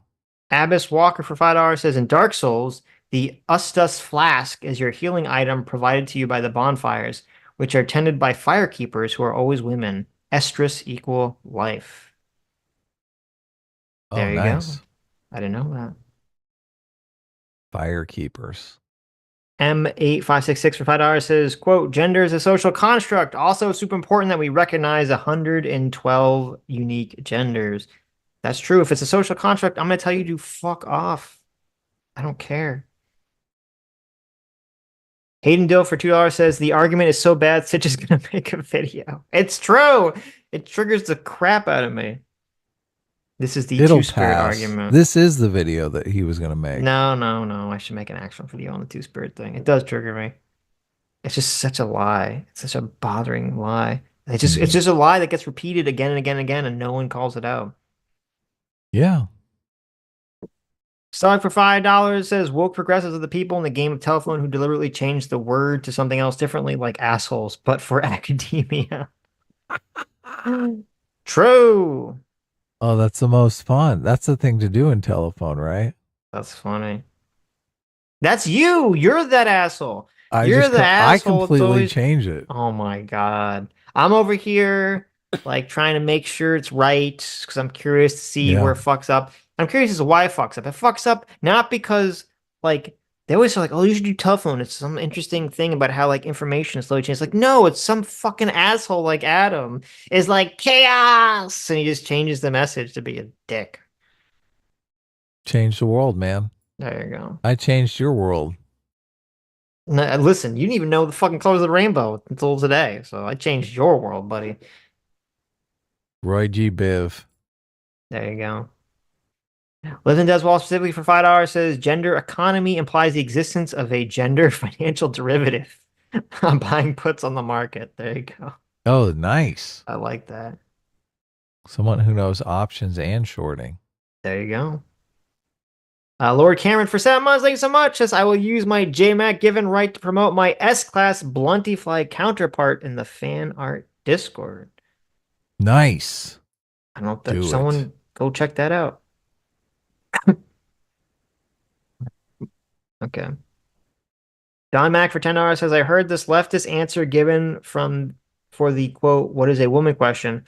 A woman is a person who our society typically associates with the female sex. Any thoughts on this definition? I mean, I don't feel like that's true, but I also don't think it's a terribly useful definition. And I guess that's why leftist gave the answer, because it's not a useful definition. A woman is a person who our society typically associates with the female sex. Yeah. I mean, do I have to ask? I mean, I guess I have to ask society whether this person is a woman or not. You can't just look at them. Yeah. I can't just tally some characteristics. Basically, that answer is it's just the passing answer. It's like anyone that passes as a woman is a woman. That's what that answer is essentially saying, right? I guess, but I mean, I've seen some pretty butch women that I'd say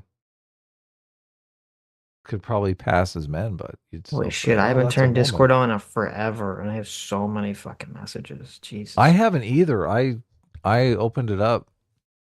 It's a problem. And I think it was like making noises at me, so I closed it. Oh my God, I hate this thing that you made, Lord. I regret opening Discord to see this picture. Guess I'll send it to Adam. This is the Bluntyfly counterpart. I really don't like it. If you regret it, why are you sending it to me? Because I'm a good sport. Okay. Oh, okay. A good sport. That's why. I agree with that.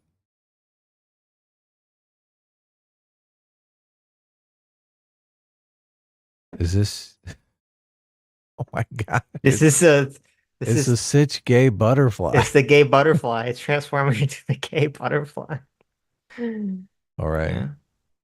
Terrible. Sitch has officially transitioned There you go.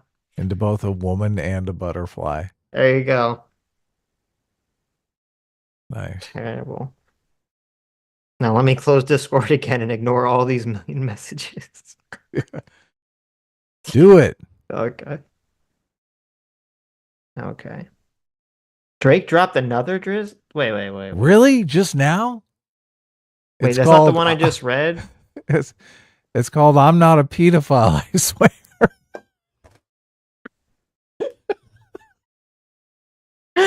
part 3 of 100.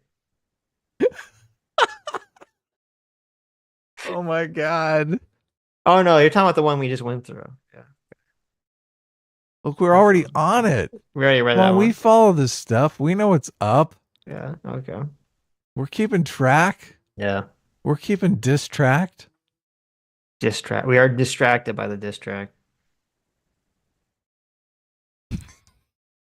Okay. Anyway, where was I?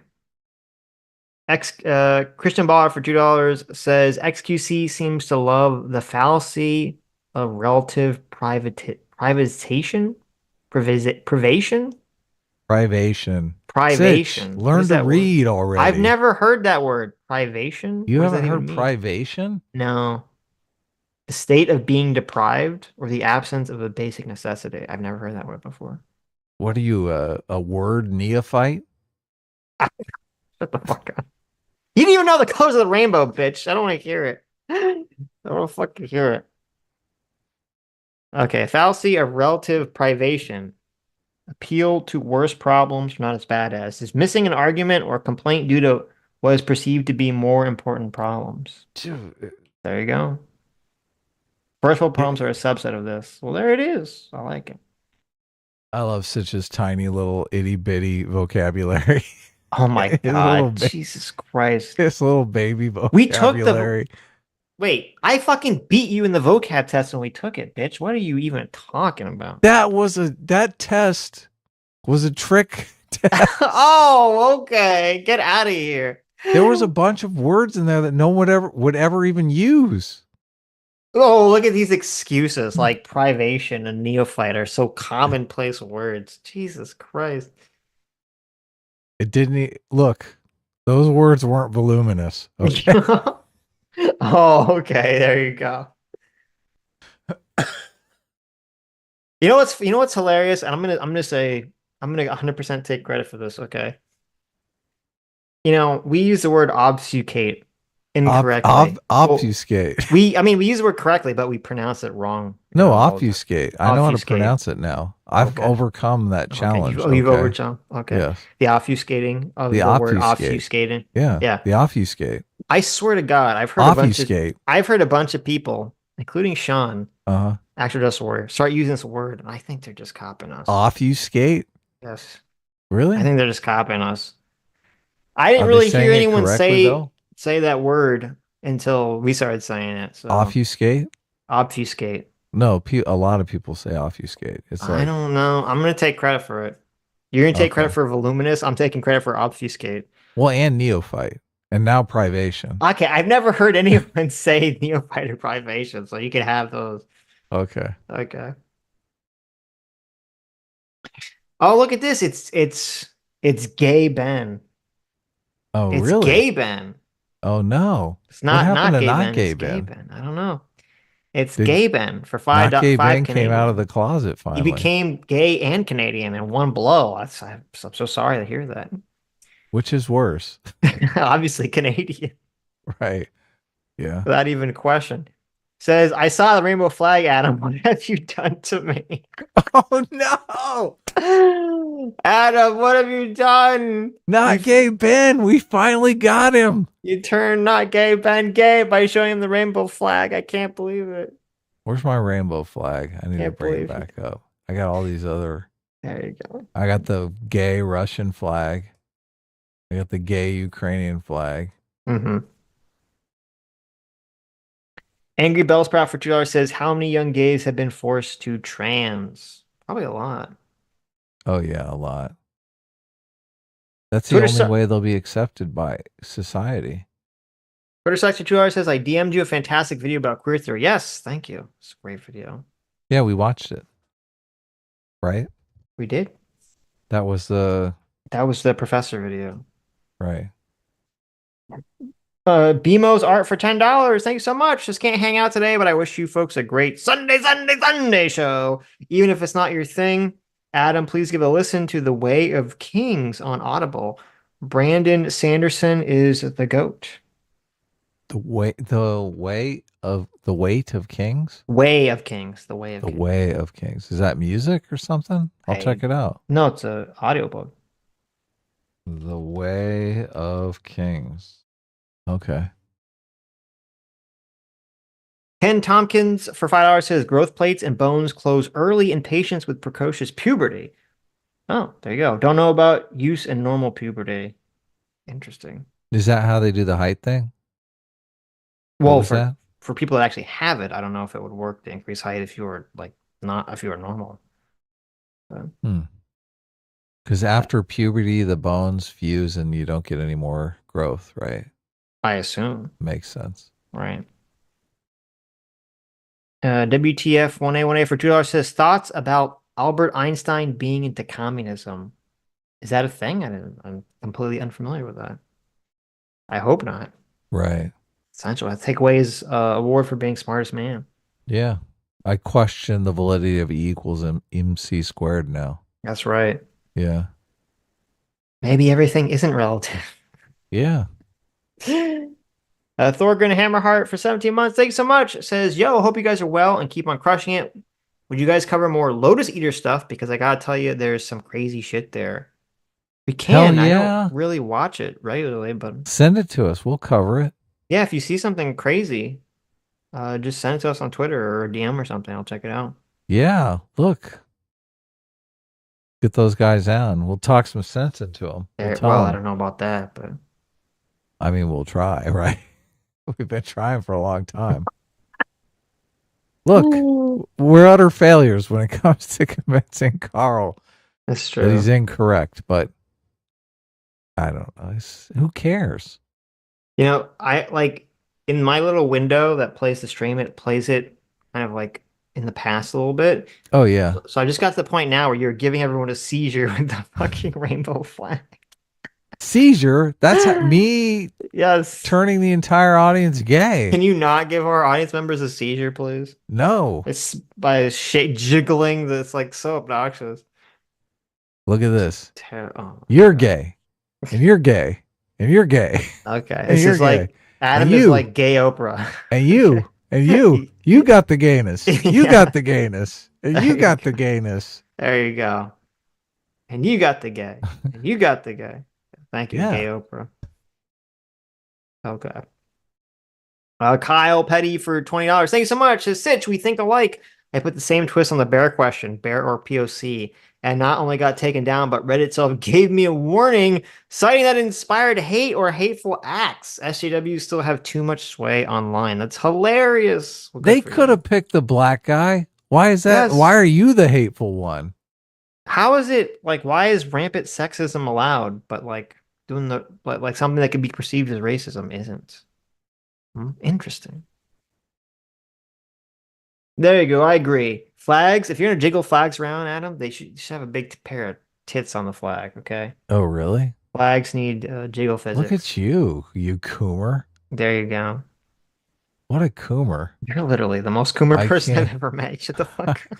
I can't believe what a coomer you are. Okay. Jeez. Lives in Deswall. I'm just reading the chat. Lives in Deswall specifically for $5 says all of this calls to mind a quote from Kierkegaard.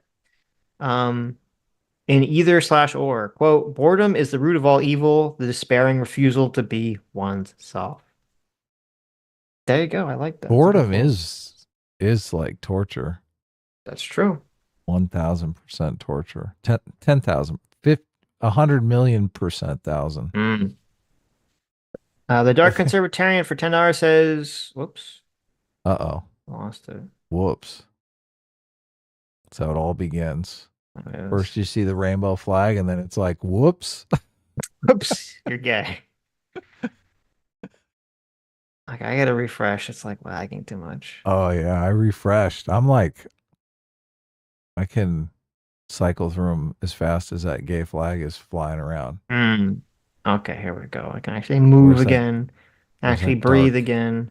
Oh, the Dark Conservatarian for $10. Good job. Good job on the Israel debate coverage. Yeah, you read it. No, you read it. Okay. Dennis did better than I expected. Still not great though. Dave was hit and miss. Jank was Jank, and Batya was a real treat. Can we just have a 1-on-1 of Batya versus Dave? I mean, that'd be interesting. Yeah, I'm a Batya fan, to be honest with you. Yeah, I like think them in the she's debate. an I enlightened wasn't centrist. Yeah. familiar with them before, but Batya seems like an enlightened. I want to read her book, but her book is not. She doesn't have an audio book yet, so maybe she'll get one. I don't know if you saw Destiny was on Breaking Points, and he basically was like on like a 2.5 v1 Israel debate with some guy. I forget the guy's name.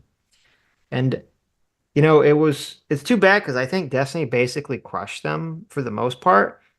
But he had like one stupid point about the cookie rockets thing. Right. And that he just guessed on, which I understand why he would make that guess, but it was a wrong guess to make. He should have just said, I don't know. But it also turned out to not be true that there was a blocking of cookies anyway. And so now everyone just clips that and says, ah, ha, ha, ha, Cookie Rockets, he's such an idiot, even though he like crushed him at the debate completely. So Very sad, huh? very sad. Life is fucked up that way. But also like kinda you can have funny. a near perfect score, right? But it's like the one screw up and all of a sudden you're labeled that way because a bunch of left-wingers, Palestine lovers, Israel haters control the media. Though I guess it shows you should just kind of shows you the debate brain, because instead of just saying like, oh, I don't know, he just guessed because it seemed reasonable. Which I understand the inference, which like, okay, if Hamas used sugar and fertilizer in their rockets, you could extrapolate that. Well, maybe that's why they would ban sugary foods or something to prevent that, but that turned out to not be the case whatsoever. So there was never a ban on sugar at all in Gaza ever. So it was because Hamas was worried about tooth decay, right? There you go. No, it's funny. I actually did like an hour of research into it because I was curious, and then it's funny. I came to the conclusion, and then I saw today Lonerbox basically did the same research and found the exact same answer, which is that Israel basically was just not allowing random luxury goods, and it's all just a kind of a huge clusterfuck of what they let in and why they let in, and it's never been official. And sometimes they randomly don't let shit in, and sometimes they randomly let shit in. Oh, you want those cookies? How bad you want those cookies? Some of it's for security reasons, which are understandable. Some of it's just random fucking To dumb mess shit. with them? So, yeah. Some of it just seems to be kind of to mess with them, essentially, yeah. Anyway. Stug Provide Hour says everything goes back to Marxism because it's the only thing they know. If indeed they can be said to, quote, know Marxism. True. That's a good point. And Stug for another $5 says, actually, I'm reminded of a very old debate I watched with Sargon and Crackers versus Marxist. All the Marxist arguments were, quote, I can quote Marx. There you go. Ooh. Yeah. Ouch. Who cares? Daomis for $10 says, Sitch, if you ever do a face reveal, can we get some Bigfoot sighting style pictures first before the teaser reveal? That is a good idea. I like that. Oh, yeah. I like that. Yeah, when are we going to get some pictures? You get some like Sitch, like blurry Sitch deep in the background, walking by doing the Bigfoot walk. Yeah. Yeah. Lucy Lemonbug, thank you so much for the 5 gifted memberships, despite being a dirty sticker. Let it go already. Jesus. Right. Right. Bring up yeah, some I know pictures. You can make explosives out of sugar, but they never actually banned sugar from entering Gaza. So, look, I think you should do a face reveal right now. Just send me some pictures. I know you got some pictures lying around somewhere. There you go. Just send me one. Send me a random picture. I'm gonna send Adam a dick pic. Look, I'll bring it up right on the screen. Okay. Everyone will see it. There you go. It'll be great. Look, we'll have to take the stream down, but look, it'd be fun. We have 645 people right now curious about what your they want to see. I don't what think your that, pain looks like. I don't think anyone wants to see it. Okay, except for Adam. Adam wants to see it. The least likely to want to see that. Come on, man. That's not what you said last night, motherfucker. No one wants to see that. I would just bring it up just for the comedy of it. Oh, of course. Rich Jammer for 50p's. Thank you. Says Adam chooses the black and white flag because it's Sitch's body colors. Oh, yeah, there you go. Because he's so in love with me. True. That's not true. That's true. What a perfect super chat. That's the simulation providing for us. Okay. I saw it and I knew. Look, I could sense that it embodied my sexuality.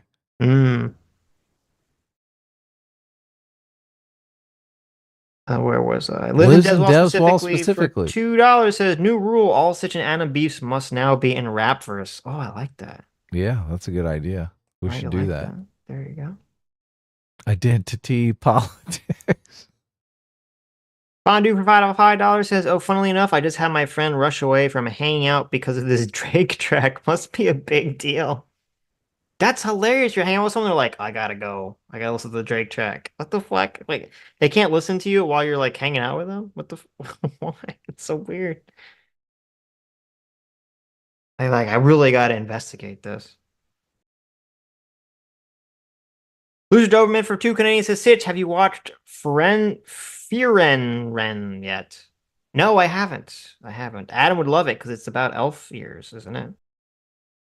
Adam likes the elf chick ears. No, I don't. I hate them. Jonathan Rosilio for 20 months says, remember that the first mention of social contract theory was based off of a study that ruined the life and eventually ended the life of 2 young boys. Yes, I talked about that earlier in the stream. The John Money, David Reamer situation. Twitter Socks for $2 says, circumcised Jew meat in your mouth. Thank you, Twitter Socks. Fondue for $5 says, more juice than President Sunday could muster.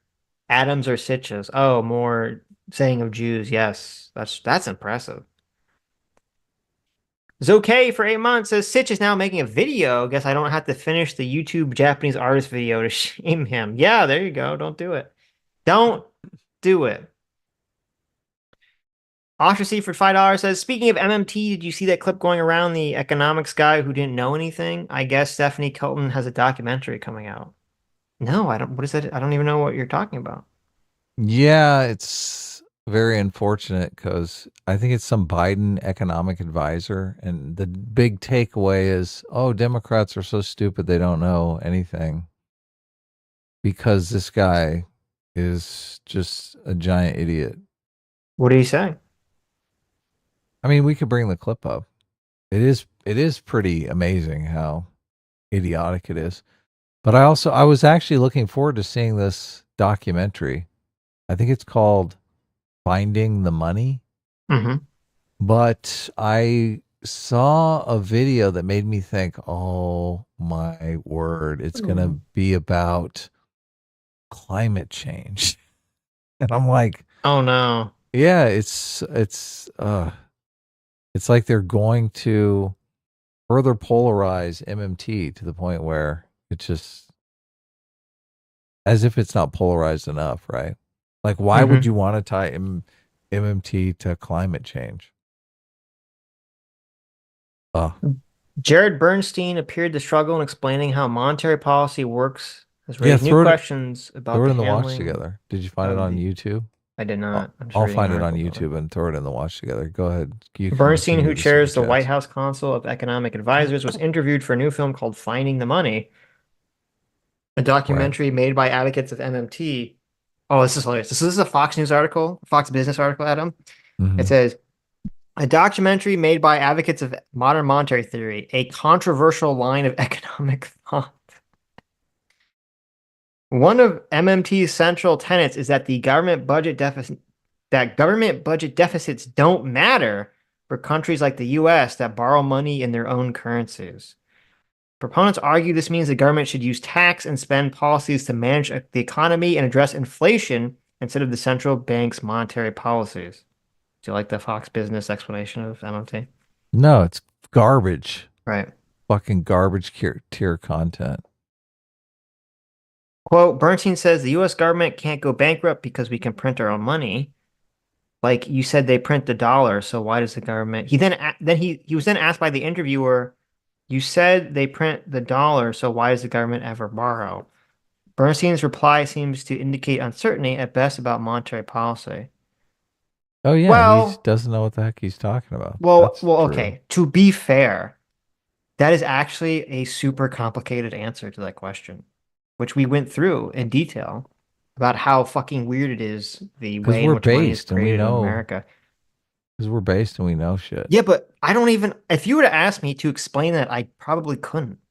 I mean, to be fair, he is the economic advisor for the White House, so he should be able to explain it. But it is that is actually a surprisingly complicated question that people who don't understand, like myself, who didn't understand how money is created in America, would not actually understand how stupidly complicated that question actually is.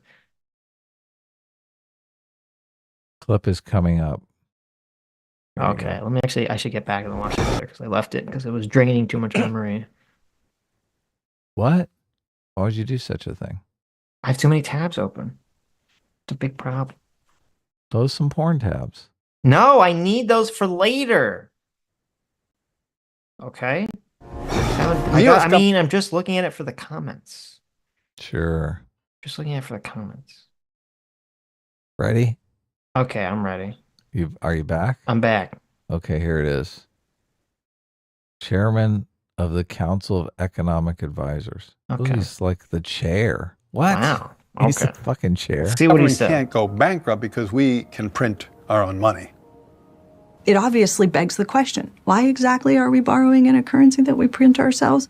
I'm waiting for someone to stand up and say, why do we borrow our own currency in the first place? Like you. Mm-hmm. Was Why are you that something pausing it? Felton? Yeah. So the answer is the answer that she's looking for, is that to reduce inflation?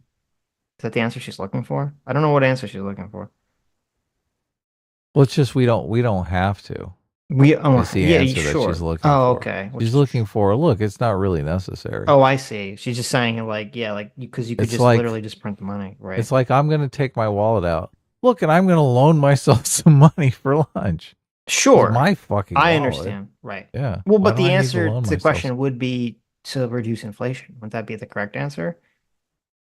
Like that is sort of, well, I don't know if that was the point to the system of selling bonds that we do, but I think I think that's actually, it's like a weird happy coincidence because I think that the reason we have the weird bond mechanism is just not a a happy holdover. coincidence. No, I don't it's think it not. was intentional. 0% a happy You think it was coincidence. intentional? Yes. Look, and I don't there's think it was. there is a bunch of writings and articles and Mhm. and correspondence during I can't remember if it's World War One or World War Oh, II, really? Where they where say, talk- okay. They say they do intentionally? They talk explicitly Right.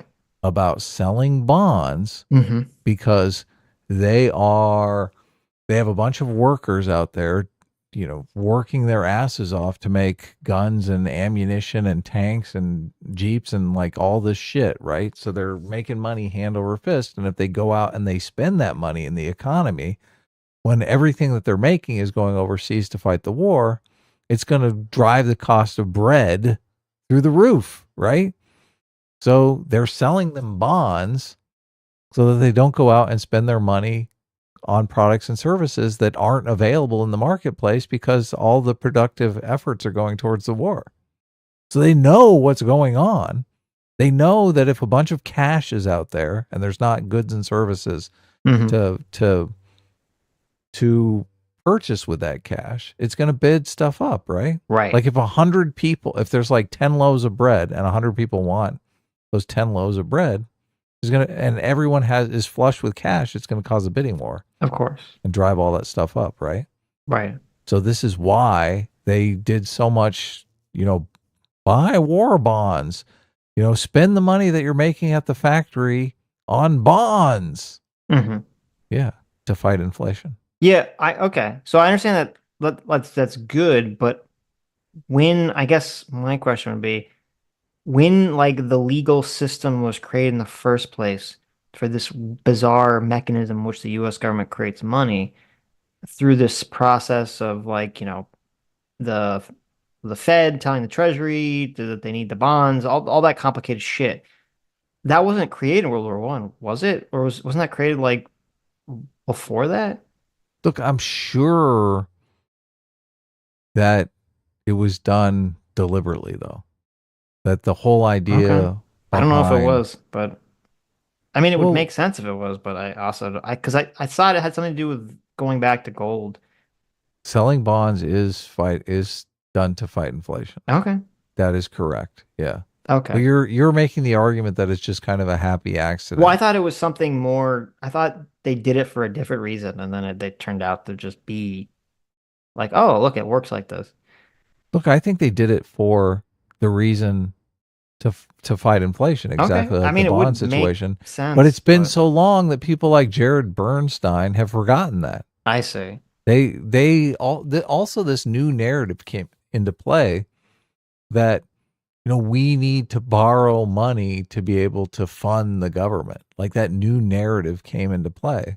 Right. When there was a time when people just knew, okay, the government controls the money supply, is trying to fight inflation and maintain price stability.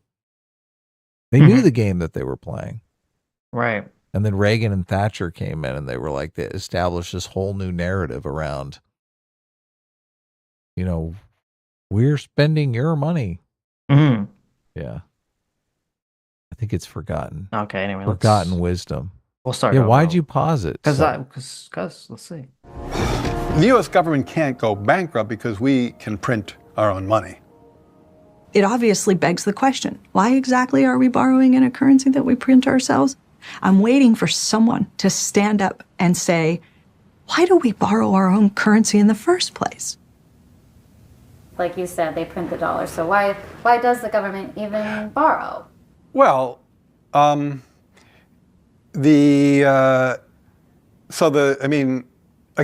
some of this stuff gets, some of the language that some of the language and concepts are just confusing. I mean, the government definitely prints money, and it definitely lends that money, which is why the government definitely prints money, and then it lends that money by selling bonds. Is that what they do? Yeah, that's not what they do. They're not lending the money. What's happening is money that's out in the economy is being spent on those bonds. It's really just an asset swap. Yeah. It's turning that money into a bond, which freezes the asset so it's not out in the economy bidding up prices. Well, let me think. It's literally what it is. No, I know, but it's stupid. There's a level of complexity to it that's dumb. Because it's like, remember, like the government has to essentially legally has to borrow it via the bond process. Like this was one of the things I was a little annoyed in the MMT book because she kind of just makes it sound like, oh, they just like do it. And it's like, well, they don't just do it. They have to do it this way, like by the law. Now you could change the law so they don't have to do it. But it's not they've like advocated to change that law. Right. But the way she kind of describes it, because she doesn't explain the process, she makes it sound like someone just prints $1 and then at the same time they just print a bond and they just sell it. It's like, no. They have to print the bond and then the government has to buy the bond and that's how it gets the government makes the bond and they have to sell the bond to get the money in the first place, right? That's why you're saying it's a default swap, or it's an asset swap, I should say.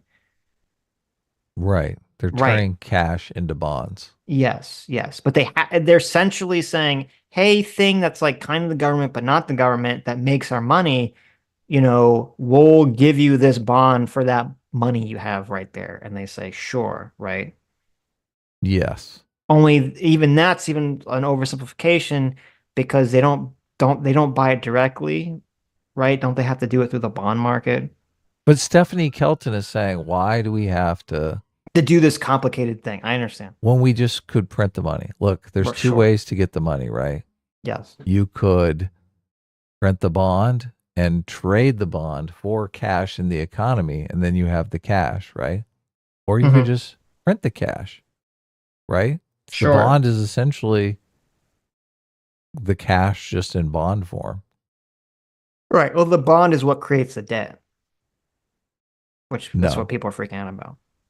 The bond doesn't create the debt. No, the bond is what creates the debt because No, they give no. someone buys the bond from the government that creates the No, debt. wrong. No. No. The debt is spending minus taxes. So if you spend 100 and tax 90, the debt is the excess $10 of money that was created. No, I get that, but okay. But They the just sell a bond to sop up that extra $10 of purchasing power. that's what I mean when I say Right. that the only reason their debt exists is because they use as bonds. If they just printed money, there would be zero no. debt. The debt exists because of printing more money than taxing. Yeah, but that's only okay. Listen to me. Mhm. If the government said, "Listen, we have a $10 billion deficit, right? Right. We taxed not enough money to pay for everything, so we need to print $10 billion." Okay. Right. If they just printed $10 billion, there'd be zero debt.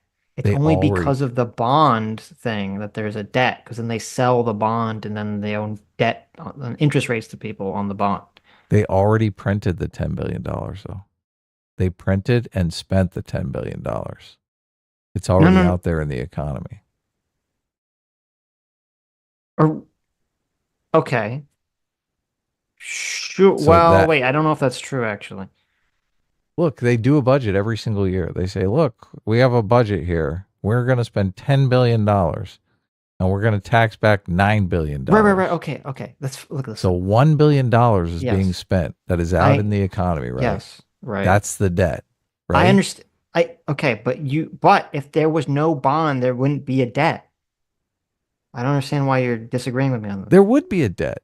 How could there be?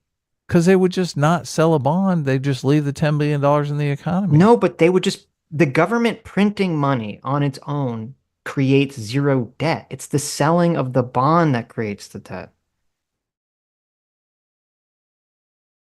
What? How does a government printing money create debt or deficit? All the deficit is, all the debt is spending minus taxes. That's what the Yes, debt is. I It has understand nothing to that. do with bonds. No, you're not following. You're not tracking what I'm saying. I'm saying, okay, so the government has a deficit, right? Yes. Okay. How Okay. do they make up that deficit? How do they make it up? Yeah, they're not. Yeah. How do they pay for things? If the government has a deficit and they say, "Oh, we don't have money. How do we pay for things?" How do they pay for things? They can print more money. Okay, right. So it puts them at a deficit, right? Sure. Look, they can No, it make- doesn't, because they just printed money to pay for things. So there's no deficit because they just printed money to pay for it. There's zero deficit. I don't understand. Like Tell me what the deficit is. What is the debt, deficit?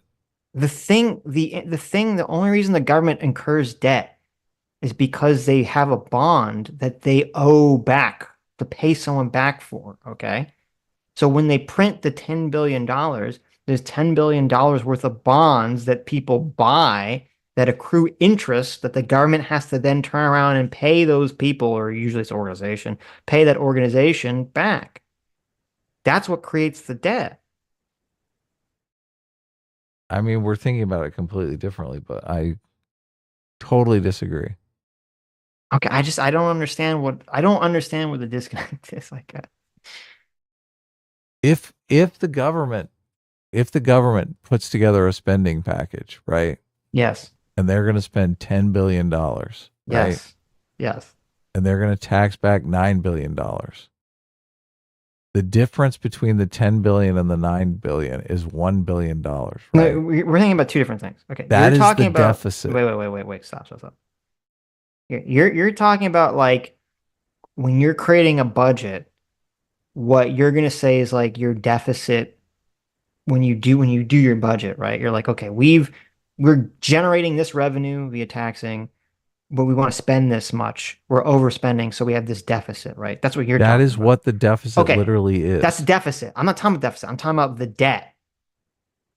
Well, the debt and the deficit are like the same thing. The They're debt not. is the No, over. no, no, no. Look, I get what you're saying. So you're saying it becomes debt when they pull out the bonds. Exactly. Exactly. That's Yeah. what I'm saying. Yeah. Okay. Yeah. The bond is the vehicle for, I guess, keeping track of the debt. Well, it's the vehicle that creates the debt in the first place. Because again, Right. if there was no bond, there would be no debt. The government wouldn't owe anyone money once it printed the money. It would just print the money and pay for whatever it paid for. Right. Right. So there'd be zero debt. Yeah.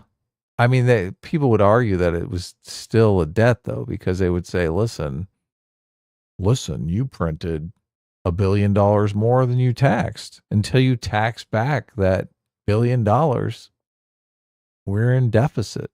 Well, the government would be in deficit for like the quarter until it printed the money, right? But then when it prints the money and then pays whoever it owes the money to, it would no longer be in Doesn't debt. owe anybody the money, though. Well, I'm just trying to, for the sake of the conversation. Right. Anyway, I swear we're going to get through this 1 minute, 42 I know. second clip. That's why I'm saying this stuff is stupidly complicated. Okay, I'm sorry. Look, all because I got to back it up because he does get it wrong here. So why does the government even borrow? Well, I mean, again, some of this stuff gets, some of the language that some of the language and concepts are just confusing. I mean, the government definitely prints money, and it definitely lends that money, which is why the government definitely prints money, and then it lends that money by selling bonds. Is that what they do? No. They sell bonds. Yeah, they sell bonds, right? Because they sell bonds and people buy the bonds and lend them the money. Yeah. So a lot of times, at least to my ear with MMT, the language and the concepts can be kind of unnecessarily confusing, but there is no question that the government prints money and then it uses that money to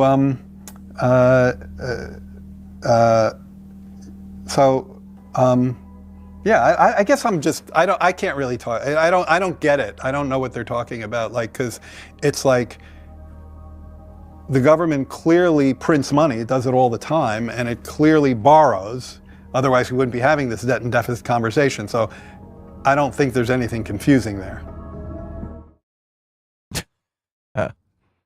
Brilliant. Okay, so it's not that he's like, I don't understand the process. Well, I guess he does. I don't know. He doesn't understand the process. Well, he's claiming that he doesn't agree with the process of money creation that the MMT people lay out, is what he's claiming in the clip. He's saying that the MMT people overly complicate it, and he's having difficulty explaining what he believes is their explanation of it.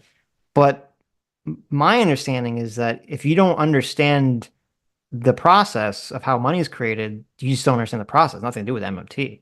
Like when we watch that video of the guy going through the process of money creation, which is very complicated. That has literally nothing to do with MMT at all. That's literally just the logistical process of how money is created. Right. Yeah. And I guess I can see why a person could conceptualize it as You're talking about the money creation process just is like when they do a $10 billion spending bill. They're like, we need $10 billion because we want to buy all of this shit. And they're like, okay, well, in order to create the money, we have to create a bond that sits the Federal Reserve for a bond of the same value in dollars as every dollar that goes out into the economy to buy something. Mm-hmm. So they have this complicated process where they're like, we create the bond and then we loan the bond to the bank and then we buy the bond from the bank. Yeah, it's really stupid. And the yeah. bank gets the money, and then that money we use to spend to buy the shit from like Lockheed Martin and stuff. Yes, So right. then the money goes into Lockheed Martin's account. So there's bond at the Federal Reserve, but the cash is really in the economy. Yeah, it's like this that's really... the complicated process that you're Yes, talking right. about. Yeah, right. But that it really isn't. That's not even really part of the deficit spending stuff. Well, no. I think this is where the difficulty is and why this guy is saying the dumb shit that he's saying. Okay. So the MMT conception, which should just be the normal conception, is that it's like, okay, the government needs the $10 billion, right? So the government just says, we need $10 billion. Boom. So they print the $10 billion, right? Well, and then they sell. The MMT perception is that the Treasury and the Fed kind of operate together, and they have a magic account that has infinite money and no money in it. It's well, hold on. We're getting ahead of ourselves. Okay. Because he said that people are, the key here is he said the people are lending the government their money, which is not true. Not really, no. No. So the MMT conception is saying, listen, the government needs $10 billion. They print $10 billion. They use this stupid, complicated process to sell off $10 billion of bonds simultaneously, to technically create the $10 billion, but they don't need to, but they do. And then people buy the $10 billion of bonds because they want it. Okay. That's the MMT idea. He's sort of conceptualizing it differently. He's conceptualizing it like the government's like, oh, we need $10 billion. We better create $10 billion of bonds to sell to people so that people to get the money that we print. Right, but no. But he's not even. This is where he's like mistaken, or at least he's mistaken how he's explaining it. Because he, like, when he says people are blending their money, he's making it sound like the government says we need $10 billion. We're going to print $10 billion of bonds and then sell it to people. But that's not what happens. They print $10 billion and they just spend them, and then they just give the bonds out, or they sell the bonds at the same time. They're not selling like. He's the way that he's saying it makes it sound like there would be no creation of money. It would just be borrowing money. The bonds and the cash are both like accounting vehicles. So they actually create a bond, like they create $10 billion in bonds and $10 billion in cash at the same time. And then you're right, they use this complicated accounting method. So the bonds end up in the economy, or the cash ends up in the economy. Right. Okay. And the reciprocal ends up at the Fed. Let me simplify it. Okay. Let me try to simplify this. The way he explained it, and I don't know if he actually believes this and is stupid, or if it's just the way he's explaining it is dumb. The way he explained it makes it sound like when the government needs money, they go with hat in hand to the people and they say, please buy our $10 billion of bonds so we can get $10 million of money. That's the way he described it sounds like, okay? Mm-hmm. That's not what actually happens. What actually happens is the government just says, boom, we printed $10 billion, and boom, we're also selling $10 billion of bonds at the same time, which is a completely different thing. Right. Right. So, and I assume that's what the movie is going to sort of mock him for not understanding this concept. Unless, I mean, it's possible they took him out of context, or it's, cut or edited improperly or something, but I mean, it makes him look horrible, obviously, that he can't explain this. So, yeah, here's the video we're talking about. We won't play it because you'll be extremely bored. But I'll just put it in the chat. Okay, the money creating video. Yeah, monetary policy. How does government spending create new money? Treasury, Reserve, and Federal Reserve operations. Yes. So, and he goes through the neoclassical understanding of it, like really the neoclassical narrative of how money creation happens. And then he goes through the MMT narrative. Like it's the same fucking thing that happens. It's just like looking at it through a different lens. It is the same process. That's what I'm saying. You should understand the process. The process is the same. It's just how you kind of conceptualize it. Yeah, exactly. Right. People, the problem is a lot of people have this, they think of money as a tangible resource instead of an accounting device. So It's very difficult for them to grab onto the idea that the government doesn't really need the money. They want to think the government takes in the money. And instead of like kind of taking it out of the economy to stifle inflation, they want to think, okay, well, the government needs that money to spend immediately. They're like a business where they need cash flow. The government doesn't need cash flow because the government literally prints money. They can create as much cash flow as they need. Right. Yeah. Has Jared Bernstein responded to this clip? I have no idea, but that's an interesting question. Because he's like famous now. I do feel like there could be some dishonest editing here. Because when I look at the transcript of what he was saying that they have on the Fox Business website, it reads differently. He says, a lot of times, at least to my ear with MMT, the language and concepts could be unnecessarily confusing. There's no question the government prints money and then uses that money to, I guess, I don't get it. I don't know what they're talking about. It's like the government clearly prints money, it does it all the time, and it clearly borrows, otherwise you wouldn't be having this debt and deficit conversation. So I don't think there's anything confusing there. I mean, it's possible that there's a combination of like of editing, but also he does not. I don't know. He could just be a fucking idiot. Well, I mean, to be clear, this is super complicated, but I would hope the White House Council of Economic Advisors chair would understand how money is created, right? It's not good. I mean, we definitely borrow money, right? I mean, that makes sense. I mean, we do print money. Right. That part I know is true. And then we borrow money. Sometimes we're in the mood to print. And sometimes we're like, look, I don't feel like printing. Let's just borrow some money. Okay, I don't know. Maybe it's just really fucking terrible. But here's funny. So the Fox News now here it's funny. Fox News. But you understand the dilemma there, right? I understand. Like, what the fuck? I understand. Fox Business is kind of a complicated place because on one hand they want to attack Jared Bernstein because he's a Biden guy, right? Like, oh, he's a retard. Oh, But on the other hand, they don't want to agree with MMT. So what do they do? Yeah. Right. So let me read. This is actually kind of quite the quandary there, right? aren't Yeah. they? Bernstein's jumbled response about monetary policy sparked criticism of the Biden administration's economic policies on social media. Fox Business spoke to federal budget and economic specialists who weighed in on the exchange.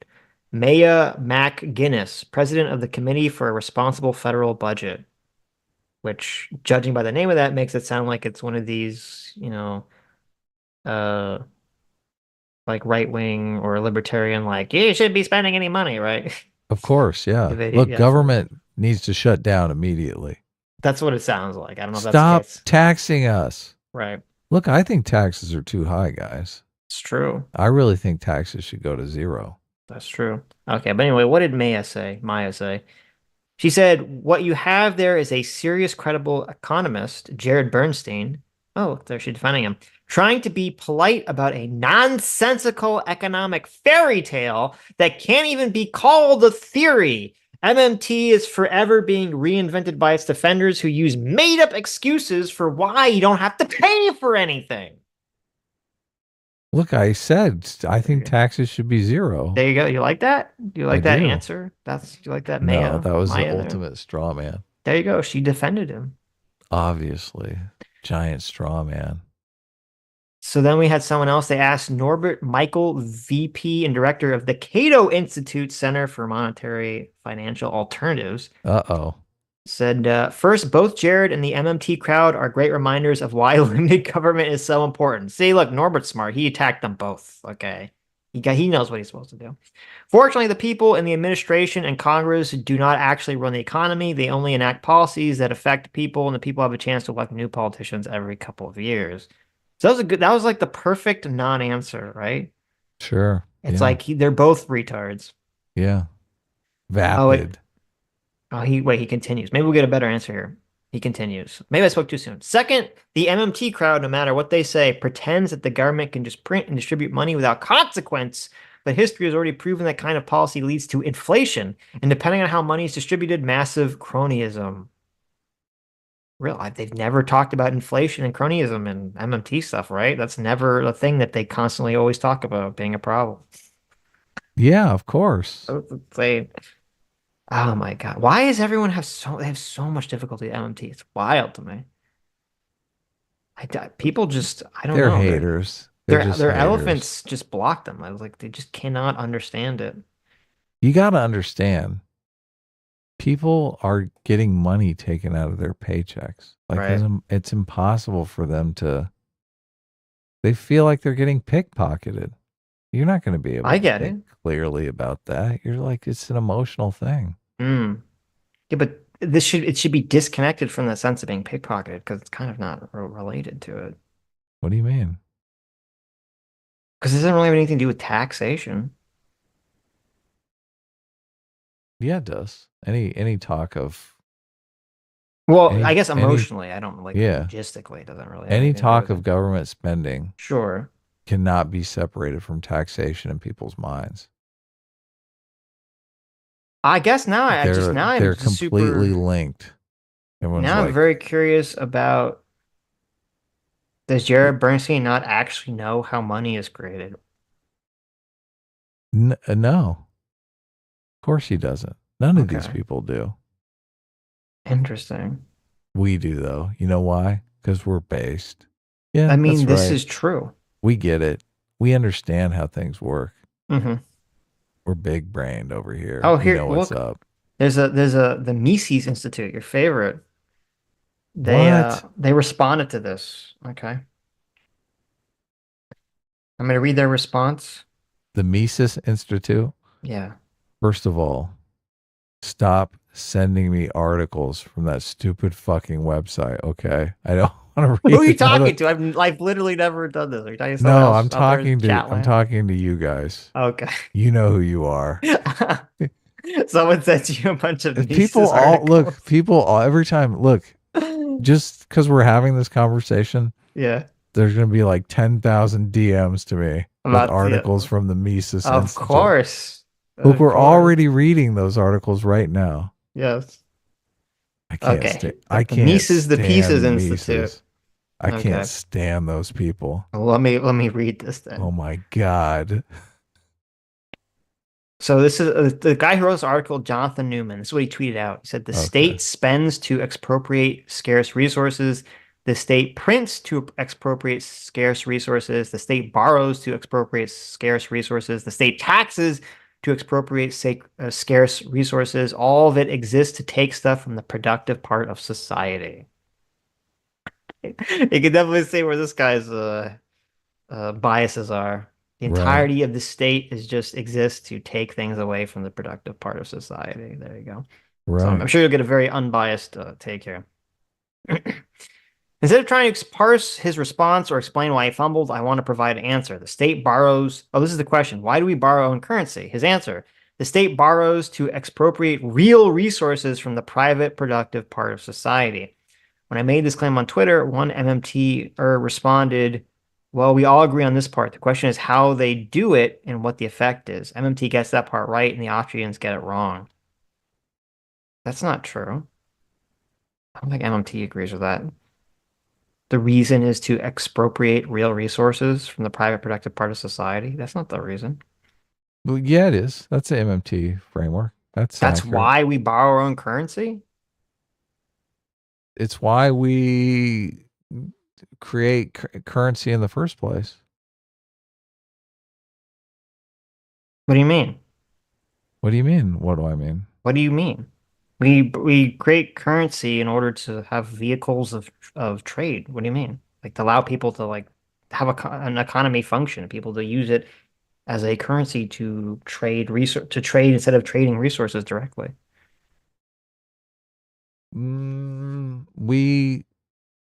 First of all, that's why currency exists. Obviously, the government creates it for a different reason, but first of all, it all starts with taxes. The government says, look, you have to pay $5,000. Here's your HUD tax. Yeah, I know. Right. Yeah. You have to pay $5,000 in taxes. Yes. To us. So that's going to make you go, oh shit, I need to get $5,000. I better get a job and start producing things, right? Okay. So you're like, I'm going to be a soldier. I'm going to work for the government so I can get my $5,000. So you're literally giving your labor to the government. Yeah, but you're saying the exact opposite of what he's saying. What do you mean? You're saying that the state borrows money in order to incentivize people to become productive citizens. It doesn't borrow money. It creates money. Well, I'm sorry.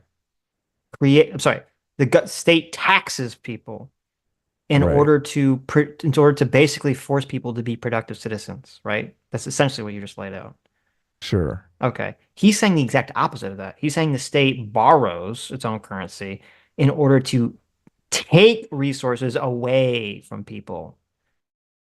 So you're looking at it like, oh, they do this to that's bullshit. So okay. what he's but that's saying why I said I don't understand what why he's saying is bullshit. Yeah. Okay. Okay. People are looking for a safe investment. So really, their government is providing a service there. The government is not stealing the money from the person. The person is saying, oh, please take my money and give me interest on my money. Keep it safe for me.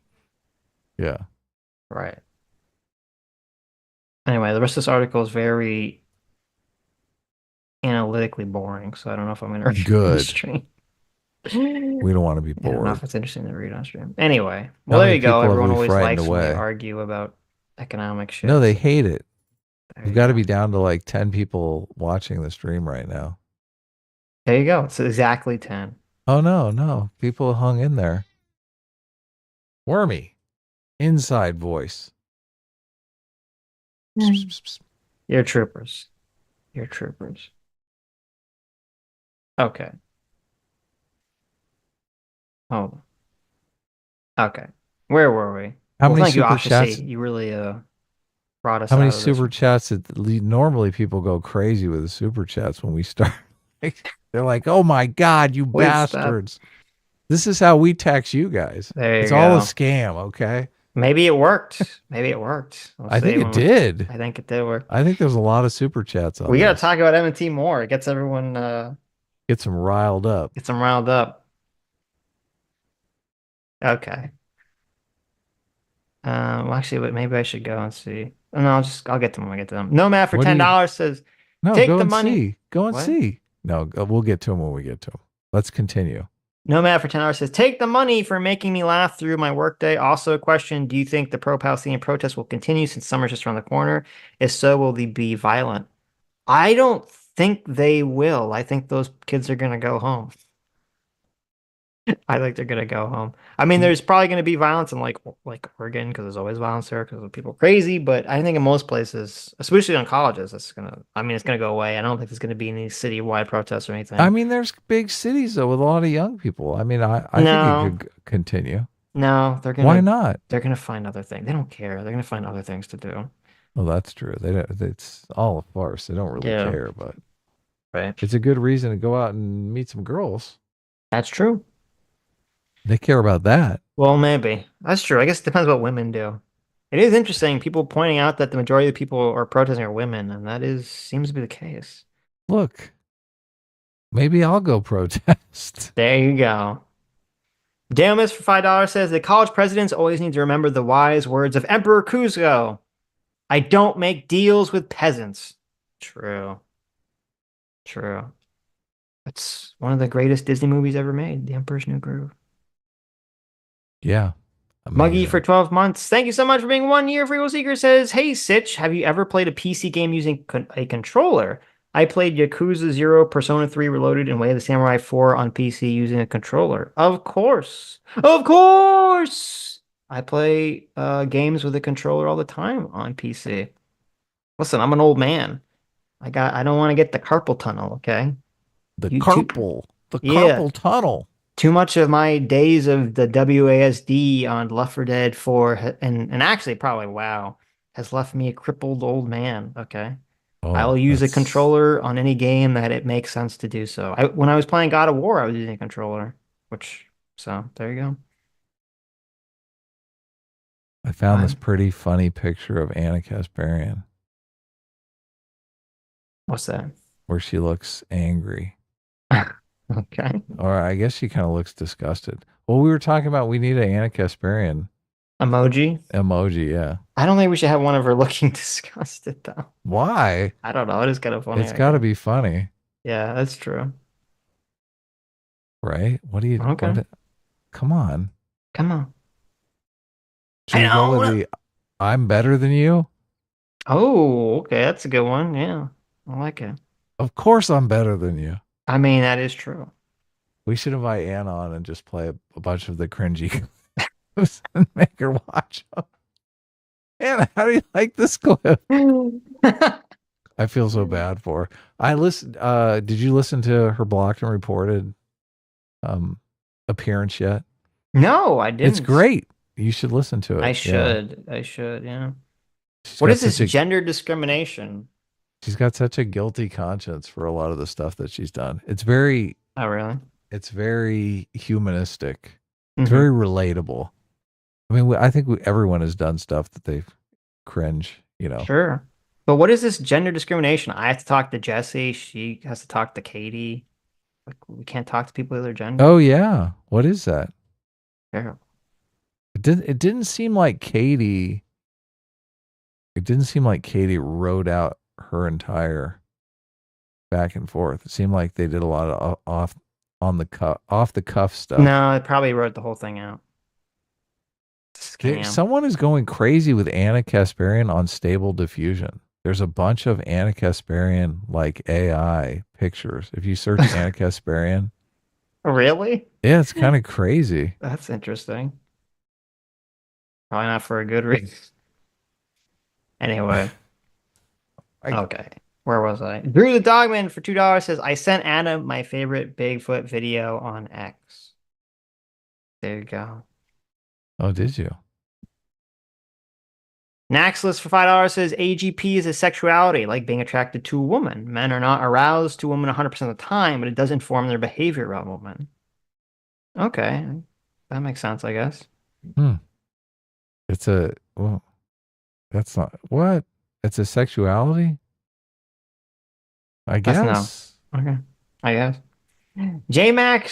JMac R surrogate father for $300 for $2. It's a very interesting name, but there you go. It's JMac R surrogate father for $300, but for $2. It says social constructs are a social construct. There you go. That's true. That's great. Ostracy for $2 says, Adam, don't let Sitch gaslight you. Indigo isn't real. I know. Look, There he you go. tried. Thank you for backing me up, Ostracy. Oh, here's a good question. I Fondue completely for $2 agree. says, Adam, what color is the super chat? That super chat is indigo. Stop it. Just kidding. Just kidding. It's light blue, right? Yeah. Light blue, maybe a cyan color. Teal, maybe. No, I think the $5 one is more teal. The $2 Oh, the one $5. is, isn't it? $5 I'd say is green. I'd say that's teal. No, green. Or at the best, aquamarine. Pulling out the aquamarine. Wow. Listen, Okay. I know my colors, motherfucker. Jeez. Okay. Okay. Aquamarine. What do you guys think?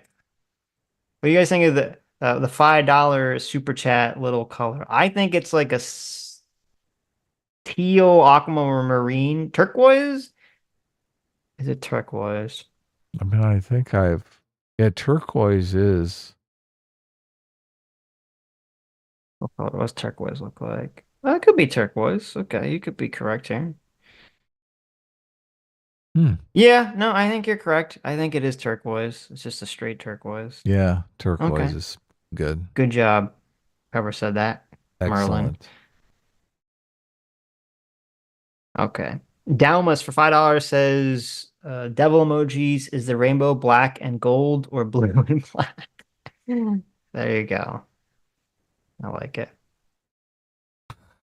Lucifer the Doberman for $2 Canadian says, Adam, you and I are painters. What the fuck? Yeah, what the fuck? I mean, I got everything correct. Sitch Okay. was the one that was like Yeah, trying to yeah. gaslight everyone.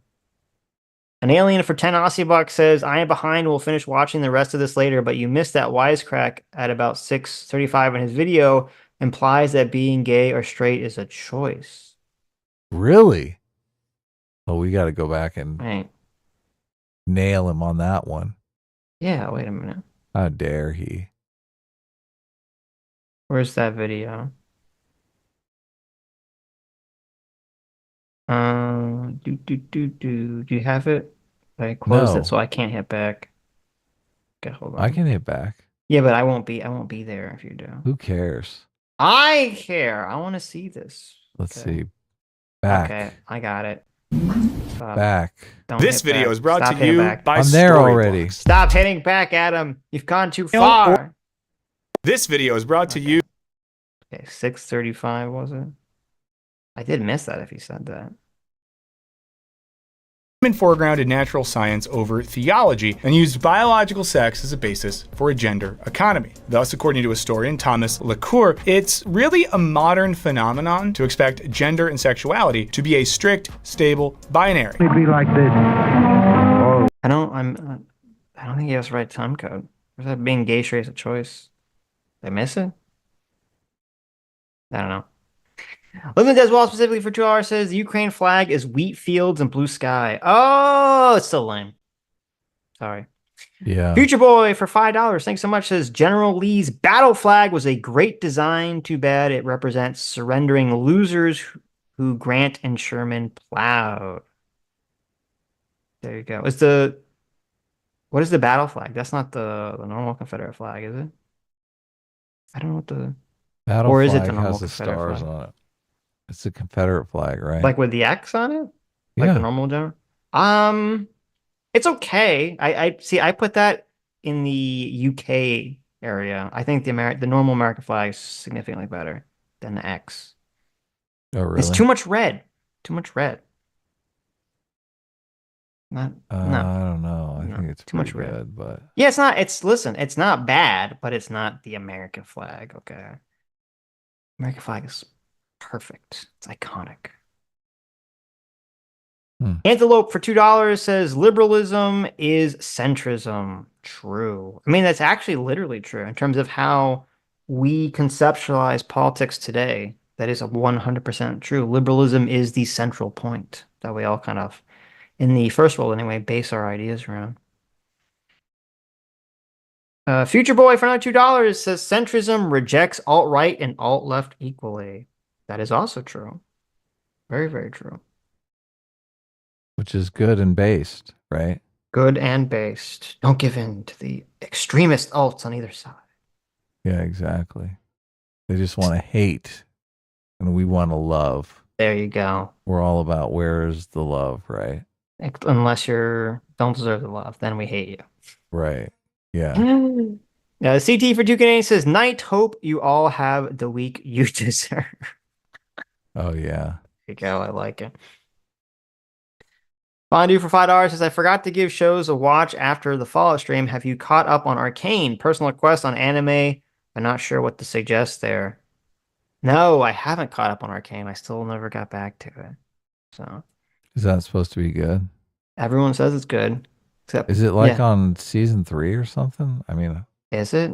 I don't know. I feel like, I didn't even know there was more than one season. I thought it was just over. oh, I don't know. Listen, new episodes of Konosuba are out, all right? Gotta check that out. Is that good? Konosuba is amazing. Is it? I love it. I heard it was lame. Okay, you don't even know what you're talking about. Enthusiastic Pastry for $2.50 says, would you have Fuentes on the show? Probably not. I don't want to like debate Jew question shit with someone on stream. Oh, why not? Oh my God, it's Wouldn't that be like? exhausting. Wouldn't that be incredible content? No. No. I don't Okay. think so. Yeah. Why do you want to have Fuentes on the stream? Hell no. Okay, there you go. Like, look, I don't. Yeah, why? I don't know why. The one thing that annoys me about not the only thing, obviously, but one of the things that like the big thing that annoys me about Fuentes is like there's this annoying game where it's like people still, I don't get it. Even like the one thing that I was happy about the Kanye stuff was like I was like, okay, finally people can't pretend like Nick Fuentes isn't a white nationalist anymore, right? He's literally and hates the Jews. He's got, I know he's saddling with Kanye, which makes it weird for the white nationalist thing, but he's still saddling up with him, like talking about how much he loves fucking Hitler. Like, okay, can we finally? People can't pretend about Nick's positions anymore, and yet it still goes on. It still goes on. People pretend. He's just a regular dude. That is just that his opinions are being taken out of context or something. I'm like, we literally watched. I mean, that was the conversation we had with Nick Fuentes, not with Nick Fuentes, Nick Rekieta. That wasn't really about the substance of the matter. It's like in that rally that Nick Fuentes had, he literally explicitly said that we can't have immigrants in our country because they have different genes than us, and only white people can produce white societies, and it's not a question of culture assimilation. He literally said that in his speech, and people still pretend like there's some non-white nationalist thing going on with Nick Fuentes. It's sick. It's just annoying. It's tiring. People, it's weird because people like him because he's funny. So well, they want to make. That's true. He is funny. Well, they want to make excuses because they're like, look, I think he's funny, so they like him because he's funny, but they don't. They themselves are not racist. So they're like, well, I don't want to like a racist, so I need to make excuses how he's not racist, so I can continue to like him because he's funny. I think. Right. So racism, like many things. Racism, like gender, is on a spectrum. No, but racism is on a spectrum. There are different levels of racism. Okay. Okay. And I think there are people who are like a little racist or kind of racist who maybe like him who are not full blown ultra racist. Right. And so you're making my argument. Well, I guess. But I'm saying that I think there's like they're sort of making cope excuses. Even though, like, yeah, that's what I'm saying. Okay, gotcha. Yeah, they are making major cope excuses. Right. Look, they like him because he's funny. They themselves are not racist.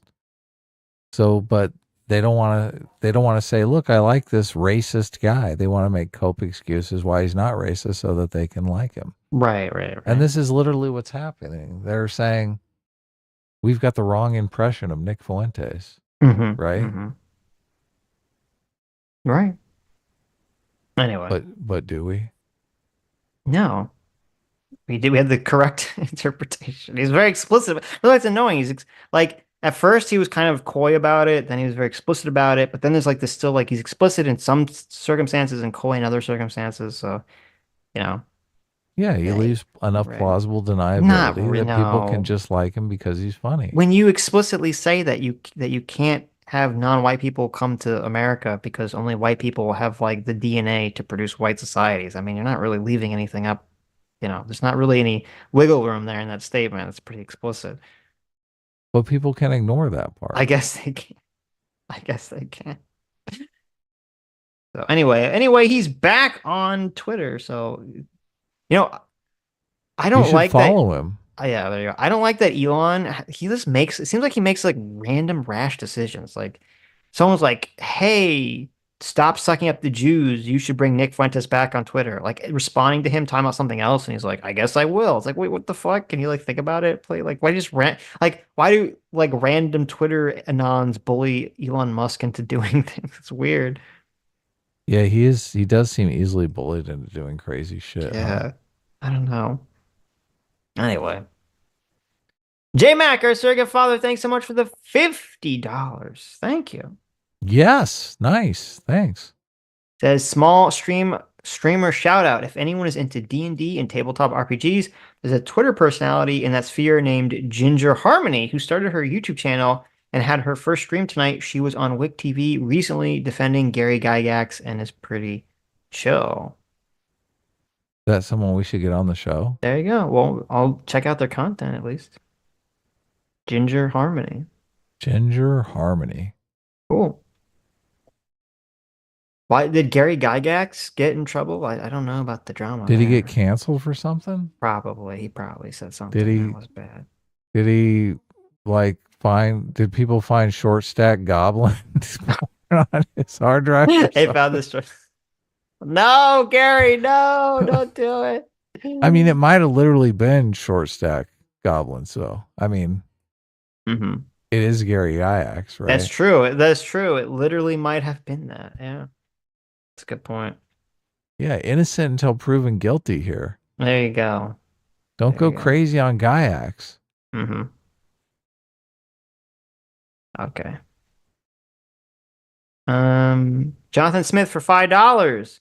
Well, there you go. Says Fed is not part of our government. By law, they are separate. The way the Fed gives money is through loans, whether you're a bank or government. What? What? Fed is not. The Fed is not part of our government. By law, they are separate. The way the Fed gives money is through loans, whether you're a bank or government. Yeah, Federal look, Reserve. I do understand. Yeah, Right. of course. The Federal Reserve is the United States Treasury's bank. Yes. I mean, it is. Well, when you say it's not part of our government, I mean, it kind of is. Like, I don't know what you mean by Totally that. is. Yeah, that's a weird statement, right? Aren't the people on it appointed by the government, by the president or something? Yeah. Oh no, maybe they're not. Chairman of the Federal Reserve is appointed by the Oh, okay. by the That's true. president, right? I thought so. But they're independent, just like the judiciary is independent, but appointed Right, by the but they're still part of the government. president. Sure. I can never find. Federal Reserve System is composed of several layers. It's governed by the presidentially appointed Board of Governors. So there you go. Or Yeah. Federal Reserve Board. 12 regional Federal Reserve banks located in the city, blah, blah, blah. But the Fed chair is appointed by the president, right? It says it's governed by the presidentially appointed Board of Governors or Federal Reserve Board. Yeah. So he appoints all the governors. The president does. Wow. I don't know. That's what it says, but I didn't know if that was the case. Wow. It's a lot of power. Yeah. It says the governors are appointed by the President of the United States and confirmed by the Senate for staggering 14-year terms. So every person on it is appointed by the government. I mean, that's what so it is I don't know. What do you mean when you say it's not a government? When you say it's separate from our government? Look, that is the standard status quo line. Well, I don't know what they mean by this statement. They repeated it in. Jonathan Smith from $5 says the Fed is not part of the government, so if they need money from the Federal Reserve, we need to have a bond to back the bank loan from the Fed. Like, I understand that that's I understand that's like the logistics of it, but I think the MMT point, or Stephanie Kelton's point, is like that's all kind of smoke and mirrors, essentially. Like they're essentially just doing the bidding, right, of each other, of the government. Right.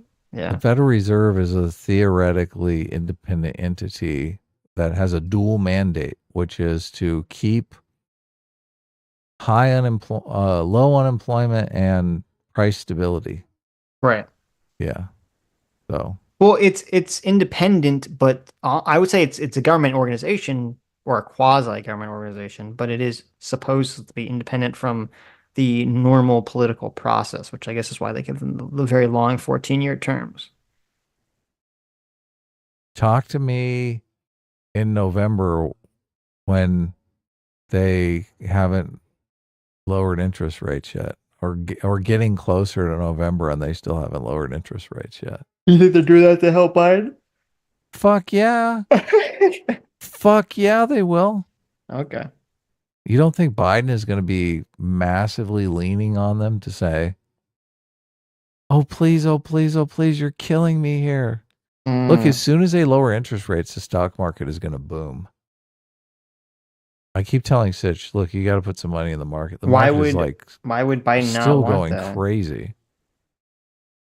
What do you mean? Biden desperately wants it. Oh, you're saying, wait, you're saying they're keeping interest rates high to fuck over Biden? I'm confused as to what you're saying. No, they're keeping interest rates high because they are having trouble bringing inflation down to 2%. That's what their goal is. Yeah. But those high interest rates are tanking the economy and making everyone super pissed off, and that's going to hurt Biden in the election. Oh, I see. So you're saying he's saying, please lower it, and they're not doing it. Biden is making I guarantee you Biden is making phone calls every day in desperation, talking to everyone, trying to get the interest rates down. Right, but if they're not doing it, that would be evidence of them being independent from government pressure, not the opposite. Well, it depends. It depends on if they actually do it. If they lower it, sure. Yeah, exactly. Okay. I mean, the election is still a ways off, right? Yes. It hasn't happened yet. Right. But if it happens in October and the stock market goes crazy, and I mean, that's going to be good for a November election, right? Right. Anyway.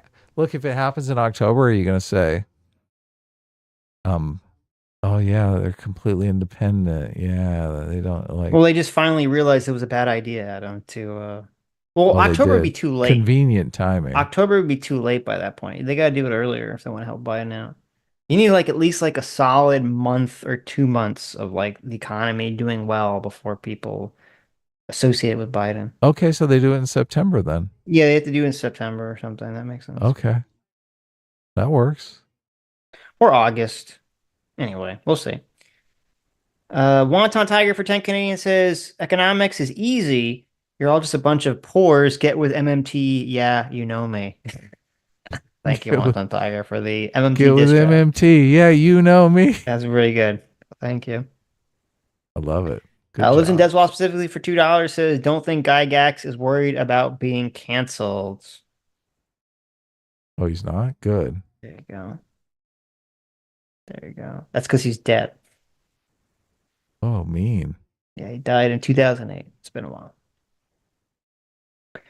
while. Future Boy for $5. He's already been canceled. He's already been canceled. Why? Oh, jeez. Future Boy for $5 says, any game that has character stats owes Gary Gygax as the founding father. Really? Wow, interesting. I didn't realize that original D&D was that influential. Dr. Diddler for $2 says, XQC is the guy that publicly asked his chat why water forms on the outside of a cold glass of water. I forgot about that. Then angrily accused them of being weathermen when they answered condensation. Why don't people value this idiot's opinion? I know, we should. That was a funny clip. We've watched that clip before. What is condensation? What is this? Why are the water droplets forming? Oh my God, that was like... It was great. Did he ever like respond? Was there ever a follow-up response to that? Did he ever respond to everyone just like mocking that? Listen, I love how he's calling everybody idiots. That's like 1,000,000 times worse than not knowing the rainbow, Adam. Okay, he'll always know condensation. The condensation. That is debacle. So bad. Was that the worst? Is there anything worse, like a streamer not knowing something that everyone understands than that condensation clip? That might be the worst one. It is. That's pretty bad. That was like, if it comes out that 10 years from now, you see XQC talks perfectly. It's always some like massive Ali G put on. Oh yeah, that'll be amazing. Right.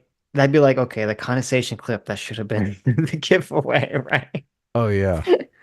That did seem like that literally felt like an LIG sketch. Dr. Diller for $2 says the Progress Pride flag is actually copyrighted, so any commercial use has to pay. It's a scam perpetuated by hypocritical Marxists. Really? That's hilarious. Oh my God. That's lame. That's so funny. I can't believe it. Maybe is the Progress one the one that's the one with a little chevron, right? That's so funny. Oh my God. So much for caring about like the message. Dr. Dealer for another $2 says XQC becoming a bread tuber makes perfect sense to me. In my opinion, remember the React drama ended when he admitted He knows he's stealing and doesn't care. Perfect socialist thought leader. Oh yeah. Oh, got him. Love it. I do it for Alrighty. another $2. Says we have evidence of the supernatural going back thousands of years. In fact, as of the late early 1900s, people were panicking about vampires. Now you might think they're mistaken, but that's because you're a bigot. True. That's a good point. Arithmetic for $2 says, Adam, why is a narrow corridor not on your recommended list? I know it's a continuation of Why Nations Fail, but I think the concepts it covers are just as, if not more important. It should be. It definitely should be. Yeah. Because Narrow Corridor is an amazing book. Yeah. There you go. I agree. I concur. I will update the list. You've convinced me. You've convinced me to convince myself. There you go. This is an oversight. Okay. Dr. Dealer for $2 says, playing Stellar Blade, perfect proportions, incredible plot, barely contained by threads, lots of enticing movements, and I guess the game is fun too, or something. There you go. Seems about right. Seems about right. Do we have 30 emojis? Because it's like it says 2 more members needed. As you gain more members, you can upload and share even more emojis. So and it says to unlock 30, right, we need 2 more members. Right. They're lying. Yeah, that's got to be a lie, right? Yeah, they're lying. 1, 2, 3, 4, 5, 6. How many emojis do we have? So there's one of two things happened. Mm-hmm. Yeah, so from the creator standpoint, you guys don't know this. In our little like dashboard, when we go to like how many like emojis we get, how many members we need, what it tells us is a lie. So it's impossible to actually figure it out. So there's one of two things going on. Either A, I think it's either it unlocks the emoji spaces based on like when you had the maximum number of emojis. Mm-hmm. And then when you lose members, or if you lose members, I should say, it doesn't take away the emoji slots. But then when it talks about new emoji slots being open, it's still like it's acting like new, like you're getting to milestones you've already gotten. Does that make sense?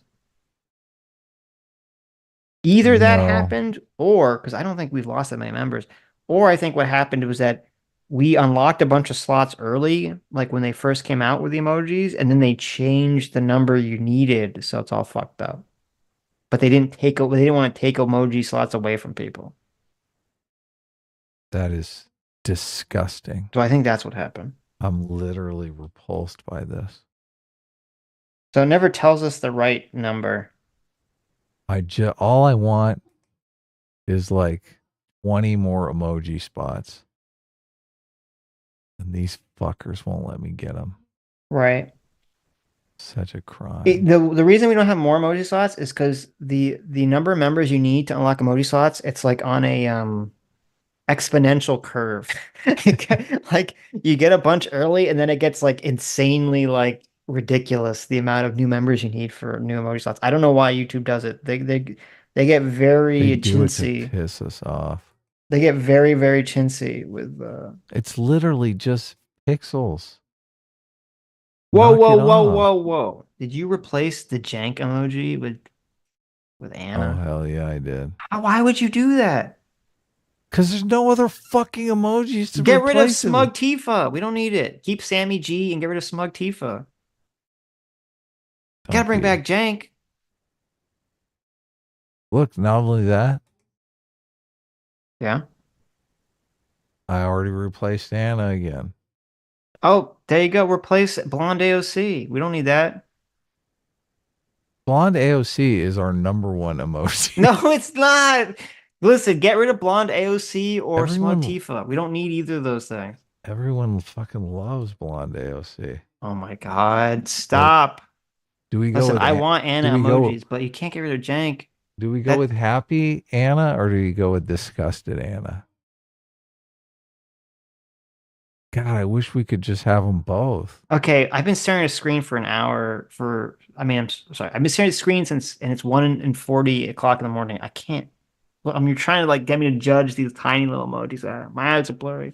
I'm an old man. I can't read them anymore. Put blonde AOC out of your mind, okay? No, stop. Get rid of blonde AOC or smug Tifa. Bring back Jank. That emoji was so hilarious.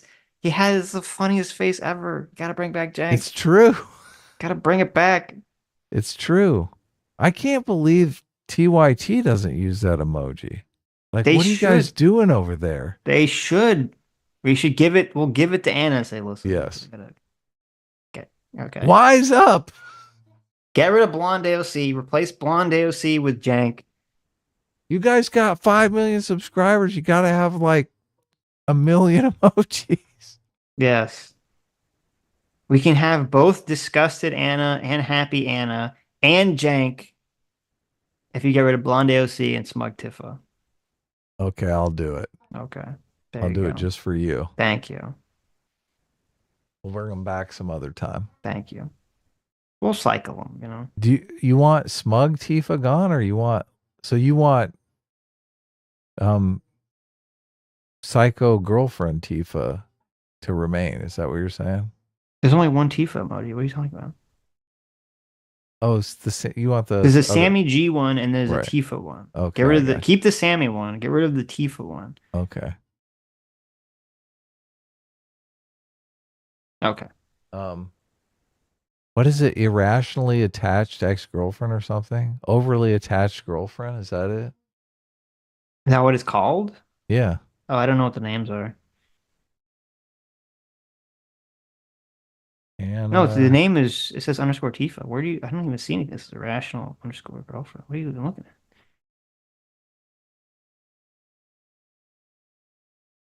at? That's the meme. You don't know that? I don't know what you're, no. Overly attached girlfriend or overly attached ex-girlfriend is a meme. Oh. Overly overly attached girlfriend meme. Adam knows a meme. I don't. Oh, that face. Oh, that I didn't know that was the name of that meme. Yeah. Wow. All memes have a name. Okay. Sitch. That's Get true. Get it right.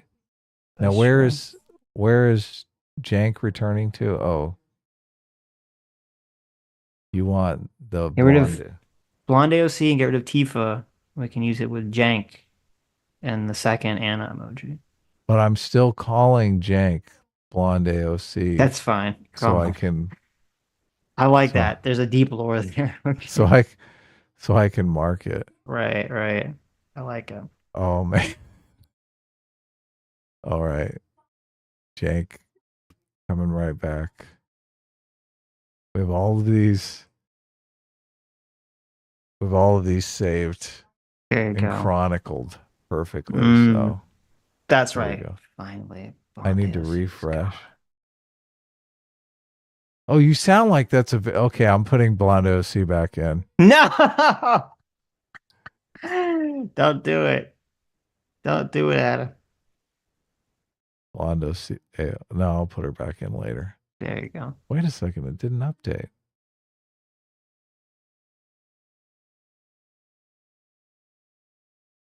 Anyway, blonde AOC is still in there. Huh. Let me. Spencer for 3 months says, "Hail guys, are you going to have EVS review your comic? Would be pretty cool to get some constructive feedback for the later books." Hell no! What, are you kidding me? Hell no! Hell no! There you go. Oh, that's the last thing I want. Right. Come on. I don't want people. Look, I want you guys to review the comic. Okay, there you go. Yeah. JMac, our circuit father, for $20 says, "Get rid of JMac. He had a good run." Never, JMac. How dare? How dare you suggest such a thing? Yeah. Can't get rid of you. No. You're a circuit father. Maybe I did too many updates or something. Uh-oh. Did you break it? I mean, okay. Did you break it? Oh no, it's back. Okay. Happy Anna, Jank. Let's see. Where's disgusted Anna? Here we go. Okay, look at this. Nice. Yeah. Ha ha ha! We did it. We did it. There it is. I love it. Happy Now we Anna. only need 2 more Disgusted members, Anna, and we and get 30 Jane. emojis. There you go. I love it. Are you happy now? I'm very happy now. Thank you. And we of course, Happy Anna looks a little derpy though. of course, we need the aquamarine emoji, right? We don't need the Zima blue. What the fuck is the aquamarine emoji? We need the Zima blue emoji. No, we don't need the Zima blue emoji. Oh. Yeah, look, the whole point is for it to be derpy. Oh, okay. What do you think? There you go. Okay. It's comedy. Okay. Look, That's true. It is a comedy show. that's what happens. Anytime someone says something derpy, now we have the perfect emoji. There you go. Look, XQC says something dumb, and you you're like, oh yeah. Terrible. You gotta be nice to Derp. Anna. You gotta be nice Derp. to Anna. Okay. No, that was the disgust emoji. That's the disgust one. Oh, what do you mean? The happy one looks derpy? Yeah, I said the happy one looks derpy. Oh, you don't like that one? It looks derpy. When it's, I don't know what I mean. It's what it looks like small, not when it's blown up. Oh, it looks okay blown up. Okay. I don't Anyway. know. Oh. That's why I was confused. I was like, what do you mean? Anyway, Liz and Deswall specifically for $2 says, don't listen to the scrub, keep J-Mac. True. We're not going to, we will.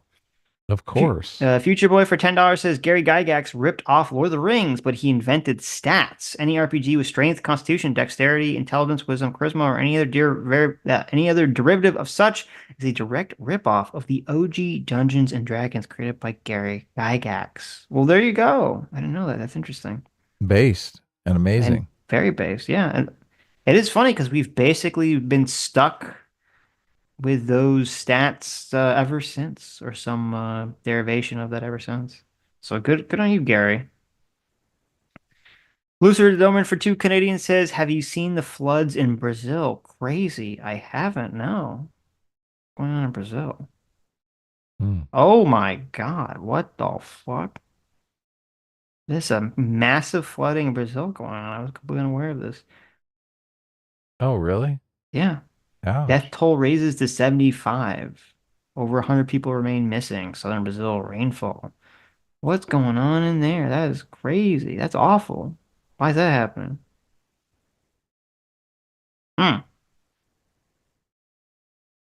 Okay. Well, that's sorry to hear that. Anyways. That's it? That's it. Jesus Christ. Let me bring up the I think we should watch this video. I have a great video lined up for us. I don't think it's called Monetary Policy. How does government spending create new Anyway, money? thank Treasury you all and for Federal coming. Reserve operations and the MMT. Thank you all for coming. Thank you all for your incredibly generous donations. You who made it to the end of the stream. Look at you are the true fans. You are the true. There's no harmonica. What's going on here? I know. I'm like, geez, you're so fucking thirsty. Yeah, I am. I need water. I'm So- literally thirsty. Like So dying. Fucking thirsty to get off the stream. I You can't, like, am.